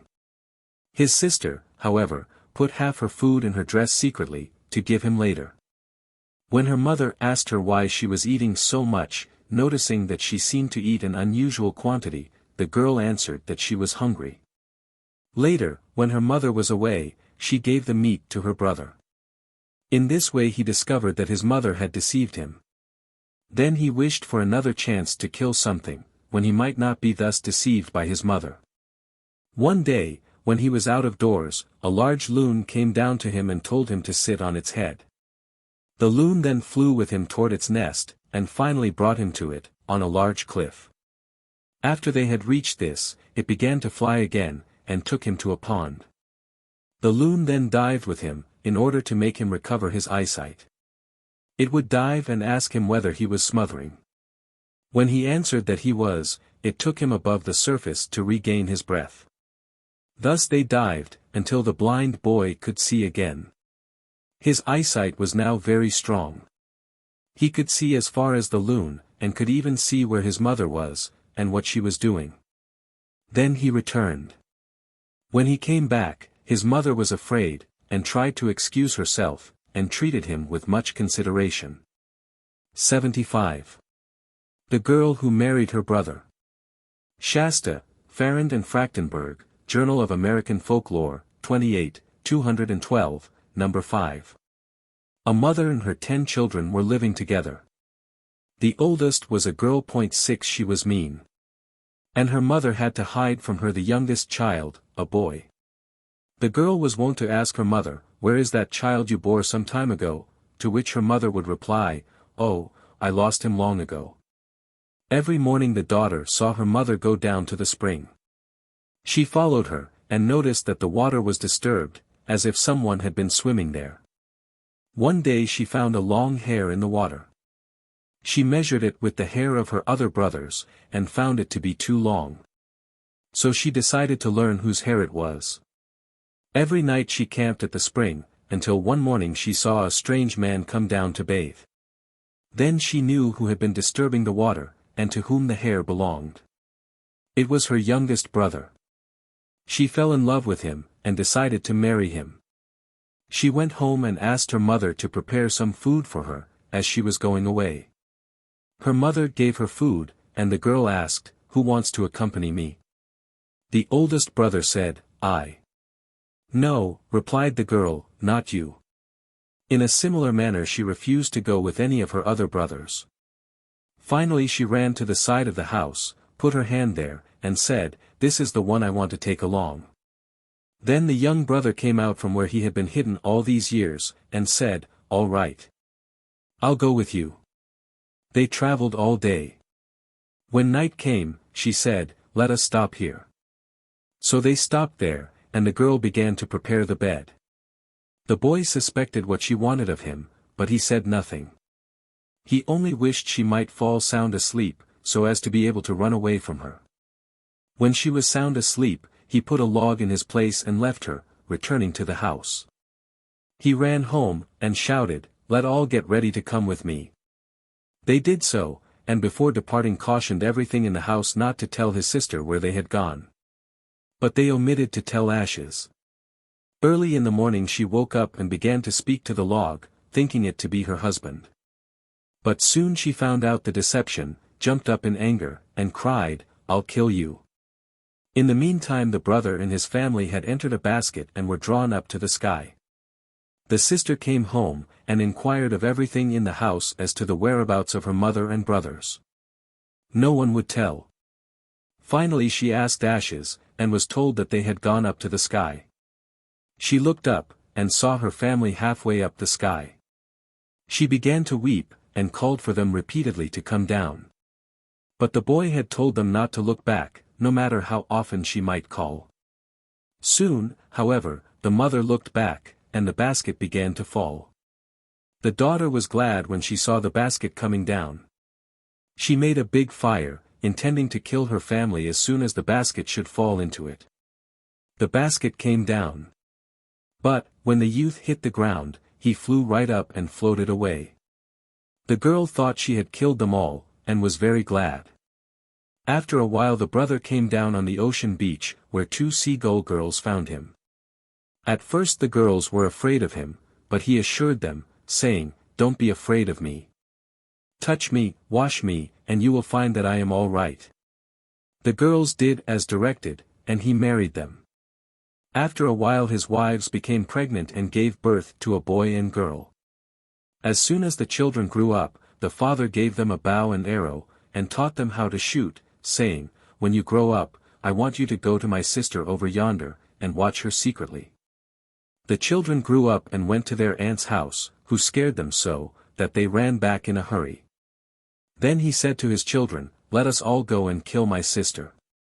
She is mean. She killed my family." The children promised to help him. So they all went, and the young man began to fight with his sister, but he could not kill her, because the only vulnerable spot, her heart, was in the sole of her foot. In vain he shot arrow after arrow at her. He could not kill her. His arrows were all gone, and he was almost exhausted, when Meadowlark came to his help. She told him to look at her heel. He did so, and saw something bright and shining. On Meadowlark's advice he directed an arrow at that spot, and thus succeeded in killing the terrible sister. 76. The Swan Maidens. Smith Sound Eskimo, Boas, Journal of American Folklore, 12, 171, No. 7. A man who was walking, once upon a time, came to a pond, where there were a number of geese. These geese had taken off their garments and had become women, and were now swimming in the pond. The man came up to them without being seen, and seized their feather garments. He gave them all back but two, whereupon the women put them on and flew away. Finally he gave one of the two remaining ones hers, whereupon she also flew off. The last woman, however, he kept with him, took to his house, and married. Soon she became pregnant and gave birth to two children. One day, when her husband had gone away, she found some wings, which she took into the house, and hid behind the skin coverings of the walls. When her husband again went away, she put these on herself and her two children, whereupon they turned to geese and flew away. When the husband returned, they were already far away. However, he decided to follow them, and set out. He walked along the beach, where the tide was low, and kept traveling in this manner a long time. Finally he came to a large pot, where it was hot, and he had cooked codfish to eat. He stepped over this, and went on his way once more. Then he came to a large man, who was chopping with an axe, making seals and walruses. He threw the chipped pieces into the water, saying to them, "Be a quadjavac, and they would be hooded seals, or, be an uksung, and they would be ground seals." The man then offered to take him to his wife. He took him into his boat, but told him to keep his eyes closed, and they started off. Soon the husband heard voices of people, and was preparing to look, when the large man forbade him. This happened several times until they reached the shore.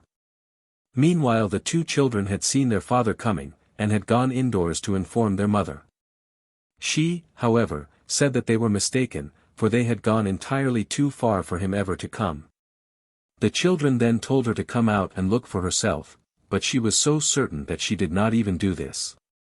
Soon the children came in again, saying that their father was coming, and again she refused to believe them or to look. Then the man himself entered, and now she quickly feigned to be dead. Her husband took her up, carried her away, and buried her, covering her with stones. Then he went back and sat down, pulling his hood down as a sign of mourning. Meanwhile his wife arose again, and began walking about the tent in which her husband was. Then he took his spear and killed her. Thereupon a great many geese came, which he also killed, but the two boys went away. 77. The Death of Pitch. Tsimshian, Boas, Report of the Bureau of American Ethnology, 31, 86. Samson 7 went on, not knowing which way to go. He was very weak and hungry, and sore of foot. He went on and on in the woods until he saw a house far off. He went toward it, came near, and entered. There were a man and his wife, a very pretty young woman, there. They permitted him to come in, for they had pity on the poor man who had come to their house. They asked him if he wanted something to eat, and they gave him to eat. Then the young woman tried to cure his ankle, which was hurt by the stone in the house of the chief echo. He was now in the house of Little Pitch. He came in, and the people were very kind to him. The wife of Little Pitch put pitch on his sore ankle. After 2 days he was quite well, and he was very glad. The young woman gave him to eat every day. The house of Little Pitch was full of dried halibut and of all kinds of provisions. Samson made up his mind to kill his friend who had treated him so kindly. On the following evening, after he had eaten his supper, he said to his friend that they would go out the next morning to catch halibut. Little Pitch was willing, and said to Samson, "It is not good for me if one go out fishing in the sun, because I am so weak. One must return home while it is still chilly." Samson replied, "I will do whatever you say, sir. I think we shall have plenty of time." Thus spoke Samson. They started for the fishing ground, and fished all night until daybreak. When the sun rose, Little Pitch wanted to go home, but Samson said, "I enjoy fishing. Lie down there in the bow of the canoe, and cover yourself with a mat." Little Pitch lay down, and Samson called him Little Pitch. "Hey," he replied. After a while Samson called him again, Little Pitch. "Hey." He answered again with a loud voice. Samson called him once more, Little Pitch. Then he answered, "Hey," in a low voice. Samson called him still again. He answered, "Hey, hey," with a very weak voice. "Now I will pull up my fishing lines," said Samson, and after he had hauled his lines into the canoe, he paddled away home. Samson paddled very hard. He called again, Little Pitch, but there was no answer. So he went to see what had happened to Little Pitch. As soon as he touched the mat that covered Little Pitch, behold, pitch was running out all over the halibut. Little Pitch was dead, and melted pitch ran all over the halibut. Therefore the halibut is black on one side. Samson was very glad. He paddled along until he reached the shore in front of Little Pitch's house, expecting to get a good supper from Little Pitch's wife. He took the line, tied up his canoe, and went up, glad in his heart. He went on and on, but could not find any house. He searched everywhere, but could not find it. Only a little green spruce tree was standing there, with a drop of pitch upon one side. Finally Samson remembered that his canoe was full of halibut, so he went down to the beach, being very hungry, but he could not find his canoe. Only a spruce log with roots was there. Chapter 8. Tales borrowed from Europeans. Well-established titles to European tales have been retained, even though in some instances their appropriateness to the American Indian borrowings is not immediately apparent. 78. The Seven-Headed Dragon. Ojibwe, Skinner, Journal of American Folklore, Zix, 330, Number 1. There was once an old man living alone with his wife. They had a horse and one dog, a spaniel. They hunted and fished only in the big lake. Once upon a time they could not get any fish in the nets, and they were very hungry. The man went to look after his net in the morning, and found a jackfish with a large head. As he was going to kill the fish, it said, "Hold on, old man. Don't kill me right away." The old man stopped, and the fish told the old man to take all its scales off and not to lose any, and to go and put these in the garden. It also told him to cut off its fins and place them in the garden, to cut its head off and give it to his wife to eat, half of its body to be fed to the dog, and the other end to the horse. He told the old man to shut the stable, but not to look at it for 4 days and 4 nights, and not to look at the scales for 4 days and 4 nights, but each morning after that he could look. The old man then killed it and took it home. He told his wife about it, and she asked, "Is that true?" "Yes," answered the old man, and repeated all. "We will obey. We are poor and hungry, maybe we shall have good luck." He scaled and cut the fish and put it in the garden. He also fed his wife, dog, and horse as he had been told, and shut the stable. For 4 days and nights he could not sleep. His wife became pregnant, and on the 4th morning she had 2 sons, and the old man was glad. He ran to the stable, and found that the mare had 2 foals, the dog 2 pups. He went to the garden, and there was silver money where the scales had been placed. There were 2 fine swords where the fins had been. The old man ran in to tell his wife what had happened, and they were delighted. After that the old man caught many fish. Soon his boys grew up. One time, when they were home in the evening, the elder boy said, "Are there any other people in the world?" "Certainly, there are many people." "Where can I find them?" "You can find them anywhere." The youth said, "I will start tomorrow to try to visit some people." He left his sword, and told his brother, "I shall take yours, and leave mine hanging here. Do not touch it. If I have trouble or if I am killed, it will become rusty." Then he went off. About dinner time he dismounted and drank from a spring. He found silver water, and when he dipped his little finger into it, it became solid silver. He put some of the water on the horse's ears, and they became silver. He did the same to the dogs and also on his own hair. Then he started off. When he came to a large town, he took off his clothes, found some old ones, and put rags around his finger and a handkerchief over his hair. He had a little box in which he put the horse and dog after making them small and hid them in a blacksmith's shop. The blacksmith looked at him.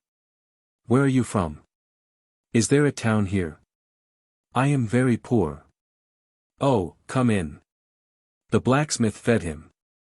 The man said, "I can keep you here," and engaged him to do the chores in the house. He stayed there a while, when one night the blacksmith came home and said, "The king of this town has a fine daughter, and she is going to be fed to the Wendigo that has 8 heads. He eats only people. When is she going to be taken there?" "Tomorrow morning." The next day, after his work, the young man went out. He mounted his horse, took his dog, put on his own clothes, and rode out of the city. After a while he heard someone weeping in the woods. He turned in that direction, and found a young girl who was crying. She stopped when she saw him. The young man asked her, "Why are you crying?" "There is no use telling you." "Oh, no. Tell me. Where are you going?" "There is no use telling you." "Oh, yes. You must tell me." Then the girl, seeing that he was a stranger, said, "I will tell you. I am going to yonder bluff. There is an 8-headed Manitou there, and I am going to be eaten by him." "Why?" "He wants me." "What if you do not go?" "Then he would devour everyone in the city. Therefore I must go."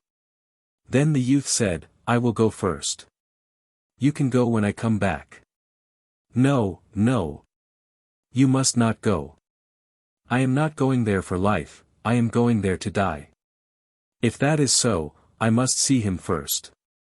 Oh, no. The young man said, I will go and come back. You stay here. Well, go on. But he will kill you, and she gave the boy a ring. He then went to the bluff, and saw that the trees were shaken by the breath of the Manitou. He stopped, and said to his horse and dog, try as hard as you can to help me, and then he rode on. The horse and dog sank deep into the soil. The boy took his sword and cut off one head, which sprang back again. Then he told his dog to catch it. And he hit the monster again, cutting off another of his heads. The dog seized it and shook it. The youth cut off another one, and the horse kicked it. When he had cut off 4 heads, the Manitou was not breathing very strongly. Finally he killed him. He cut out all the tongues and put them in a handkerchief.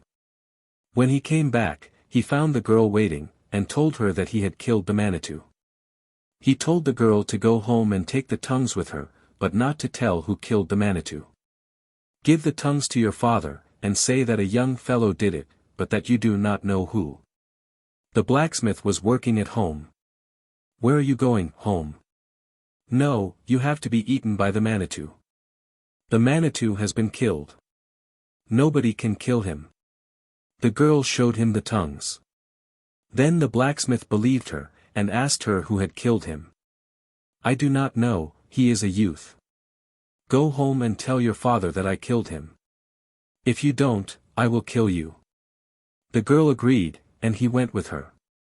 Her father and mother asked her why she had come back, and she told them that the blacksmith had killed the Manitou. She called him in, and they asked him, how did you do it? I hit his tongues. The king was very glad, and gave the girl to the blacksmith. The youth went home, put his horse back into the box, and dressed in his old clothes. There was to be a 4 days' dance before the wedding.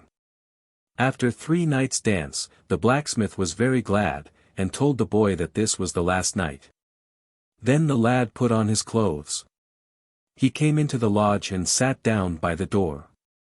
The girl knew him at once, and told her father secretly that he had slain the monster. The king invited him to a better place. The blacksmith wanted to go out, pretending that his stomach pained him, but he was not allowed to leave. He was locked up, taken to the sea, and thrown in. The youth married the girl, and the king gave him half of the town, half of his money, and half of everything he owned. He was so glad that his daughter had been saved.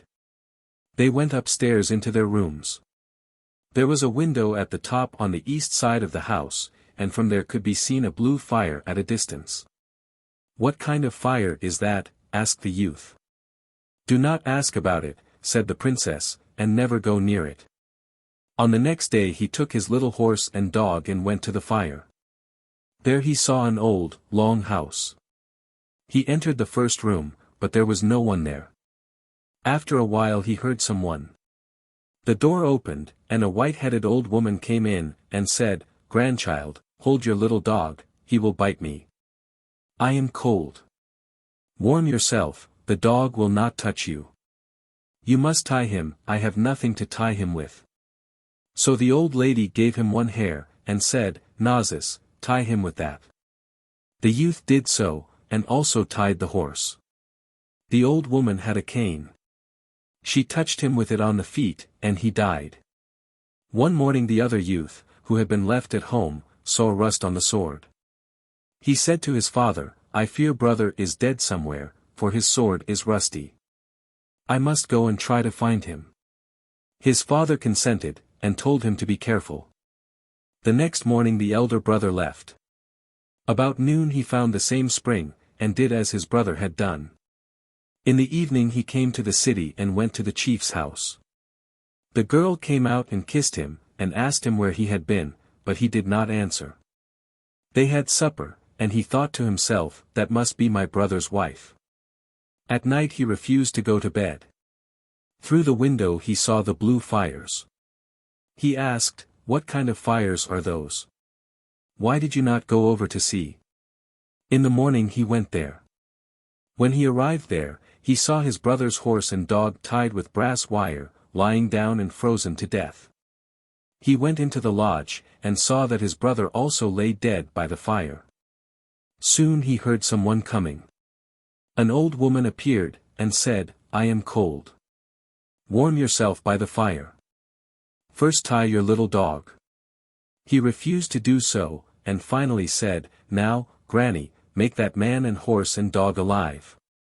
If you do not do so at once, I shall send the dog after you." "Nazis, I cannot bring a dead man to life, you have to." "No." Then he set his dog on her. The dog bit her, and the horse kicked her. "Stop. I'll bring them to life." He stopped the animals, and the old woman walked forward. The youth kept away from her cane. She told him to take up a little bottle and put it on his frozen brother. As soon as he dropped some of the liquid from the bottle into his mouth, he came to. She did the same to the dog and to the horse. Then the brothers killed the old woman. They took the bottle away from her and went home. As they rode along together, the elder brother said, "You must be married." "Yes. Your wife mistook me for you, but I only let her sleep with my arm. That's how I found out." The younger brother, on hearing this, became jealous. He drew back and shot his brother with his revolver. He also shot his dog and horse. Then he went home, and his wife was glad to see him. She asked him why he refused to sleep with her last night. "You only let me have your hand." Then the brother began to sorrow for his brother. He took his horse and went back to the corpse. There he wept over his brother. His little dog ran around the dead body, and began to look inside the coat. There he found the old woman's little bottle. He put some of the liquid on the wound, and thus brought the brother back to life. Then he dropped some on the dog and the horse, and they all came to. They went home, put their horses and dogs away, entered the lodge, and sat down. The younger one's wife saw them, and was unable to tell them apart. On the following day they started to return to their parents. When they came to a forked road, they decided to go in different directions. The elder one took one road, and said, "I will go this way, and my name will be God." The other said, "I will follow the other, and I will be the devil." That's the end of it. 79, John the Bear. Assiniboine, Lowy, Anthropological Papers of the American Museum of Natural History, 4, 147. A man was living with his wife. It was summer. The woman was pregnant. One day, while she was picking berries, a big bear saw and abducted the woman, whom he kept in his cave. Before spring, the woman gave birth to a child begotten by her first husband, but with plenty of hair on his body, wherefore he was called Ikma, plenty of hair. In the spring the bear came out of his cave.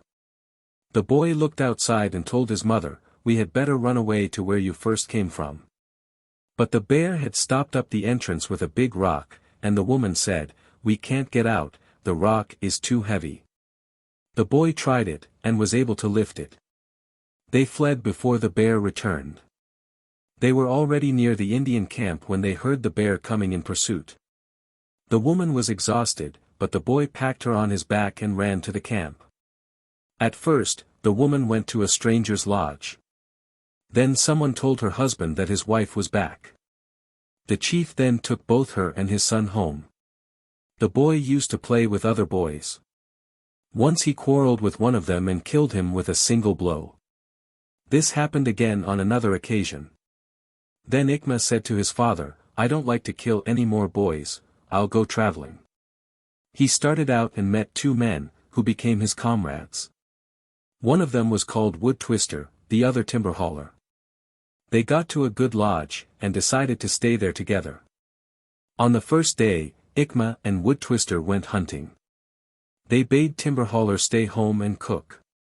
While they were away, an ogre that lived in the lodge came out, threw Timber Hauler on his back, and killed him. The two other men found him dead, but Ikma restored him to life. The next day Ikma said, "Wood Twister, you stay home, I'll go hunting with Timber Hauler." At sunset Wood Twister began cutting firewood. He saw something coming out of the lodge that looked like a man, but wearing a beard down to its waist and with nails as long as bear claws. It assaulted Wood Twister, who was found dying by his friends, but was restored by Ikma. The next day Ikma said, "You two go hunting, I will stay home." As he was beginning to chop wood, the monster appeared and challenged him to fight. Ikma seized its head, cut it off, and left the body in the lodge. When his comrades returned, Ikma asked them, "Why did not you kill him like this?" Then he said, "I don't like this house, let us go traveling." They started out and got to a large camp. The chief said, "My 3 daughters have been stolen by a subterranean being. Whoever brings them back, may marry them all." Ikma told Timberhauler to get wood and ordered Wood Twister to twist a rope of it. Then he made a hole in the ground and put in a box to lower himself in. He descended to the underground country and pulled the rope to inform his friends of his arrival. He found the 3 girls. The first one was guarded by a mountain lion, the second by a big eagle, the third by giant cannibals. Ikma killed the lion. The girls said, "You had better turn back, the eagle will kill you." But he slew the eagle. Then the girls said, "The cannibals are bad men, you had better go home. I'll wait for them." The 12 cannibals approached yelling, they were as big as trees. The girls said, "Run as fast as you can." But Ikma remained, and made 2 slings. With the first he hurled a stone that went clean through 6 of the men and killed them, and with the other sling he killed the remaining cannibals in the same way. One of the girls gave him a handkerchief, another one a tie, and the youngest one a ring. He took them to his box, and pulled the rope. His 2 comrades hoisted up the oldest one. Both wanted to marry her, but Ikma pulled the rope again, and they hauled up the second girl. Then Ikma sat down in the box with the youngest, and pulled the rope. As they were hauling them up, Wood Twister said, "Let us cut the rope." The other man refused, but Wood Twister cut the rope, and Ikma fell down. He stayed there a long time, while his companions took the girls to the chief. At last Ikma begged a large bird to carry him above ground. The bird said he did not have enough to eat for such a trip. Then Ikma killed 5 moose, and having packed the meat on the bird's back, mounted with the 3rd girl. Flying up, Ikma fed the bird with moose meat, and when his supply was exhausted, he cut off his own flesh and gave it to the bird to eat. Ikma came up on the day when his false friends were going to marry the girls. All the people were gathered there. Ikma arrived. "I should like to go into the lodge before they get married." When he came in, Wood Twister was frightened. "I should like to go out, I'll be back in a short time," he said. But he never returned. Then the chief asked, "Which of you 3 rescued the girls?" Then Ikma showed the handkerchief, the tie and the ring given him by the girls, and got all the 3 girls for his wives. 80. The Enchanted Horse. Maliseet, Meshling, Journal of American Folklore, 26, 247, number 5. There was once an old man that had a son named Louis who used to go hunting to support his parents, for they were very poor. One day while he was hunting, a gentleman came to visit his parents. This gentleman offered the old man a beaver hat full of gold for his son, and promised to take good care of the boy, whose only duties should be to tend the gentleman's horses. "In about 20 years you will get your son back," said he. The old man communicated the offer of the gentleman to his wife. She, however, was not anxious to accept it. Then the old man, goaded by the thoughts of their poverty, tried to persuade her, and he finally accepted the offer against his wife's inclinations. The gentleman waited for Louis to arrive, and then he took him away. When he arrived at his home, he showed the boy over his house, and gave him permission to eat and drink whatever he cared to. He also showed him 2 pots, one full of gold and the other full of silver, which he told Louis not to touch.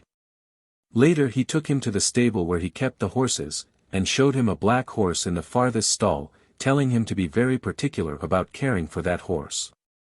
Among other things, he gave him orders to wash him 3 times, and to take him to water 3 times every day. Then he pointed out to him a grey horse, and ordered him to beat him 3 times a day, to give him very little to eat, and to water him only once in 24 hours.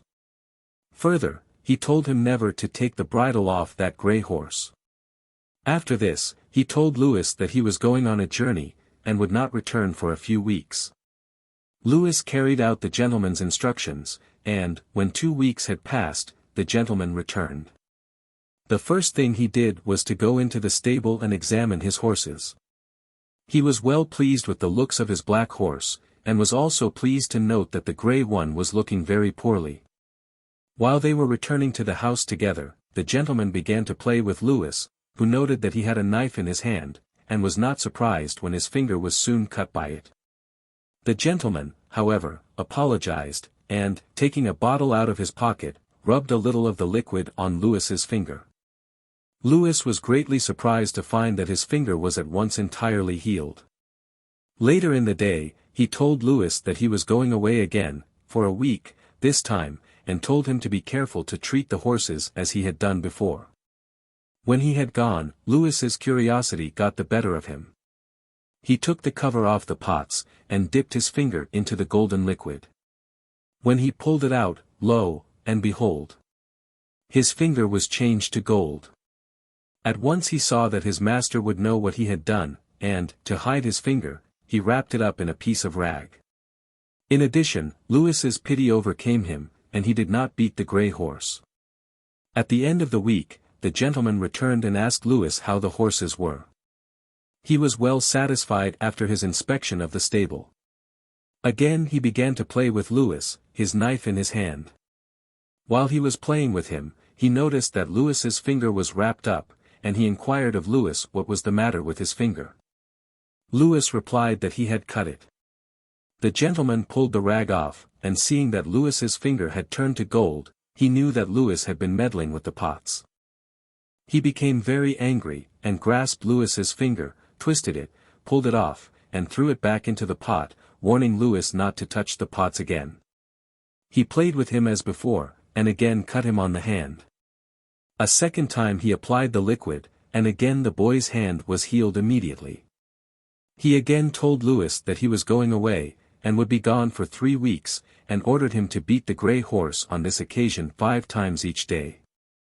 That day Lewis watered the horses, and, noticing that the grey horse could hardly drink any water with the bit in his mouth, he took pity on him, removed the bridle, and gave the horse a good drink. When the horse lifted his head from the brook and looked at Lewis, he had a man's face on him, and he spoke to Lewis as follows: "You have saved me. If you do as I tell you, we both shall be saved. The master is not a man, but the devil. He came to my parents as he did to yours, and bought me with a beaver hat full of money. Every time he comes and cuts you, he is trying you to see if you are fat enough to be killed. When he returns this time, he will again try you, and, if he finds that you are not fat enough, he will turn you into a horse. If you are fat enough, he will kill you. If you do as I tell you, Lewis, we both shall be saved.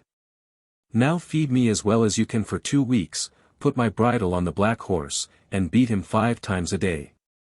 In short, give him the treatment which was destined for me." Lewis did as the grey horse requested, and the animal began to recover his lost weight. The black horse lost weight rapidly. After the 2 weeks were up, the grey horse was in good condition, the black horse was very poorly. "Now," said the grey horse, "the devil suspects that things have not gone properly, and he is returning. Now we must prepare speedily to leave. Since his black horse is very swift, you must go and cut his legs off, cut the left foreleg off below the knee, cut the right foreleg off away above the knee, cut the right hind leg off below the knee, and the left hind leg, away above the knee. He will not then be able to travel so fast, for his legs will be short and of different lengths." When Lewis had completed his task, the grey horse told him to go to the house and get the pots of silver and gold. And, on Lewis's return with them, the horse told Lewis to dip his tail in the silver pot, and to dip his mane and ears in the gold one.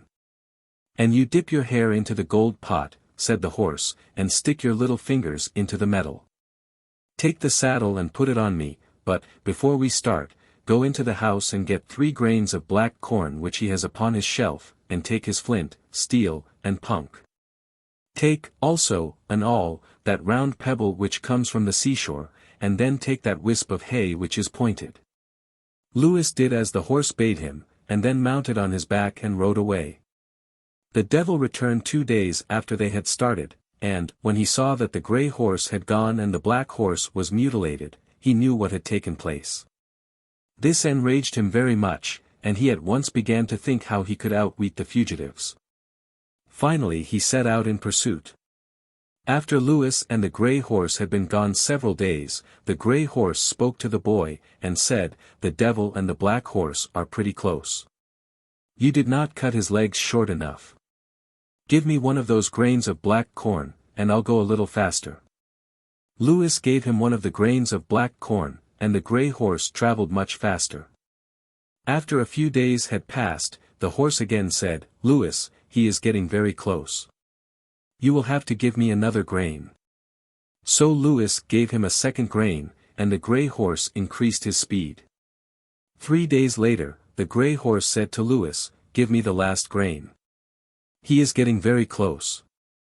After 3 more days, the grey horse again spoke, and said, "Lewis, he is very close. Throw the awl behind you."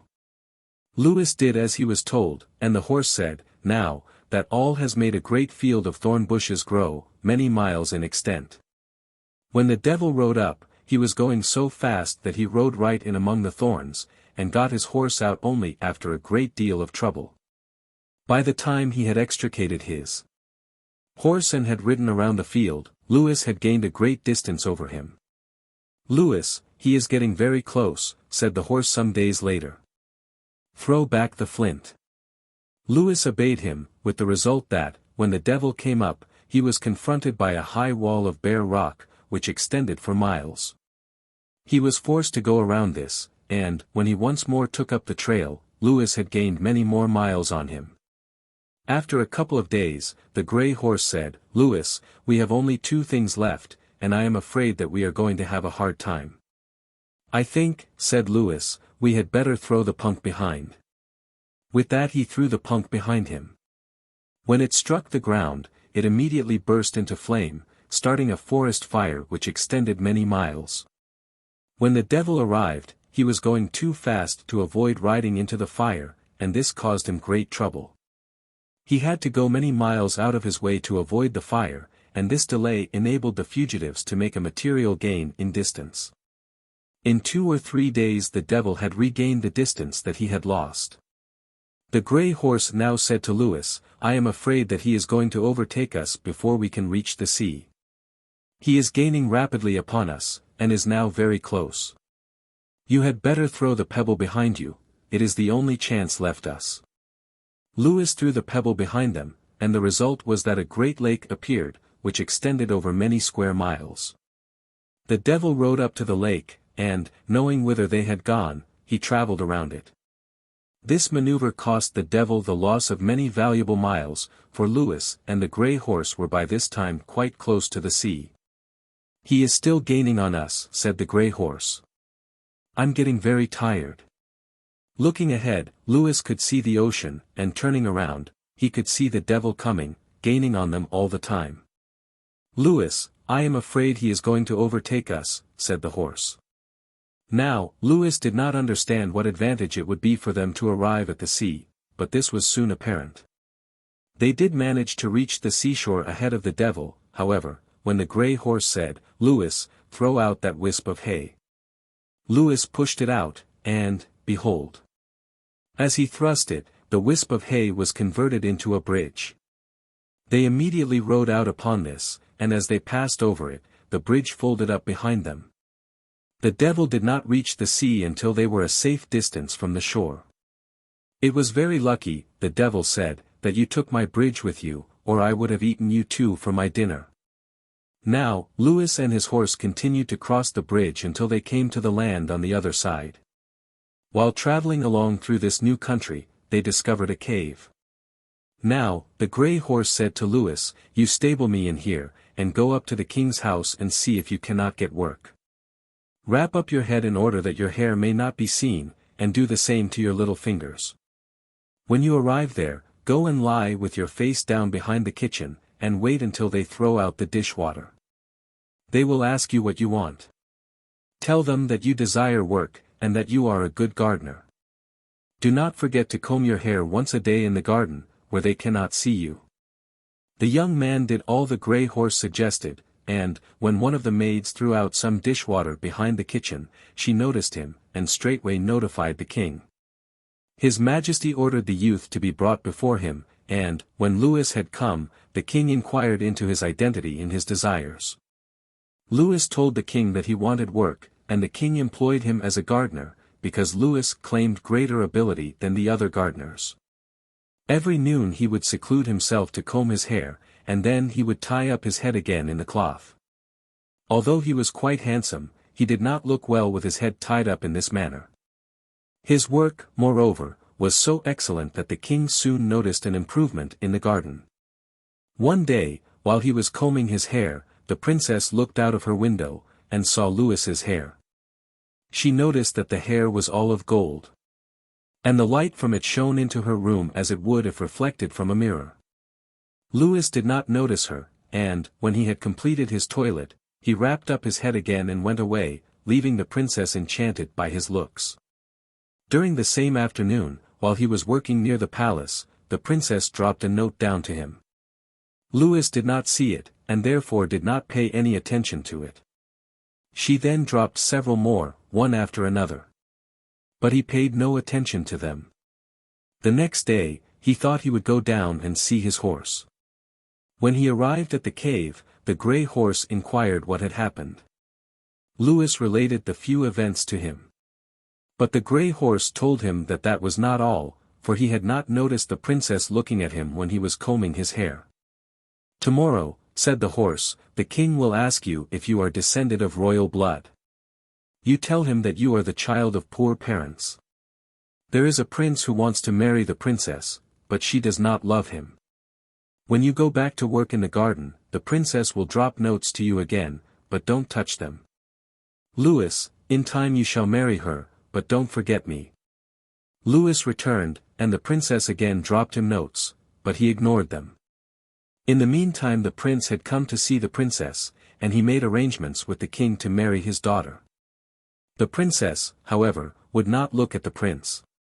The king demanded of his daughter why she did not want to see the prince, and she told him that she desired to marry the gardener. The king became very angry. He declared that she could not marry the poor beggar. "Did you not always say that you would give me anything I wanted?" she asked of the king. "Yes," answered he, "but you must marry a prince." She again refused to marry the prince. At this, the king became very angry, and went out to tell his wife what the princess had said. "I think the gardener is a prince in disguise," the queen said to the king. The king summoned Louis into his presence. And the young man, obeying, came into the midst of the royalty and nobility of the palace, with his head still covered. The king asked him if he was of royal blood. "No," he replied. "I am the son of poor parents." The king then dismissed him. The princess, however, contrived a means to marry Louis, and, when the ceremony was over, they went back to the king. She told her father what she had done, and asked for her dowry. He told her that her dowry should be the pig pen in which he fattened his hogs, and he drove them from the palace with nothing more. The queen was in tears at the way the king treated their daughter, but he was obdurate. The princess and Louis had to subsist on what little the queen could send them. Soon the princess said to Louis, "We had better go to the place where your parents live." "No," said Louis, "we must go where the king sends us, for his will is my pleasure." So they went to the pig pen and fixed up a place to sleep. Every day the princess went to the palace, and the servants there would give her what was left from the table.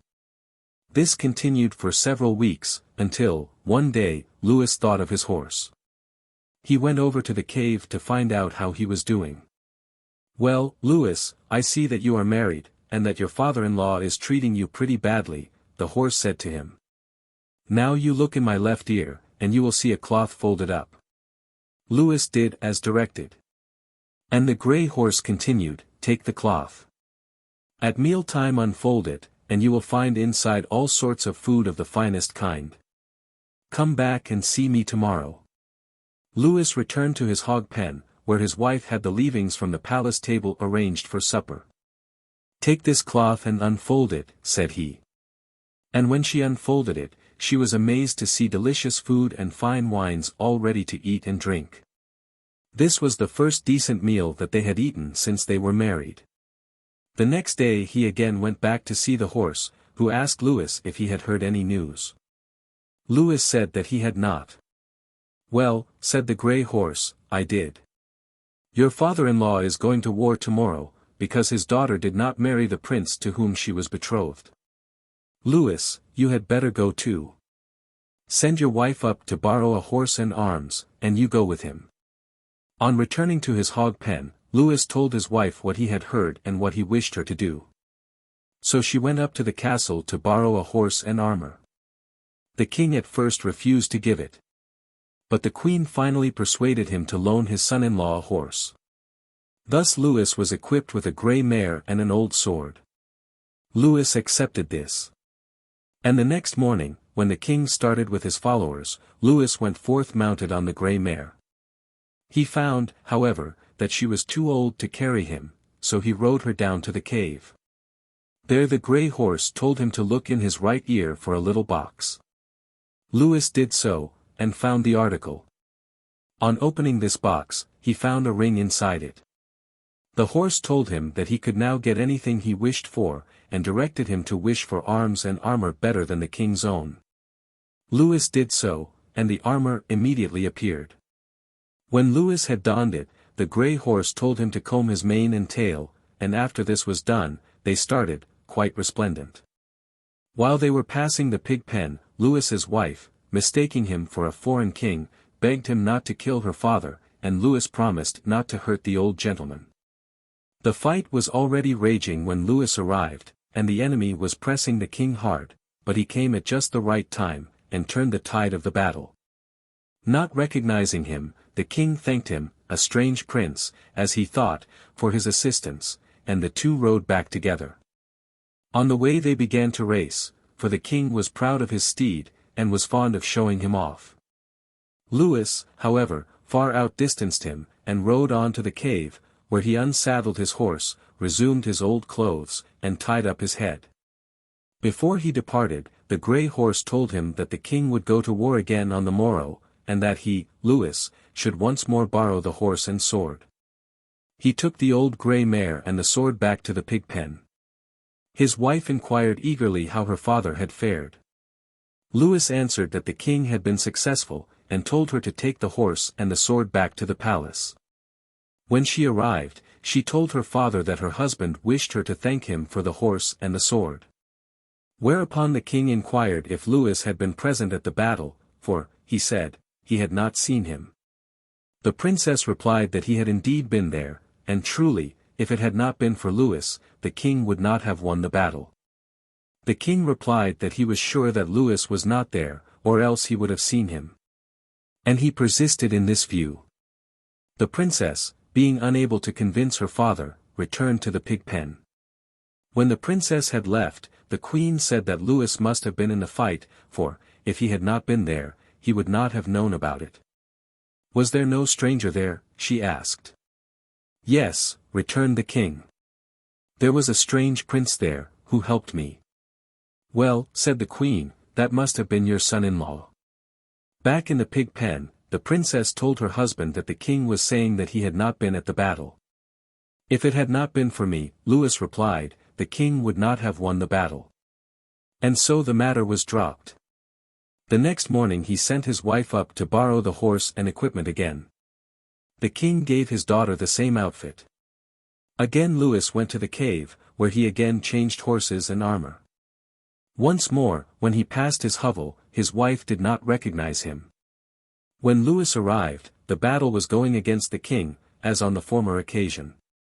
But the young man a second time turned the tide in favor of his father-in-law.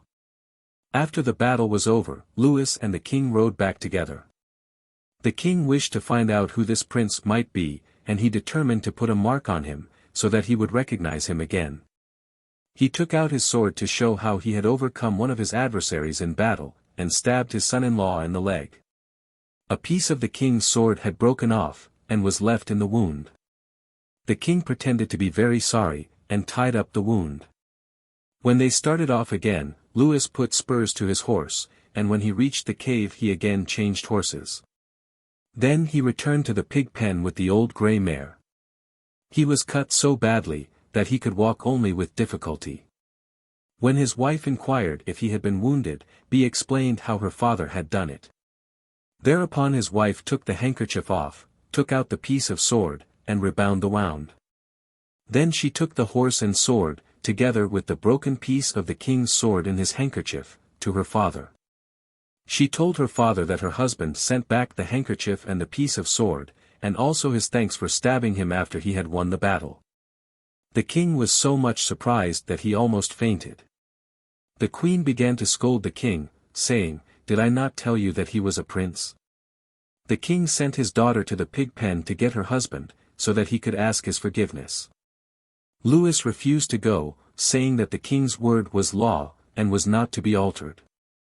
He was confined to his bed on account of the wound which he had received.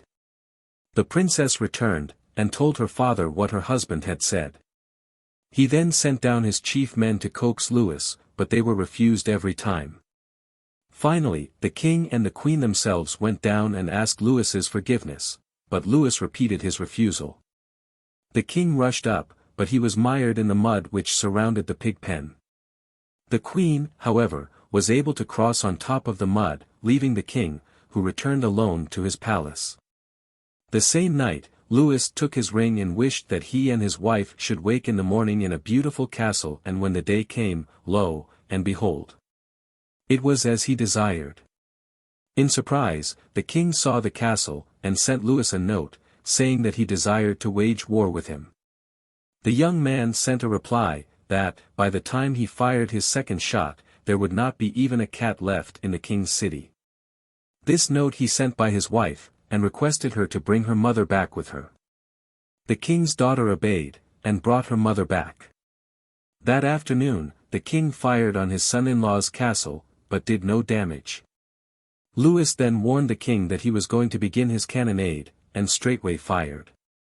His first shot carried away half of the city, and the second swept away all that was left of it. 81. Little Pouset. Thompson, Tite, Journal of American Folklore, 29, 318, No. 2. Jack and his elder brother lived with their parents, who had a cook. They were enormous eaters.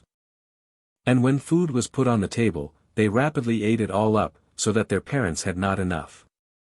As they grew, they ate more. And at mealtime, even when the table was loaded with food, their parents had eaten only a few mouthfuls before all the food was finished.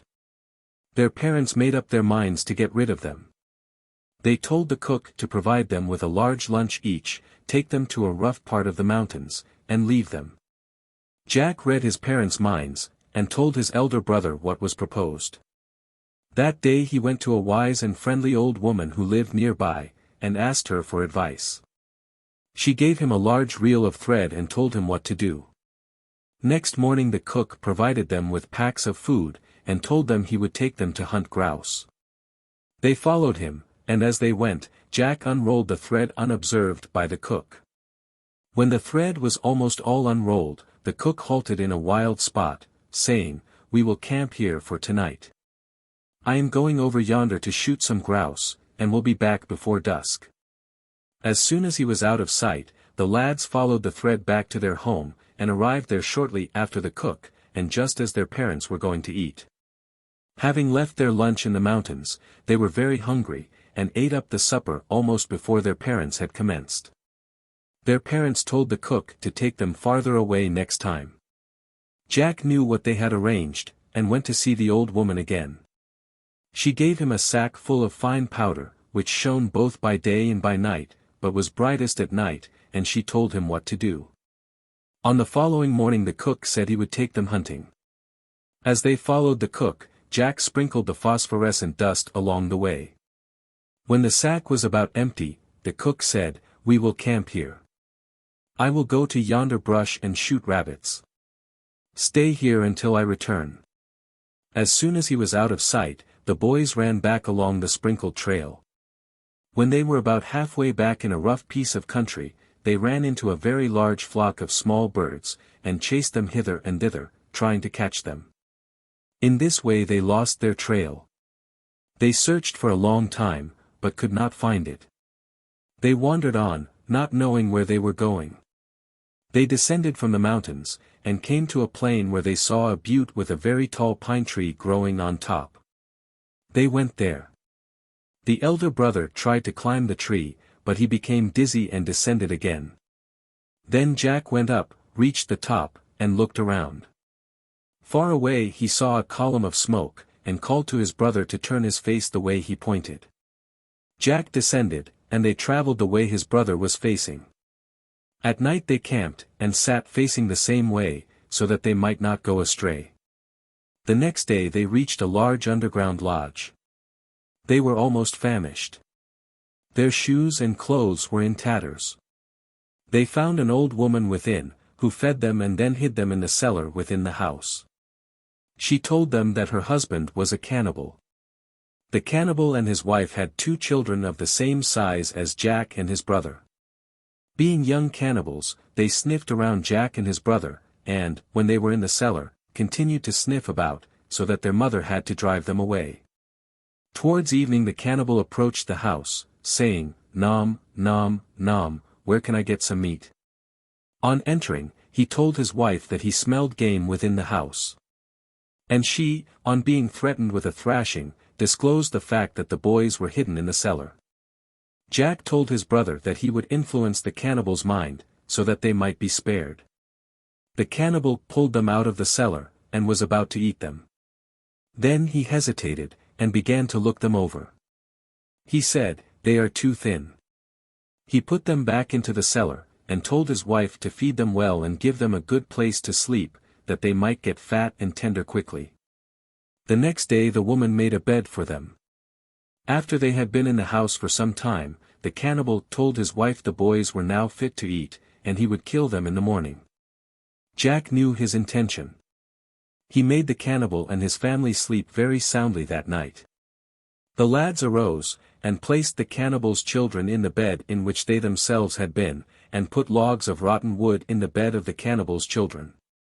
They took the cannibal's magic staff of gold, for stones which, as he learned afterwards, were gold nuggets, and the key of his door.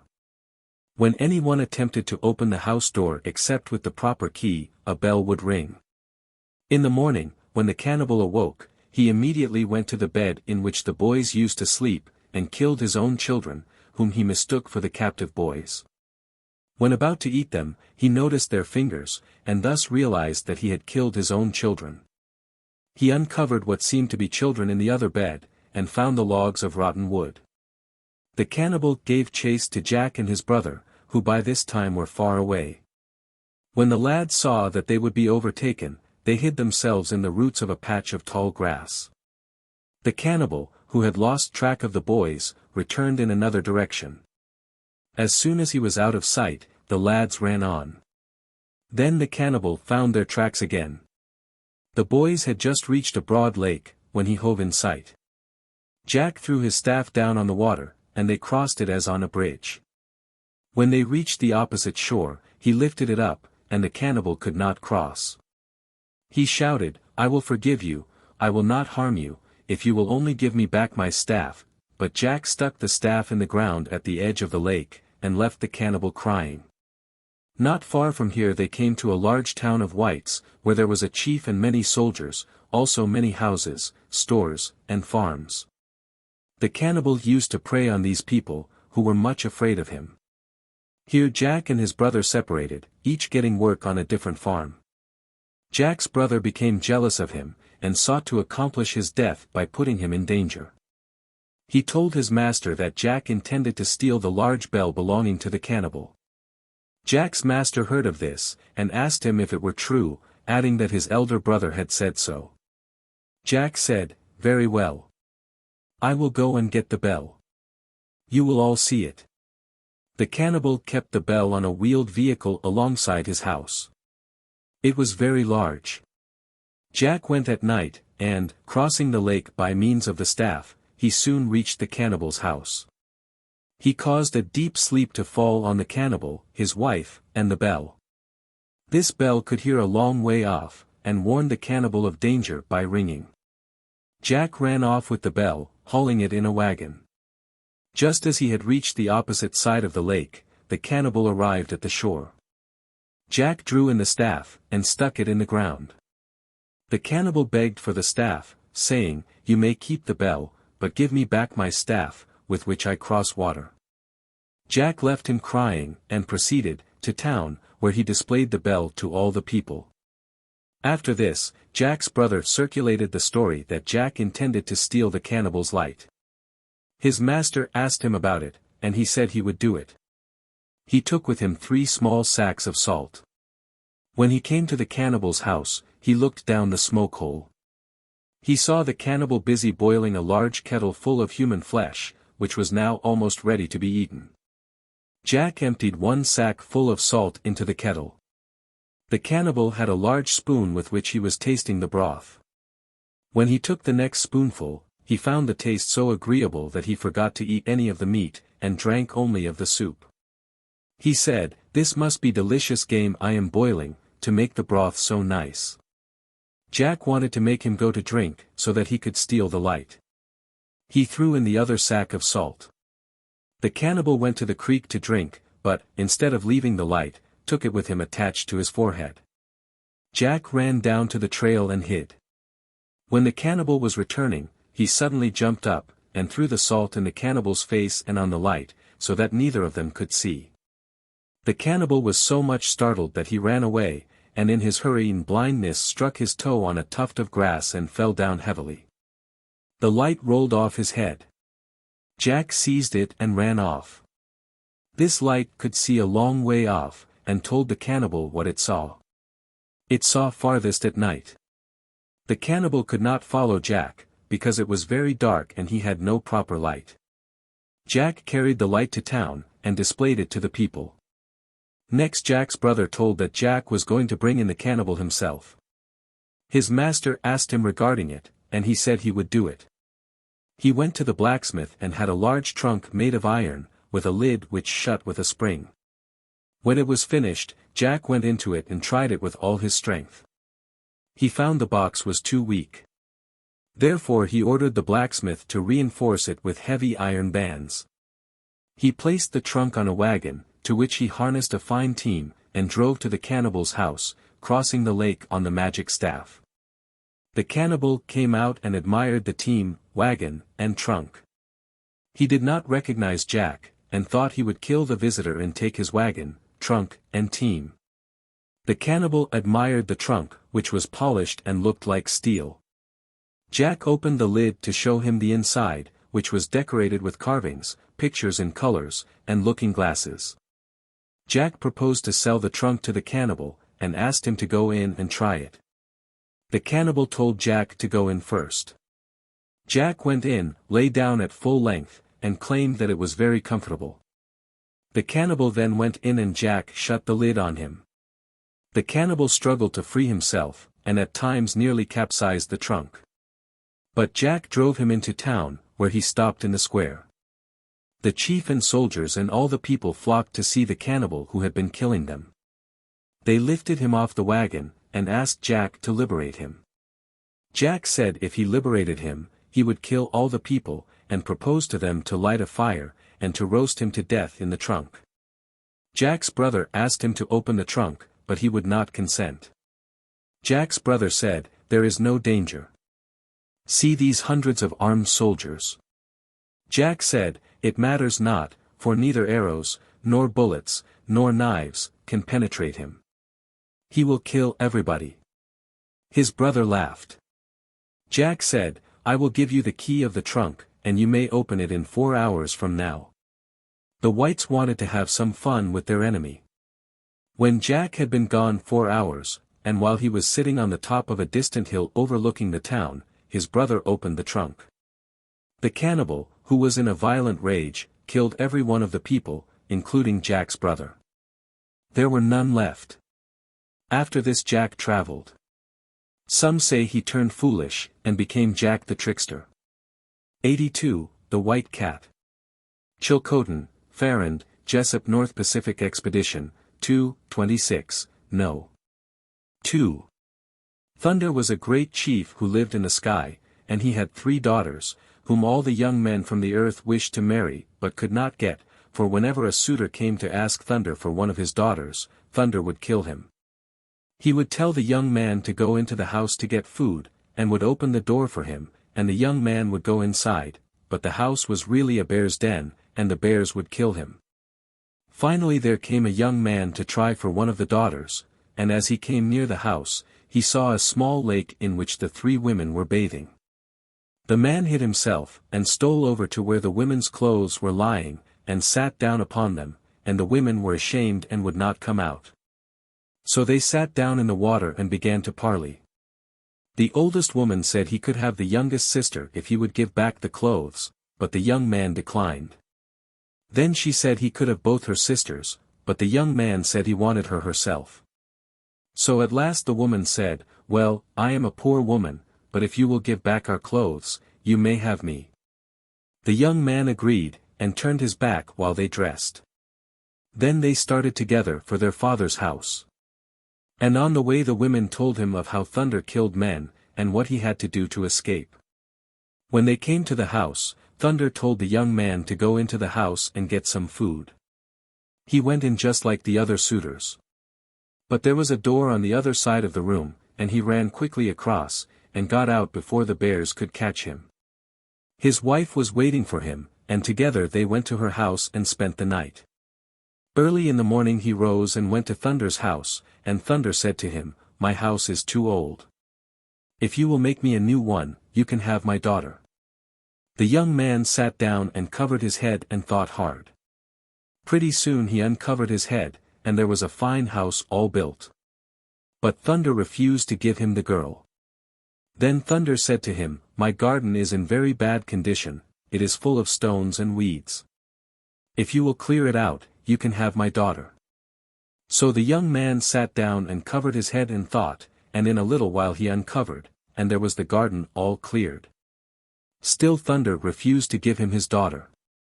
Every night the young man went to the woman's house and slept with her, and she told him all the ways in which her father killed men, but all the time she feared that her husband would get caught.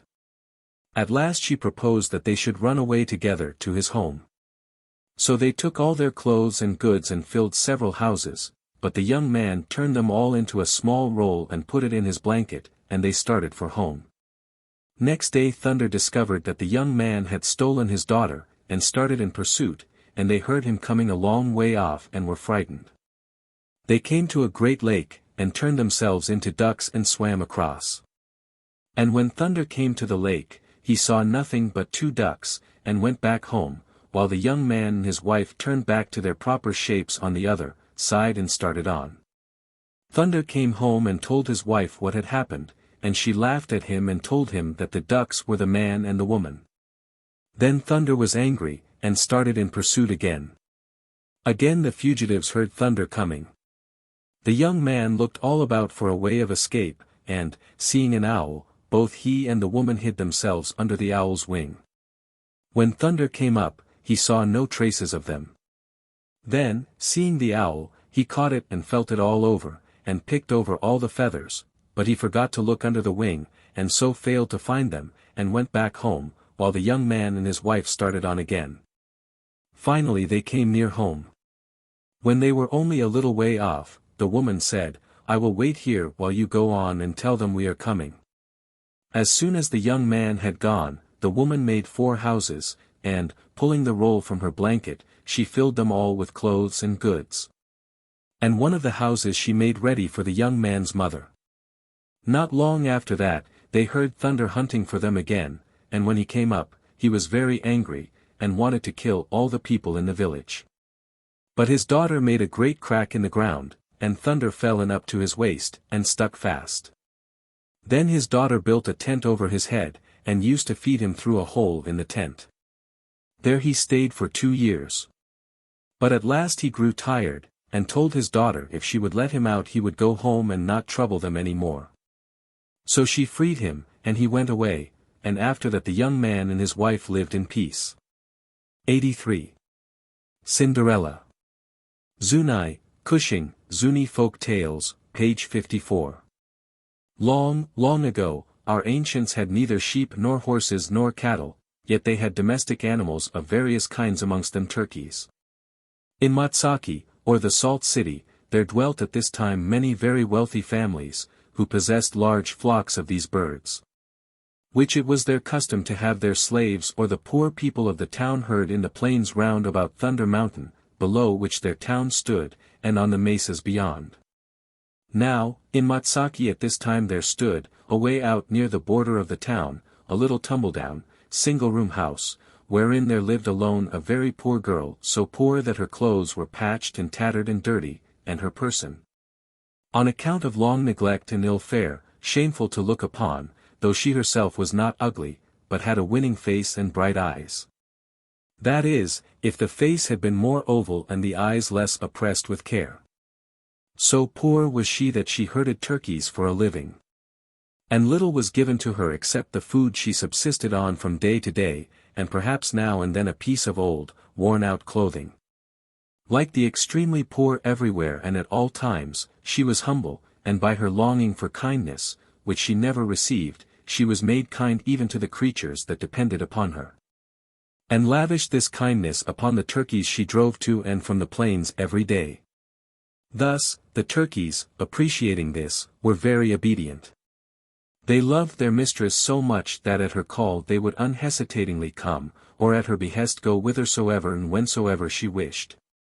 One day, this poor girl driving her turkeys down into the plains, passed near old Zuni, the middle ant hill of the world, as our ancients have taught us to call our home, and as she went along, she heard the herald priest proclaiming from the housetop that the dance of the sacred bird, which is a very blessed and welcome festival to our people, especially to the youths and maidens who are permitted to join in the dance, would take place in 4 days.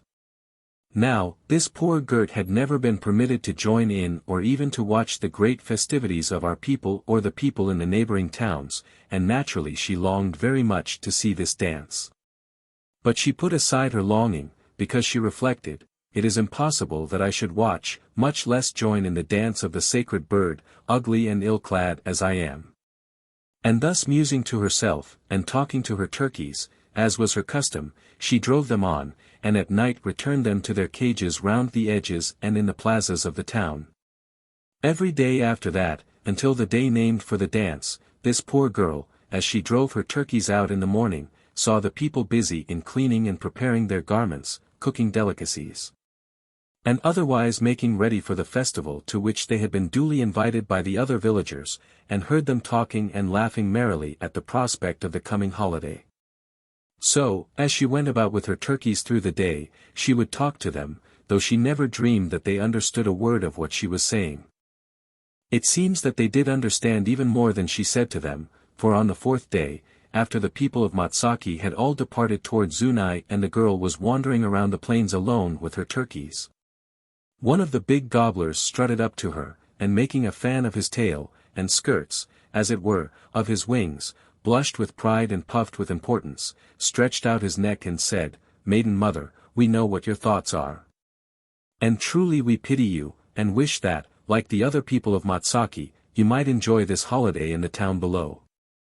We have said to ourselves at night, after you have placed us safely and comfortably in our cages, truly our maiden mother is as worthy to enjoy these things as any one in Matsaki, or even Zuni. Now, listen well, for I speak the speech of all the elders of my people, if you will drive us in early this afternoon, when the dance is most gay and the people are most happy, we will help you to make yourself so handsome and so prettily dressed that never a man, woman, or child amongst all those who are assembled at the dance will know you, but rather, especially the young men, will wonder whence you came, and long to lay hold of your hand in the circle that forms round the altar to dance. Maiden mother, would you like to go to see this dance, and even to join in it, and be merry with the best of your people?" The poor girl was at first surprised. Then it seemed all so natural that the turkeys should talk to her as she did to them, that she sat down on a little mound, and, leaning over, looked at them and said, "My beloved turkeys, how glad I am that we may speak together. But why should you tell me of things that you full well know and so long to, but cannot by any possible means, do? Trust in us," said the old gobbler, "for I speak the speech of my people, and when we begin to call and gobble and turn toward our home in Matsaki, do you follow us, and we will show you what we can do for you. Only let me tell you one thing, no one knows how much happiness and good fortune may come to you if you but enjoy temperately the pleasures we enable you to participate in. But if, in the excess of your enjoyment, you should forget us, who are your friends, yet so much depend upon you, then we will think, behold, this our maiden mother, though so humble and poor, deserves, forsooth, her hard life, because were she more prosperous, she would be unto others as others now are unto her. Never fear, O my turkeys," cried the maiden, only half trusting that they could do so much for her, yet longing to try. "Never fear. In everything you direct me to do I will be obedient as you always have been to me." The sun had scarce begun to decline, when the turkeys of their own accord turned homeward, and the maiden followed them, light of heart. They knew their places well, and immediately ran to them. When all had entered, even their bare-legged children, the old gobbler called to the maiden, saying, "Enter our house." She therefore went in.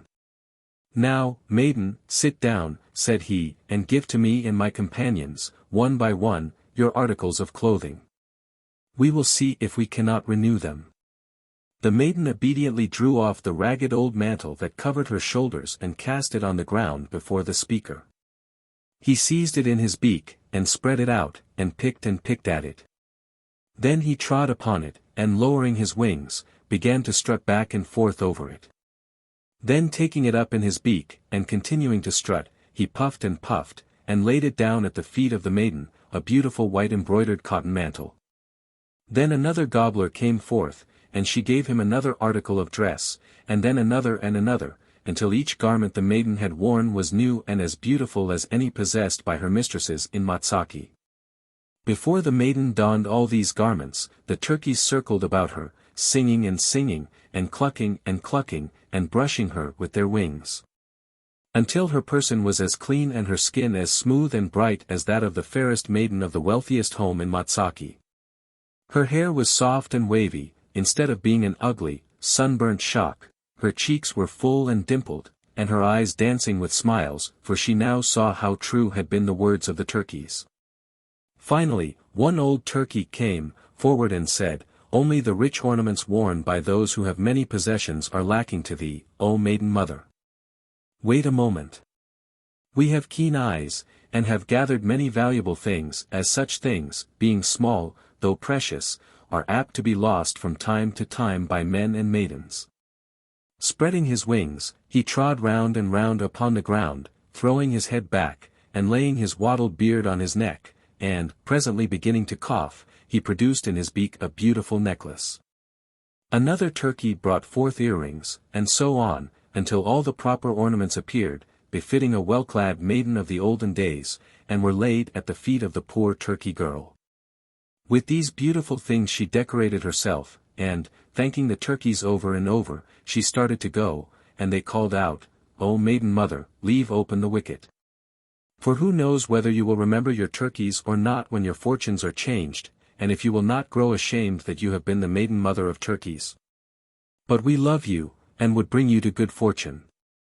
Therefore, remember our words of advice, and do not tarry too long." "I will surely remember, O my turkeys," answered the maiden. Hastily she sped away down the river path toward Zunai. When she arrived there, she went in at the western side of the town and through one of the long covered ways that lead into the dance court. When she came just inside of the court, behold, every one began to look at her, and many murmurs ran through the crowd, murmurs of astonishment at her beauty in the richness of her dress, and the people were all asking one another, "Whence comes this beautiful maiden?" Not long did she stand there neglected. The chiefs of the dance, all gorgeous in their holiday attire, hastily came to her, and, with apologies for the incompleteness of their arrangements, though these arrangements were as complete as they possibly could be, invited her to join the youths and maidens dancing round the musicians and the altar in the center of the plaza. With a blush and a smile and a toss of her hair over her eyes, the maiden stepped into the circle, and the finest youths among the dancers vied with one another for her hand. Her heart became light and her feet merry, and the music sped her breath to rapid coming and going, and the warmth swept over her face, and she danced and danced until the sun sank low in the west. But, alas! In the excess of her enjoyment, she thought not of her turkeys, or, if she thought of them, she said to herself, "How is this, that I should go away from the most precious consideration to my flock of gobbling turkeys? I will stay a while longer, and just before the sun sets I will run back to them, that these people may not see who I am, and that I may have the joy of hearing them talk day after day and wonder who the girl was who joined in their dance." So the time sped on, and another dance was called, and another, and never a moment did the people let her rest, but they would have her in every dance as they moved around the musicians and the altar in the center of the plaza. At last the sun set, and the dance was well nigh over, when suddenly breaking away, the girl ran out, and, being swift of foot more so than most of the people of her village, she sped up the river path before any one could follow the course she had taken. Meantime, as it grew late, the turkeys began to wonder and wonder that their maiden mother did not return to them. At last a grey old gobbler mournfully exclaimed, "It is as we might have expected. She has forgotten us. Therefore is she not worthy of better things than those she has been accustomed to. Let us go forth to the mountains and endure no more of this irksome captivity, inasmuch as we may no longer think our maiden mother as good and true as once we thought her." So, calling and calling to one another in loud voices, they trooped out of their cage and ran up toward the canon of the cottonwoods, and then round behind Thunder Mountain, through the gateway of Zunai, and so on up the valley. All breathless, the maiden arrived at the open wicket and looked in. Behold, not a turkey was there. Trailing them, she ran up the valley to overtake them. But they were far ahead, and it was only after a long time that she came within the sound of their voices, and then, redoubling her speed, well nigh overtook them, when she heard them singing this song. Kayana, 2. 2. Kayana, 2. 2. Yi. Kayana, 2. 2. Kayana, 2. 2. Yi huli. Han on Sida. Itawanakwan. Otakyan AAA Kaya. Lesna Akya. Shoya Kayaskwi. Teathaltakwin. Hanawani. Yi huli. Tot. Huli, 8. Up the river, 2. 2. Up the river, 2. 2. Sing ye. Up the river, 2. 2. Up the river, 2. 2. Sing ye huli. Oh, our maiden mother. To the middle place. To dance went away. Therefore as she lingers. To the Canon Mesa. And the plains above it. We all run away. Sing ye huli. Tot. Huli. Tot. Huli. Hearing this, the maiden called to her turkeys, called in vain. They only quickened their steps, spreading their wings to help them along, singing the song over and over until, indeed, they came to the base of the Canon Mesa, at the borders of the Zunai Mountains. Then singing once more their song in full chorus, they spread wide their wings, and flakwa, they fluttered away over the plains above. The poor turkey girl threw her hands up and looked down at her dress. With dust and sweat, behold. It was changed to what it had been, and she was the same poor turkey girl that she was before. Weary, grieving, and despairing, she returned to Matsaki. Thus it was in the days of the ancients. Therefore, where you see the rocks leading up to the top of Canon Mesa, there are the tracks of turkeys and other figures to be seen. The latter are the song that the turkeys sang, graven in the rocks. And all over the plains along the borders of Zunai mountains since that day turkeys have been more abundant than in any other place. After all, the gods dispose of men according as men are fitted. And if the poor be poor in heart and spirit as well as in appearance, how will they be aught but poor to the end of their days? Thus shortens my story. 84. The True Bride. Thompson, Tite, Journal of American Folklore, 29, 301, No. 1. There was a white man who had a wife and daughter. The wife died, and he married another woman, who also bore him a daughter. The stepmother was always angry with her stepdaughter, and accused her of being lazy.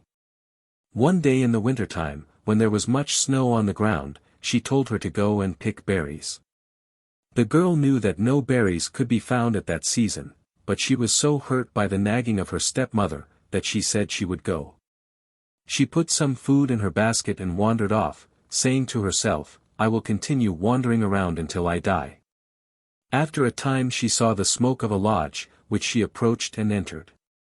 For young men lived there, who were her relatives, but she did not know it. They gave her food to eat, and asked her why she traveled in the snow. She answered that she had a bad stepmother, who always scolded her, and had sent her out to pick berries in the snow. They gave her a snow shovel, or scraper of some kind, and told her to go up on the roof of the house and dig away the snow. When she had removed the snow from the roof of the house, she saw that it was covered with earth, in which grew many strawberries of large size. The men passed up her basket, and she soon filled it with the finest strawberries. When she had come down and was about to leave, the men said, What shall we do for our sister? She answered, If by any means you can help me, I shall be glad. I am very poor, and have only rags to wear. Now, the youngest brother told her to spit, and when she spat, the spittle became a nugget of gold. The next brother made shoes for her of very fine material, which fitted her perfectly, and would never wear out. The third brother made a dress for her in the same way. The eldest brother said, I will make a robe for her which will always look well and new, and will never wear out. As the brothers in succession made their awards, each article in turn appeared on her person, while her old clothes disappeared. She returned home with the basketful of strawberries, and delivered them to her stepmother, who was much surprised. She noticed that the clothes of the girl were all changed and of very fine material, and that she had the power of spitting gold, which she would gather up and put in a sack. This made her angry. She said to her own daughter, You see what your elder sister has brought us. She managed to find some berries. Go and get some too. She told her secretly to follow the tracks of her sister.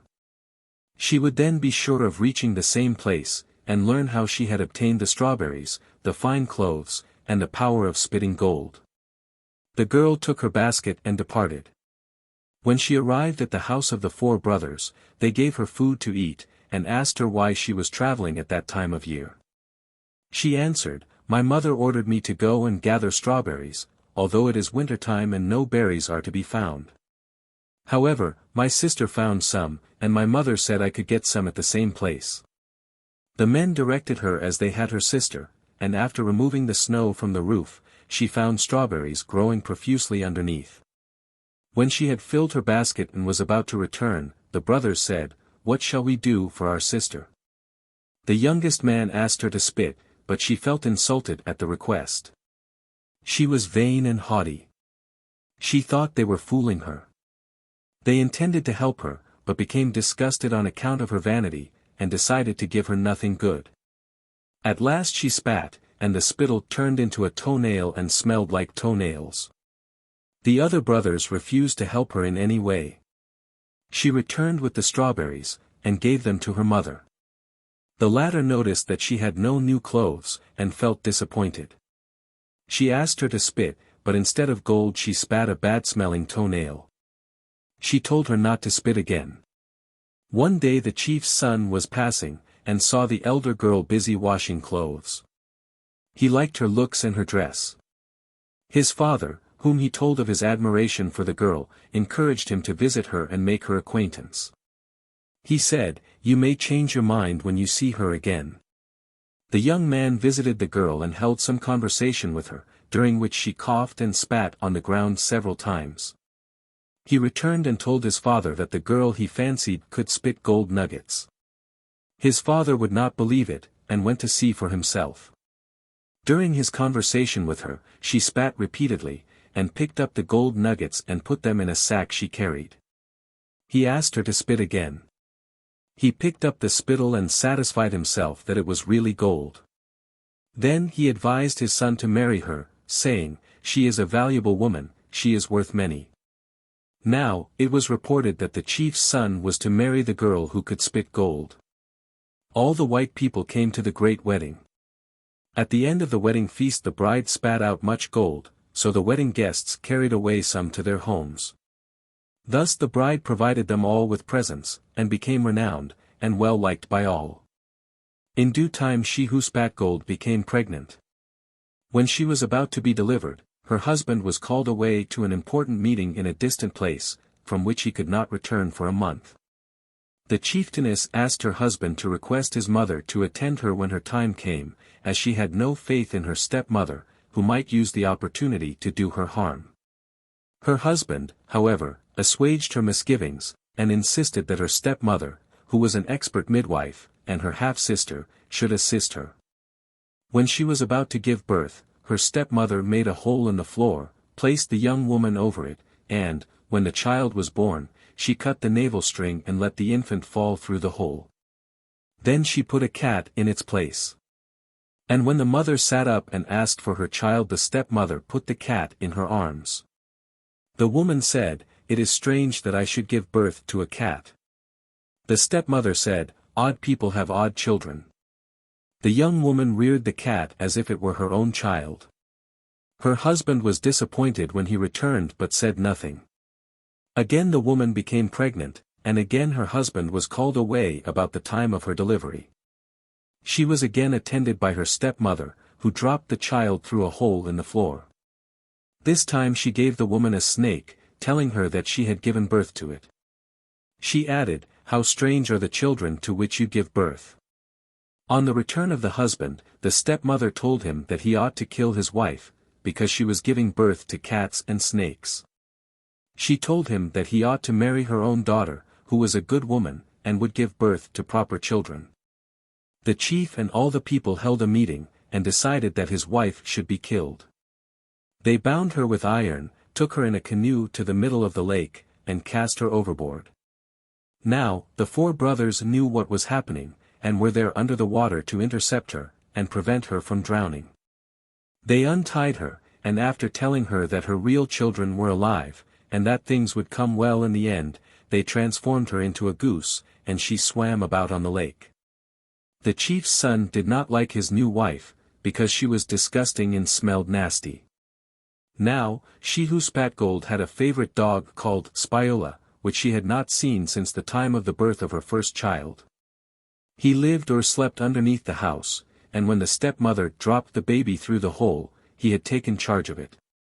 He licked off the blood, got some white cloth to make a bed for it and to cover it. He had gone to town and got milk to feed it. Later he gathered other kinds of food and fed it, thus rearing the boy successfully. He had done the same with the younger boy. When the boys were large enough to run about, they came out of their house, and often played near the lake, watching the goose, which frequently approached them, crying. Spiola had to go on trips to gather food, and always warned them not to go too far away during his absence, or let anyone see them. One day, however, the old stepmother noticed them, and tried to capture them. But they disappeared in a small hole under the house, and blocked it with a stone from the inside. She made up her mind to poison them. She scattered some fine food, which the children ate and then died. When Spiola came home, he missed the boys. After a while he took their scent, found them, and carried their bodies into his house. As he could not resuscitate them, he started off to the sun to seek help. He ran continually day and night, for Sun lived a long way off. On the way he passed an old horse, who asked him where he was going. He answered, "To the sun, but did not stop or look around. The horse shouted, "Ask the sun why I am growing old." At another place he passed an apple tree, which in like manner addressed him, and called on him to ask sun what made it dry up and its would turn dead. Again he passed a spring of water, which also called on him to ask the sun why it was drying up. After running many days and nights, he came to the edge of the earth. There he saw a stretch of water, and on the other side the house of the sun. He jumped into the water and swam across. He was almost exhausted before he reached the opposite shore, and his body was reduced to almost nothing but bones, owing to his arduous journey. When he arrived at the sun's house, an old woman, the mother of the sun, met him, and asked him why he had come there. She said, "No one comes to see us unless he is in great trouble and requires help and wisdom." Spiola told her that his 2 foster children were dead, and he had come to ask help, so that they might be restored. He told her all that had happened. She fed him, and he immediately began to gain strength on the good food used by the sun people. The old woman advised him what to do. He must watch the sun when he spat. He would spit twice, the first time for the elder boy, and the second time for the younger one. Spiola must carefully gather up the spittle, and keep the one apart from the other. The questions he wished to ask in behalf of the people he had passed on the road, she would ask the sun herself, and Spiola would hear the answers. The sun spoke of the dead children, and spat twice on the ground. Spiola gathered up the spittle carefully, and wrapped each separately in thin bark. Sun said the children would become quite well if treated within 4 days. But after that it would be too late, for their bodies would begin to decompose. Now, the old woman asked Sun the questions. She said, "A horse wants to know why he is growing old." Sun answered, "Because he is lazy. He feeds too much in one place. He is too lazy to search for good nutritious grass, and he is too lazy to go to water regularly. He will stand for days in one place rather than go any distance to get water."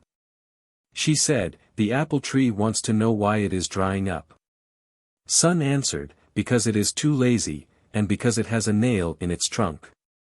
If it removes the nail, and loosens the ground around its roots and spreads them out to gather moisture, and prunes off the dead and useless wood, then it will retain its youth, but it is too lazy to do this." She said, "The little spring wants to know why it is drying up." Sun answered, "Because it is too lazy. If it removes all the dead twigs and leaves which choke it up, if it makes a clean channel for itself to run in, and drains the neighboring moist places into itself, it will always run and be healthy." Spiola was in despair when he learned that he had to be back in 4 days to save the lives of the 2 children. It had taken him more than double that time to reach the abode of the sun. The old woman consoled him, and told him he could reach home in time by taking another route. She said, "You will start early tomorrow morning, and follow the sun on his journey. You must travel as fast as you can. The way he takes is a very straight and short course, and you may reach home in 1 day." Spiola started the following morning, and, following the sun's tracks, he arrived at home about nightfall. As he passed the small spring, the apple tree, and the old horse, he informed them without stopping what the sun had said. Now, Spiola rubbed the spittle on the mouths of the children, and at once they returned to life. It was the same as if their breath had come back. When they became alive, each boy showed a luminous spot on the forehead of one shone a sun, and on that of the other a bright moon. Both were beautiful to behold. Spiola told their mother the goose that he was now going on another journey to see the wise bird, and she must warn her children of approaching danger. He told the boys, "When you hear the goose on the lake calling loudly, you must go home at once and hide, for the people may see you and kill you again." Spiola ran with all swiftness to the house of the bird who talked all languages, knew the future, and never told a lie. He dwelt on the top of a pinnacle of clear ice in a snowy region. Spiola rushed at the cliff, and just managed to climb to the top of the ice before his claws had worn off. He told the bird what he had come for, and asked his help, for everyone believed what he said. The bird answered, "I know your need is great, and I pity you." Spiola put the bird under his robe, and slid down the ice. He brought him to the children, and the bird seemed to be very glad to see them. The day after the bird had arrived, the father of the boys heard talking underneath the house, and resolved to investigate its cause. Some of the voices were like those of children. He found the entrance to their abode, but was unable to throw down the stone which blocked it. Spiula removed the stone, and asked him to come in. He said, "The passage is too small. I cannot pass through." Spiula replied, "If you try, you will manage it." He squeezed through, and was surprised to find himself in a large room, well kept and clean, and full of many kinds of food. When he saw the bird there, he knew something important was going to happen, for he never came excepting when required to settle a serious difficulty which the chief himself and people could not decide properly. When Spiula told all that had happened, the chief's son became exceedingly sorry that he had killed his first wife, and had believed her stepmother. He told his father what he had learned, and a meeting was called for a certain day to inquire into the truth of the matter. Meanwhile the chief gave orders that the toenail woman, or she who spits toenails, should be kept a prisoner in her house with her mother. The doors and windows of the house were all battened and nailed up. Now, Spiula went to the lake, and called the goose, whom he shook until her goose skin fell off. She who spits gold was restored to her natural form. She and her sons, the wise bird, and Spiula, all attended the meeting when the people were gathered. The bird told the true story in all its details, and everyone believed him. He praised Spiula for his courage in running to the house of the sun for the breath of the children. The chief ordered the two women to be taken out and hanged publicly. This the people did. The chief's son took back his wife, and they lived thenceforth in a great house, which was richly ornamented with gold by his wife. He became chief after his father, and his son became chief after him. 85. The Magic Apples. Penobscot, Spec, Journal of American Folklore, 28, 56, No. 4. There was a soldier in the army whose name was Jack. One day he deserted, ran down the road, and left his horse and uniform. The general sent a captain and a corporal after him to capture him, but when they overtook him, Jack said, "Sit down here, and we will talk it over." Then he asked them if they were satisfied with their job, getting only a shilling a week, and he coaxed them to start in the world with him to seek their fortunes. At last they agreed, and all three started out on the road in search of adventure. Soon they struck into a big woods, and at night saw lights shining in the windows of a wonderful palace. When they entered, they found it completely furnished, but without occupants. A fine meal was spread on the table, and 3 beds were found made up. The only living things they saw were 3 cats. After eating and smoking, 3 beautiful maidens appeared and told the men that they would like them to stay and live with them. That night they all slept together. And the next morning found everything as before, but the beautiful women had turned back into cats. For 3 nights they stayed in this way. And the last night the captain's girl told him that if he would live with her, she would make him a present of a tablecloth which would always supply itself with whatever food he wished. The corporal's girl told him the same, and offered a wallet which should always be full of gold. Jack's girl made him an offer of a cap which would transport him wherever he wished. The men accepted the offer and received their presents. The next day, when the women had turned back into cats, the 3 men proposed to travel around and see the world, so they all put their heads together, and Jack pulled the cap over them and wished them to be in London. They found themselves in London at once. Soon Jack became infatuated with a beautiful woman whom he wished to marry. She kept refusing him, however, and putting him off till the next day. He offered her a wonderful present.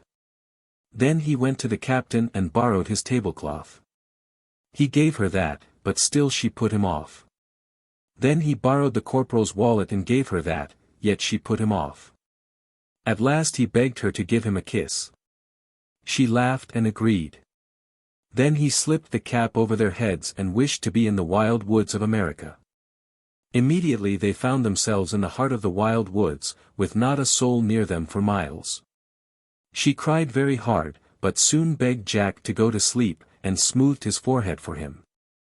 Then, when he fell asleep, she took his cap and wished herself back in London again. When Jack woke up, he found himself alone in the wilderness, and he began wandering, and soon came to a great apple tree with apples as big as pumpkins. He tasted one, and immediately a growing tree sprouted from his head, and he could not move. Nearby, however, was another small apple tree whose fruit he could just reach. He ate one of these small apples, and immediately the tree came off his head. So he gathered some of the big apples and the little ones, and wandered on. Soon he came out upon a great headland overlooking the ocean, and there he saw a ship sailing by. He signaled to it, and at last the sailors came ashore to get him. He told them he was a great doctor who had been lost in the woods, and wanted to get back to the old country. Then they took him on board and started back to England. Halfway across the ocean the captain got terribly sick, and the sailors called upon Jack to try to help him. He went down and gave the captain a piece of one of the big apples to eat. And at once a growing tree sprang from his head, its branches reaching way up among the masts. When the sailors saw this, they were going to throw him overboard, but he told them to wait until he tried his other medicine. Then he gave the captain a piece of the small apple, and the tree came off his head. By this they knew Jack was a great doctor. When they landed in England, Jack saw his two friends, the captain and the corporal, sawing wood at an inn to earn their living. He went to a town and built a shop, where he put his great apples up for sale, and many people came to see the wonderful fruit. In the meantime Jack's lover had built a great palace with the money from her wallet. And she heard of the wonderful doctor and his apples, so she went to see them. When she saw Jack, she did not know him because his beard had grown, and thought the apples were very wonderful. She bought one at the price of $50. When she took it home, Jack left his shop, and waited to see what would happen. Soon the word went around that the wealthiest woman in the kingdom had a tree growing from her head, which none of the doctors could take off. So Jack sent word to the woman that he was a great doctor and would guarantee to cure her. So she sent for him, and he came. First, he told her that she had some great mystery in her life, that she had wronged somebody. He told her that before he could cure her, she would have to confess to him. Then she admitted that she had wronged a man, and had taken his things and left him. Then he told her that she would have to give up these things before he could cure her. So she gave him a little key, and told him to go in the cellar to a certain brick, behind which he would find the tablecloth, the wallet, and the cap. When he got these things, he left the palace, and soon she died for her wrongs. He went back to his friends who were sawing wood, and gave them their things. Now, they all started back to the palace where the three cats were. When they arrived, they found the palace all neglected, and the three cats looked very old. That night they turned back into three old women, who complained bitterly of being neglected. After they had eaten, however, the old women resumed their youth and beauty, and that night the youngest told Jack how they were bewitched by a great bull who lived nearby. She told him that if the bull could be killed and his heart cut out, the spell would be removed, but that others had tried in vain. So the next morning Jack went down to his enclosure of stone and looked over. He saw a monster bull coursing around the inside. In the middle of the yard was a well, and a big rock standing at one side. When the bull was at the far end of the yard, Jack jumped the wall and ran for the well, followed by the bull. He had no sooner jumped into the well than the bull smashed against the rock and fell over dead. Then Jack climbed out and cut out his heart, which he took back with him. That night the three girls ate a piece of the heart, and the spell was removed. After that they all lived together in the palace. 86. Making the Princess Laugh 297. Micmac, Rand, Legends of the Micmacs, page 34, no. 6. There was once a king who owned a large farm in the neighborhood of the town where he resided. The farm was cultivated by a man who paid rent for it to the king. This man had but one child, a son, who was considered only about half-witted. He was very stupid, and was continually doing silly things. After a while his father died, but as he had left a large store of money, the rent was easily met for a year or two. Finally a payday approached when there was no cash.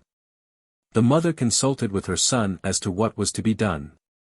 "The king will call in a day or two for his money, and we have none for him. What can we do?" He replies, "I don't know." She concludes to select one of the finest cows, and send the boy off to market to sell it. He agrees to the proposal and starts with the cow to market. As he drives his animal along, he passes a house standing near the road. There is a man on the steps who has come out to hail him. He inquires, "Where are you going with that cow?" "I am driving her to market," Jack answers. "Come in and rest yourself," says the man, pleasantly.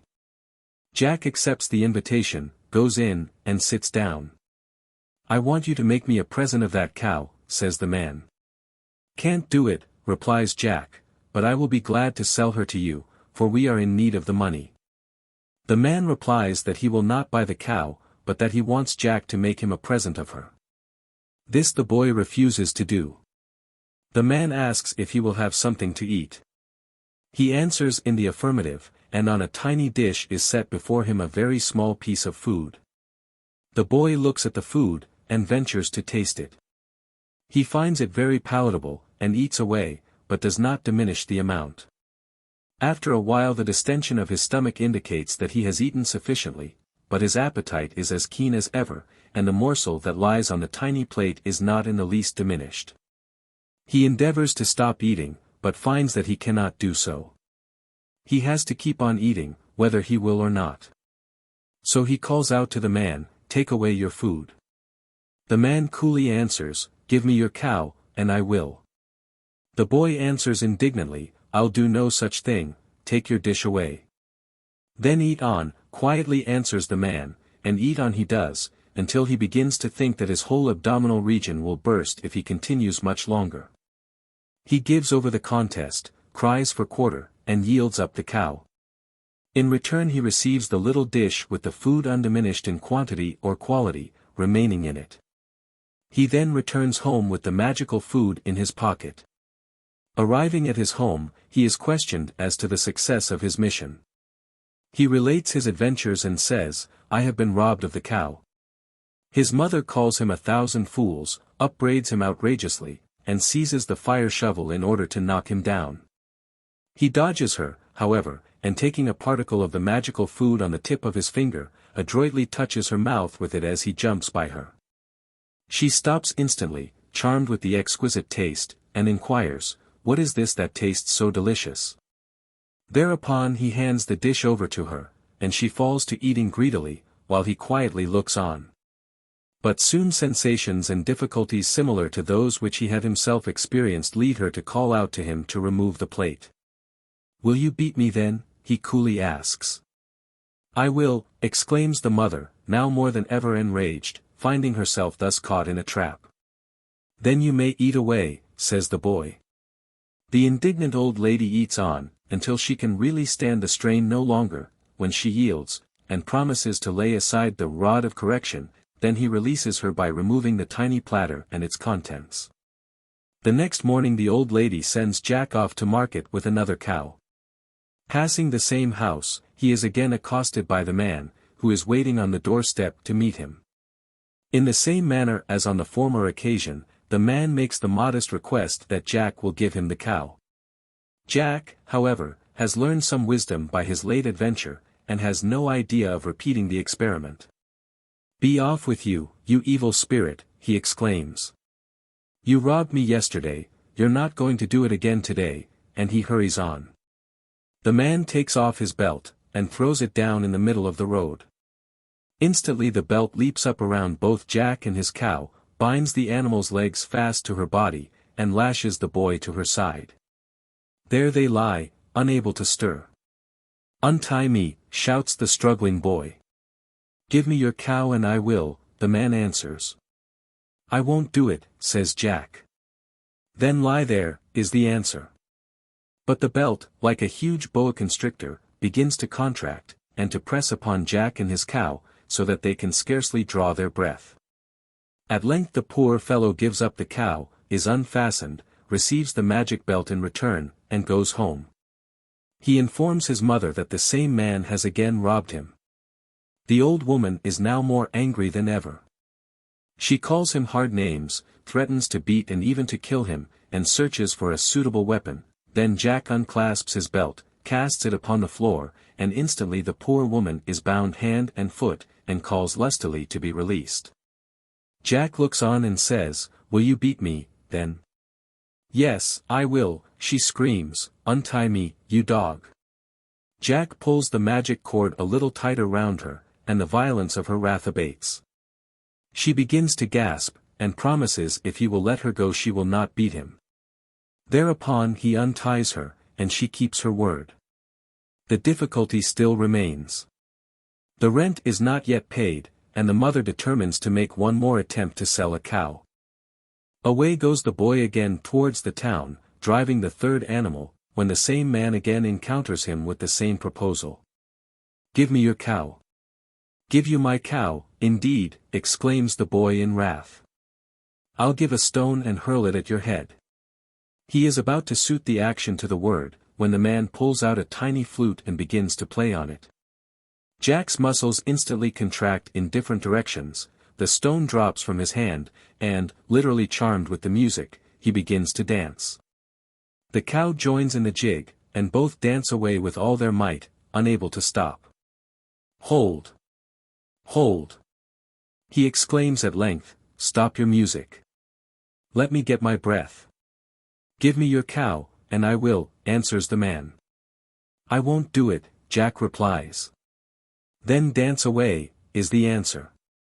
And the poor fellow dances until he is ready to drop from very weariness. He then yields, gives up the cow, receives the magic flute, and returns to his mother to report his ill success for the third time. This time the old woman's rage knows no bounds. She will kill him outright. But while she is in the act of springing upon him with some deadly weapon, he commences operations on his magical flute. The old lady is enchanted with the music, drops her weapon, and begins to dance, but retains her wrath, and long persists in her determination to deal summary vengeance upon the boy. Again and again she orders him to cease playing. But in answer to his interrogatory, "Will you beat me then?" she answers, "Indeed I will." Soon she becomes so weary that she can scarcely keep on her feet, but sways to and fro, almost sinking. Finally she falls and strikes her head with great force.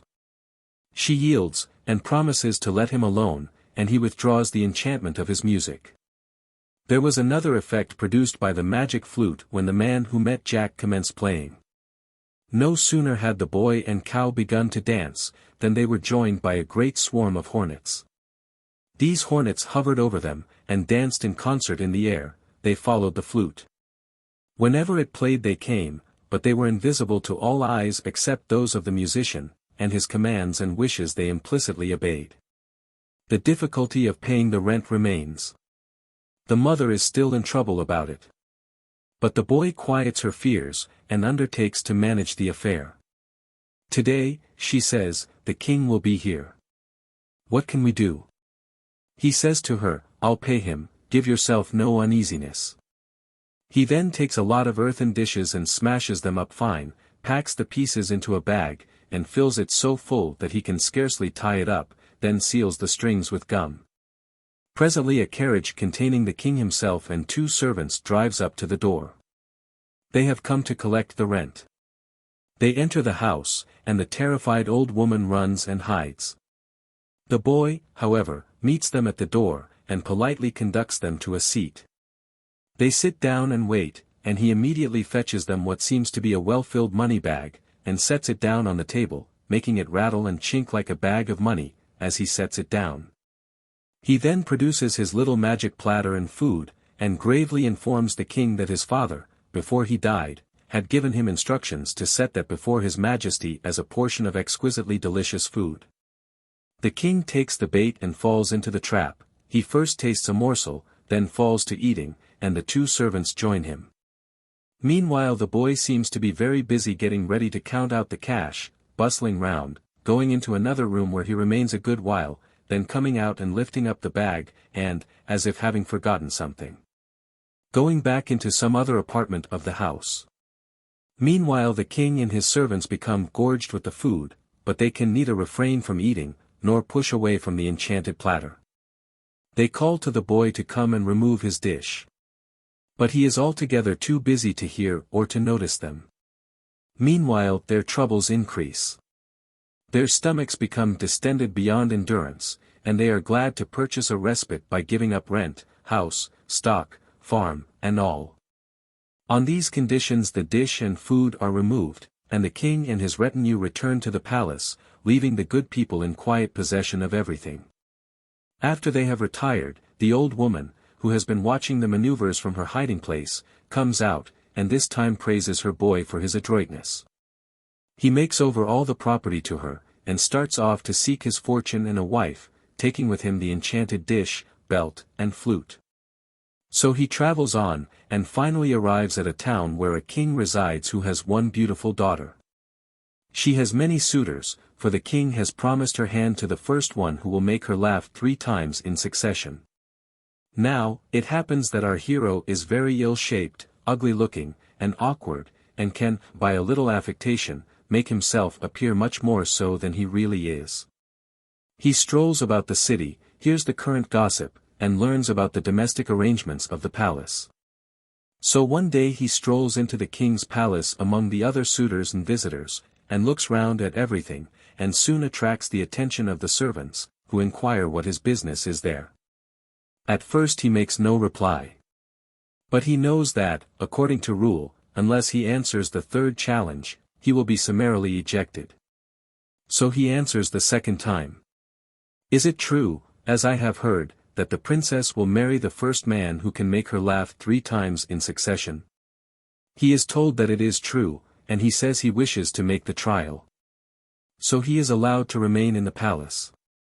Being admitted into the apartment where the young lady is in waiting, surrounded by her suitors, who are to be umpires in the trial, he first brings out his magical dish with the enchanted food, and requests her to examine and taste it. She does this cautiously, following the bent of curiosity, and finds the taste so agreeable that she continues to eat, and offers it to the others, who also eat. To their astonishment the quantity of food does not diminish in the platter, nor does the taste become any less exquisite, although their distended stomachs protest against any further infliction. Finally the protestations of the gastric region overcome the clamors of the palate, and they attempt to stop eating and to push away the plate. But they can do neither the one nor the other, and so call upon the youth to take away his food. He will do so, but upon one condition: the princess must laugh. She hesitates. She had thought of laughing only from pleasure, not from pain. She refuses to comply, but he is inexorable. She may do what she pleases, laugh, or continue to eat. Finally she can hold out no longer, and she laughs, saying to herself, "He'll not make me laugh a 2nd time."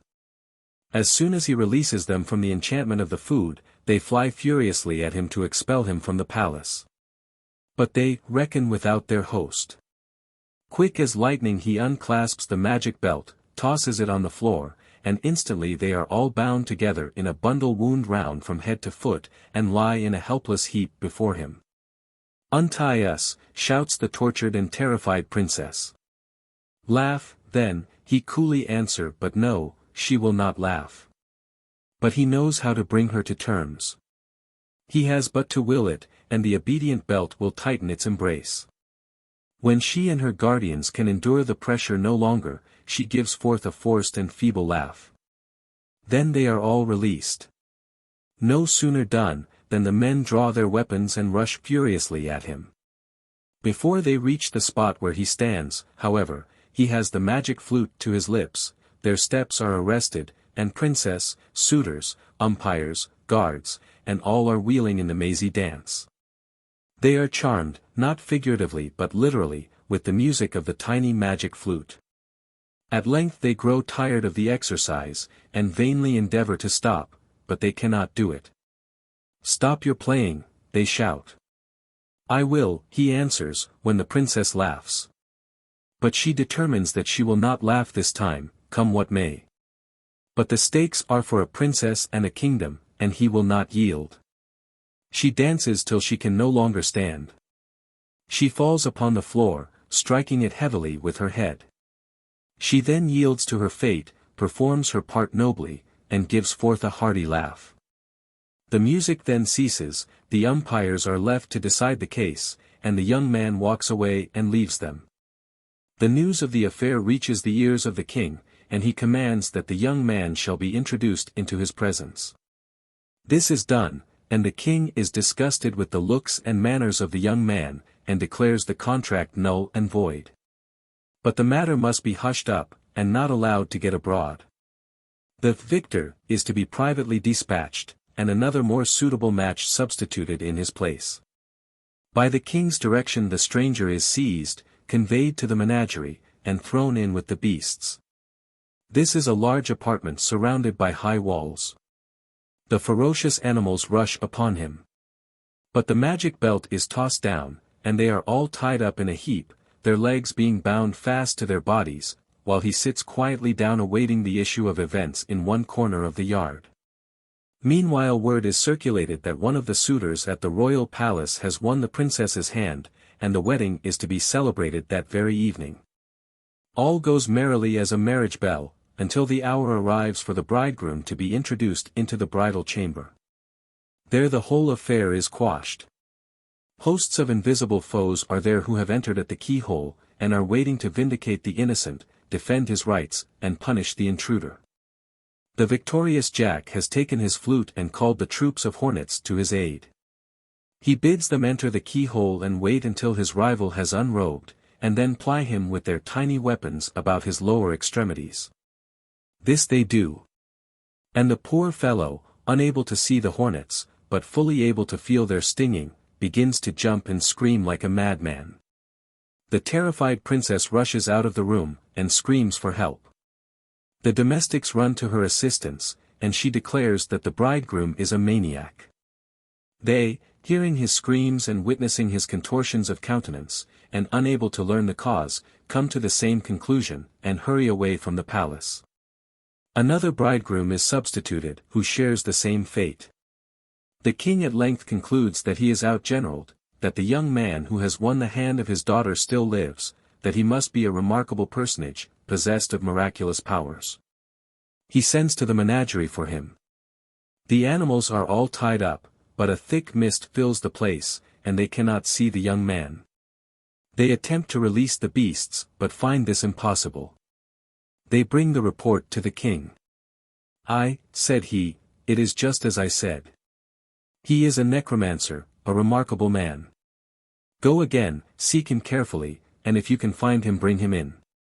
This time they find him. They recognize him, but he is now transformed into a most lovely person. All admire his portly bearing and his polished manners. The wedding is consummated with great pomp. He builds a splendid palace, and, when the old king dies, is crowned in his place. 87. The Clever Numbskull. Micmac, Rand, Legends of the Micmacs, page 326, number 57. 3 brothers lived together. They had no sisters, and their mother was sick.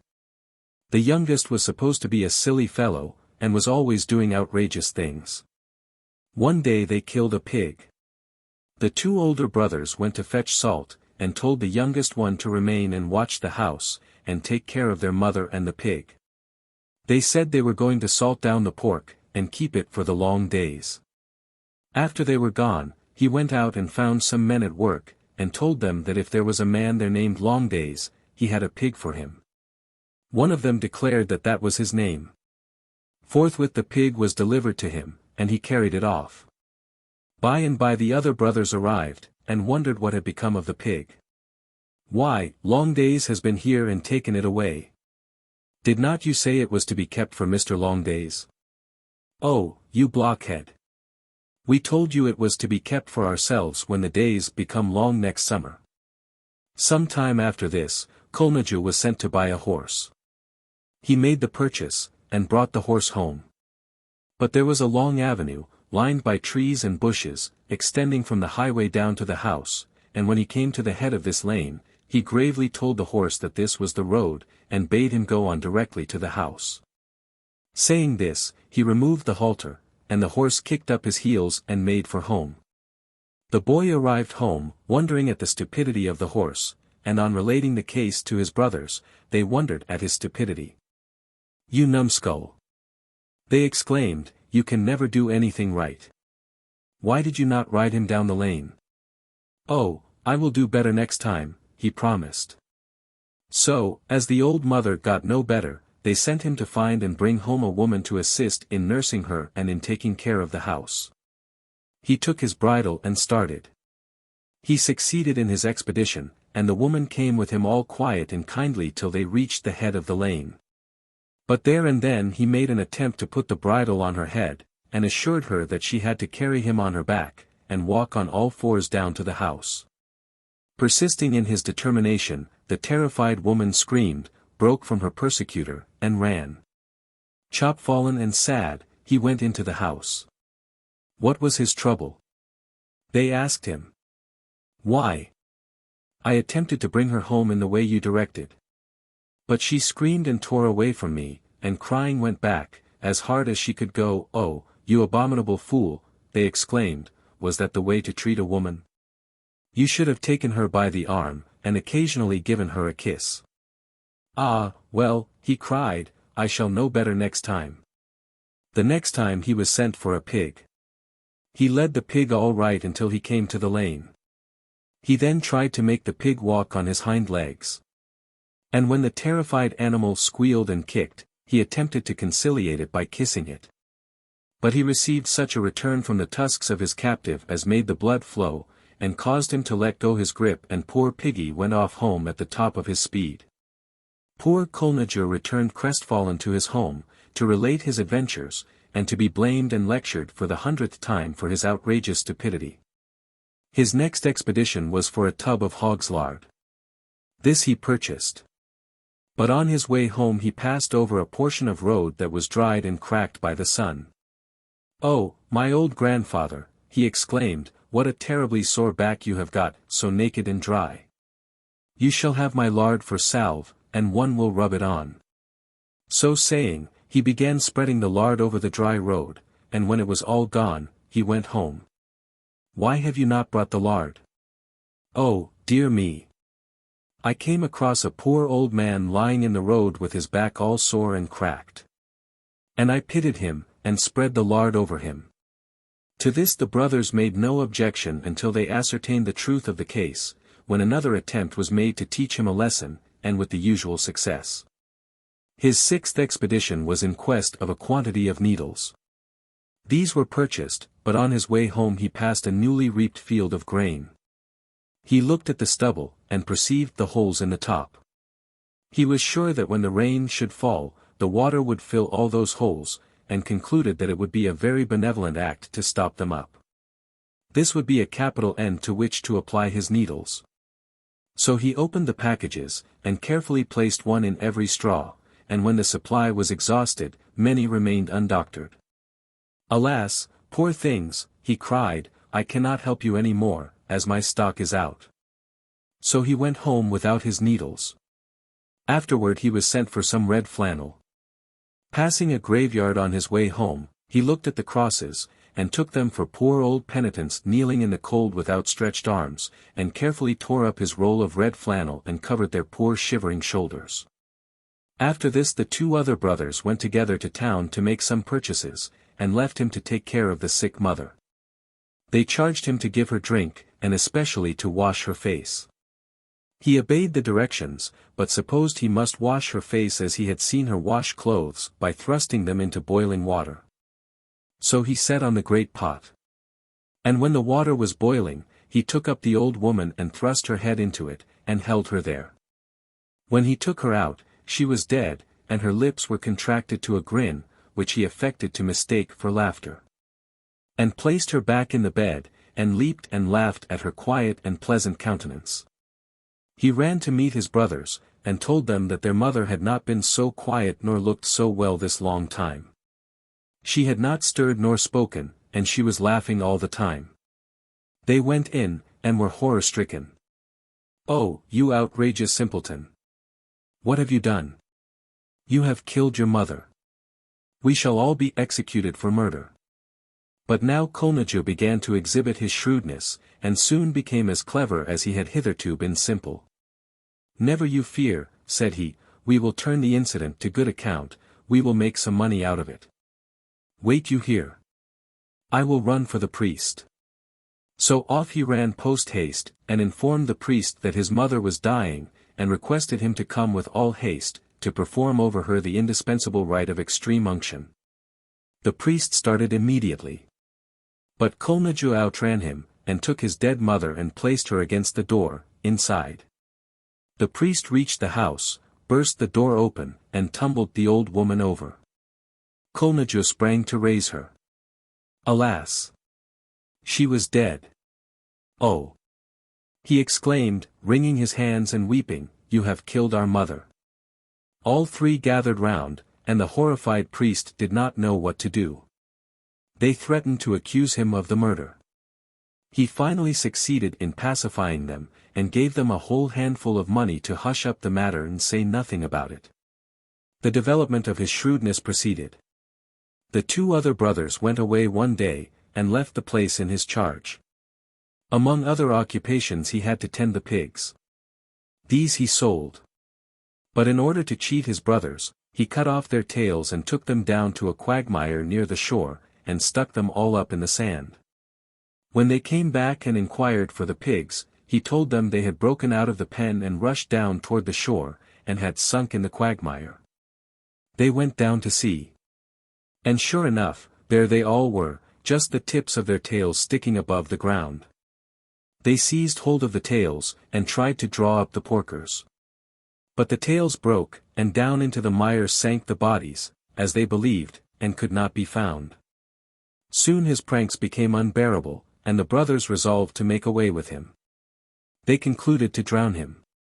So they tied him up in a bag, and took him down below high water mark and buried him, not deep, however, and left him to be drowned when the tide came in. They returned, and he soon heard the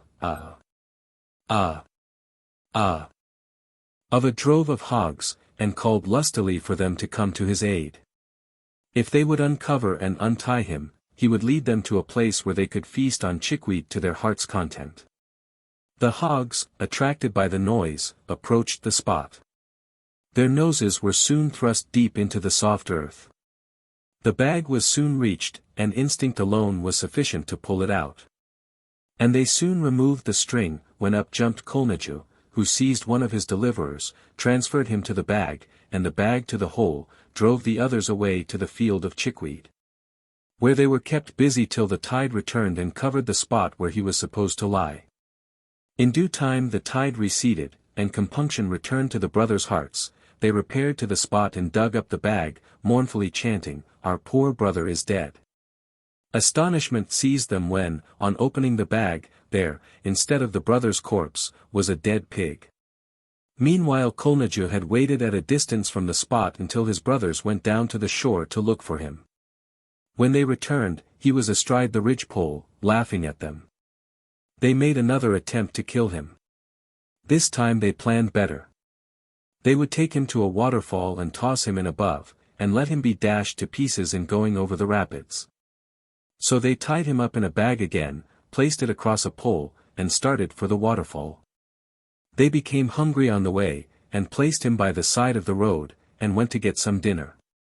While they were gone, a drover came by, and seeing the bag, he went up and gave it a kick. "Hullo," he exclaimed, "what is all this?" Kolniju replied, and informed the drover that he and his brothers were on a money-hunting expedition, concealed in this bag, so as not to excite suspicion. He was to be taken to a certain place where they would all make their fortunes. He gave such a glowing account of the matter, and with such apparent truthfulness and sincerity, that the drover was deceived, and offered him a whole drove of cattle and sheep for his chance in the money-hunting speculation. The bargain was struck, and the parties exchanged places. But Kolniju gave his substitute some cautions. "You must be cautious not to speak, or the cheat will be discovered. My brothers must not mistrust that it is not I. By and by you will hear the roar of a waterfall, do not be frightened.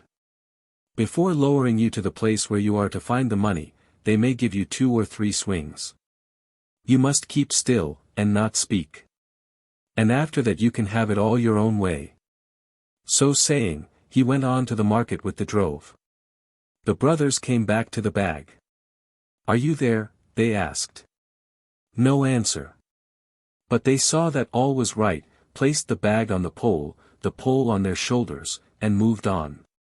When they came to the waterfall, they approached as near as they could, and then gave him 3 swings in order to send him as far out as possible, and just as they let go, the terrified man sang out. They were startled at the voice. It sounded like a stranger's voice. They returned home, and shortly after their brother arrived with his pockets full of money, the proceeds of his drove of cattle and sheep. So they concluded to share the spoil and remain together. But one night a band of robbers was seen advancing upon them, and they ran for their lives. Kolnaju was the last to leave the house, and the others told him to bring the door to after him, meaning, of course, that he shall shut the door. He obeyed to the letter, took the door off the hinges, and carefully brought it after him. They made for the woods, and took shelter in a tree, Kolnaju dragging the door up after him, and holding it carefully all the while. The robbers came up to the same tree, kindled a fire under it, cooked and ate their dinner, and then began counting and dividing their gold. While this process was going on, Kolnaju got tired of holding the door, and dropped it down among them. It fell with a noise that terrified the robbers, who supposed that it had fallen from the sky, so they ran off as fast as their legs could carry them, and left everything behind, gold, food, and dishes. Down scrambled our heroes, and gathered all up and ran. Finally they came to a house, where they remained all night. They divided the money. But Kolnaju claimed the largest share, as he declared that it was through his efforts that it had been obtained. The next night they called and stayed all night at another strange house. Kolnaju became thirsty, and hunted around for a drink. Feeling carelessly about, he thrust his 2 hands into a pitcher, and could not withdraw them. He went out of doors, and looked around for something to strike the pitcher against, in order to break it. At length he saw what seemed in the darkness to be a white rock. He gave the pitcher a smart blow in order to free his hands, when, alas! He had struck a young woman in the head, and killed her with the blow. At the sight of what he had done, he was terribly frightened, and called up his brothers. He told them what had happened, and proposed immediate flight. They all departed. And his brothers, fearing that Kolnaju would ultimately get them into difficulties from which they would be unable to extricate themselves, separated from him. By mutual consent the partnership was dissolved. They went each his own way. Kolnaju was bent on making money, and an opportunity occurred soon. He kept his eye on the robbers, and saw them going out to bury a dead child. He watched to see where they deposited the body, and also followed them unseen to their retreat. When night came, he took up the corpse they had buried, and went up to their house. The window was open, and he looked in. They were busy counting and dividing their ill-gotten booty. Piles of money covered the table, and he heard all the accounts of their expeditions. All at once he sent the dead baby flying in among them, which so frightened them that they took to their heels and left all behind. He leaped in, gathered all the money, and left for home. He now determined to settle, and to this end built a small house. One day a heavy rainstorm came on. And just at nightfall 2 weary priests, wet to the skin, called and requested a night's lodging. This he refused, as he had no accommodations for strangers. They pleaded hard, and offered him a large reward. This he accepted, and kept them until morning, but managed to exact a still further contribution from them before their departure. 88. The Fox and the Wolf. Menominee, Skinner, Journal of American Folklore, 26, 72, No. 2. Very long ago there were 2 men living together, and making maple sugar.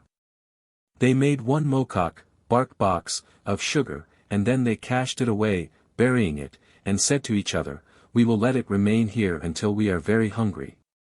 The younger man was a fox, and he was a good hunter. Every time he went out, he brought home chickens or small wild game. The other man was a greedy wolf, and he never killed anything, or brought anything home, so Fox thought he would play a trick on his chum for being lazy. "You ought to go over to that house," said Fox to Wolf. "Maybe they will give you something to eat. When I went over there, they gave me a chicken." So Wolf went over as he was told. When he got to the house, he did not hide himself, but went in open sight.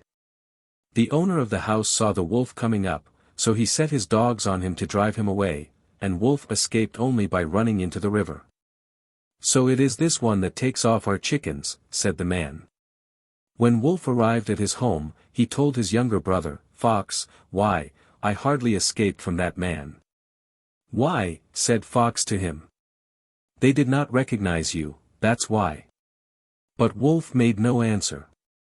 While they were in the house together, Fox went outside, and cried, to deceive Wolf. "What's the matter with you?" asked Wolf. "Oh. They have come after me to give a name to a child." "Then you'd better go over. Maybe they will give you something to eat." Instead of going, however, Fox went to their cache of maple sugar, and ate some of it. When he returned, Wolf asked him, "What did you name the baby?" "Mokumen," replied Fox. And this word means to reveal or dig out something you have hidden. At another time, while they were sitting together, Fox said, "Oh, yes." "What's that?" inquired Wolf. "Oh, I am called to give a name to a newborn baby." "Well, then, go. Maybe they will give you something to eat." So Fox went and returned. "What's the name of the child?" asked Wolf.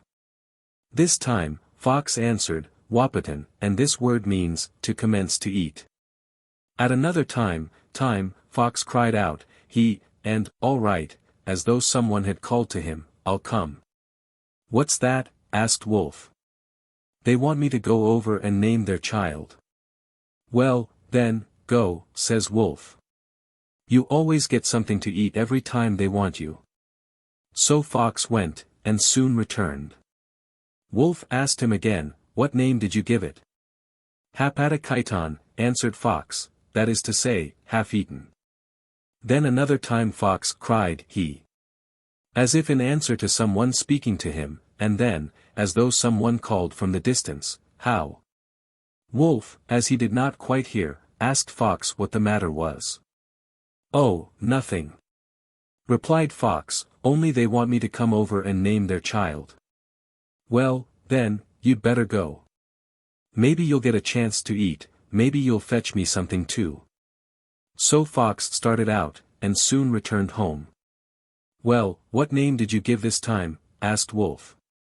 "Nosquatin," said Fox, and this means, all licked up. Then Wolf caught on. "Maybe you are eating our stored maple sugar," he cried. But Fox sat still and laughed at him. Then Wolf went over and looked at their cache. Sure enough, he found the empty box with its contents all gone, and pretty well licked up. Meantime Fox skipped out, and soon found a large tree by the river, leaning out over the water. He climbed into its branches and hid there. Presently the angry wolf returned home, and, not finding Fox, tracked him to the tree. Wolf climbed part way to Fox without seeing him, as he was on the branches. Then Wolf was afraid, and while he was hesitating, he happened to look at the water, and there he saw the reflection of Fox laughing at him on the surface. The wolf, in a fury, plunged into the bottom of the stream, but of course failed to catch Fox. He tried 4 times, and after the 4th attempt he was tired, and quit jumping in for a while. While he was resting, he looked up and saw Fox laughing at him. Then Wolf said to Fox, "Let's go home and make up," for he thought in his heart that anyway Fox was feeding him all the time. By and by it became winter. Fox frequently went out, and returned with abundance of fish. "How do you manage to get so many?" asked Wolf. "You'd better go out and try for yourself," said Fox. "The way I do, when I am fishing, is to cut a hole in the ice. I put my tail in, instead of a line, and I remain there until I feel bites. I move ahead a little to let the fish string on my tail, but I stay a long time, until I get a great many fish on my tail. When it feels pretty heavy, I jerk it out, and catch all I want. Fox was in hopes that he could get Wolf frozen to death in the ice, and so avoid the necessity of feeding him any longer. So he took Wolf out and cut 5 holes in the ice, 1 for his tail, and 1 for each paw, telling him he could catch more fish that way. Wolf stayed there to fish all night. Every once in a while he would move his feet or tail a little, and they felt so heavy, he was sure he was getting a tremendous load, and he stayed a little longer. In the meantime he was freezing fast in the ice. When he found out the predicament he was in, he jerked backwards and forwards again and again, until all the hair wore off his tail, and there he was. He thought he had let too many fish on his tail and feet to haul them out, and he worked hard to free himself. At last he wore his tail out at the surface of the ice, and pulled off his claws and the bottoms of his feet. Fox told him he had caught too many fish, and that they had bitten his tail and feet, and Wolf believed it. Another time, Fox found a wasp's nest in a tree, so he went home and told Wolf that there was honey in it, and persuaded him to try and jump up and get it, on the plea that Wolf could jump higher than he could. As soon as Wolf set out to try, Fox ran away, and Wolf was nearly stung to death. Fox fled over a wagon road to conceal his tracks, and as he traveled, he met a Negro with a team, hauling a load of bread. Fox, cunning as he was, lay down on the side of the road and pretended that he was dead. The Negro saw him lying there, and picked him up and put him in his wagon behind his load. Fox very presently came to, and, waiting for his chance, he would throw off a loaf of bread every now and then, till he had gotten rid of a good many, then he jumped off, and carried the loaves to a secret place, where he built him a shelter, and prepared to live for a time. In the meantime, Wolf came along, half-starved, and crippled from his meddling with a live wasp's nest and from his fishing experience. Fox fed him on his arrival, and said, "You ought to do the way I did. It's easy to get bread. I got mine by playing dead on the road. Tomorrow the Negro will pass by with another load, and you can watch for him and do as I did, and steal his bread." Next morning, Wolf started out to watch the road, and pretty soon he saw the Negro coming with a big load of bread, so he lay down beside the road, where the Negro could see him, and played dead. The Negro did see him, sure enough. And he stopped his team, and got off and got a big stick, and knocked Wolf over the head, and killed him dead for sure. "I will not get fooled this time," he said, "for yesterday I lost too many loaves of bread for putting a dead fox in my wagon without examining him." So he did take the Wolf home dead. That ended him, and since then Fox has eaten alone. 89. The Tar Baby. Cherokee, Mooney, Report of the Bureau of American Ethnology, 19-272. Once upon a time there was such a severe drought that all streams of water and all lakes were dried up. In this emergency the beasts assembled together to devise means to procure water. It was proposed by one to dig a well. All agreed to do so except the hare. She refused because it would soil her tiny paws. The rest, however, dug their well and were fortunate enough to find water. The hare, beginning to suffer in thirst and having no right to the well, was thrown upon her wits to procure water. She determined, as the easiest way, to steal from the public well. The rest of the animals, surprised to find that the hare was so well supplied with water, asked her where she got it. She replied that she arose betimes in the morning and gathered the dewdrops. However, the wolf and the fox suspected her of theft and hit on the following plan to detect her. They made a wolf of tar and placed it near the well. On the following night the hare came as usual after her supply of water. On seeing the tar wolf she demanded who was there. Receiving no answer she repeated the demand, threatening to kick the wolf if he did not reply. She receiving no reply kicked the wolf, and by this means adhered to the tar and was caught. When the fox and wolf got hold of her they consulted what it was best to do with her. One proposed cutting her head off. This the hare protested would be useless, as it had often been tried without hurting her. Other methods were proposed for dispatching her, all of which she said would be useless. At last it was proposed to let her loose to perish in a thicket. Upon this the hare affected great uneasiness and pleaded hard for life. Her enemies, however, refused to listen and she was accordingly let loose. As soon, however, as she was out of reach of her enemies she gave a whoop, and bounding away she exclaimed, "This is where I live." XC, The Turtles Relay Race. Orikura, Dorsey, Publications of the Carnegie Institution, 17, 143, No. 56. One time a coyote met a turtle. The coyote began to boast of his swiftness, and the turtle said, "Why, I can beat you running." So the coyote said, "We will run a race tomorrow." That night they parted, and went to their homes, so that they could get ready for the race the next morning. After the turtle reached home he began to worry, and he could not get to sleep, for he knew that the coyote could run fast. But the turtle said to himself, "I will take him up there and go to the other turtles, and ask them to assist me." So the turtle went to the other turtles, and said, "I am about to run a race with the coyote. I want you to help me." He told them the place where they were to run, and the distance they were to run. So several turtles volunteered to go and help the turtle to beat the coyote. All the turtles went to the place. They placed one turtle at the end of the course. Then they placed another one at a certain distance back of him, then another back of this one, and so on, and finally the turtle himself took his stand. Each turtle carried a long pole, and hid in the ground. The next morning the turtle met the coyote. The coyote began to run around and was happy, for he thought that he was going to beat the turtle. The turtle and the coyote got ready to start. The turtle gave the command to start. The coyote ran and the turtle crawled into his hole. When he got over a little ridge the coyote saw the turtle going ahead of him. Coyote ran and caught up with the turtle. The turtle threw his pole away and crawled into the ground. When the coyote got to another knoll, there was the turtle ahead of him again.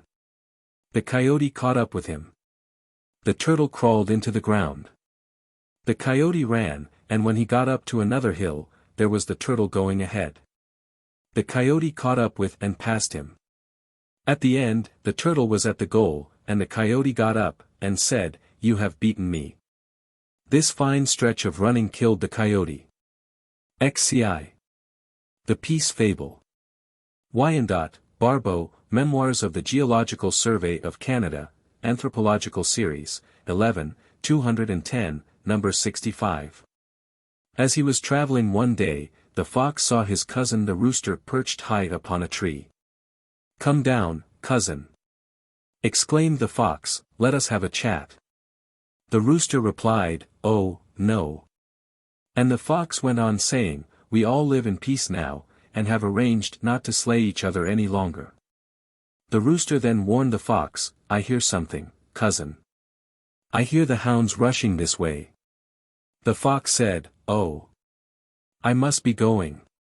But the rooster objected, "No. You have just told me that we all live in peace now, and that we must not kill each other any longer." The fox explained, "I must be going. They have not yet received word as we have." So the old fox has been running ever since. 92. The Ant and the Grasshopper.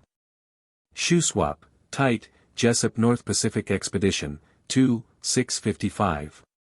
Grasshopper lived with the people who were busy catching and curing salmon.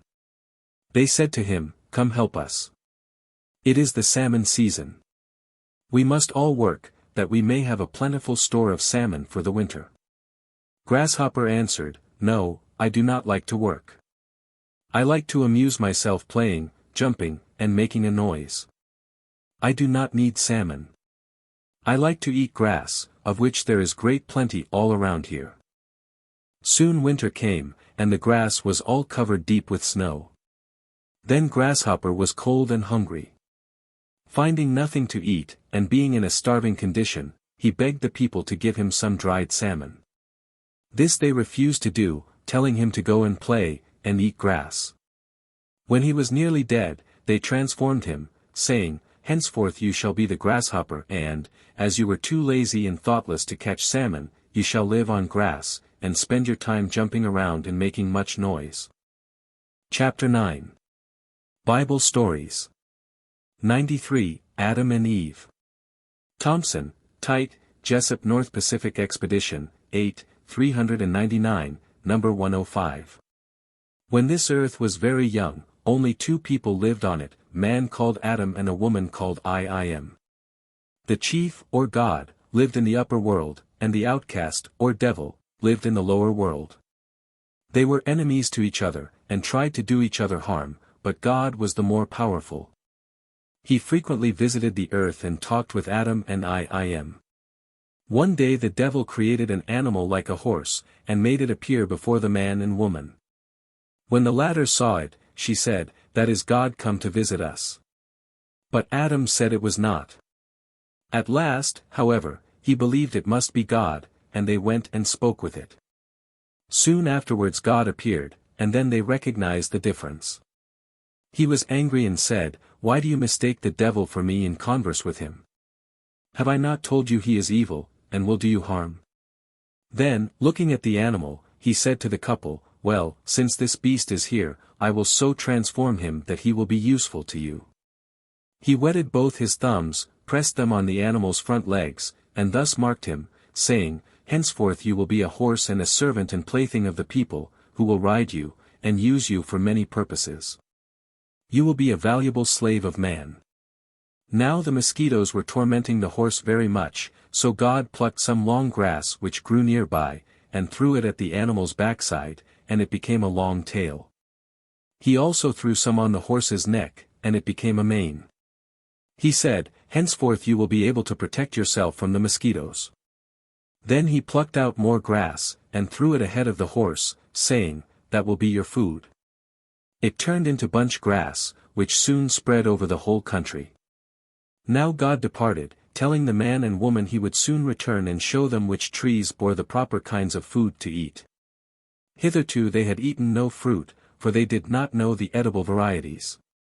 At that time all trees bore fruit, and the pines and firs in particular had large sweet fruit. Now the devil appeared, and, pretending to be God, he took the large long fruit of the white pine, and gave it to Im. She thought he was God, ate the fruit as directed, and gave some to Adam. Then the devil disappeared. And all the fruit on the trees withered up, and became transformed into cones. Some kinds shriveled up to a small size, and became berries. When God came and saw what had happened, he sent the woman to live with the devil, and, taking Adam, he broke off his lower rib, and made a woman out of it. This rib woman became Adam's wife, and bore many children to him. 94. Noah's Flood. Thompson, Tite, Jessup North Pacific Expedition, 8, 400, number 106. God came down to the earth, and found it was very dirty, and full of bad things, bad people, mysteries, and cannibals. He thought he would make a flood to clean the earth, and drown all the bad people and monsters.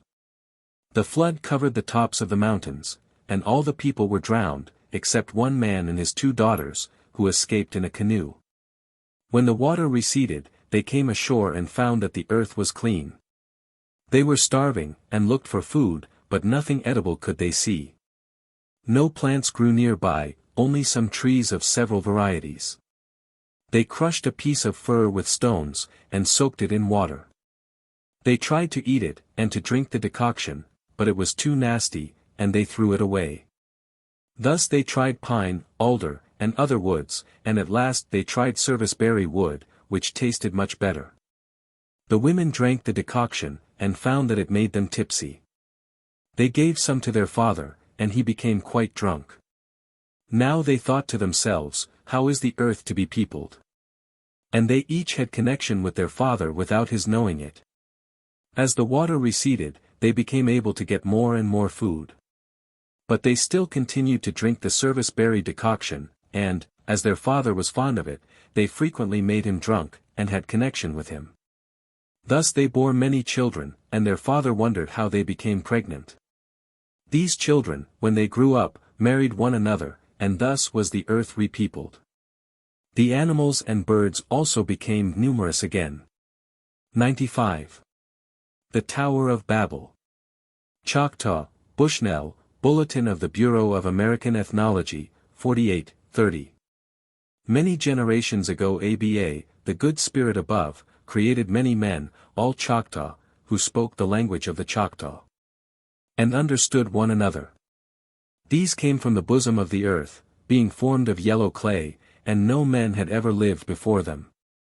One day all came together and, looking upward, wondered what the clouds and the blue expanse above might be.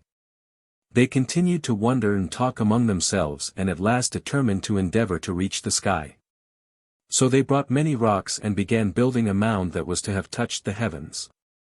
That night, however, the wind blew strong from above and the rocks fell from the mound. The second morning they again began work on the mound, but as the men slept that night the rocks were again scattered by the winds. Once more, on the third morning, the builders set to their task. But once more, as the men lay near the mound that night, wrapped in slumber, the winds came with so great force that the rocks were hurled down on them. The men were not killed, but when daylight came and they made their way from beneath the rocks and began to speak to one another, all were astounded as well as alarmed. They spoke various languages and could not understand one another. Some continued thenceforward to speak the original tongue, the language of the Choctaw, and from these sprung the Choctaw tribe. The others, who could not understand this language, began to fight among themselves. Finally they separated. The Choctaw remained the original people, the others scattered, some going north, some east and others west, and formed various tribes. This explains why there are so many tribes throughout the country at the present time. 96. Crossing the Red Sea. Cheyenne, Dorsey, Field Museum, Anthropological Series, 9, 37, number 15. Many thousands of years ago the Cheyenne inhabited a country in the far north, across a great body of water. For 2 or 3 years they had been overpowered by an enemy that outnumbered them, and they were about to become the enemy's slaves, and they were filled with sorrow. Among their number was a great medicine man who possessed a wooden hoop, like those used in the games of today. On one side of the hoop were tied magpie feathers, while opposite them, on the other side of the hoop, was a flint spear head, with the point projecting toward the center of the hoop. One night the great chief told the people to come to a certain place. When they were assembled he led them away. He kept in advance of them all the time, and in his left hand he held a long staff, and in his right hand he held his hoop horizontally in front of him, with the spear head of the hoop pointing forward. No one was allowed to go in front of him. On the 4th night of their journey they saw, at some distance from the ground, and apparently not far in front of them, a bright light. As they advanced the light receded, and appeared always a little farther beyond. They traveled a few more nights, and the fire preceded them all the way, until they came to a large body of water. The medicine man ordered the Cheyenne to form in a line along the edge of the water, and they obeyed. He then told them that he was going to take them across the water to another land, where they would live forever. As they stood facing the water the medicine man asked them to sing 4 times with him, and he told them that as they sang the 4th time he would lead them across the water. As he sang the 4th time he began to walk forwards and backwards, and the 4th time he walked directly into the water. All the people followed him. He commanded them not to look upward, but ever downward. As they went forward the waters separated, and they walked on dry ground, but the water was all around them. Finally, as they were being led by night the fire disappeared, but they continued to follow the medicine man until daylight, when they found themselves walking in a beautiful country. In the new country they found plenty of game to live on. The medicine man taught the Cheyenne many things, but they seemed to be of weak minds, though they were physically strong. Out of these Cheyenne there sprang up men and women who were large, tall, strong, and fierce, and they increased in number until they numbered thousands. They were so strong that they could pick up and carry off on their backs the large animals that they killed. They tamed panther and bear and trained them to catch wild game for them to eat. They had bows and arrows, and were always dressed in furs and skins, and in their ignorance they roamed about like animals. In those days there were very large animals. One variety of these animals was of the form of a cow, though 4 times as large, by nature they were tame and grazed along the river banks, men milked them. Boys and men to the number of 20 could get upon their backs without disturbing them. Another variety of these large animals resembled in body the horse, and they had horns and long, sharp teeth. This was the most dangerous animal in the country. It ate man, had a mind like a human being, and could trail a human being through the rivers and tall grasses by means of its power of scent. Of these there were but few. In the rivers there were long snakes whose bodies were so large that a man could not jump over them. The Cheyenne remained in the north a long time, but finally roamed southward, conveying their burdens by means of dogs. While they were traveling southward there came a great rain and flood all over the country.